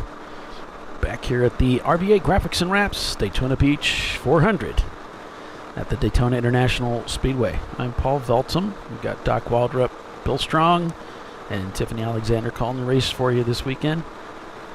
So after 175 laps, we've got Rockwell Autosport still leading this race, up a couple of laps over Team Infinity in their 94 J30. Then it's Team London in third, Kennedy Cars in fourth, and Rentec Motorsports, although shown not turning laps right now, currently in fifth place. So they've probably ducked into the pits. Welcome back, everyone. Thanks for joining us. Please give us a thumbs up, like on our YouTube feed, and please subscribe to our channel. It really helps us out with our numbers, so we appreciate that.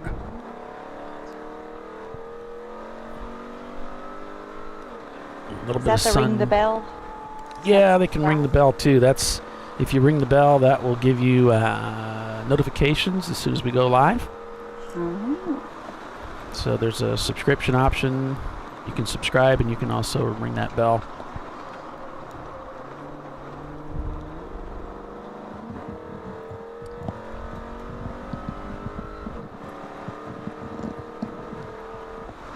Yeah, he came in here earlier and was complaining that the pace car picked up an EC car. Yeah.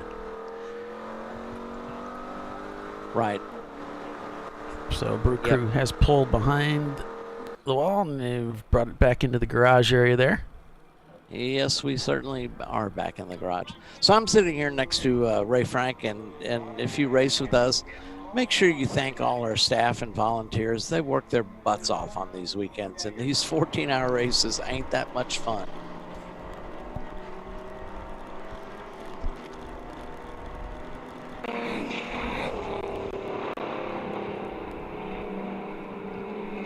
There's the start-finish line here.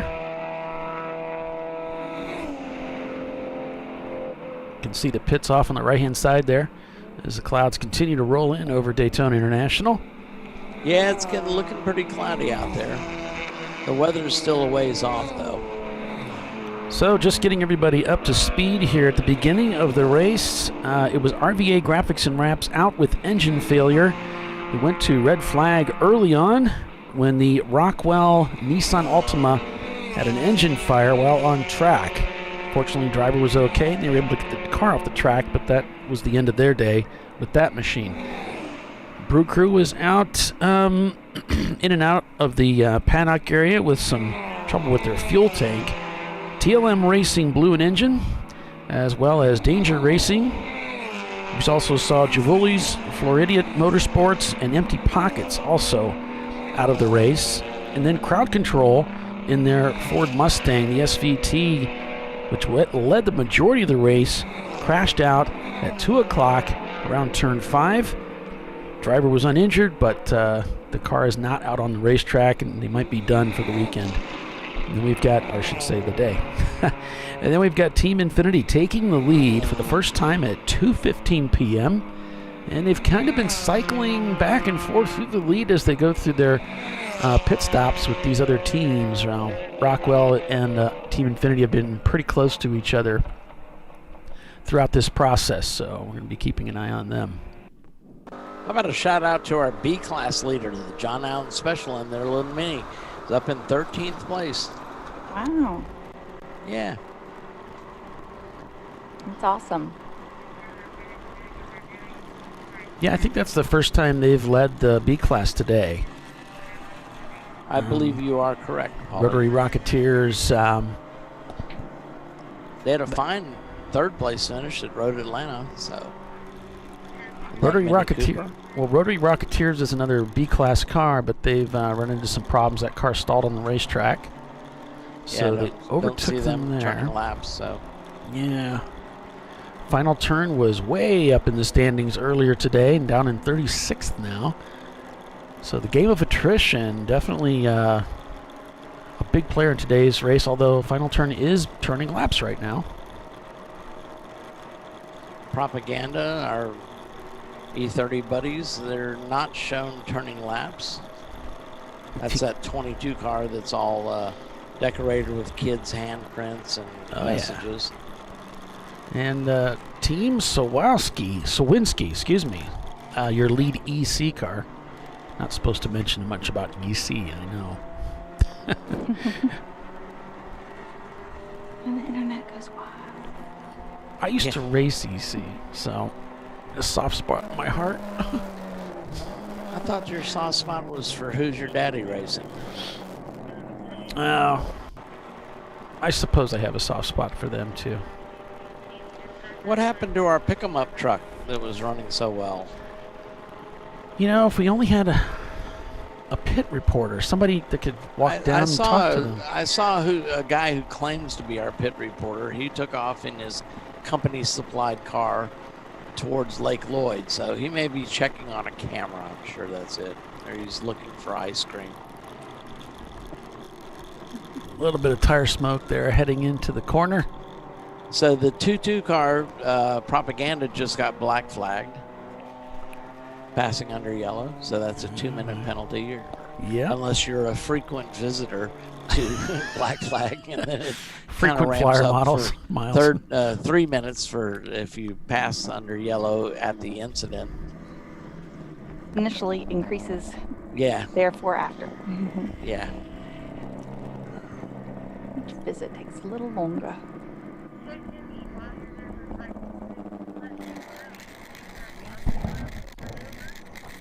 Yeah, so Start Racing is down in 42nd. I wonder if that was never Start Racing before, and they just changed it. I was wondering that too. So they're talking to the 526 car.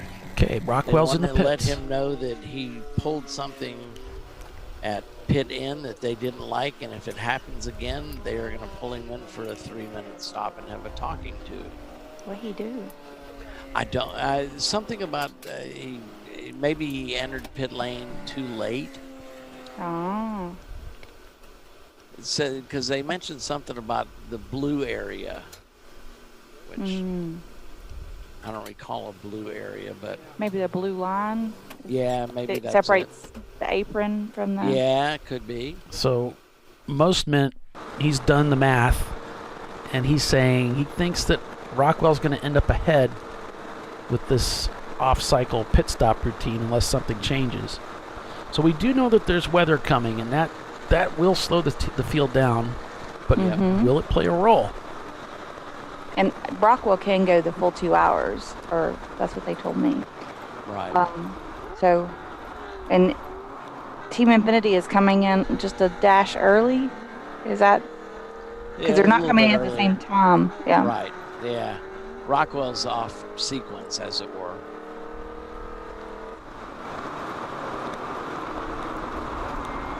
Probably took yeah, they advantage are. of an earlier yellow or something. Well, then that will give them an extra stop towards the end of the race than someone who's hitting every 2 hours. Right. I don't know if Team Infinity can go 2 hours. There's a big tank in that car, but Oh, this doesn't give us, because we don't have a pit loop. We have no. Exactly. We'll have to look at the time. Yeah, I can look at the time, try and get an idea. But yeah, it is a bit difficult to know for sure. It's math, so. Yeah, it's our I'm favorite out. thing. Well, that's why we have this gentleman from Most Men to help us out. We got all of our listeners,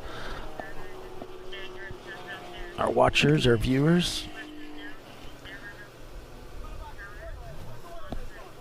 So, hope you've been enjoying the show. For those of you that have been with us for the day, I've got our average view time's about 12 minutes. That's about all I could take too, if I were you. But I can understand you just checking in to see what's going on. You know, update what's going on, and so I try to give those updates as a rundown as to what's going on.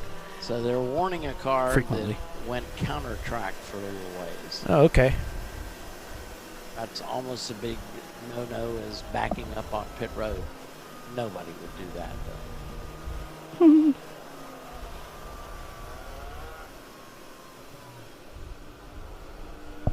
Yeah, Timothy points out the snow kind of made tire choice an issue for some of the fast teams. So, needed to see that wristband. She cuts him loose.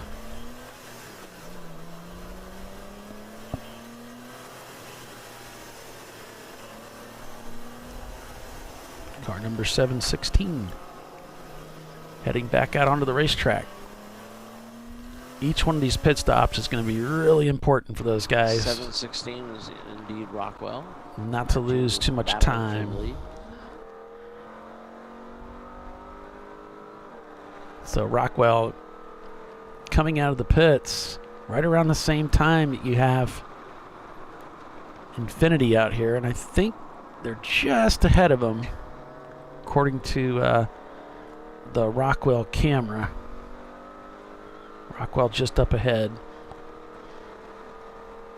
Since both these cameras are pointing opposite directions, I can't really confirm it, but maybe when we look at turn 6, we'll get a little bit of an idea.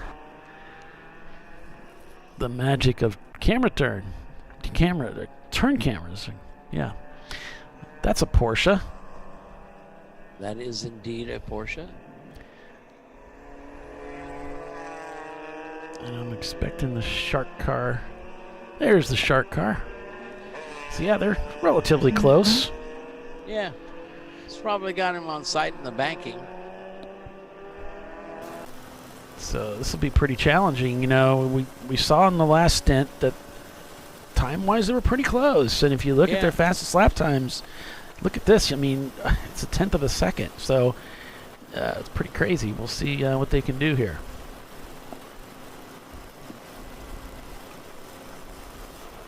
That's one of the things that's really cool about Champ Car. You got all these different drivers with skill sets, talents, and the learning, the experience. So it's really cool to see how that all plays out throughout the race. And of course, I mean, the cars are so different. Yeah. Very different. Very and yet much. they're Here you turning have the a same Porsche lap times. Boxer, you know, a true sports car, and Ed's out there in team in an Infiniti J30, which I would consider a luxury car. Yeah.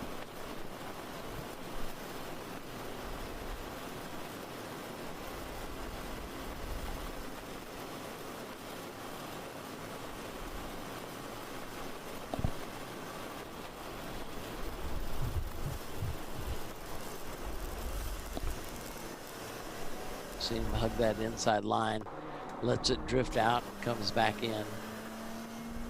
They are very close.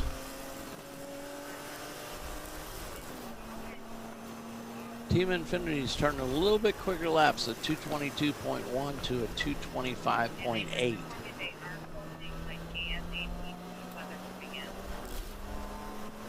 Let's see if we see the black Porsche coming through here. There he is through turn 4.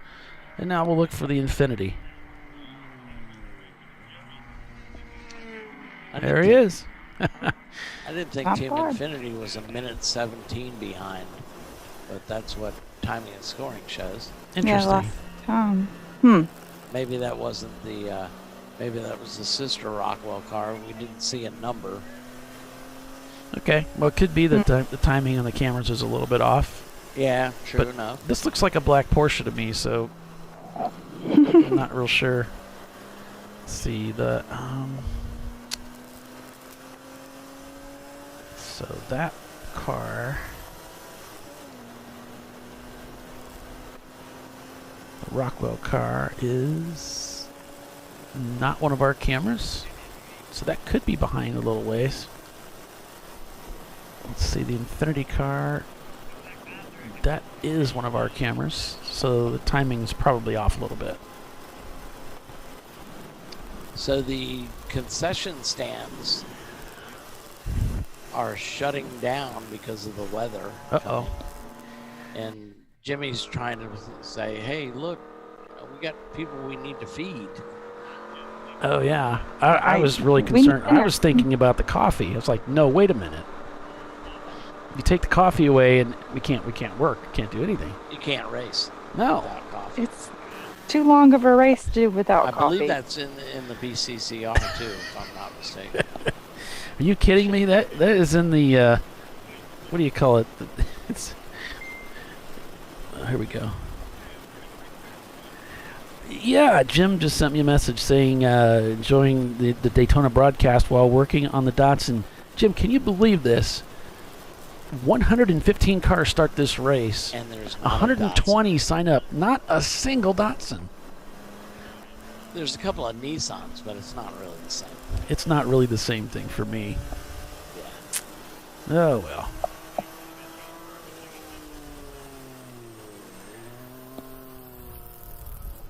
But thanks. I'm glad you're enjoying it, Jim. I still got to get out to your shop and see the layout you have there in Indianapolis.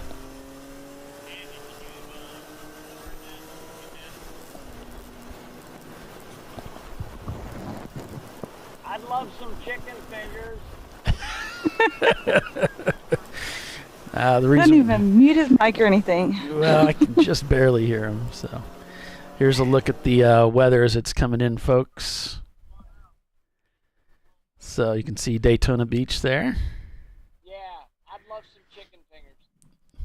and Doc wants some chicken fingers. Everybody. Lots of big red blobs on the way. Yep. Thanks for putting that up there, Tiffany. Absolutely.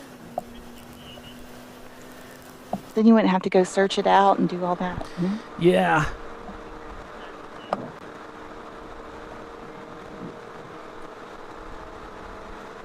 Got a nice discussion going on. Yeah, thanks for doing that. And we've got a nice discussion going on over on our chat. Some guys talking about tires. Mm-hmm.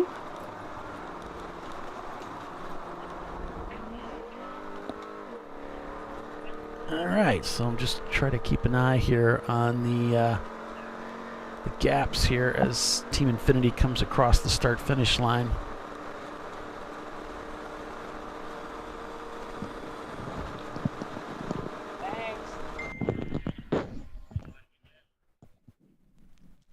And there's a look at NASCAR turns 3 and 4. 2 minutes and 23 seconds. No, yeah, it was the last lap turn. There was a 2:22, so 1 minute and 7 seconds now the gap between first and second Junkin place. is commenting on 8 wheels. He has to buy 8 wheels and 8 tires. He has a tire shop that he does a lot of business with. Well, you know, it's called the TireRack.com Champ Car Endurance Series. So you may be able to cut a little bit of, they sell wheels and tires, so. Yep. And they're certainly familiar with Champ Car. And they'll ship So them you right might to want you. to check with them, yeah. Yeah, those guys are awesome. Just a little bit of friendly advice from your lovable broadcasters here at ChampCar.Live. We are lovable. We are. We're laughable. I'll give you that. A little cuddly. I'm not cuddly. Fluffy. I'm a little fluffy. I still have COVID hair, so. I'm squishy. Squishy, I'm are not you? sure about fluffy, but. So John Allen special on board with those guys. Having a good race of it, leading B class down there in Why, yes, they are. 13th right now. 13th place. Let's see, Brew Crew's still back in the garage. I don't know what the 5.0 is about. I'd rather he just pay attention to his driving. Don't worry about giving signals. 5-0.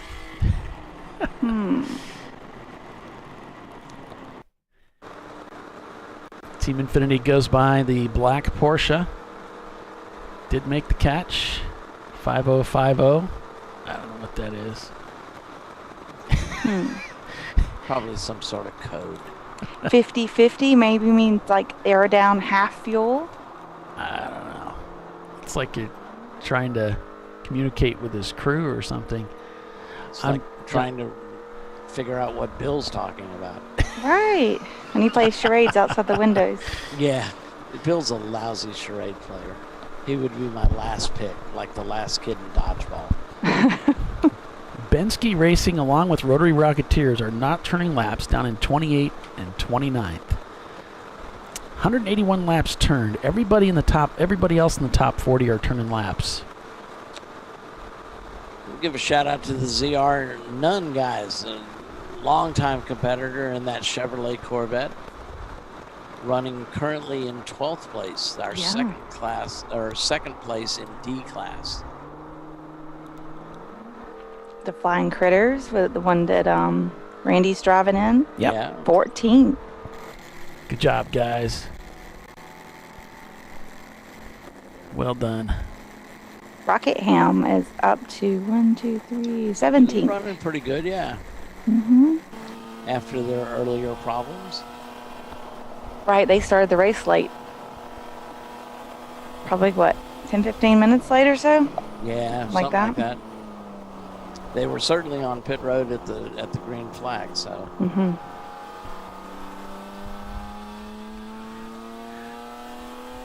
Valerian Steel is right behind them. Another longtime Champ Car Endurance Series competitor. Absolutely. I always remember that one because I'm a huge Lord of the Rings fan. So. Gotcha.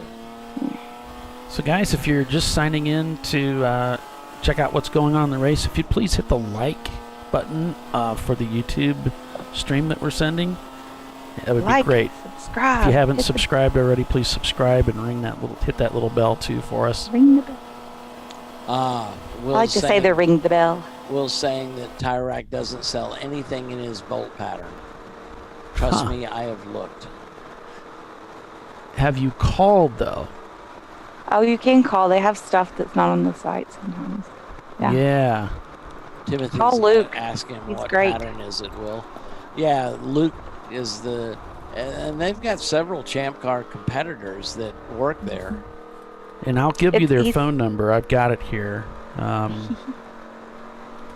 Just got to find the right promo card. Here we go. I think he's running a RX-7. So. Okay, so it's the phone number is 888-541-1777. I mean, with the incredible stock they have, I can't believe they don't have a bolt pattern that would work. 888-541-1777. They might be able to source it for you. Yeah. They're experts. Those guys are amazing. So, we'd encourage you to give them a call. Can't hurt. Yeah. Maybe they can help you out and make all of your wildest dreams come true. Just like on Napoleon Dynamite.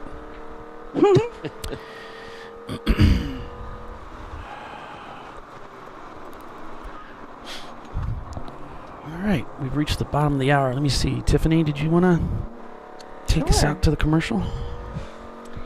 Okie dokie. We're watching the TireRack.com Champ Car Endurance Series. We are live at Daytona International Speedway with just about 5.5 hours to go. This is ChampCar.Live, presented by AutoZone, and we'll be right back.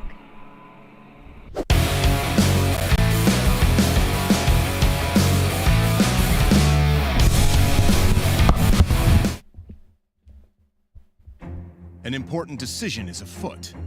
This man is about to buy tires on TireRack.com. Tire Rack is the leading online retailer of tires in North America and a repository of advice and expert reviews. And it's done!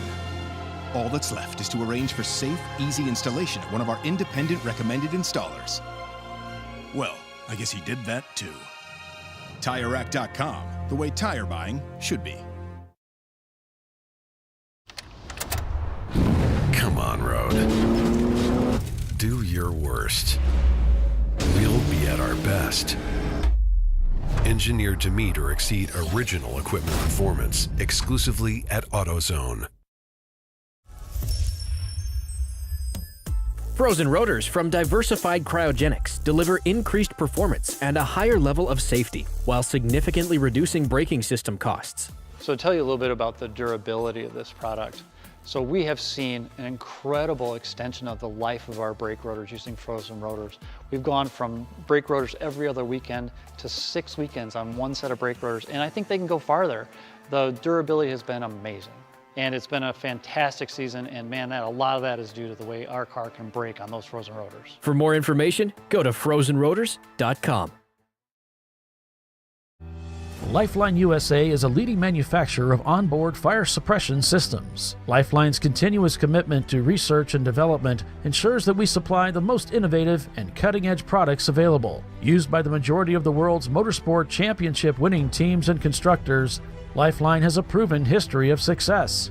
Lifeline offers a complete range of fire suppression systems for all budgets and needs, and we continue to push development and limits on both extinguishant materials and our patented delivery systems to make the race car environment almost as safe as sitting on your sofa at home.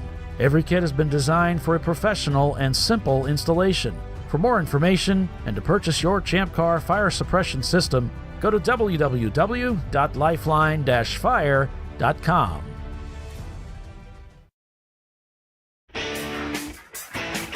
Located in Northeast Ohio with 40 years of combined experience, Money Shift Racing knows how to deliver performance and safety, offering everything you need to get your vehicle and drivers ready for race day.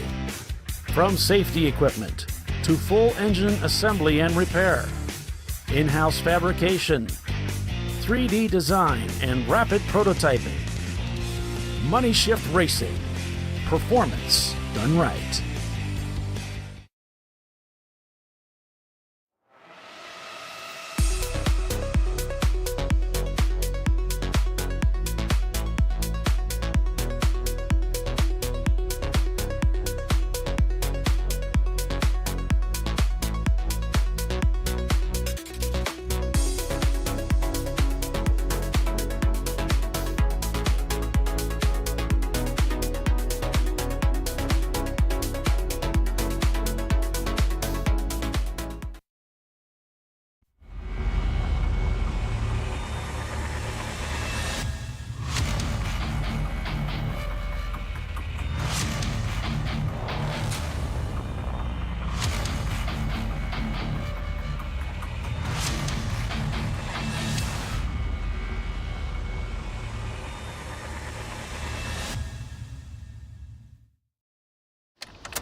Do your worst.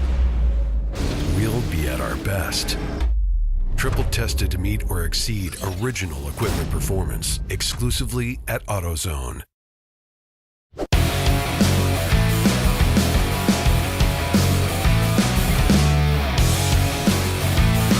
right, welcome back, everyone, to Champ Car Live, presented by AutoZone. The RVA Graphics and Wraps Daytona Beach, 184 laps turned so far, and it is Rockwell Autosport Development leading the race about a minute over Team Infinity. And if the math holds true and nothing much changes, they're in good shape to win this race. But there's still 5 hours and 25 minutes roughly of racing. An eternity. Anything. Absolutely anything except me coming out and winning the race is possible. Yeah, you're too many laps down. Not too many laps. That's not going to happen. But just about anything could happen. So we'll have to stay tuned and see what happens as we go. As we go into the evening, things will get very dark, but not too dark. Daytona's lit relatively well. We don't get all the lights, but we still get a fair number of them. Yeah, the frantic antic camera went down, but that's not our camera either. There's Garage 65 sharing their camera with us this weekend. Appreciate those guys. And we're back on board with your leader, Rockwell Autosport, in the number 716. Behind Infinity, it's Team London in their C-Class E34.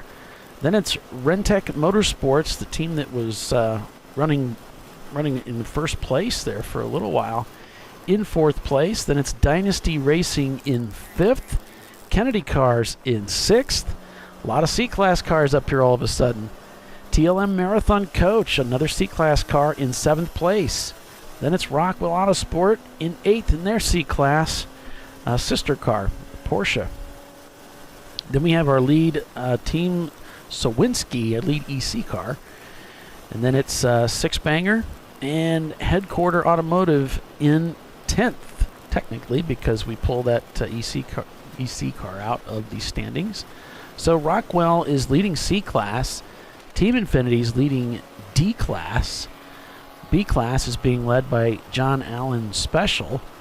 And A-Class is being led by Headquarter Automotive JEP Racing.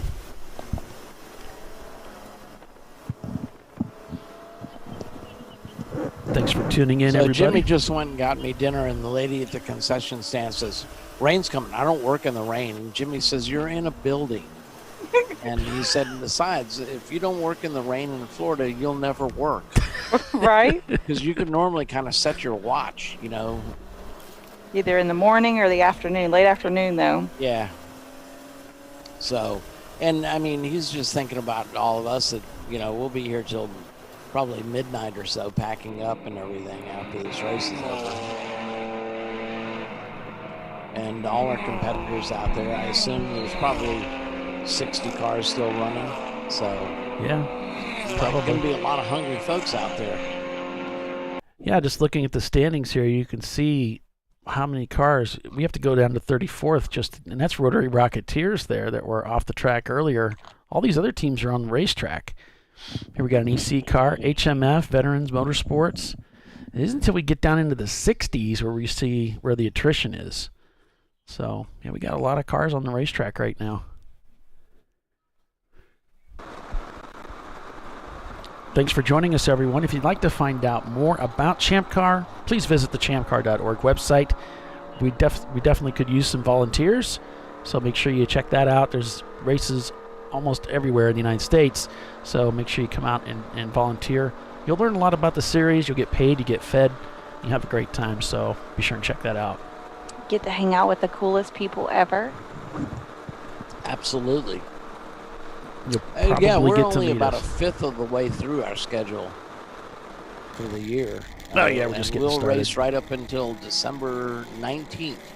We're at Sebring for our last race, and then we start up. We have a whole month and a half off before our annual pilgrimage to Road Atlanta, which is typically our starting race for the season, and that's in the first week of February, so not a lot of time to catch our breath. Yeah, that long period of time off. Yeah, eons. So they're adding water to the Mini Cooper, and it looks like he's adjusting his mirror. Yeah, he's giving him signals to get that mirror tilted so you can see. Yeah. There, he gave him a thumbs up. Yeah. That's Halston Pittman. He's a regular photographer on the IMSA circuit. Oh. Does a lot of work for Turner Motorsports. He's a real good photographer.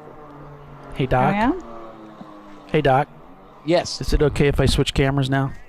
Yeah, sure. Okay. Absolutely. You should have done it a little bit earlier. Just as I mentioned his name. Click. I thought about it. It's like, oh, better You know, wait. Paulie, I don't need any help looking like an idiot. I do quite well on my own, thank you. I'm trying to help. I'd like to think I do a fine job of looking like an idiot. I mean, it's entertaining for sure. Hey, it's a gift like anything else. Mm-hmm. I think you should use your gifts. Definitely. All right. So the sky's continuing to get a little bit darker out there. Getting on the gas. That storm is headed for y'all. It's headed right for you. I know how to get back at you, Paulie. I'll start eating. You can eat as long as you turn off the microphone. Doesn't touch the buttons.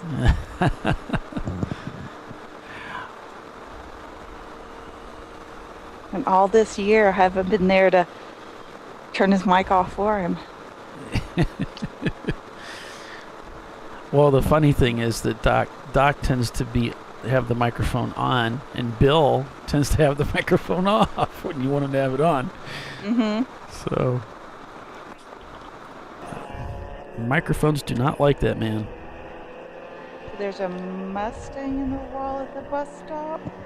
Oh, okay. I thought she said RVA. It says RVA Mustang. Do they have a... Oh, their Mustang. Oh, no.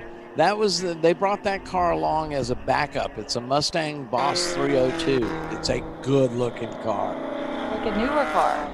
Yeah. Mm-hmm. Running an EC, of course. They brought it as a backup. They're kind of trying to check it out and see if there's something spilled maybe at the entrance of the bus stop. They're going to roll a truck out there, it looks like. Yeah, that's a truck. He's headed towards International Horseshoe.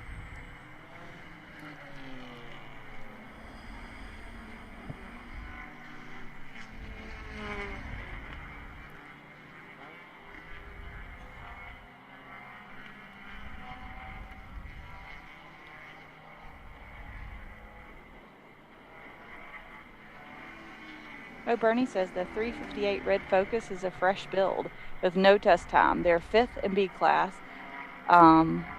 Just to go 8.5 hours is a testament to the job they did. That's quite a compliment. Yeah.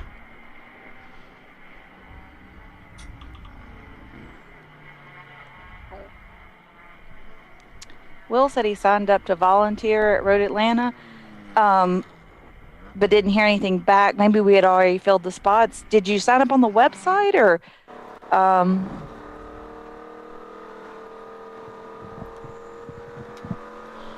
And if not, shoot somebody a message and we'll make sure and get you in on the next Road Atlanta, or come over to Barber and volunteer. It's only a 2-hour drive. Well, you got Dawsonville. From all the way from Road Atlanta, though. Dawsonville's a little bit of a hike too, though.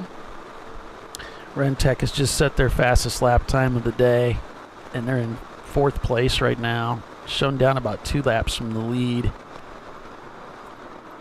Team Infinity not really making much progress on the leader. They've cut about 4 or 5 seconds since last looked at it, but don't really have the pace to go chasing them down, really. Still back over a minute from P1, so they could use a full course caution to help them get caught up a little bit. But as one of our viewers here said earlier, the math isn't in their favor anyway. Mm-mm. So you've been paying attention when I've talked. What? No. Polly, I see what you did there. So yeah, I don't know. I will craft a sternly worded letter to our person that checks on volunteers, Bill. Oh goodness. You can see lights becoming. They got the lights turned on already. You can see the wrap around the. Oh, I think that's a screen actually that has the Champ Car logo from the stand. Looks like it's a LED or a LCD, probably an LED screen. That's kind of cool. What are you talking about? The starter stand. Oh yeah, that's an LED screen. Actually has our logo up there. Why, yes, they do. Thank you, Daytona International Speedway. That's awfully cool. Yeah.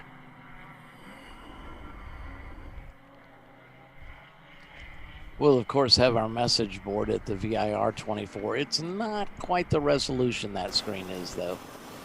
It's 8 characters, 3 lines. So if you have something witty to say to the drivers at night, send them in. Those are rather fantastic, too. Yeah. Bill Strong is sleeping. Ice cream ahead.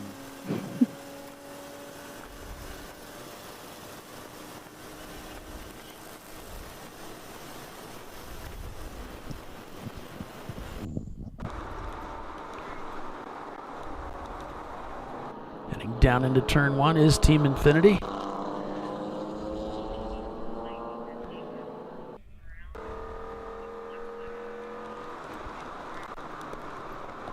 Lining up for turn 3. It's a constant radius right-hander. It's a very large horseshoe-shaped corner. You can see all the exit there. So these guys carry quite a bit of speed out of there as they head through turn 4 here.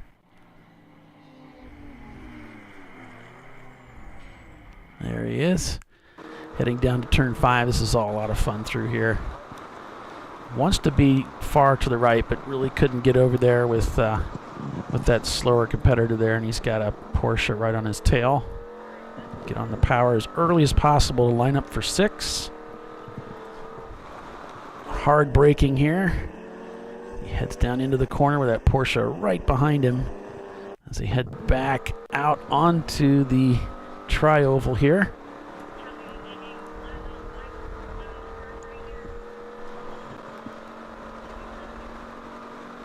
You can really see that power kick in from that V8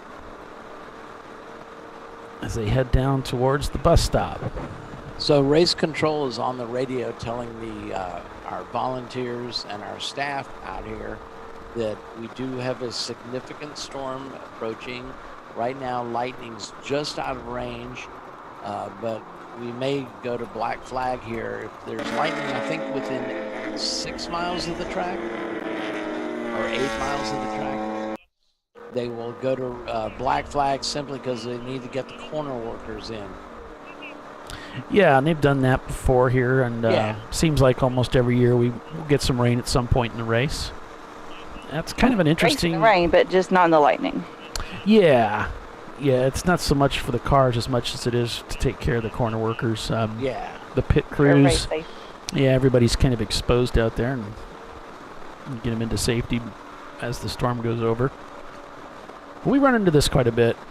It's part of the race, really. It happens. It's kind of like VIR, you know. You kind of almost expect to have to deal with the rain at some point. 945 is being black flagged for no brake lights. All right. That's a Who's Your Daddy Racing. Oh, boy. It's always something. Always. This is true. This is true. Where's my notes at? Here we go. All right. So I'll give you a quick rundown here again. If you're just joining us, welcome. Please like and subscribe to our YouTube channel. We sure appreciate that. Like the broadcast. We'd appreciate that. So it was RVA Graphics and Wraps out early with engine failure, the number 411. We did have a red flag here at the beginning of the race, about 20 laps in for Rockwell's Ultima that with the engine fire, but they got that taken care of. The car did not return to the race. Driver is okay. Brooker Racing off track for some time, working on a fuel tank issue. TLM Danger Racing, Javoli's with engine issues. Not sure about Floridian, if it was contact with the wall or if it was engine trouble, but we know we had engine trouble for Empty Pockets. And Crowd Control Racing crashed out of the race at 2 o'clock after leading the majority of the race. Team Infinity took the lead around 2:15 and now is in a pretty tight battle with Rockwell in their Porsche, number 716.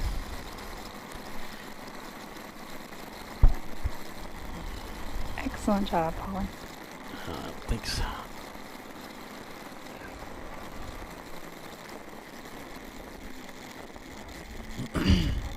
So if you're getting ready to race with us this next weekend here, whether it be at Road America or the following weekend at Charlotte, please fill out that online form that's on the website under live streaming. That'll give me the link information if you're running an in-car stream, or at least a team bio, so we have some information about your team. That's always that always helps us out, and it's fun to be able to read up on some things off online while we're on the air. Yeah, I think I'm going to do that. I've been talking about it for a while, doing a PowerPoint with all the team numbers. And so you'll be able to go to page, like say 19, and look up Team Infinity's information. And it seems to me the PowerPoint would be the easiest way to do it, because the pages are numbered and there's a go-to slide where you can type in what number you want and it takes you right to that. Of course, it'll be 999 pages long when it's done. But, yeah. I'll just add them by race, I think. Yeah, that'd be cool. I've got I have a pretty good library of car photographs. Yeah. It'd be nice to pull that together. That's the other advantage is in PowerPoint you can attach photos to your slide. Right, I was thinking Excel, and you could just make it searchable, but yeah, then you couldn't have photos. Actually, you can, but Take up a lot of room. It's a little clunky. Yeah. Okay. Kind of like my knees. They work, but they're clunky. So I was thinking PowerPoint would be easier, and it's real easy to upgrade, to change the finishing positions, that sort of thing. Gotcha. I may do that in my copious amounts of free time.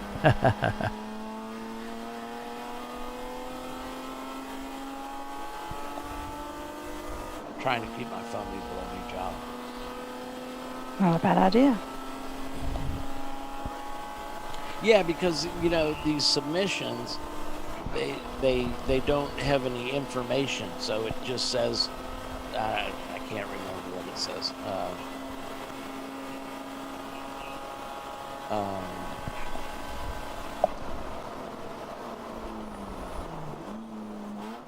So it just says, I'm looking for one now.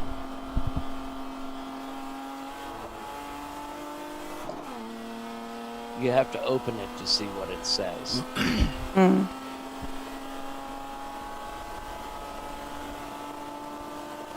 It says ChampCar.Live in-car video link submission, which doesn't tell you who's linked. So if you put one in for every race, it's going to be duplicated. Oh, yeah, right. So you can't tell what Bill's sending you. Correct. Who it is. And search it that way, yeah. Yeah, exactly. So you can't search in text in Gmail. You can search by subject heading, but then you're going to have 100 of these things turn up. Okay. So I think PowerPoint's the most elegant solution. Without costing us money. Now, Team Infinity just picked up about 15 seconds, and actually on the leader, so they were over a minute back. Now they've got it down to 53 seconds, so they're turning about 3 seconds a lap quicker. I've actually last got lap anyway. I've gotten down to 47 seconds. So whatever the case may be, they are closing the distance. So that's good. Oh, yeah. So the ticker says 53 seconds, whereas Race Hero shows 47.8 seconds. Oh, okay. There's a little bit of discrepancy there. A little behind, maybe. Yeah. Actually, my whole screen's frozen. Yeah, mine's frozen too. That's I'll strange. get my best man on that, Paulie. Yeah, I'll get right on that. Let's see here. Let's see here. I will get right on that.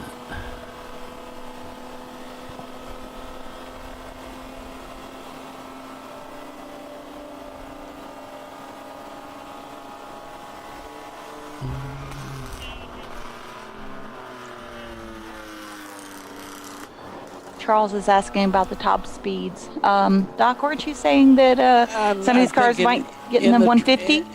Yeah, 150 I would think would be about the top we ever see, and that's with the car in the draft. So typically I would say 140. Yeah. Now when I had my little Civic there, like the little speedometer was pegged out. Yeah. Bill's car would probably hit about 70 miles an hour here. He might be able to maintain freeway speed, but I doubt it. Yeah, looks like we're going to go full course caution here. Yep. I don't know if that's for an incident or the weather, because they are bringing in all the banners that we use to thank our sponsor at the racetrack. Pit lane is closed. Interesting. They must be planning on going red. I don't know why they closed pit lane, because typically they do a black flag for lightning. Far side of the. Is it black or red? I think it goes red for that. Because you can't work on the car or anything like that, right? Because you can't work on your cars or anything like that when they. Yeah, when they take you to red. Stop the race. Right. Okay, maybe it's just black. Well, they don't want cars stopping on track, and that. So it'd be a black flag all, and they'd bring them in, and then red the race. Yeah. Good point.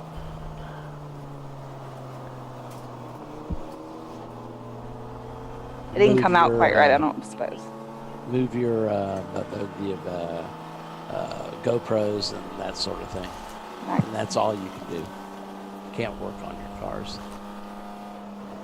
That's what I meant. Like they go red once they come in, where you can't do anything to the cars. Yeah.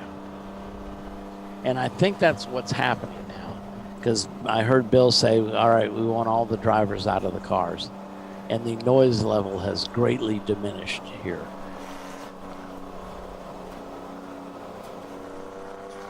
There's the Infinity down on the apron. Mm-hmm.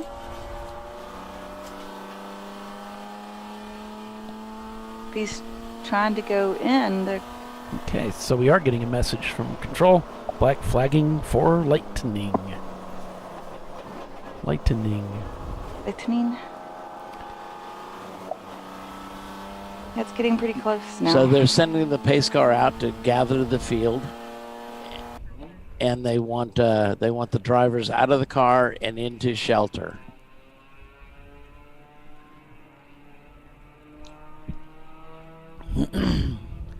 So while this plays out, you're watching ChampCar.Live, presented by AutoZone, here in the TireRack.com Champ Car Endurance Series in the RVA Graphics and Wraps Daytona 14-hour.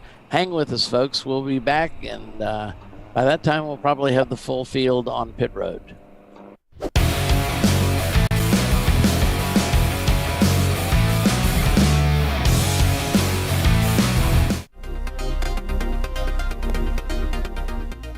Welcome to TireRack.com, revolutionizing tire buying since 1979. With our unmatched selection of branded products, finding what fits your vehicle and is right for you and how and where you drive has never been easier. Through helpful online shopping tools that include our professional hands-on reviews done at the introduction of a tire and consumer reviews that give real-world feedback over the life of the tire, You can make the right tire choice and find exactly what you need. And if you prefer to talk to someone, our tire testers, our sales team, are available on the phone.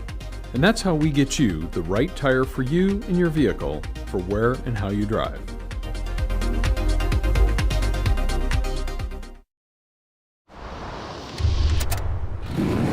Bring on the frozen tundra, the grinding gravel, the cratered concrete, the rain-soaked streets. Come on, road.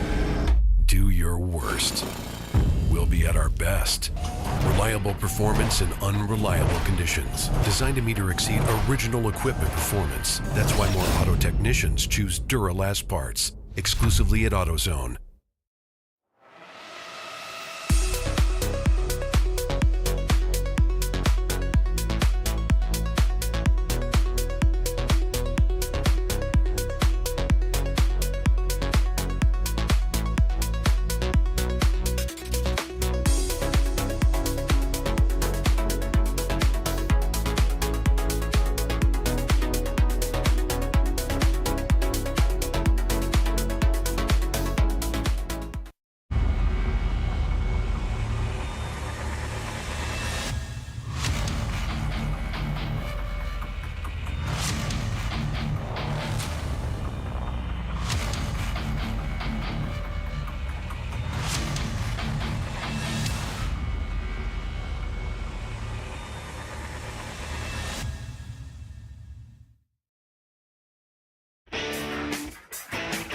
Located in Northeast Ohio with 40 years of combined experience, Money Shift Racing knows how to deliver performance and safety, offering everything you need to get your vehicle and drivers ready for race day.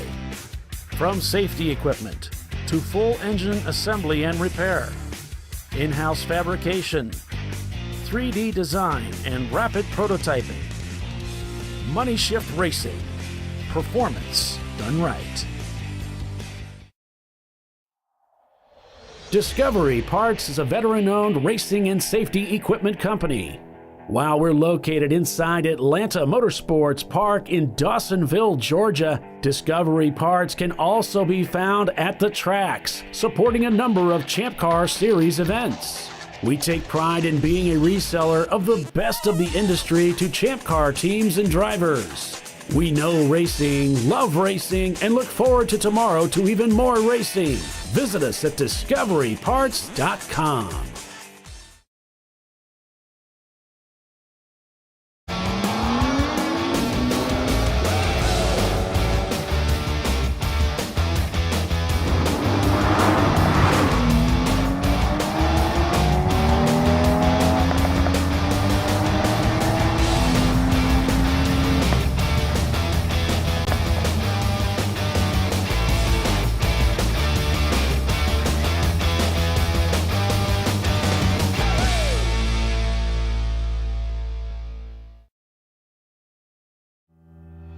Lifeline USA is a leading manufacturer of onboard fire suppression systems. Lifeline's continuous commitment to research and development ensures that we supply the most innovative and cutting-edge products available. Used by the majority of the world's motorsport championship winning teams and constructors, Lifeline has a proven history of success.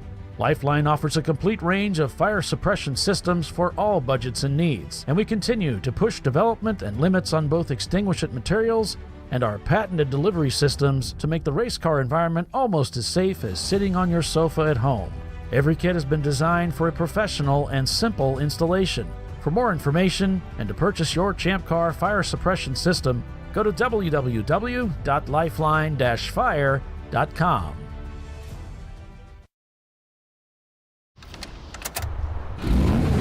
Come on, road. Do your worst. We'll be at our best. Engineered to meet or exceed original equipment performance, exclusively at AutoZone.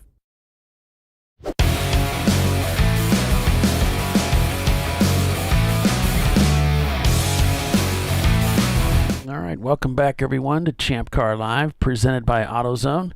We are under a red flag condition for weather, so all of the cars have been brought into the pits and lined up as they were taken off of the racetrack, and parked.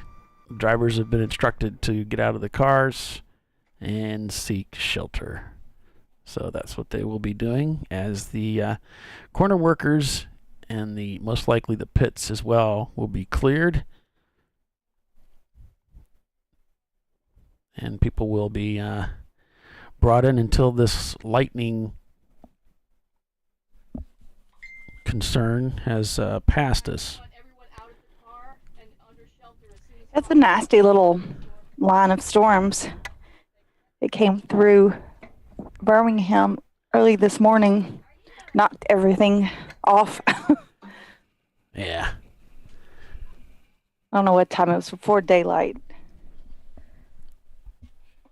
Let's see if I can get that to roll. There we go. Made its way down there.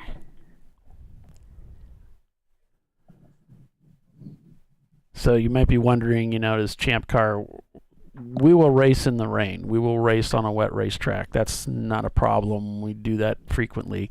And the teams are prepared for that. But if there's a lightning issue, that's a different story, and we'll bring everybody in and get them into shelter so that they're protected during that time. And a lot of these teams are going to cover their cars up and protect them from the rain. Others are going to leave them open.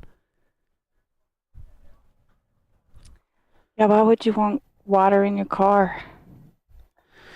Well, some of these guys leave their cars outside anyway without protecting them. So what? I'm back.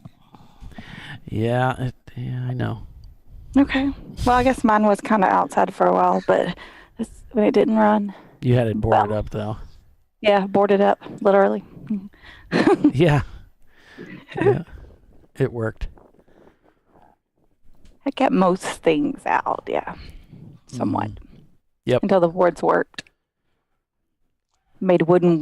What do you call that? Not glass. Well, it's a window made like a window, a wooden window. Yeah. Yeah. How's that to see through? Not good. You have to, a lot of times, if you're going to move the car, you have to leave the door open so you can see where you're going. If you didn't want to unscrew the wood out of them, it's just trying to keep the weather out of the.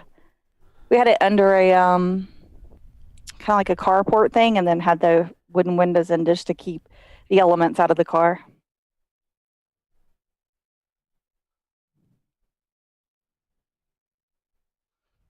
That looks like a lot of stuff. See how red and defined that line is when it's coming through? Looks like it's actually weakening a little bit as it comes across Florida. Weakening being a very relative term. Yeah, red to yellow. It could rain here like no tomorrow. And it's about to. Yeah, you can only see it rain in New Orleans. Like, I've been on I-75 in Florida, and traffic is 20 miles an hour, and it's still too fast for me. The system that came through yesterday in several waves, the raindrops were so big, they were like small pancakes falling out of the sky. I mean, really, bam. They hit when you're on a motorcycle, too, trust me. It's like hitting a June bug in the South. You can hear those hit your face shield. So we'll give you a rundown here what the positions are as the cars last came across the start-finish line. Rockwell Autosport leading the race with Team Infinity behind them in second place, leading D-Class. Then it's Rentec Motorsports in third place. Behind them it was Team London, Dynasty Racing. Then Kennedy Cars in sixth. Rockwell Autosport in seventh with the number 715 car. In eighth, it's the number 178 of Six Bangers, the 2004 BMW 330 Ci. In 10th place, it would be Headquarter Automotive GEP Racing, and they are the lead A-Class car. In 10th, it's the number 3 of TLM Marathon Coach USA, their 2000 BMW. And the lead EC car right now, Team Sowinski. And the number 800, which is the 94 325 IS. So that's an E36. Looking at the positions by team, here you have Headquarter leading A class, as I said. Then it's Level 1 Racing and Valerian Steel. There's a team that's been with us a long time. John Allen Special leading B class with Final Turn Motorsports in second and Rotary Rocketeers in third. And we're not sure if they're still having trouble with their car or not. That car was stranded on the racetrack earlier, and I think they had to be towed off, and I don't think they rejoined the race after that. In C class, leading it is Rockwell Autosport Development, then Rentec Motorsports, and then Team London in third. And going down to D class, here we have Team Infinity, Flying Critters, and ZR Nunn in their Corvette. And down to EC, we got Team Sawinski, Panzer Racing, and Trident Motorsports. So the rule in Champ Car is, since we have more than 5, we have at least 5 teams, rather, in EC, then even though it's an exception class, they will trophy the winner of the EC team. And as you can see, we've got quite a few there, so that's going to happen.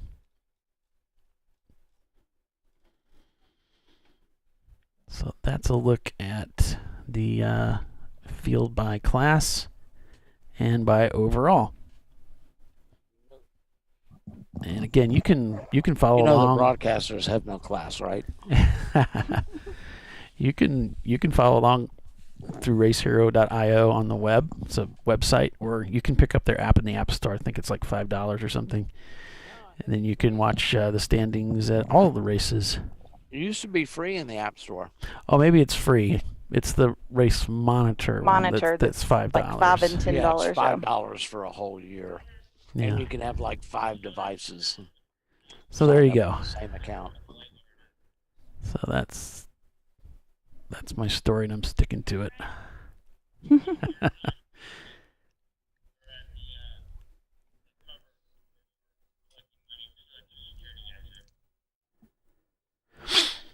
So inside the Rockingham car, inside the Garage 65 car, I've got some videos that we can roll while we're waiting for our red flag to conclude, and it could happen just about any time. As soon as they feel like the I think as soon as the lightning is more than 8 miles away, we can go back to racing. So that could happen at just about any time. It's not raining here yet, so it's just the lightning.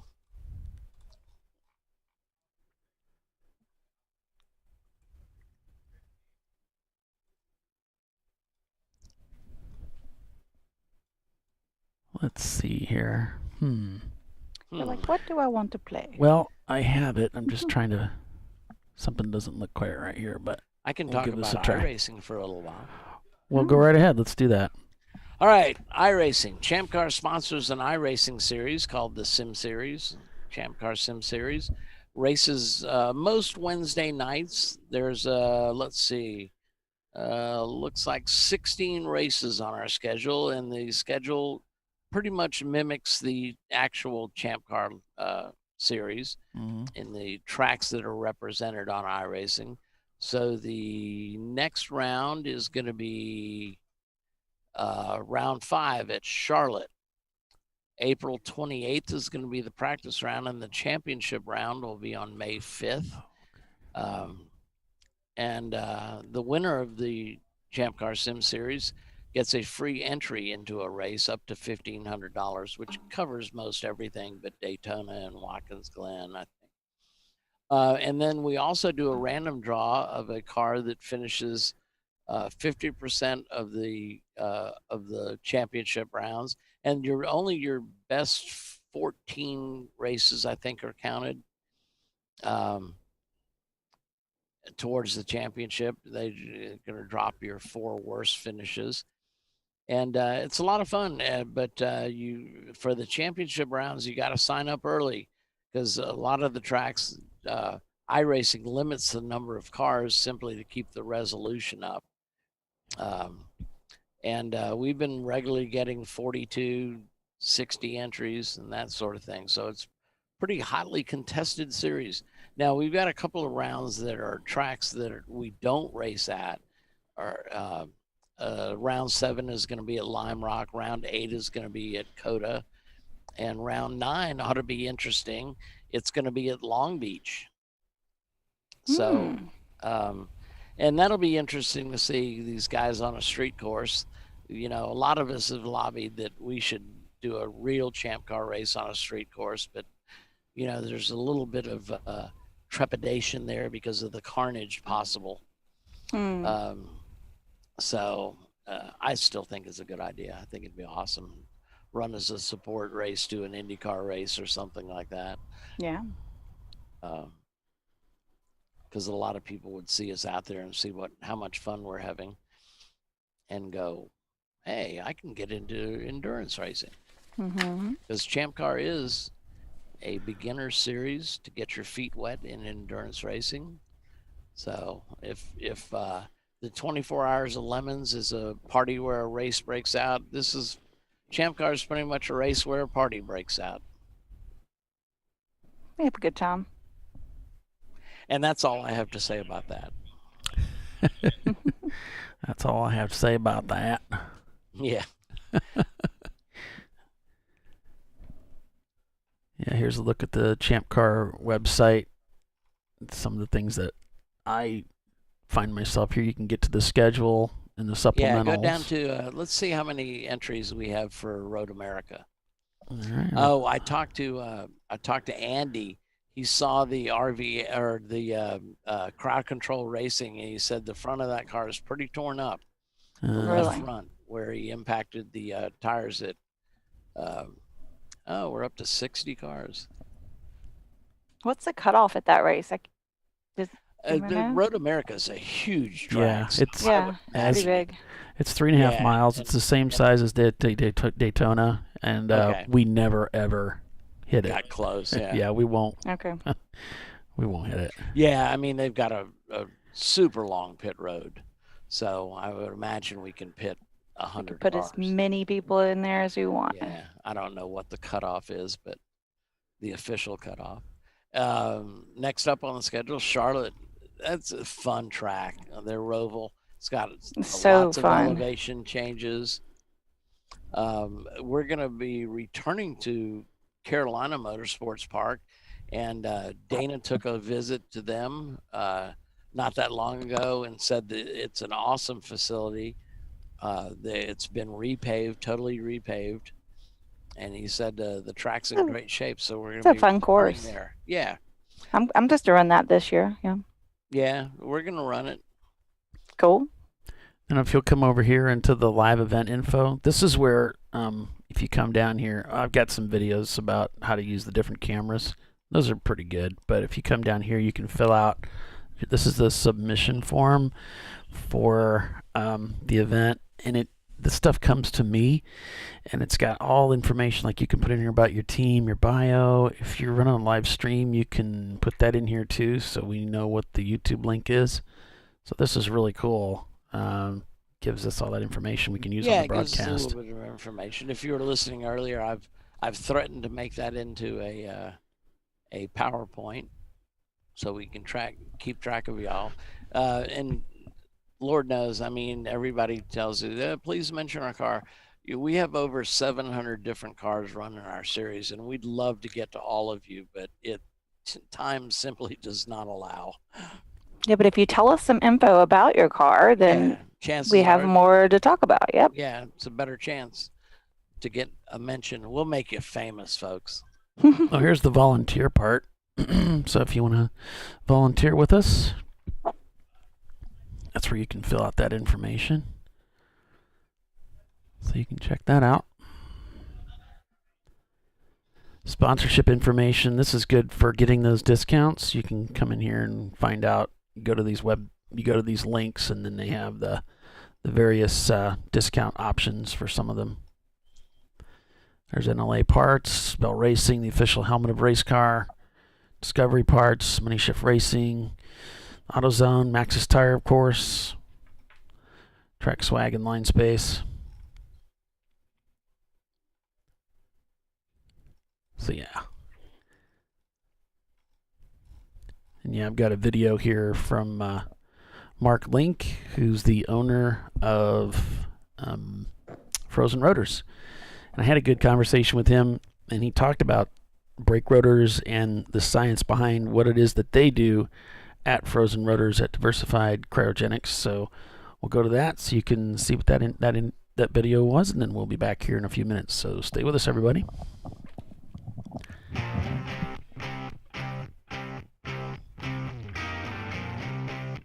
Hello, everyone, and welcome to ChampCar.Live. Our special guest today, it is Mark Link with Frozen Rotors. And Mark, Frozen Rotors sponsoring this upcoming weekend's race at Road America, the Frozen Rotors Winter Classic. But I want to say thank you for taking some time out of your busy schedule to meet with us, to talk to us about Frozen Rotors. So, Mark, tell us, why is it that we should be using Frozen Rotors in endurance racing? Yeah, just to give you a little bit of background, our company has been in business for over 20 years. The Frozen Rotor part of our business came around probably about 17 years ago. And we actually started cryogenically treating brake rotors for racing. And we processed our first set of rotors back in 1998 on a twin turbo Porsche, just running driver's eds. Happened to have a lot of horsepower, about 650 horsepower. Customer was actually turning his rotors on Saturday night to run Sunday. So a set of rotors to him was about $1,200. So he was interested in processing rotors. We hadn't done any at that time. So we did them for him. And that season, he ended up running 3 to 4 full weekends on them. So at that point, back in 98, we knew we had something. But since then, we sell brake rotors all over the United States, actually all over the world. So most of our customers are going to be fleet, heavy users, and racers.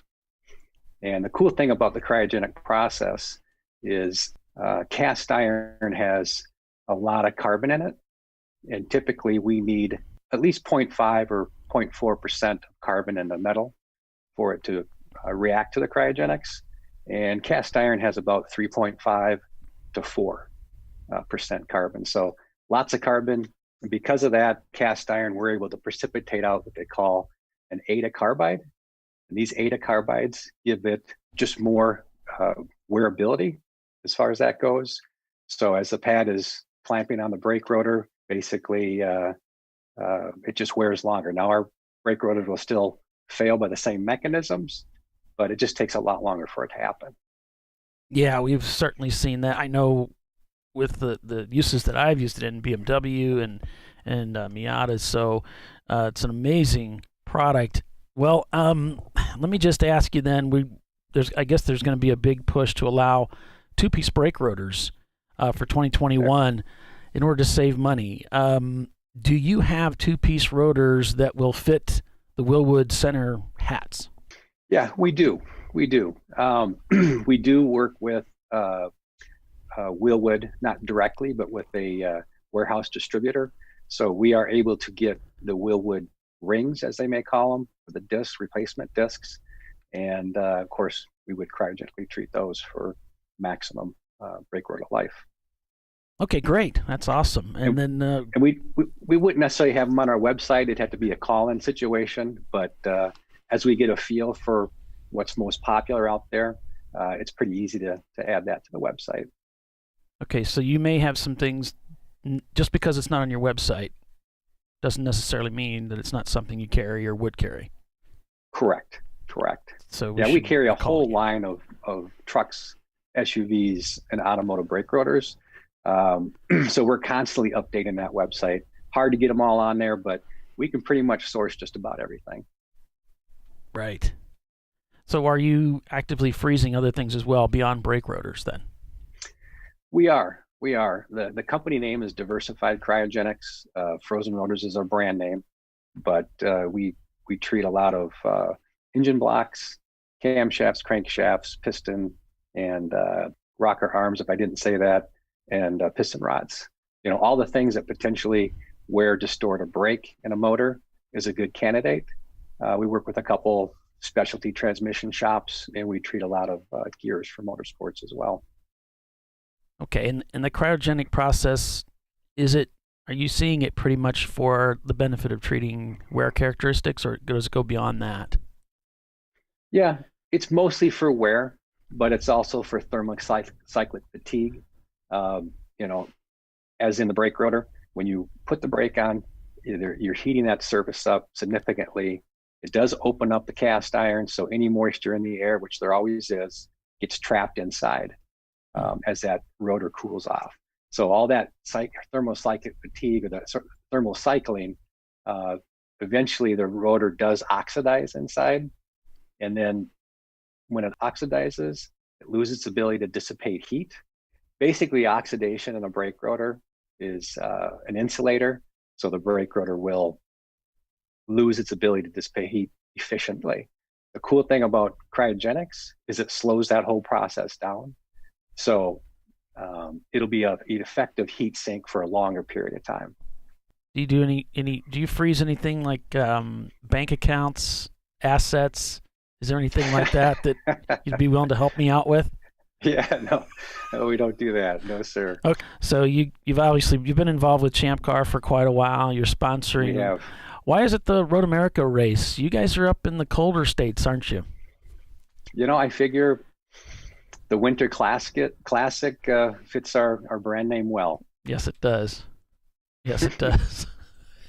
And it's a close track for us, and I've been there for many years. I've been racing there many years, and thoroughly enjoy Road America. It's world class, and it's a privilege to be sponsoring that particular race as well. So you're not just an engineer with a brilliant product, you're also a racer as well. Tell us a little bit about that. Yeah, actually, years ago when ChampCar was ChampCar, we raced the first race they had at Brainerd International with a bunch of friends, and it happened to be something we really enjoyed, and we've been racing ever since. Before that, I did a lot of DE events with the different driving schools and the different tracks around the country, and always wanted to get in racing. And this series has made it quite easy to do that. And heck, I've been doing it for over 10 years. I don't know exactly the number, but it's been a while. Well, that's great. That's fantastic. I don't know, is there anything else that you wanted to tell us about frozen rotors, diversified cryogenics that we should know that maybe we don't? Yeah, one of the things the racers need to know is we do have a discount code for the series, and it's a 15% off any frozen rotor purchase. On our website, there'll be a promo code if you're checking out, and that promo code is CC, as in Charlie 2020, and that gets you 15% off of the Frozen Rotors brand.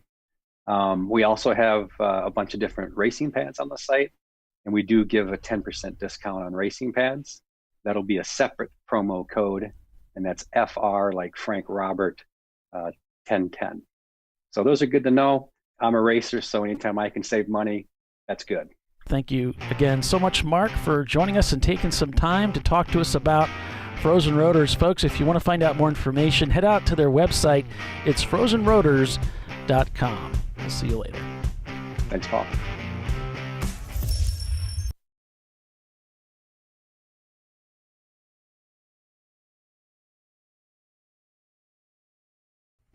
I'm down here with Alex from Huge Ass. So, explain this iRacing phenomenon to me. About 3 years ago,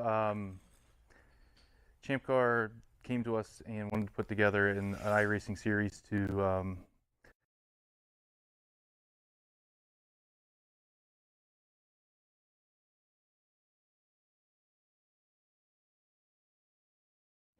I'm down here with Alex from Huge Ass. So, explain this iRacing phenomenon to me.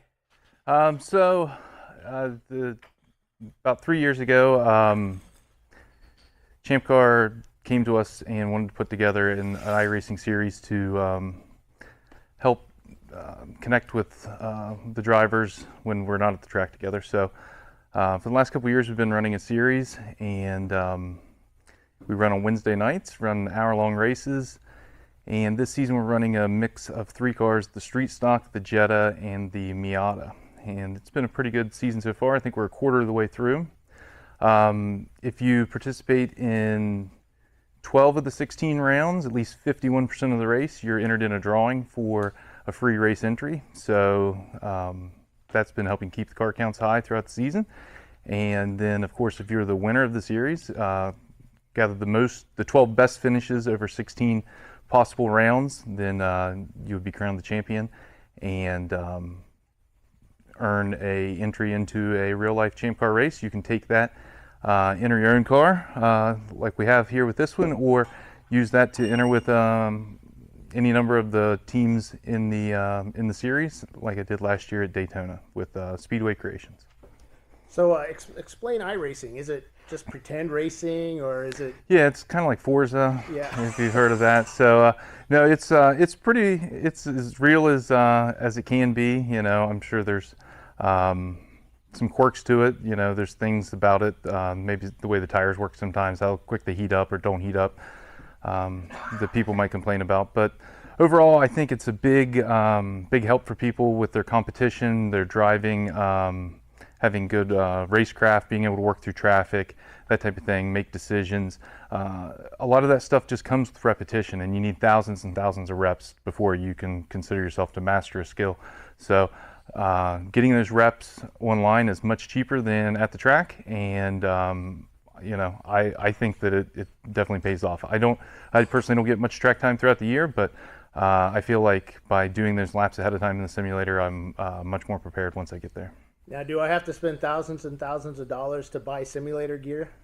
No, actually, the fastest guy I know races with a single monitor and a G27, which is like a 12-year-old, type of wheel, base entry type of thing.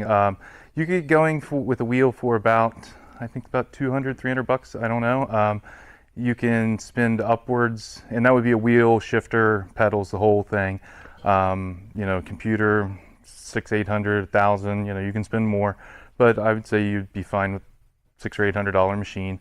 A couple $100 for a wheel, you could be, zero to racing in probably $1,000. It sounds like a lot, but anyone watching this spend $1,000 a lot quicker on a lot dumber stuff in the middle of a paddock just to go racing again. So, and then the sky's the limit. It's racing. You can get fancy pedals. You can get fancy wheels.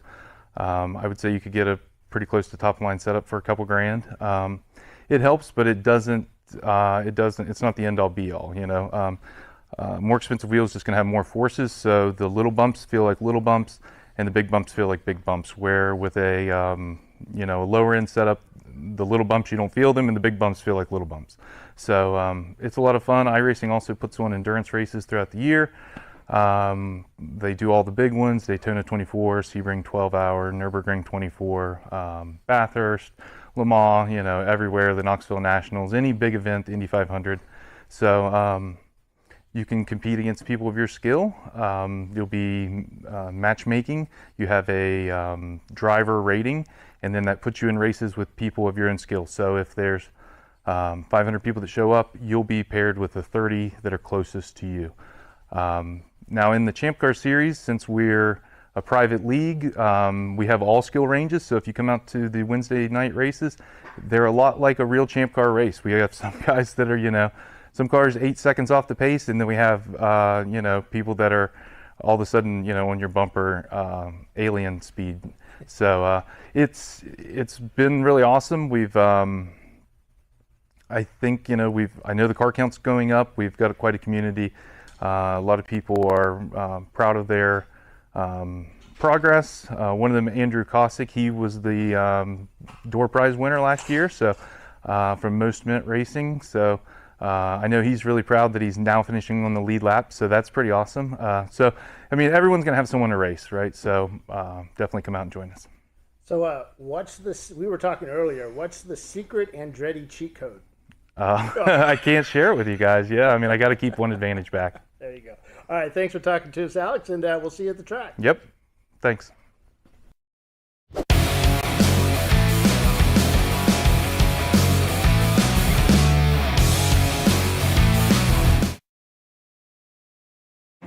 An important decision is afoot. This man is about to buy tires on TireRack.com.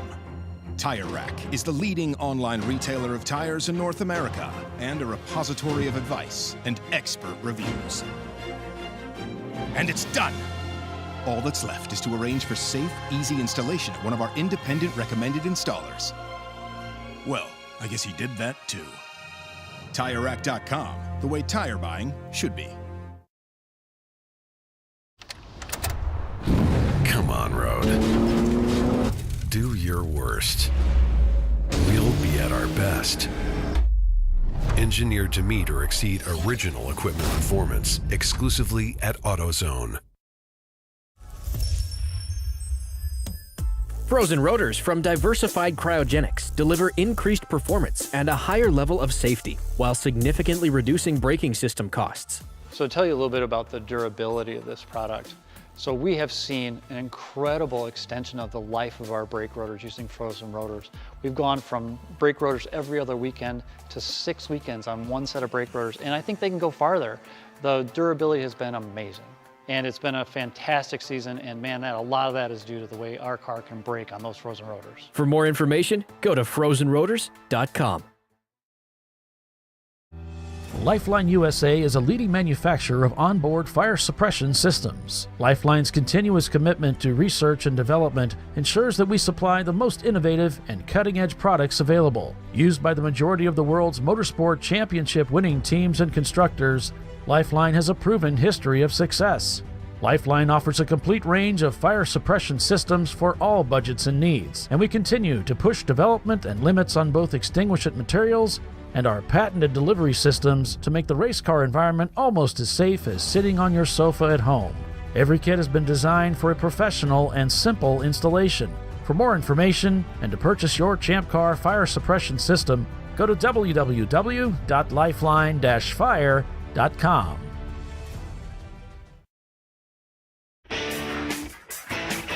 Located in Northeast Ohio with 40 years of combined experience, Money Shift Racing knows how to deliver performance and safety, offering everything you need to get your vehicle and drivers ready for race day.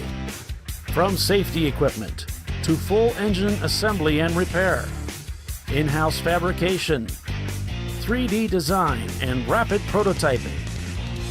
Money Shift Racing. Performance done right.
Do your worst.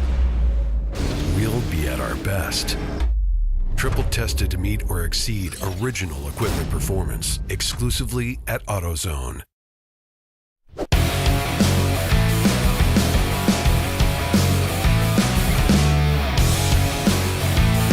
All right, welcome back everyone to ChampCar.Live, presented by AutoZone. It is the RVA Graphics and Wraps Daytona Beach 14 at Daytona International Speedway, the world center of racing. I'm Paul Veltum, along with Doc Waldrop, Bill Strong, and Tiffany Alexander with Looming Skies. Looming, it is a lightning outside. There's a lot of wind. Yeah, I've heard that we have a pit lane full of easy-ups just everywhere, scattered all over the place. Hey, guys, just wanted to chime in here real quick. I was up in the tower when all this stuff took place, it was pretty much a madhouse up there because of a lot of stuff happening at once. So we got notified at a certain mile mark that lightning was imminent, and so we started the procedures, and then all of a sudden it just started happening a lot quicker than what we had planned on, and things happened very quickly with the track, and we weren't able to keep up with it. So we had half the field come in, or 3/4 of the field come in, and the pace car only had a few. So what we're going to do a little bit of changes to our restart. What we're going to do is take out certain car numbers that we picked up behind the pace car. We're going to line up the pace car. We're going to go back to yellow. We're going to line her up at the end of pit lane. We're going to then release some of the cars that we brought in, and then our workers will be informed of what cars to release next. So all teams need to be buckled into their car, because if you're not ready to go in your car, you will be skipped. So we'll then release you there. Then we're going to do at least 3 laps under slow. That way teams that should give everybody time enough to fuel and get back out. And then we'll go green when all the folks upstairs are happy with the way everybody left pit lane and got back into the race. It's a little unorthodox, not the way we normally do it, but because of what happened, we're going to try and make it as fair for everybody as we can. Right. Does that make sense? Yeah, makes sense. Okay, good. I mean, Dude, it was pretty wild. It was yeah, it's like black clouds. It's pretty scary out there right now. And of course, I was standing next to like 4 flagpoles, so it was like that was a little scary. Hold on to these. Yes, exactly. So, but yeah, it was I mean, just the process of what happened in the tower was really kind of, I want to say, intimidating. It was just like, holy crap, this just happened so fast. And there's, lightning in Florida kills more people, I think, than anywhere else in the world. So these people take it seriously. The corner workers went out of there now.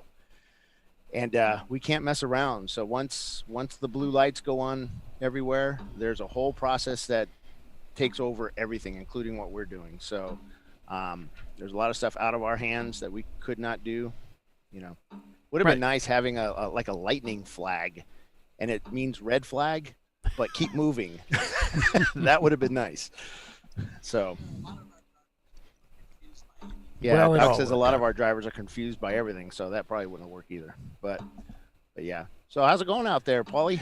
It's going good. It's going good. We went ahead and showed your raw video from your interview with that fellow from Hugh Jazz. So, yeah. For iRacing, yeah. Yeah, so cool.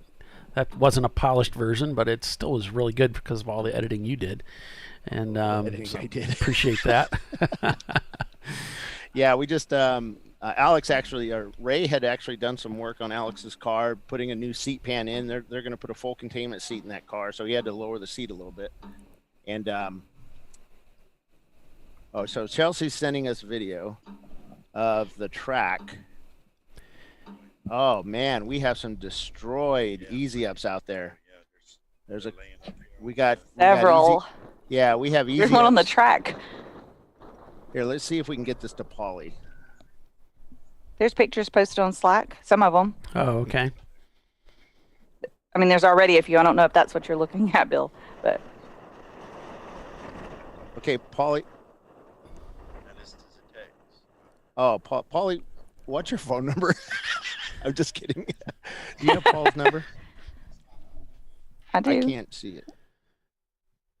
You gotta turn the computer around. Are you going to tell you what it is? Oh, you do have it. Oh, okay. There you go. Okay, cool.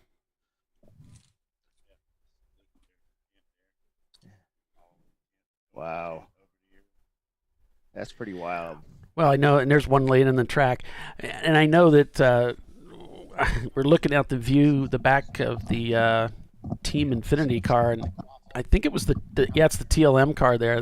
They had it covered up. I guess you can still see there is some of the car cover still kind of on the corner there. But there's a lot of, while we were at commercial, I could see we had stuff just rolling down the racetrack, down the front straightaway. Yeah, there's an easy up on the track. In the wrong direction too. It was pretty crazy. That's entering turn 1. You don't want to encounter an easy up there.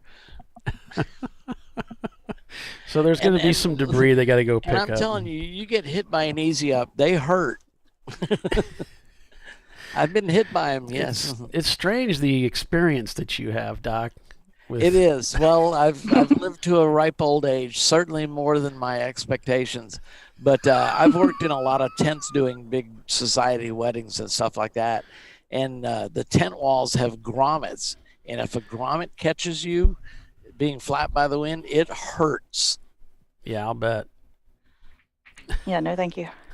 Yeah, look at those easy ups. So I'd say this is about an 8 on our easy up scale, Paulie. Is it? Yeah. I'm just making up a number. The viewers don't care. Yeah, I know. Something rolling down the track right there. Yeah, there's I've seen, of course, garbage bags everywhere. Yeah. It was going the other way. They're generally okay to hit as long as they don't clog your radiator opening. There's an emergency vehicle out on the track, probably doing some recon or something. Yeah. So we appreciate them. We appreciate the track. You know, they're gonna do what they need to do to get us back. Everybody wants to have us out there racing, so they're gonna do everything they can to get us out there. And I know think a most lot people of our understand that. volunteers and staff were happy for the quick break. Well, and like I said earlier, this is so common for this race. You know, we run in. This is part of it, is dealing with the rain and the lightning. We often do have red flags out here. Remember the year that we didn't have rain at the VIR 24 or Sebring? Because it was such a big deal. That was a monumental change for us. What we didn't know how to act. Not that we know how to act anyway, but. And this is going to affect the race, of course, for, I think, especially, you know, for Rockwell and Team Infinity, how that's going to play into Team Infinity's strategy. This could make a huge difference in their race. So maybe this will be the thing they need in order to pull off a win. Who knows? Who knows? Because they weren't looking like the advantage was in their court as we were heading up into this whole red flag situation. So things may be changing. Things have changed quite a bit as we went to red flag. I think it was like around 6 o'clock, wasn't it? I'm going to put a note down here. That's math. I don't have to do math. It's in my contract. I had it just added. I'm not good at it. Well, I stick to my strengths.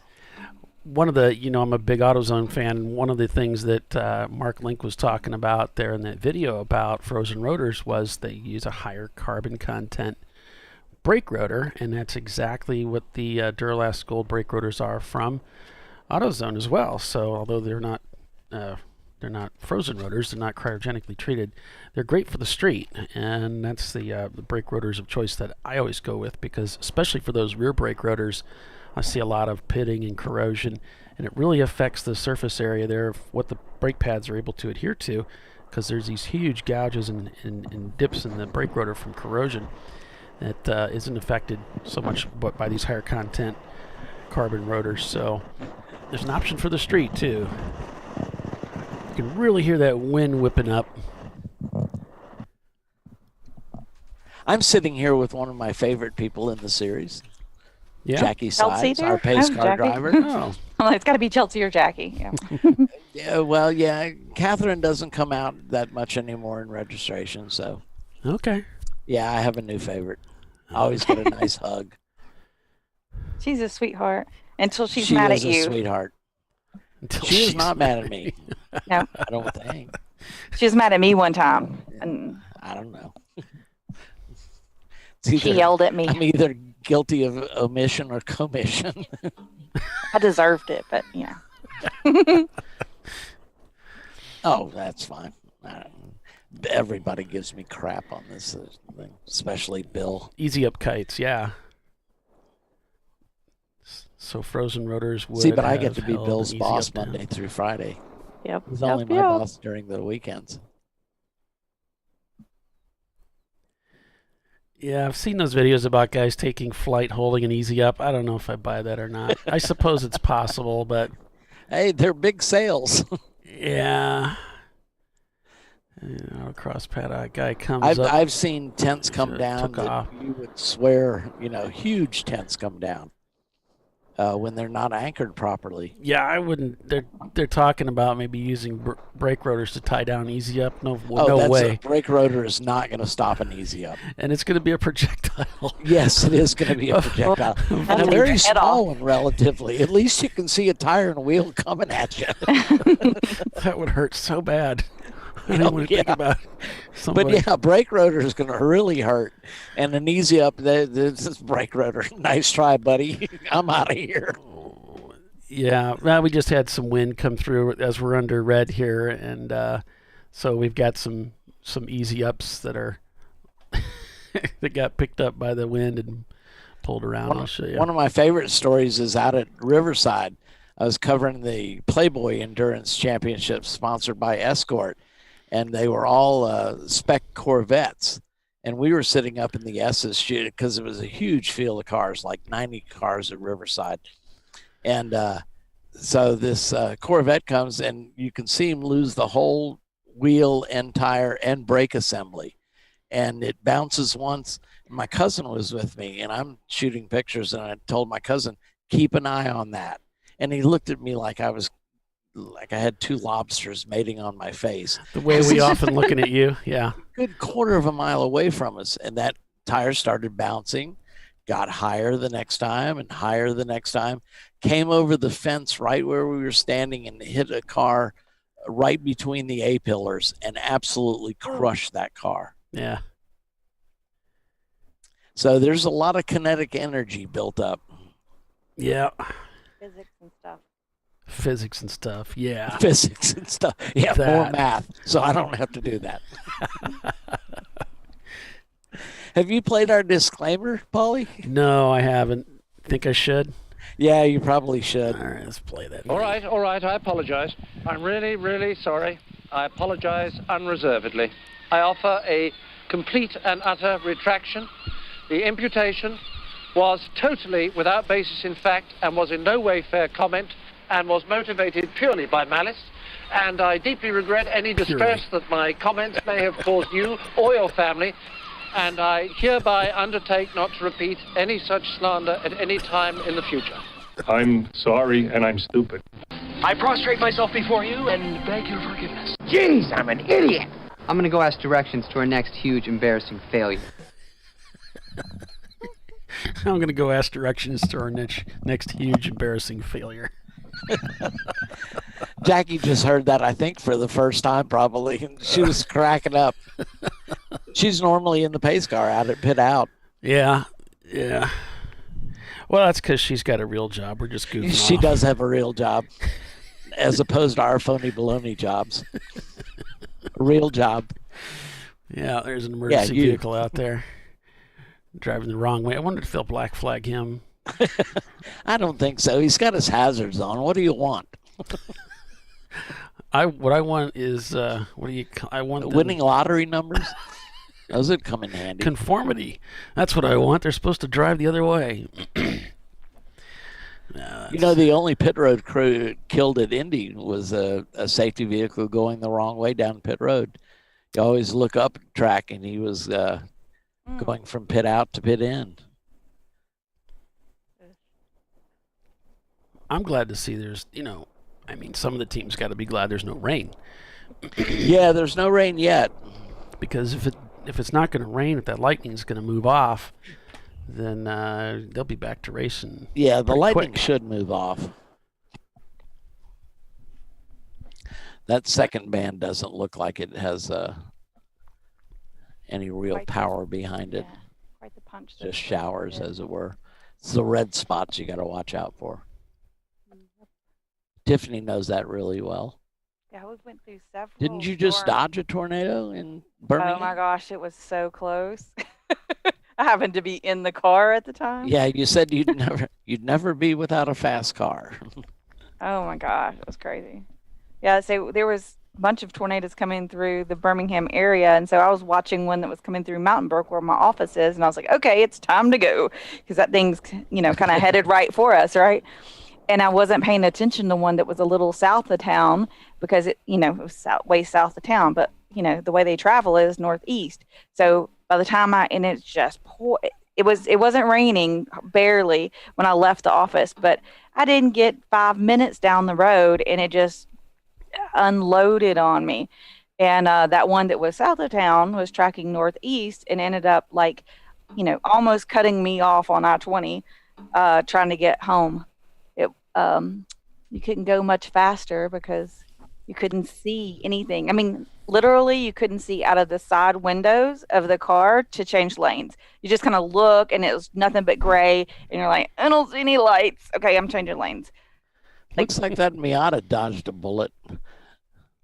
Looks like the Easy Up straddled it for the most part. You could just see one of those legs going through the windshield. Yeah, I could see a busted windshield. It might be busted. We don't know. That center section there. Yeah. So I heard one tip on the Easy Ups. Now, it won't help in wind, but it'll help in rain. The problem is if you don't get the corners of the Easy Ups stretched real tight, the centers bag with rainwater. And then it'll break. I saw a tip. I think it was one of those stupid YouTube videos, life hacks or something. If you put about a 2-foot pool noodle, it'll keep that water from puddling there. Maybe save you an Easy Up. Oh yeah, I've seen that too. They slip it underneath. I mean, we ran through 2 Easy Ups in 2 races. So we spent more on trailer tires and Easy Ups than we did race tires our first 2 races. Jeez. And that really hurts. Yeah, I bet. It's like, we must be doing something wrong. There's got to be a better way. There's got to be. So sure enough, I saw that pool noodle hack, and of course it's starting to be summer session. So the pool noodles are starting to show up at your local Dollar General, and they're cheap as hell at Dollar General. Yeah, $1 a piece. There's all kinds of hacks you can do with pool noodles. It's kind of crazy. I'm going to call it the invention of the century, the pool noodle. Yeah. Yeah, I'm going to go out on a limb. Pretty useful invention there. I'll post that, of course, on my YouTube channel where we have thousands, hundreds of thousands of viewers. Seeing as how many members do we have? How many members? Like 700 or something? Oh, no. Oh, no. No, we got 700 teams, right? Yeah, so it's we have over 700 teams. So it's like thousands, right? Yeah, I talked to Dana. I didn't get an exact number, but unique IP addresses. Now, that could be the same person using an iPad, a computer, right. Their phone. But we were well into the 5 digits, like 30,000. So what I'm saying is, I race with a lot of different teams, and it's like 80% of these teams are engineers. You would think, with all the engineers we have in this series, somebody would say, hey, you know what? Let's put just 2 heads together and make a frickin' Easy Up that doesn't blow away like that. 2 engineers to agree on anything, Paulie. Nothing at all. And if they're gonna put their heads together, they're gonna try and make their car faster. They don't care about the Easy Up. Well, if you guys didn't see the opener, there's a great shot in there. I think it's crowd control. It's got they've got a little sign they stuck on the back of the car that says, "Warning: this car was built by software engineers." It's a quick little thing, but it's in there, and it's pretty awesome. So, that is awesome. I don't know if I can get that to come up here and hold it. We used to have witty, pithy statements on the back of our car. Witty? Yeah, witty. Witty, pithy? Pithy, yeah. I like pithy. Yeah, that's a good word. Yeah. I like that. All right. Time to go to commercials. All You're right. watching the TireRack.com Champ Car Endurance Series here during the RVA Graphics and Wraps 14-hour race here at the beautiful Daytona International Speedway on ChampCar.Live, presented by AutoZone. So hang with us, folks. We're under a red flag right now for lightning in the area, but we hope to get back underway fairly soon.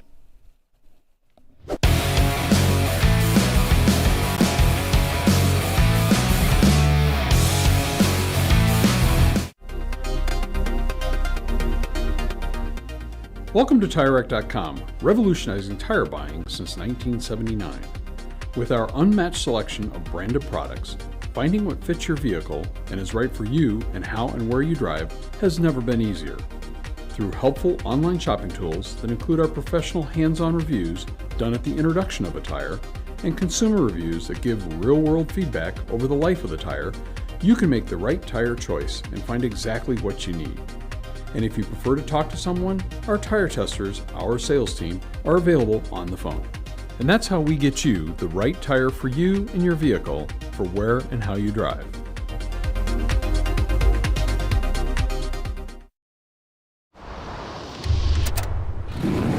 Bring on the frozen tundra, the grinding gravel, the cratered concrete, the rain-soaked streets. Come on, road. Do your worst. We'll be at our best. Reliable performance in unreliable conditions. Designed to meet or exceed original equipment performance. That's why more auto technicians choose Duralast parts. Exclusively at AutoZone.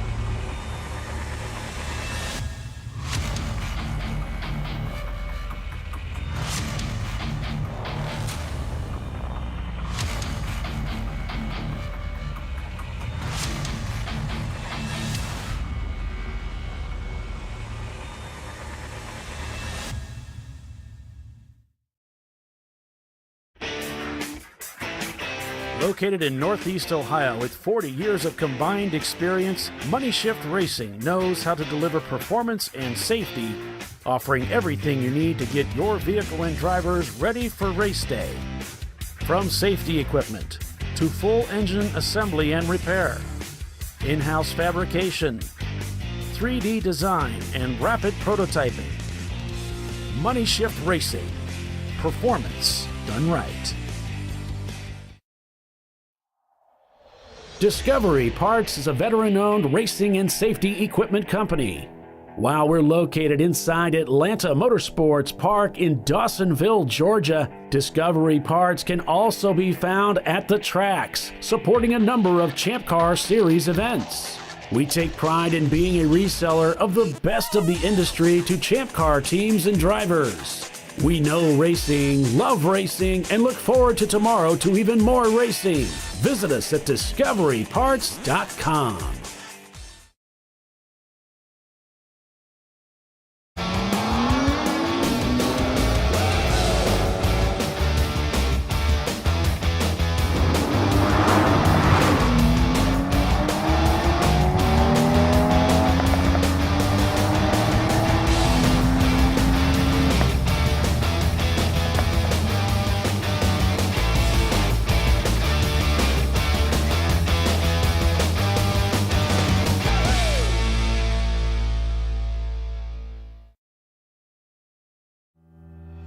Lifeline USA is a leading manufacturer of onboard fire suppression systems. Lifeline's continuous commitment to research and development ensures that we supply the most innovative and cutting-edge products available. Used by the majority of the world's motorsport championship winning teams and constructors, Lifeline has a proven history of success. Lifeline offers a complete range of fire suppression systems for all budgets and needs, and we continue to push development and limits on both extinguishant materials and our patented delivery systems to make the race car environment almost as safe as sitting on your sofa at home. Every kit has been designed for a professional and simple installation. For more information and to purchase your Champ Car fire suppression system, go to www.lifeline-fire.com.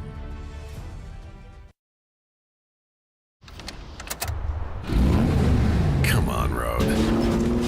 Do your worst. We'll be at our best. Engineered to meet or exceed original equipment performance, exclusively at AutoZone.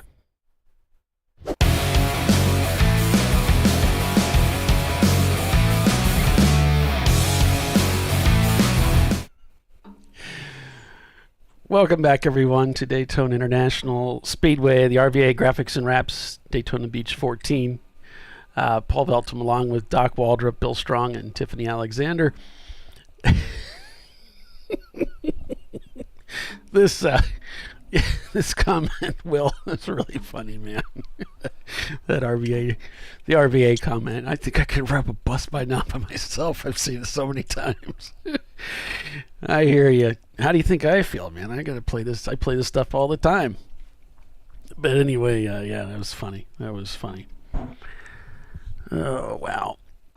So we're under red flag condition if you're just joining us, folks. And we've got, I'm looking for an ETA.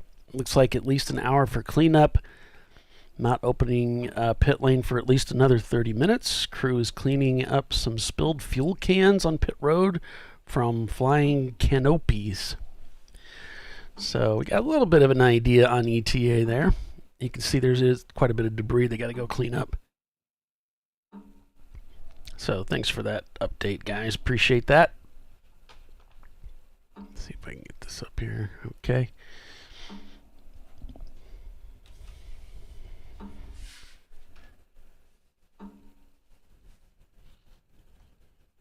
I think we should spend the rest of the time talking about Datsuns. I really do. There's just nothing else. I think we should just talk about Datsuns from here on out. Where's the rain? Well, I'll show you the weather radar. So there we have it. So this is 7 o'clock local time. So this is the future at this point. So 7 o'clock predictive would have been right around there. Carrying it forward. So the prediction is that rain will come, but that's not why they stopped the race. They've stopped it because of the lightning concerns. And it's pouring in Inglewood. Okay. And I'm not sure where Inglewood is.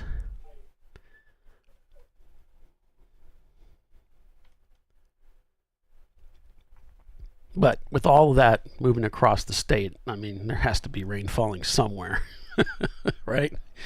Has to be. And the skies, I mean, it's not quite as ominous as it was.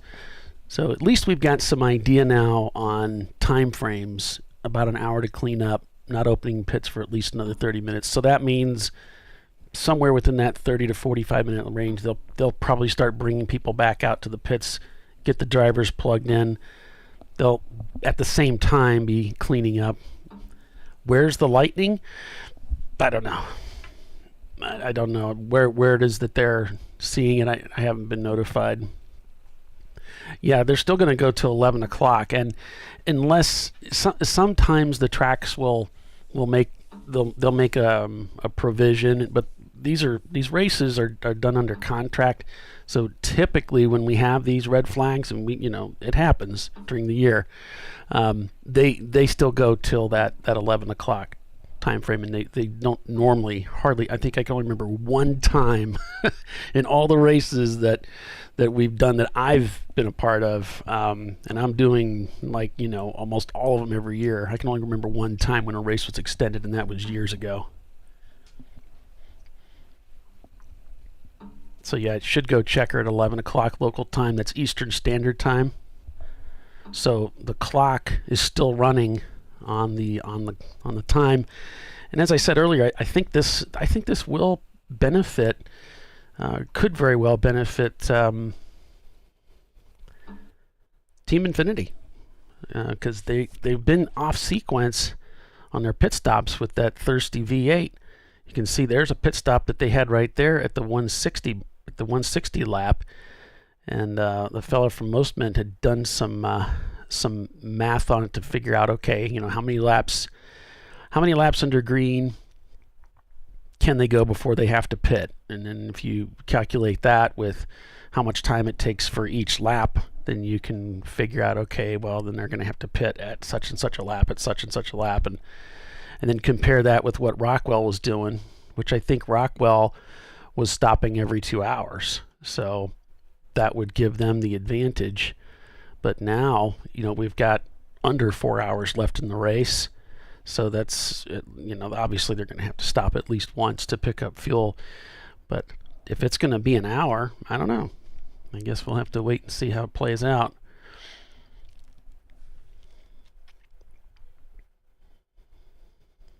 Well, no surprises in the current standings that I'm aware of. There was some, the way the cars were pulled off the track wasn't the way they really wanted to do it, but they needed to get people off the track quick. They're going to reshuffle so that it's more correct and more fair when they bring the cars back out onto the track. So that's going to be a little awkward, but they'll get that done. Then we'll be able to look at the standings and see how much shifting there really was during all of that. 30 miles out, they call them in. I thought it was 8, but I don't know. I'm back. Hey, man. I've been telling trailer towing stories from hell. Gotcha. I've been having a great conversation with the folks over on YouTube here. Oh, good. It's good to keep them amused. Oh, I think they're keeping themselves there. Yeah, amused. I see. But I'm pitching in with what I know so far. Oh, that should be a short conversation. Yeah, there's not much. I'm kidding. I make it up as I go along. They know that. They know me. Okay. We got 10 minutes possible before the lightning warning lifts. Okay. So 10 minutes possible before the lightning warning lifts. So that's about right. That's about right. When they told us, maybe 30 minutes, Which will be interesting. That'll make it some, 30 minutes. That'll leave 3 hours and 15 minutes left in this race. Well, they still got to clean the place up. Yeah. So it's. You don't mean the broadcast. You mean the track. No, there's not. Yeah, that's okay. not. That's the FCC. That's not. I see. I see. Wrong agency. I get confused easy. Oh, and look what shirt I'm wearing here, Doc. I got your. What? Huh? I got your shirt on here. Oh, do you? Yeah, from the reclamation project after the big burn Kenny. down of Kenny back here. Yeah. We've still got some of those shirts, but we need some large people to order them. We've got 2Xs and 3Xs large before the next Brew Crew shirt comes out. So you're going to make another one? Yeah. Cool. Kate's working on it now. There you go. She is. Yeah, we got to upgrade to the 86 car. That's a good-looking car in the background, too, Paulie. Yeah. We'll say. Yeah, the old 860. Yep, Kenny. Mm-hmm. Not named after we killed Kenny. No, because Kenny's named still for Kenny alive. Black, a gentleman who just recently passed away. He helped us start this madness. Now, are you still going to race that car? Is it still going to see track time? I'm not sure. Matt's talked about it. Matt wants to build an E46, though. So I don't know if Kenny's going to see the track. He's still dear to me, though. Well, sure. Our first car. Yeah. He's a little worn in the tooth. Yeah. And I think he's sitting out in the weather right now, so that's not going to be good for him. But we stripped a lot of things off of the car we bought. We bought Jim, and that's named for Jim Levy, who was a frequent poster on the R3V E30 chat. It helped a lot of people in NASA primarily with their E30s. Mm-hmm. So he was a great guy. He recently passed away. So we named the new car Jim. Here we've got an emergency vehicle out. So this would be part of that cleanup process they were talking about. As we were at commercial at one point, I was just watching one of the track cams. It was this front straight cam, and you can kind of see if you look to the right there, up against the grass. There's like a piece of white plastic there. There was a ton of garbage just rolling down the straightaway that had been blown over as the wind was coming in. How do you talk without your lips moving? Your screen was frozen for me. Oh, you was were it? moving, but yeah. Oh. But I could hear your voice, and I'm looking at you, and it's like, how does he talk without his lips moving? It's a talent. It's a talent. Yeah, I had a client like that. She was from North Carolina, and she always talked with her rear teeth clenched. Yeah. And her lips barely moved. She was from Two Cigarettes, North Carolina, which is Winston-Salem, by the way. Two Cigarettes. She grew up with the Reynolds, RJR Reynolds, with their family, and the who else? The Babcock girls of furniture fame.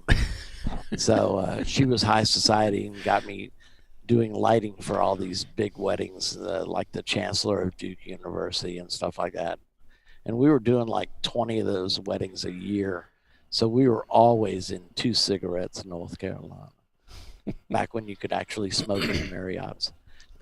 She was a hoot, though. And her husband, Dick Ziegler, looked like he just stepped off a bourbon bottle. I mean, tall. And they ran, before they both retired, they ran the ABC stores in North Carolina. But they were funny. She came out, the first event we ever did with her, all us technicians were out we were doing a wedding at a country club, and we were all out smoking on the loading dock. And she came out, she said, "Do you smell that?" And it's like, yeah. And says, "I'm sorry, is the cigarette smoke bothering you?" She says, No. She says, "Do you smell that?" And finally, one of the guys says that grew up in North Carolina said, "Yeah, they're curing tobacco." And she says, "Well, that's one way of looking at it. I look at it as they're printing money." Printing money. That's my favorite Liz Ziegler story, and there are many. She was a hoot. So, Paul's the coverage has been top 10 over the last 3 years. I've been watching. Oh, cool. I appreciate that, Barry. Thanks, Barry. Yeah. You know, I'm here too, Barry. Yeah, but he could tell by looking at me that I need all the encouragement I can get. We still owe Barry a ride. I'm tapped out. He was scheduled to race Kenny out here at Daytona. Barry lives in Germany, so it's quite an effort to get here. And just before he was scheduled to go in, we warped ahead by overheating. Yeah. And Barry never got his stint. So that was we a owe sad Barry. day. Well, the ban's been lifted for the Lightning, so only crew and drivers. What's this green-yellow thing he's talking about? I haven't seen Jackie move yet. Only the crew and the drivers are allowed back on pit road, and they've begun to clean up. So they're working on it. We're making progress here, folks. All right, Jackie's up and not running, but she's motivating. Yeah. I think Bill's gonna give her a ride because pit out in the pace car is hell and gone from here. Oh no. No.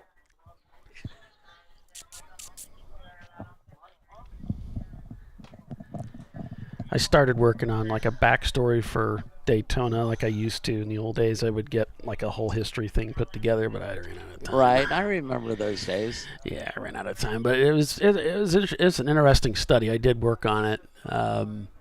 The way that Mario Andretti came out here and ended up eventually winning the Daytona 500, and the way that he went about it, and it was AJ Foyt actually. You know, he saw AJ out here racing, and he said, if AJ could do it, I can do that too. Yeah, and back then they'd race anything. Yeah, well, he was racing at Indy. That was his number one focus, but there were weekends when they weren't racing. So he's like, well, I want to be doing something. And so he came out here and raced for the same team for the driver that had won the Daytona 500 previously. He was going for his second win and ended up winning the race. Yeah, I can't remember who Mario was driving for. I that's why I didn't get time to finish up all the stuff. But yeah, basically he was racing for this guy. He was a great guy and all that. But when they brought him out here, Mario was the number 2 driver. And he wasn't. He hadn't won Indy. He was not really a well-known driver at the time. Right. So he was the number 2 driver. No kidding. And so he came out to drive. Well, yeah, because the guy, his teammate, had won the Daytona 500. And a lot of these guys that had come out from Indy, you had Gordon Johncock, AJ Foyt. Right. These were IndyCar drivers, and it was kind of like, well, you're kind of in our sandbox here, guys. His name ended with a vowel. This is Cale Yarbrough and Petty, and that's this was their sandbox to play in. Sure. So he comes out here and they do some practice qualifying, and Mario's like, man, there's something going on here with this engine. I'm down like 400 RPM, and he sees all these engines coming in, and all of these engines they're labeled. They have tags on them. There's AJ Foyt, and there's Johnny Rutherford, and there's all these people, and he says, so what's the difference? Can I see a dyno sheet on these engines? And they say, oh, well, they're within 5 horsepower of each other. So he reaches up in the bed of the truck to switch the tags. To switch his tag with AJ Foyt's tag, and they say, oh, well, you can't do that. You can't do that. He's like, oh, okay, you just answered my question. So then he goes and talks to the team owner. And the team owner understood, you're right. We need to get you the same equipment, that we're giving the other guy. And they went out there. He won the Daytona 500 in '67. So yeah, it was 2 years prior to his Indy 500. Yeah. So he goes out there and he's running the guy he was running against, the guy named Paul. He said he was running 180 down the straights, and Mario was doing 182 and a half. He ended up winning the race. He was racing for Holman Moody. Okay, that's who it was. Very famous. Yeah, he was a big deal at the time, and so he ends up winning the Daytona 500. It's a pretty neat story. But that's the only time a driver out that was not. Hang on. A person born outside the United States has ever won the Daytona 500.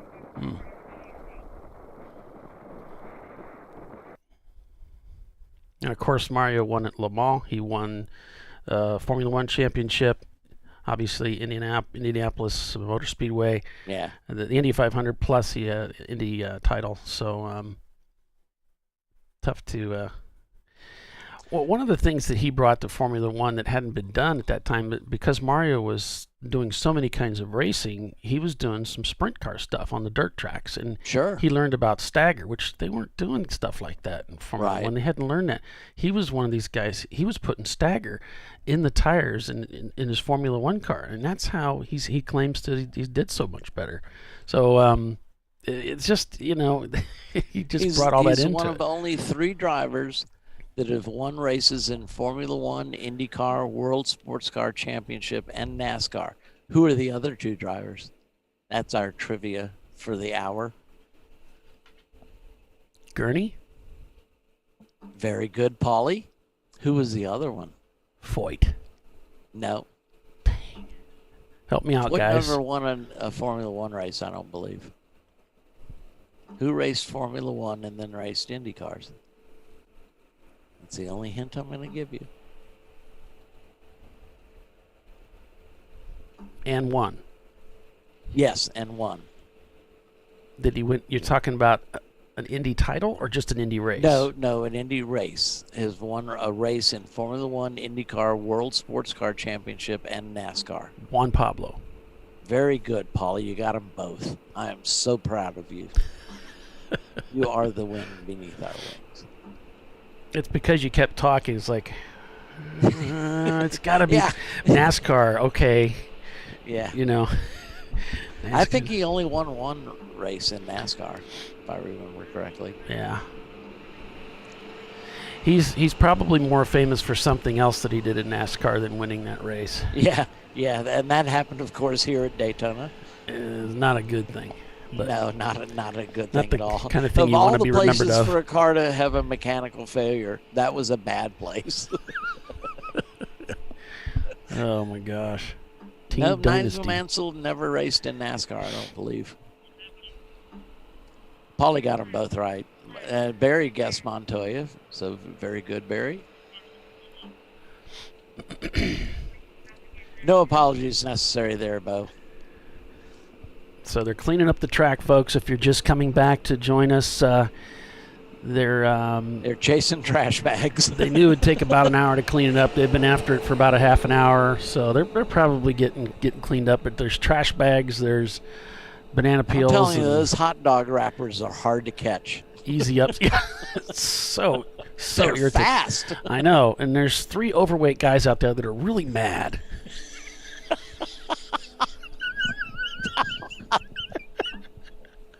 I know I would be if I was out there. Dang it! Skip it. I'm just gonna leave. The hell with this. I don't need this job. I can live off my Social Security check. Oh my gosh. First timer here. How is the C&J racing team doing? Not Oh. sure I understand the scoring. Are they still on track? It's kind of hard to tell if they're still on track because everybody is stopped right now, and timing and scoring is showing everybody is salmon. But let's see, C&J. Yeah, we'll know more once we get back to racing. I don't. Oh, here. there's C&J and there's Chevy Camaro. They've done 31 laps, so it's safe to say they're not doing having a anything good day No. since we're on lap 195. No, they haven't really been out there very much, but They're doing better than our University of Georgia team. They only completed 3 laps, I think. But as someone who always looks for the bright side, they have moved up 7 positions since the start of the race. That is so we true. got to give them that. Yep. So let's all look on the bright side of life. All right, so TLM is folding up there. They've decided, okay, we don't need this thing anymore. We'll put this away. They're lucky to still have it. Bill's checking if the hot dog wagon survived the storm. Bill's probably more concerned about the ice cream shop here. He's already had his hot dogs. Yeah, so if you're just joining us, they've lifted the lightning ban, I guess you might call it, a ban on lightning. And crews and drivers are allowed to return to the cars back at 7:17, so almost 15 minutes ago. Tiffany. Okay, sounds good, Tiff. So Chelsea's reminding that the teams are not allowed to work on the cars right now. Will Junkin, my uncle won the Daytona 500. Who's your uncle?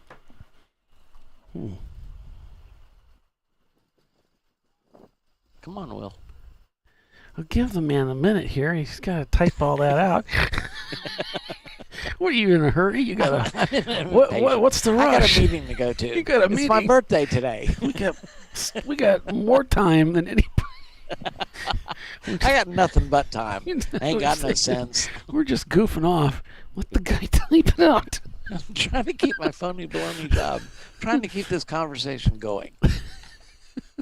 So come on, Will. Nobody's typing. Come on. Who's your uncle?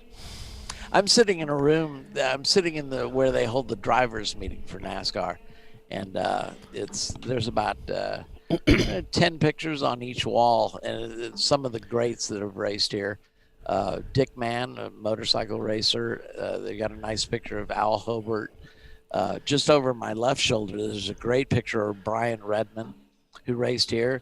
I'm looking. There's another one of Hurley Haywood. So who's behind me?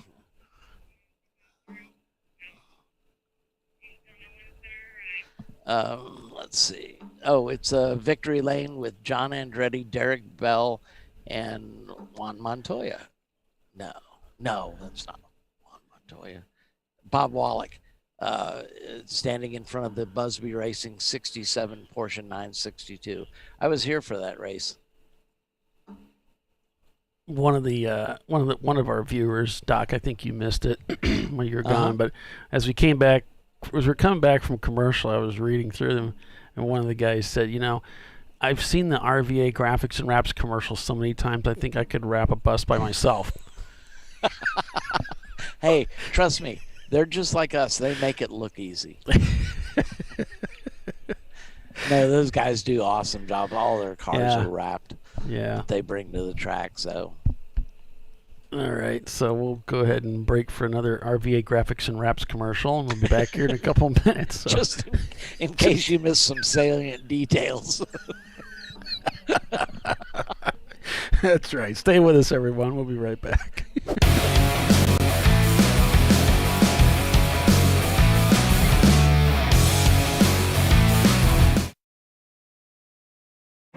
An important decision is afoot. This man is about to buy tires on TireRack.com. Tire Rack is the leading online retailer of tires in North America and a repository of advice and expert reviews. And it's done!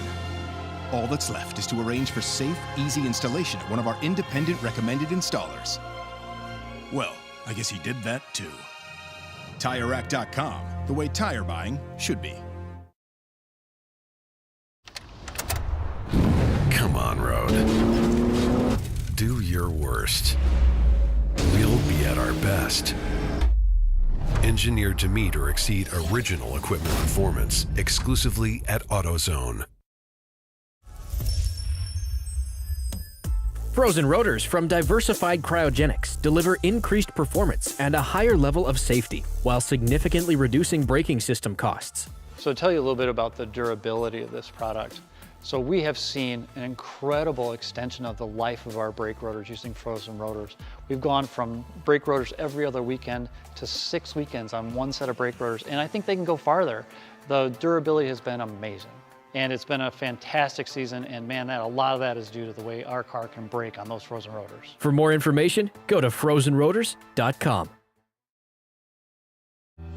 Lifeline USA is a leading manufacturer of onboard fire suppression systems. Lifeline's continuous commitment to research and development ensures that we supply the most innovative and cutting-edge products available. Used by the majority of the world's motorsport championship winning teams and constructors, Lifeline has a proven history of success. Lifeline offers a complete range of fire suppression systems for all budgets and needs, and we continue to push development and limits on both extinguishant materials and our patented delivery systems to make the race car environment almost as safe as sitting on your sofa at home. Every kit has been designed for a professional and simple installation. For more information and to purchase your Champ Car fire suppression system, go to www.lifeline-fire.com.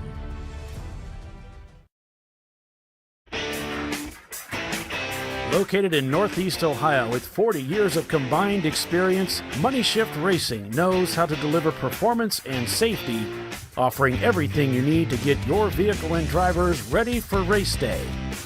From safety equipment to full engine assembly and repair, in-house fabrication, 3D design, and rapid prototyping.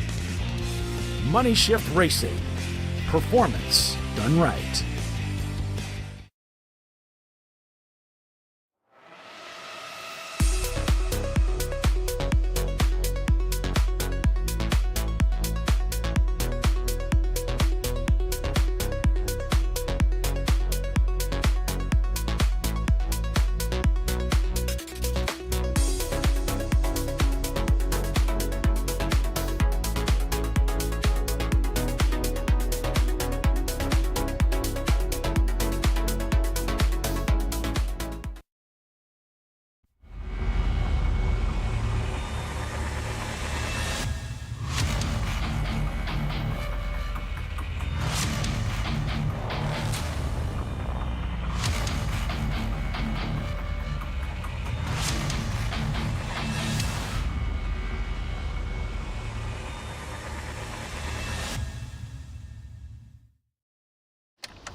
worst.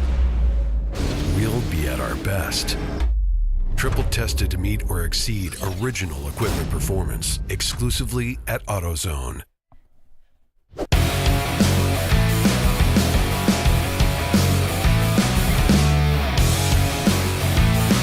All right, welcome back everyone to Champ Car Live presented by AutoZone.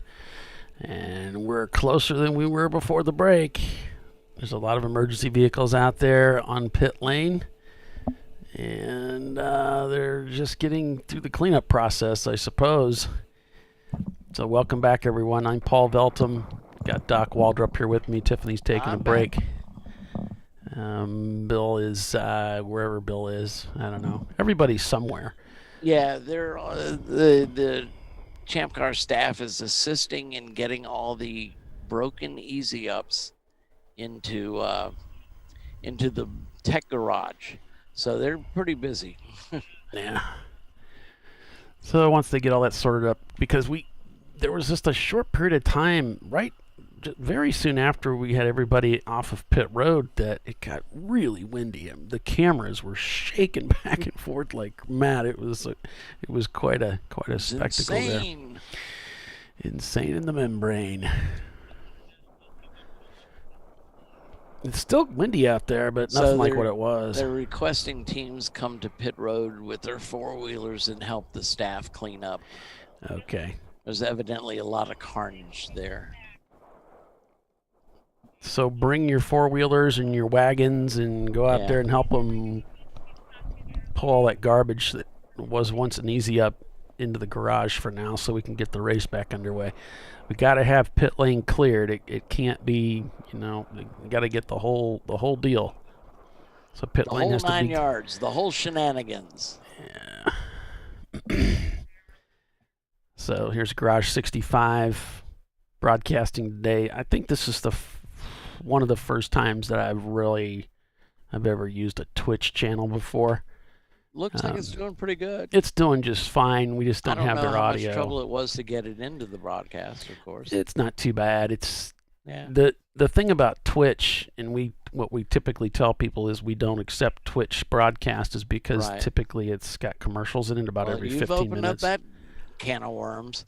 Well, it's fine as long as it doesn't have commercials. Then I can't use it. Right. And the commercial thing is if you purchase their subscription, blah, blah, blah, whatever it is, then the commercials go away. At least that's the way it used to be. So I told him that. I said, as long as it doesn't have commercials, we can use it. Because then we get in trouble with YouTube if the... Oh, yeah. And I know the guys on iRacing, we broadcast on the Huge Jazz channel all the championship rounds on YouTube. And...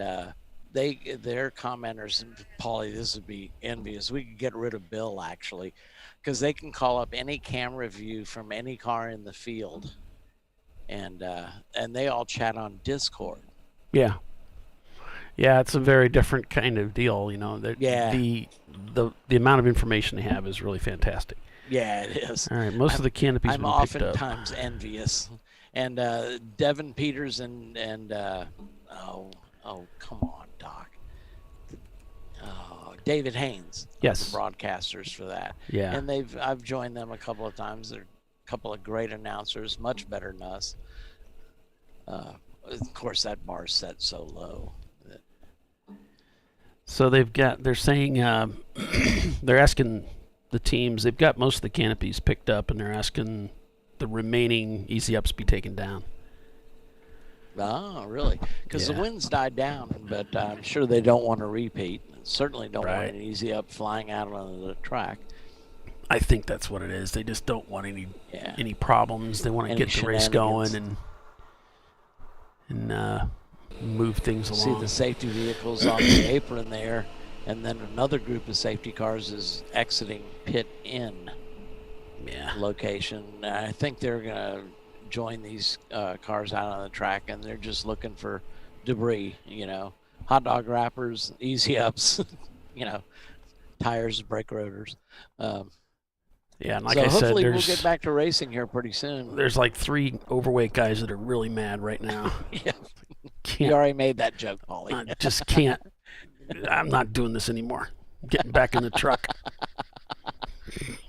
Yeah, I'm too old for this crap. Would I have to bend down again? Bill was complaining setting up those cars out on the banking. He said, going up wasn't that bad, but coming down, you pick up a lot of speed. This could be really, really bad. Yeah. He said, my ankles, my knees. I'm sure it sounded like gunshots out there. It was just Bill's ankles and knees cracking. He thought everything was going to break. I said, it was almost like a Lego movie scene out there. Right. All right, drivers are allowed to get back in their cars, but no starting the cars yet. We're making progress here. Yeah, hopefully we'll be back to racing. They're going to do 3 laps, and Bill explained that since this weather event came in so quickly that some of the cars missed the black flag. The pace car didn't pick them up. So they're going to do their best to start this race in a little bit different situation. They're trying to give everybody an even shot at the win. So hopefully we'll get back to racing in maybe 20 minutes with 3 hours to go.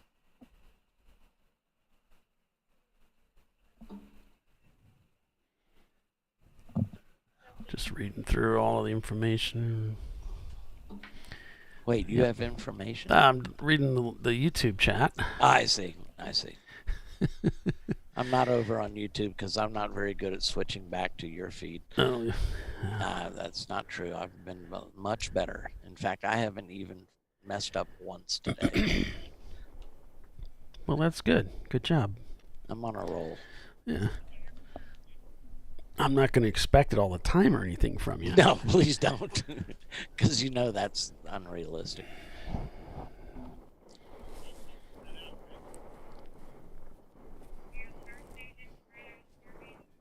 Now, this particular camera is on a telephoto lens, so the shaking's a little more exaggerated.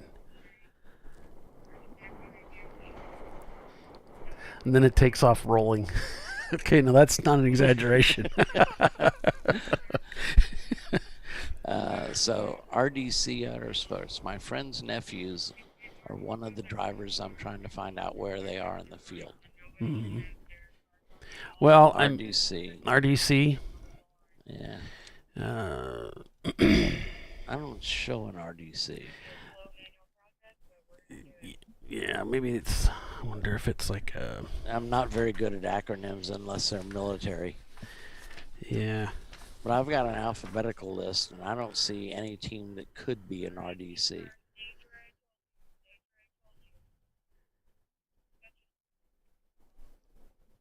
It wouldn't be the first time someone got into our chat and asked us about a team that was not racing with us. They were some other club.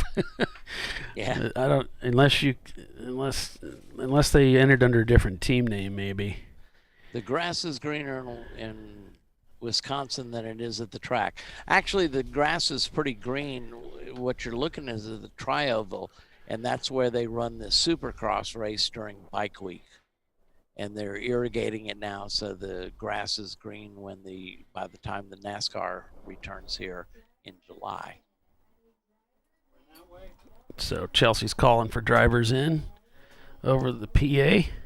So, Bo, where we marvel at the grass being green is when we used to go to Sonoma. Paulie and I were like, what?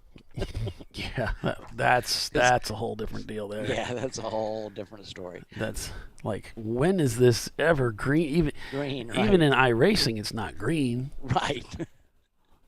All the videos you see of real races, they're never. The Camel GT used to race out there, I want to say in August, and it was always brown. It's just scorched, man. Randy Post has been racing with what's the name of that Flying team? Critters. Flying Critters. And they are currently in... they're in Where's my 12th place. Thing at? So they're doing fairly well. This is the struggle is real. Trying to get the stupid belts on. Oh, you're laying on them. Will and said everything his else. uncle's Bobby Allison, part of the Alabama gang. There you go. Yeah. That's cool. Yeah. I've met him several times. They have some history really out nice here. Guy. Yes, they do. Why, yes, they do. That was more Donnie Allison, though. But Bobby certainly got his punches thrown in. Riverside was always dirt other than the track itself. Why, yes, it was. I was the official photographer out there for years, and under Les Richter. Riverside was a great track, though. I'm so sad to see it gone.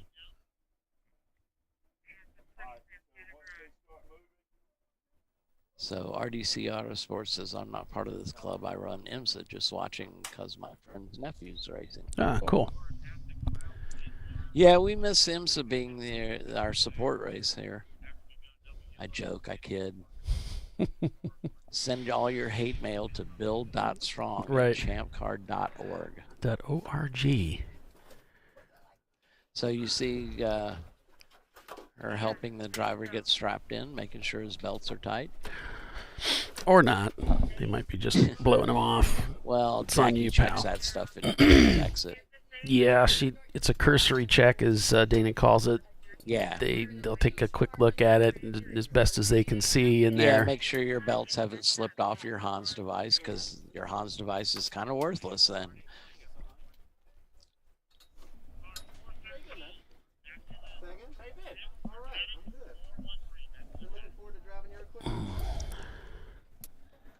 So driver's getting plugged in here. Probably be rolling off pit road here shortly. Yeah. That's probably the Rockingham car right in front of BBY, Rockwell Autos Sport Development Team. That's Rockingham, I believe, in front of them. Looks like the tail end of an E46. The resolution isn't good enough to see the googly eyes on the back that I bestowed upon Dan.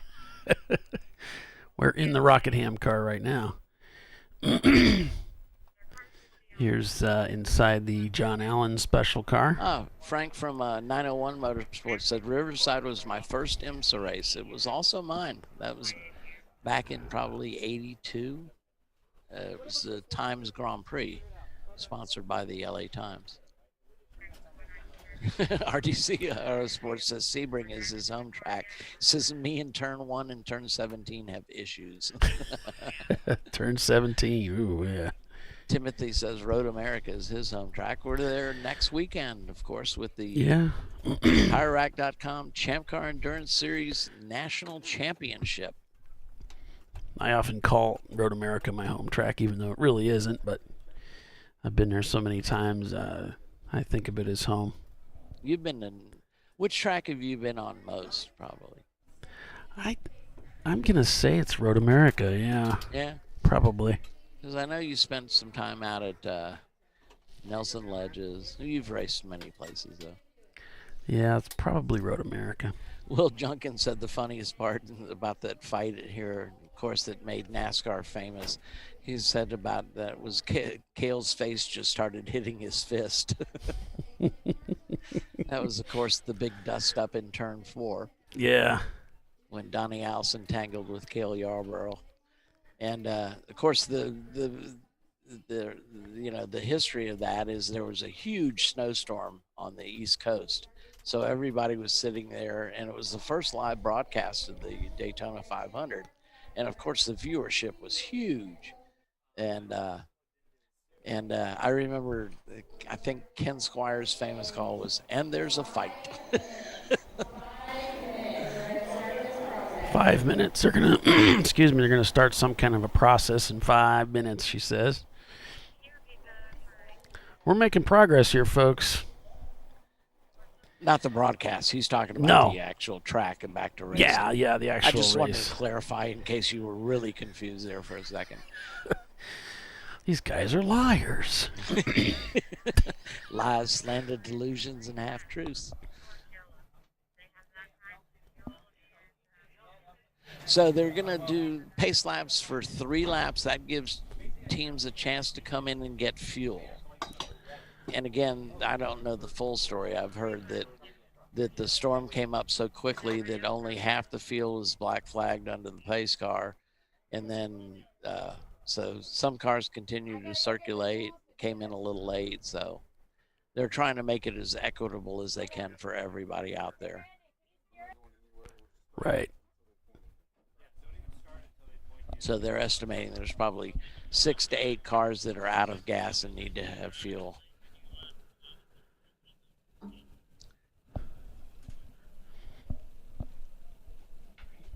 And I would hazard to guess it's going to be pretty dark by the time they actually get going here. I don't know. It's probably darker than the camera makes it look on film. It adds, I know it adds at least 50 pounds. Yeah.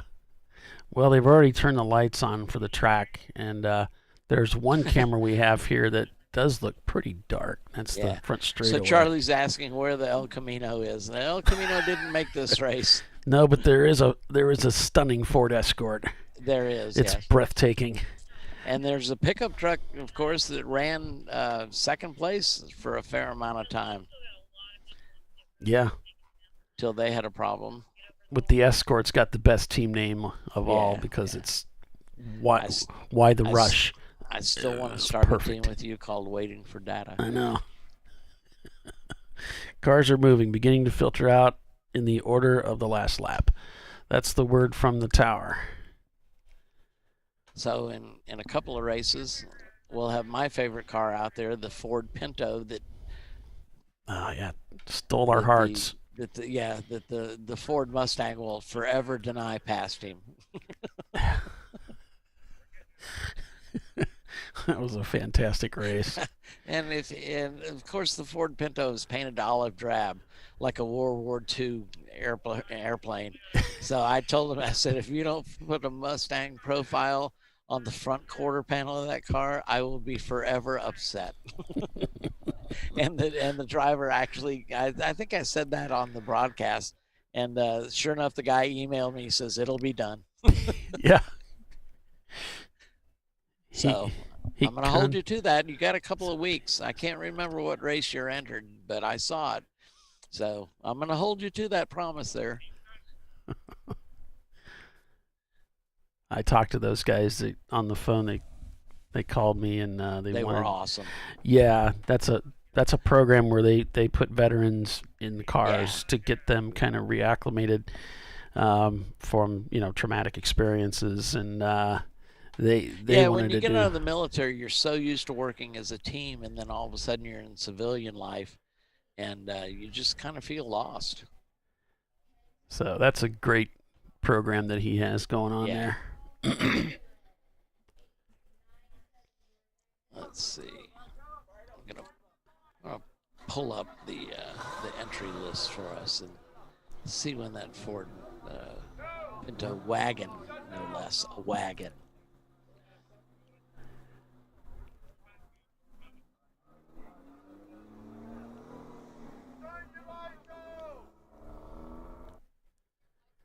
So they're hollering up and down the pit road, turn your lights on, folks. Yeah. So make sure your guys got their lights on, your team's got their lights on. Oop, wrong camera. I need to get rid of that. ChampCar.Live series.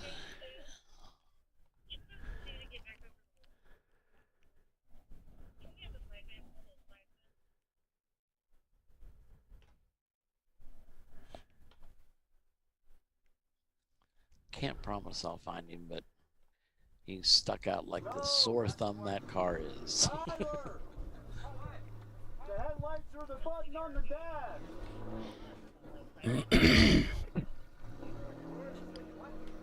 Headlights? What about them? Are they on? No. So this is the process where they're doing some shuffling of cars to get them reorganized for. They're not going to allow any fueling until they get this grid put together. Okay. I'm just eavesdropping on the radio. Okay, so they're not at Road America. I think they're based out of Texas. Yeah, I'd go along with that. Yeah, let's look under Hallett. So you can see I Night think it's Descending. Battle Scarred Motorsports. They've taken us to yellow. That's their Crown Vic. Surely Pinto will stick out, right? Yeah, it was like a 74. Oh, it's USMC Racing and 1974 Ford Pinto wagon. Yeah. Oh, they're going to be at Charlotte, so I'll be able to meet that team. Dynamite. Person. Yeah. Oh, no, Hallett. Shoot. Oh, okay. I thought they. Okay. And we're not going to broadcast from Hallett. Probably not.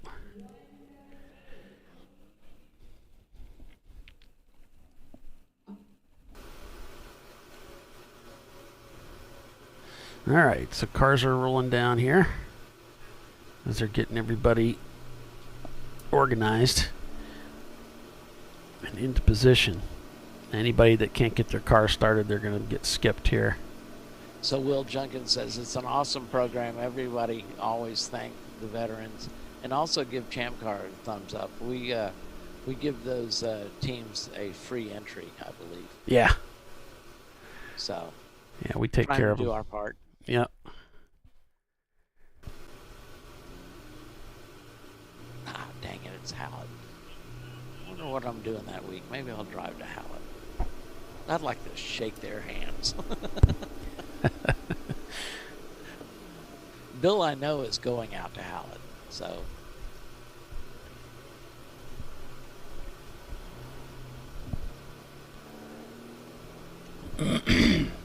All right. Tell you what, folks, rather than take a break in 5 minutes, we'll just take a break right now so we can get the commercial run out of the way, so that when we come back, we'll be closer to going green here. That way we don't go green right as we're going to commercial. So we'll be right back. Stay with us, everyone. ChampCar.Live, back in a moment.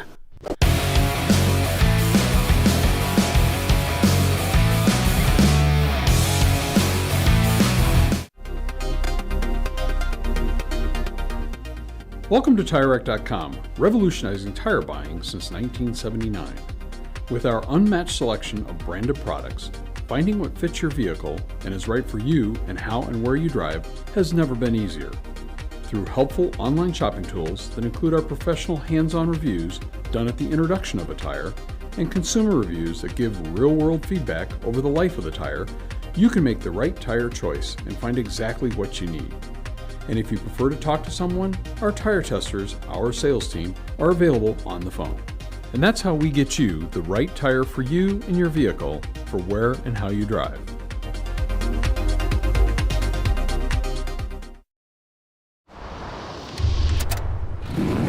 Bring on the frozen tundra, the grinding gravel, the cratered concrete, the rain-soaked streets.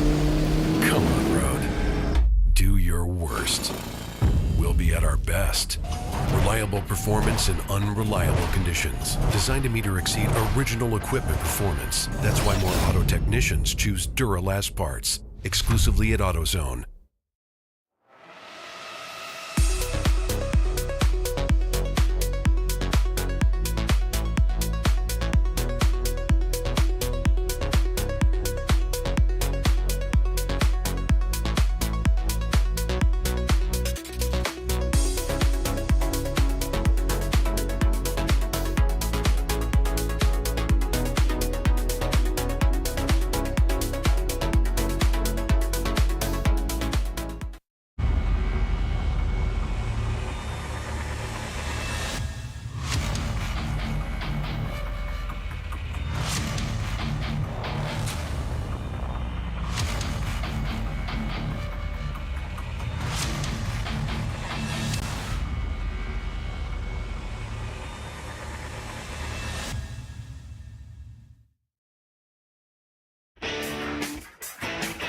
Located in Northeast Ohio with 40 years of combined experience, Money Shift Racing knows how to deliver performance and safety, offering everything you need to get your vehicle and drivers ready for race day.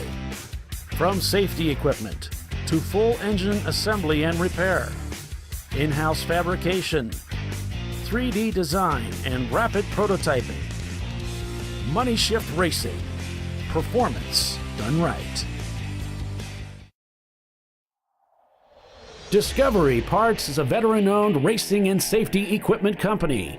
While we're located inside Atlanta Motorsports Park in Dawsonville, Georgia, Discovery Parts can also be found at the tracks, supporting a number of Champ Car Series events.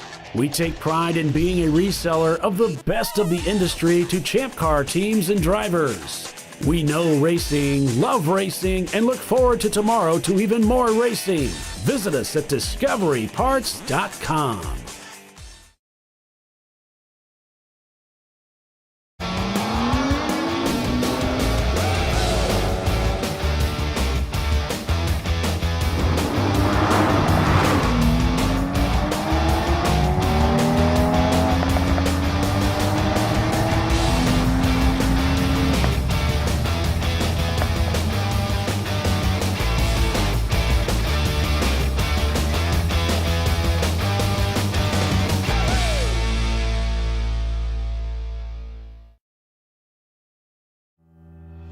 Lifeline USA is a leading manufacturer of onboard fire suppression systems. Lifeline's continuous commitment to research and development ensures that we supply the most innovative and cutting-edge products available. Used by the majority of the world's motorsport championship winning teams and constructors, Lifeline has a proven history of success.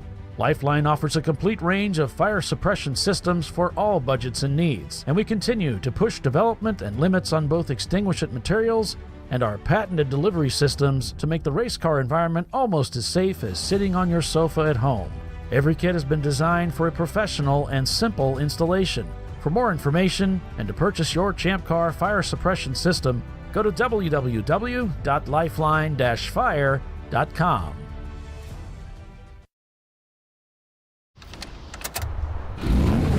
Come on, Road. Do your worst. We'll be at our best. Engineered to meet or exceed original equipment performance, exclusively at AutoZone.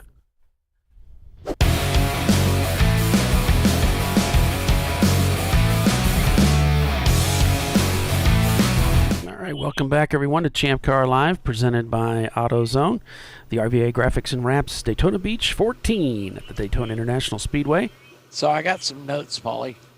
Let's hear it. What they are doing, they're calling out the cars they want in order over the Daytona public address system.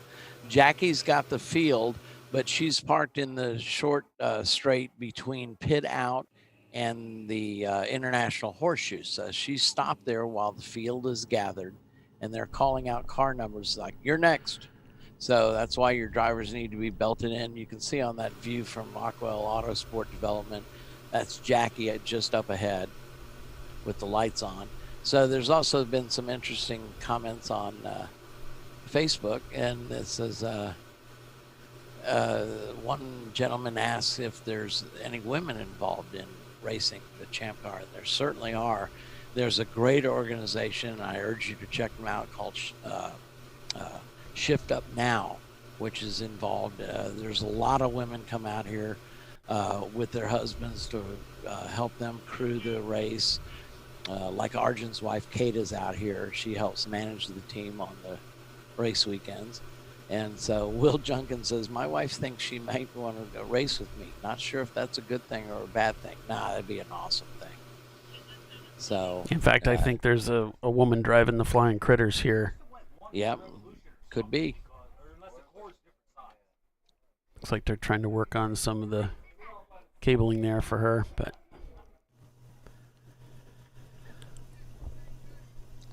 all right, well, that makes sense. Thanks for checking into that, Doc. I did a little bit when of... I was doing so well, I was watching YouTube. Dang it. I was doing a little bit of checking on Team Infinity and their pit stops. It looks like they're doing around 45 laps or so between pit stops, and they're actually at about 42 laps. So they're going to have to make 2 pit stops. There's really no way around it. And it looks like Rockwell just pitted a few laps ago, so I think they're still sunk. They really needed to get this last hour out of the way under that, and it's not going to happen. So they're not looking. They're definitely on the back foot, as they say. Yeah, they're going to have to do at least one more stop. Well, they'll need 2 because they're going to have to stop before the 9 o'clock, and then they'll have another 2 hours, right? Yeah. So they can't make it on fuel. I mean, yeah. Well, if they just stop, they only have to go 56 minutes, basically. Oh, okay. I see. Before the next stop. Change. Yeah. So we know they're going to have to. Excuse me, I'm losing my voice. These 14-hour races are brutal. We just make it look easy. So they're going to have to stop at least once more for a driver change. Well, I think they're going to. Fuel. Yeah, they're going to have to stop almost immediately or to take fuel, and then they can run a stint. But then they're going to stop again, like you said. So I think they're in for 2 stops, whereas Rockwell might make it on 1. And we already know there's going to be 3 pace car laps once the field is in tow. Yeah, see, I don't think Rockwell needs to stop. I think they'll be able to run a stint. Yeah, I think they will. Come in at 10 o'clock-ish or something and then run it to the end. So that's what I'm guessing. Brian Cheney's chiming in. Brian's used to be a member of Team Jackie X. Oh, yeah. That team has left the series. Philippe moved overseas, I believe. So He's racing with the Rotary Rocketeers. Cool. And Brian's one of our regular iRacing sim series. Now I've seen his name many times. Let's see if I can get that brought into the show.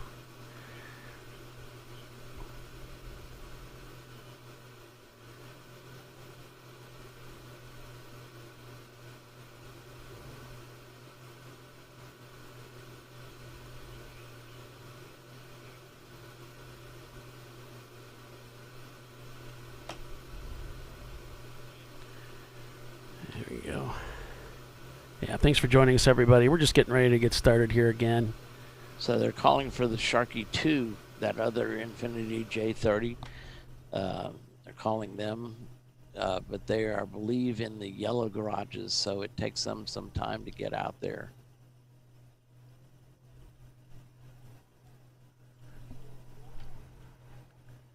And it looks like there's something going on with that Rotary Rocketeers feed, although they've got a image there. It's actually dark, so it's not transmitting for some reason, but we'll keep an eye on it. 267 is done. That is the DKW Racing Mazda Miata. They're not going to make the grid. They are done for the night.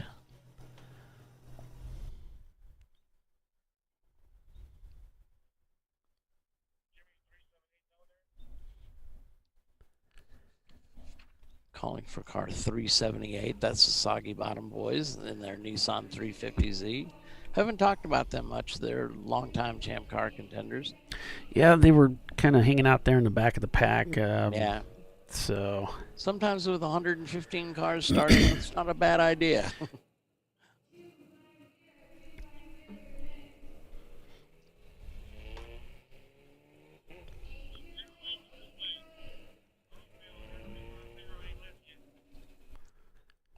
.250, they're calling for that car. That's the Rotary Rocketeers. Yeah.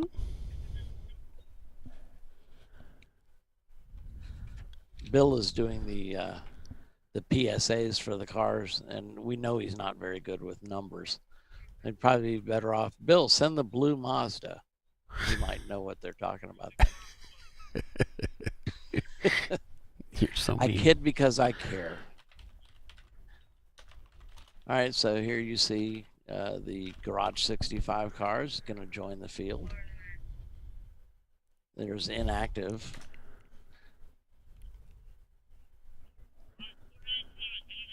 .495 is headed out. That is the 495. That is the Triple R Motorsport Ranch. They've got 4 entries into this race. Hang on, jeez, they're knocking on my door. Hang on, I'll be back in a moment. All right, man.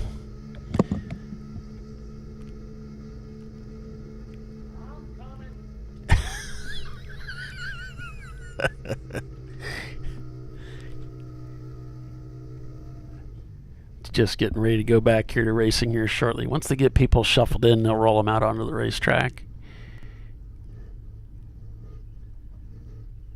And these guys, you know, they're going to be going out onto a dark racetrack. There was no transition. It's just going to be from a daytime race to a nighttime race.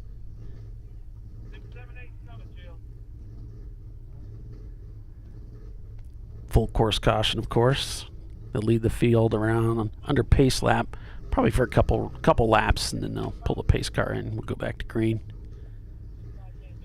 You know, it's interesting, through all of this, there was no rain. It was just wind and lightning.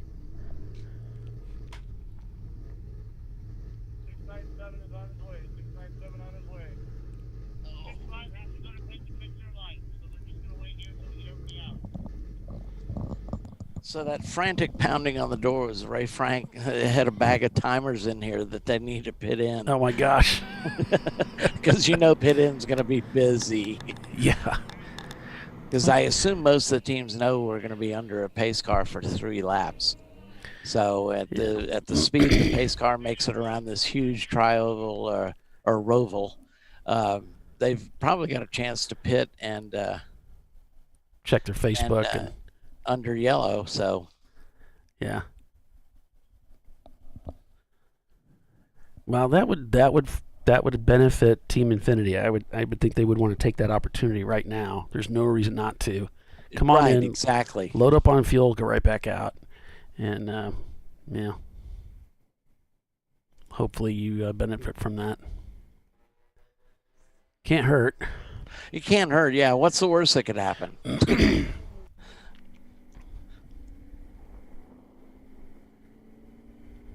So you see the field just creeping by. So they're still sending out cars, but they're still calling car numbers to join the field. So we'll see how this all plays out. Sorry, I was temporarily distracted. There was a beautiful young lady who was one of our volunteers was returning her vests. Oh. So it's like a shiny object for a dog.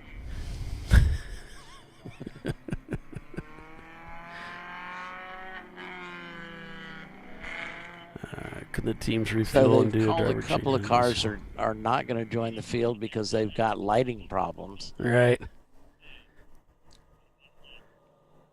That's always the case, isn't it? It's always something, right, Doc? It's always something. It's not one thing, it's another. That's right. It's not one thing, it's something else. Oh, gosh. So, of course, timing and scoring is still showing everybody salmon because they have not crossed the start-finish line. You see Team Infinity there. They're still in the pits. Yeah.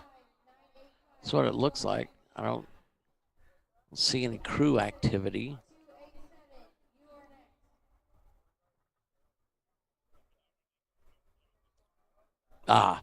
So I just overheard Jimmy. Let me know when they can start fueling.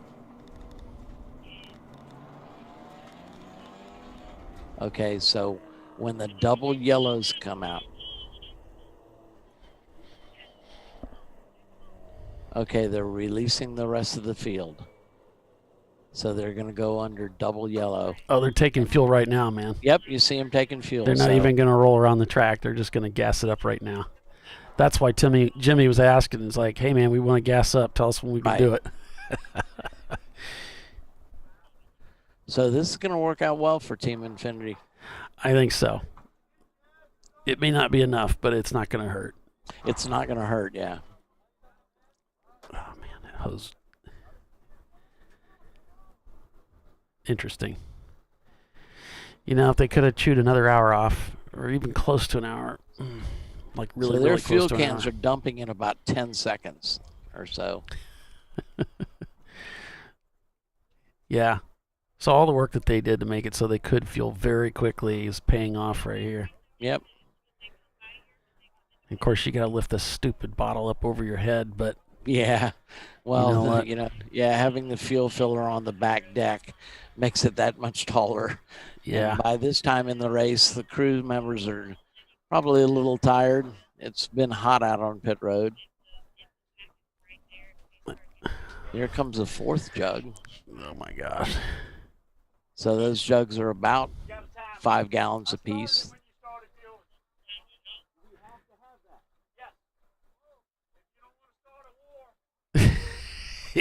He started a timer when he started fueling.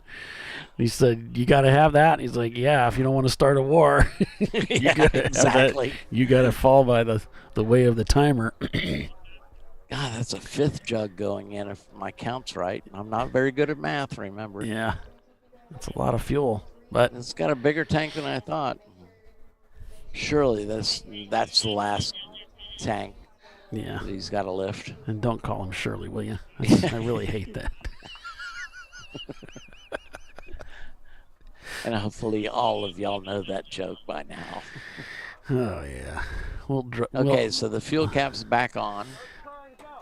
But he's got to do a 5-minute stop. Right. Every time you take fuel. So here comes the field. You can see him in the tri-oval. So he's headed down to pit out now. If they let him out, he can only go 20 miles an hour down pit road. That is our pit road speed. So I wouldn't be surprised if he's going to be held. to run Yeah, out that Ray's clock. saying don't let him go until the 5 minutes are up because he took fuel. So chances are he's going to join this field at the end of the field. Still, it's under caution, though. Yep, exactly. So it's still a benefit for him. 195 laps shown on the counter. So he's going to be 1 lap down. It may be 2 by the time timing and scoring updates. So we'll check that out.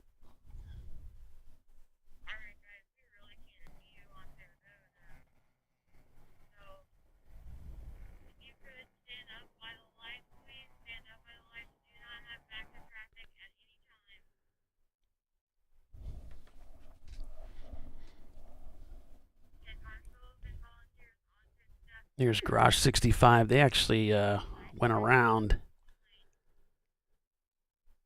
So they're going to pick up a timer and come in and obviously take fuel. Most likely. We heard there were like 6 or 8 cars that were out of gas and needed to stop. So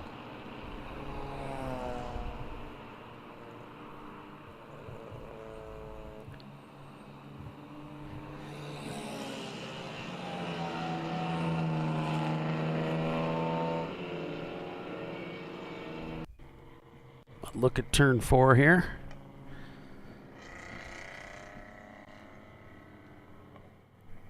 Team Infinity being held at pit out to run that clock down.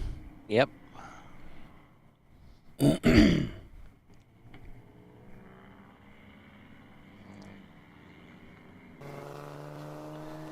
the 716 is near the front of the field, so Team Infinity leaving the pits to rejoin the field. They got some work to do. Yeah. It doesn't look like there's anybody behind them on the racetrack that they have to blend into. So I think you're right, Doc. They're going to be right at the back. Yep.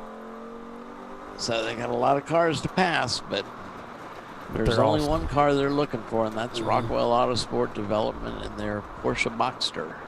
And it's an extremely fast race car, and they're all stacked up, so you got to make pretty quick work of them. Yeah, and he should, because he wasn't that far behind the pace car, so he should be able to clear the cars in front of him. I'm going to guess there were 5 cars and maybe 6 in front of him. So the word we're getting from control is everyone is now behind the pace car, or at least the pack, and they're getting ready for a green flag in 2 more laps. Yeah. So that'll allow Team Infinity to catch up to the field. Here's Rockwell Autosport, who was scored as the leader. So I said 5-6 cars to the pace car, something like that. Maybe we can check them out as they approach the bus stop. I can count. I mean, I know that much math.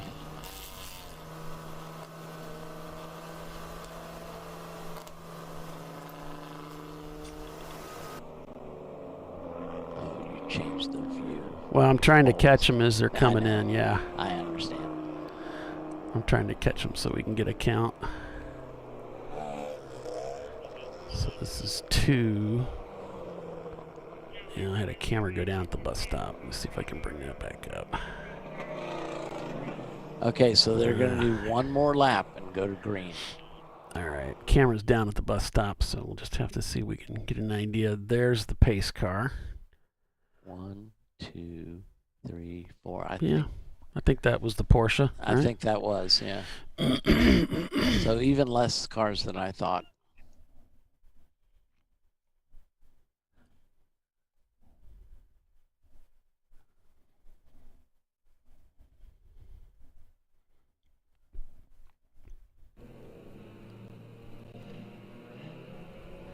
Hey, Paulie, can you mute my mic for a second? Okay, you're muted, sir.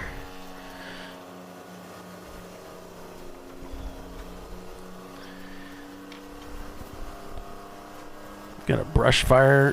What? A brush fire nearby is blowing smoke and some ash onto the track. Okay.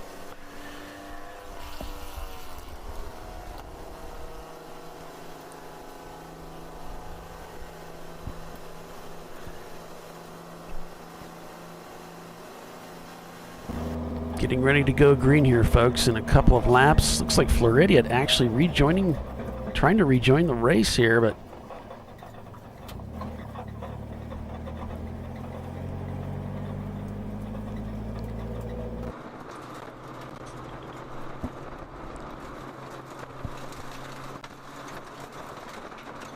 all right, Doc, we got you. Thank you. Yeah, there was a gentleman here trying to turn in a transponder, and I said, I wish I could help you, but I know nothing. And of course, our regular viewers will know that for a fact. We still got some guys coming out of the pit, it looks like. But these are guys that have cycled in to do a pit stop under caution. The gentleman in here turning in his transponder is probably happy that nobody's here to help him, because that means he doesn't have to load the trailer.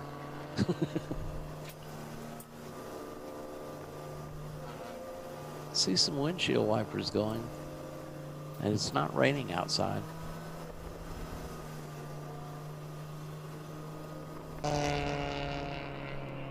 This is the start-finish line here.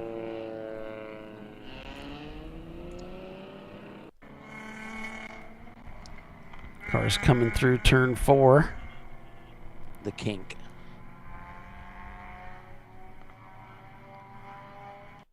John Allen Special, who's had a pretty good race of it this weekend. They've got to be happy. They're leading B class. I'm sure they'd like to be up overall in about 15th spot.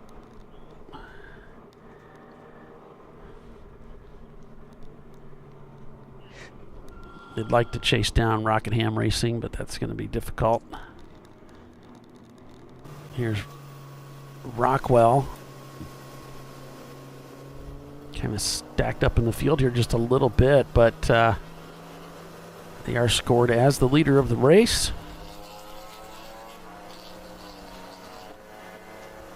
And it'll be interesting to see how Team Infinity tries to cut through the field to get up there. But remember, these two cars run pretty much the same pace. So yeah, they can.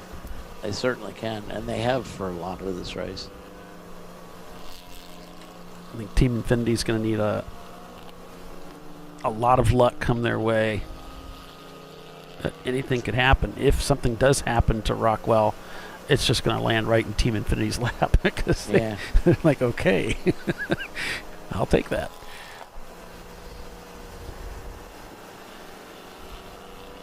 So he's going to have to pass them twice for the win. Yeah. It's a tall order. It's only about, probably by the time we go green. Yeah, it's because of that extra pit stop he had to do. That was... Yeah. That's what got him. See him down part to of the it apron anyway. Conserving fuel. You can hear all that crap being kicked up into the fender wells. Well, you can. Yeah. Yeah. Hap got in our car when we first started Brew Crew and said, God, the car is noisy inside. It's like, Hap, we took out all the sound deadening. And of course, BMW, sound deadening is one of their favorite things. Uh-huh. There you see the shark car going by. He's like 5 cars from the tail end of the field.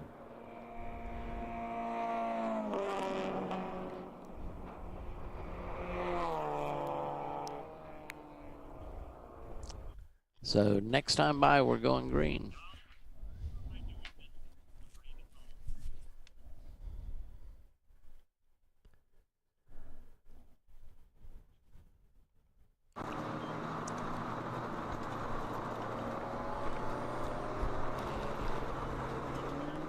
Green flag.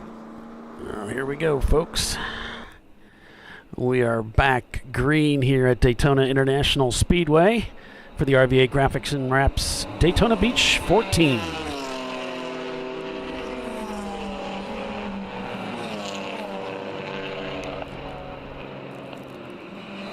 We'll see if we can see that shark fin on top of the car as well. In red.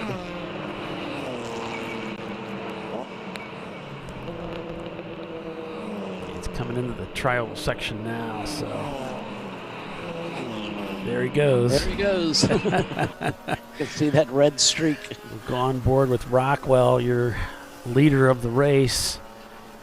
Doesn't look like he's making up too much ground on these cars that started in front of him. Still looks about 4 of them. Of course, the track is maybe a little damp out there. There was a brief rain shower that passed over after the lightning passed. Yeah, this could be, like you said, the track is damp and there's a little bit of rooster tailing, and that's what's making the windshields get wet. See him passing this Miata, driver's right. Passing another Miata, I think.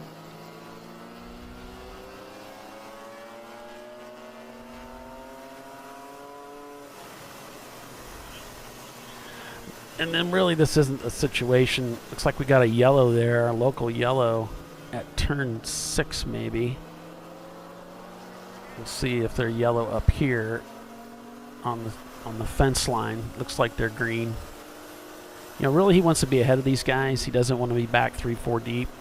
Right, but he doesn't want to take any chances. No, he just wants, it'd be nice to have that clear. Nice thing he's got a really fast car, so. Yeah. If he does have people passing him, he's not going to get stormed. No. And I'm sure, I mean, this team runs a lot of series, so I'm sure they're on the radio to the drivers saying they know where Team Infinity started. So. Yeah, Infinity's already on the oval and passing cars rapidly as Rockwell finishes the bus stop. So there the track flattens out as they are approaching the bus stop.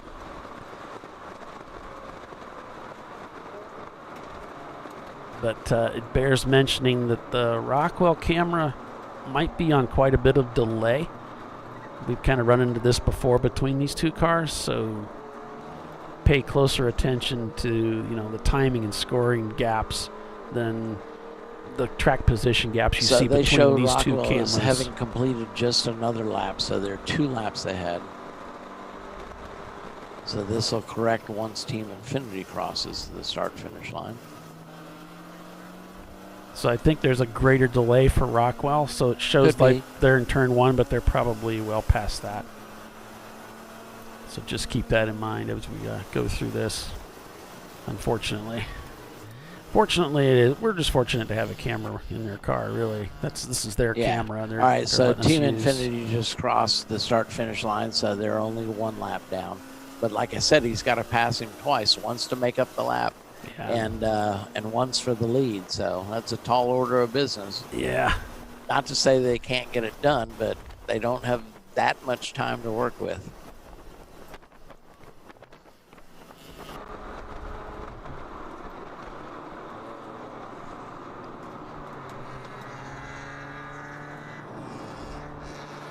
I should have had Bill fix that camera. Of course, if I asked him to do something like that, he'd probably come unglued. I can't do that, I'm busy. I'm just one man. No, what I should have done was ask him, so are you busy? I'm a marketing director, not a doctor. I should have asked him, are you busy right now? You're what? They called all staff, so I was all alone. I was a little scared.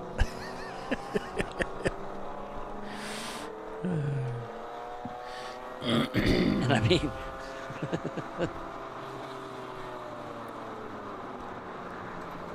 the guy that wanted to turn in his transponder was pounding on the door. It's like, look, buddy, I'm slow, not deaf. I didn't say that, but that's all I was thinking. And I'm about as far away from that door as you can get now. Oh, shoot. Thanks, Tony. Appreciate that. And I love the name, Tony Stark. That's awesome. On the what? Who? What? Huh? Oh, on YouTube, we've got a guy just said thanks. Great coverage today, guys. And his name is Tony Stark. And so I was commenting on that's Iron Man's name, Tony Stark. Yeah. Which I'm a big fan. I'm Team Iron Man all the way.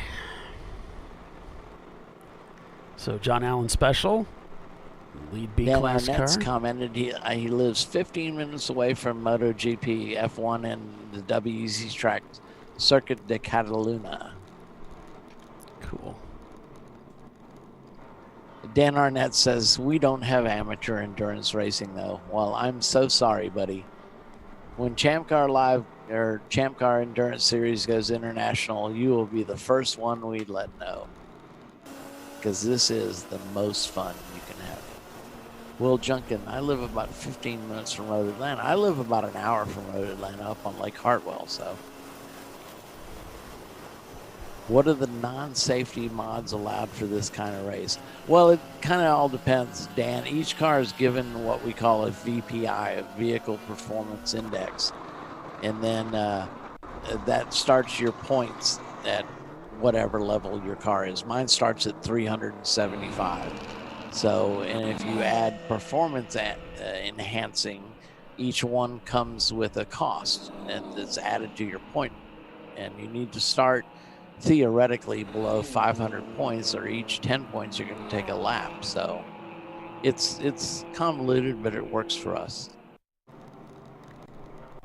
All right, guys, we're gonna have to break for. Did you have something else you wanted to add there, Doc? No, Okay. I derailed that train of thought.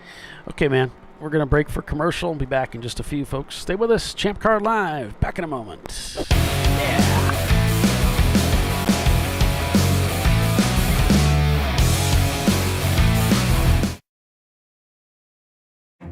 An important decision is afoot. This man is about to buy tires on TireRack.com. Tire Rack is the leading online retailer of tires in North America and a repository of advice and expert reviews. And it's done! All that's left is to arrange for safe, easy installation at one of our independent recommended installers. Well, I guess he did that too. TireRack.com, the way tire buying should be. Come on, Road. Do your worst. We'll be at our best. Engineered to meet or exceed original equipment performance exclusively at AutoZone.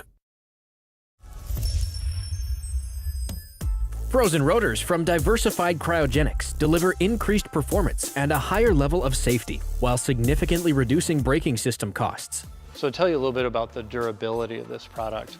So we have seen an incredible extension of the life of our brake rotors using frozen rotors. We've gone from brake rotors every other weekend to 6 weekends on one set of brake rotors, and I think they can go farther. The durability has been amazing, and it's been a fantastic season, and man, a lot of that is due to the way our car can brake on those frozen rotors. For more information, go to frozenrotors.com. Lifeline USA is a leading manufacturer of onboard fire suppression systems. Lifeline's continuous commitment to research and development ensures that we supply the most innovative and cutting-edge products available. Used by the majority of the world's motorsport championship-winning teams and constructors, Lifeline has a proven history of success. Lifeline offers a complete range of fire suppression systems for all budgets and needs, and we continue to push development and limits on both extinguishant materials and our patented delivery systems to make the race car environment almost as safe as sitting on your sofa at home. Every kit has been designed for a professional and simple installation. For more information and to purchase your ChampCar fire suppression system, go to www.lifeline-fire.com.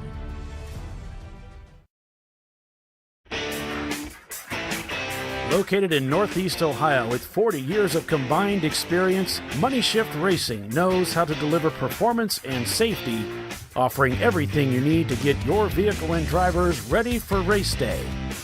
From safety equipment to full engine assembly and repair, in-house fabrication, 3D design, and rapid prototyping. Money Shift Racing. Performance done right.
our worst.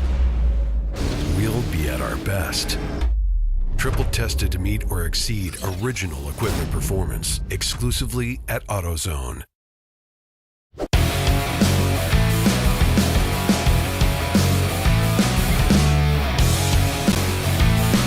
All right, welcome back, everyone, to ChampCar.Live, presented by AutoZone. It is the RVA Graphics and Wraps Daytona Beach 14 at Daytona International Speedway, the world center of racing. I'm Paul Veltum with Doc Waldrop, Bill Strong, and I'm not sure if Tiffany's going to be able to rejoin us tonight, but appreciate all her help today. Like we said, she's got a life. Yeah, we're just goofing off. Yeah, trying to keep our phony baloney jobs. Yeah. So Rockwell Auto Sport Development, BBY, the 97 Porsche Boxster, finds themselves in the lead of this race. And they're turning almost identical times. And this is a team that knows how to win races, Doc. Yeah. Yeah, Rockwell's, yep. BBY Racing, they raced a Honda S2000, I think, at VIR, led most of the 24 hours before they dropped out.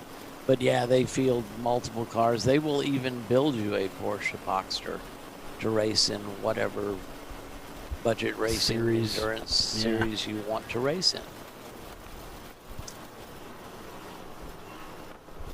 Second place right now, Team Infinity back about a lap, 202 laps into this race. Rentec Motorsports shown in third place. Then it's Team London, Kennedy Cars, Rockwell Autosport in number 715 in sixth. Then we have Headquarter Automotive, JEP Racing,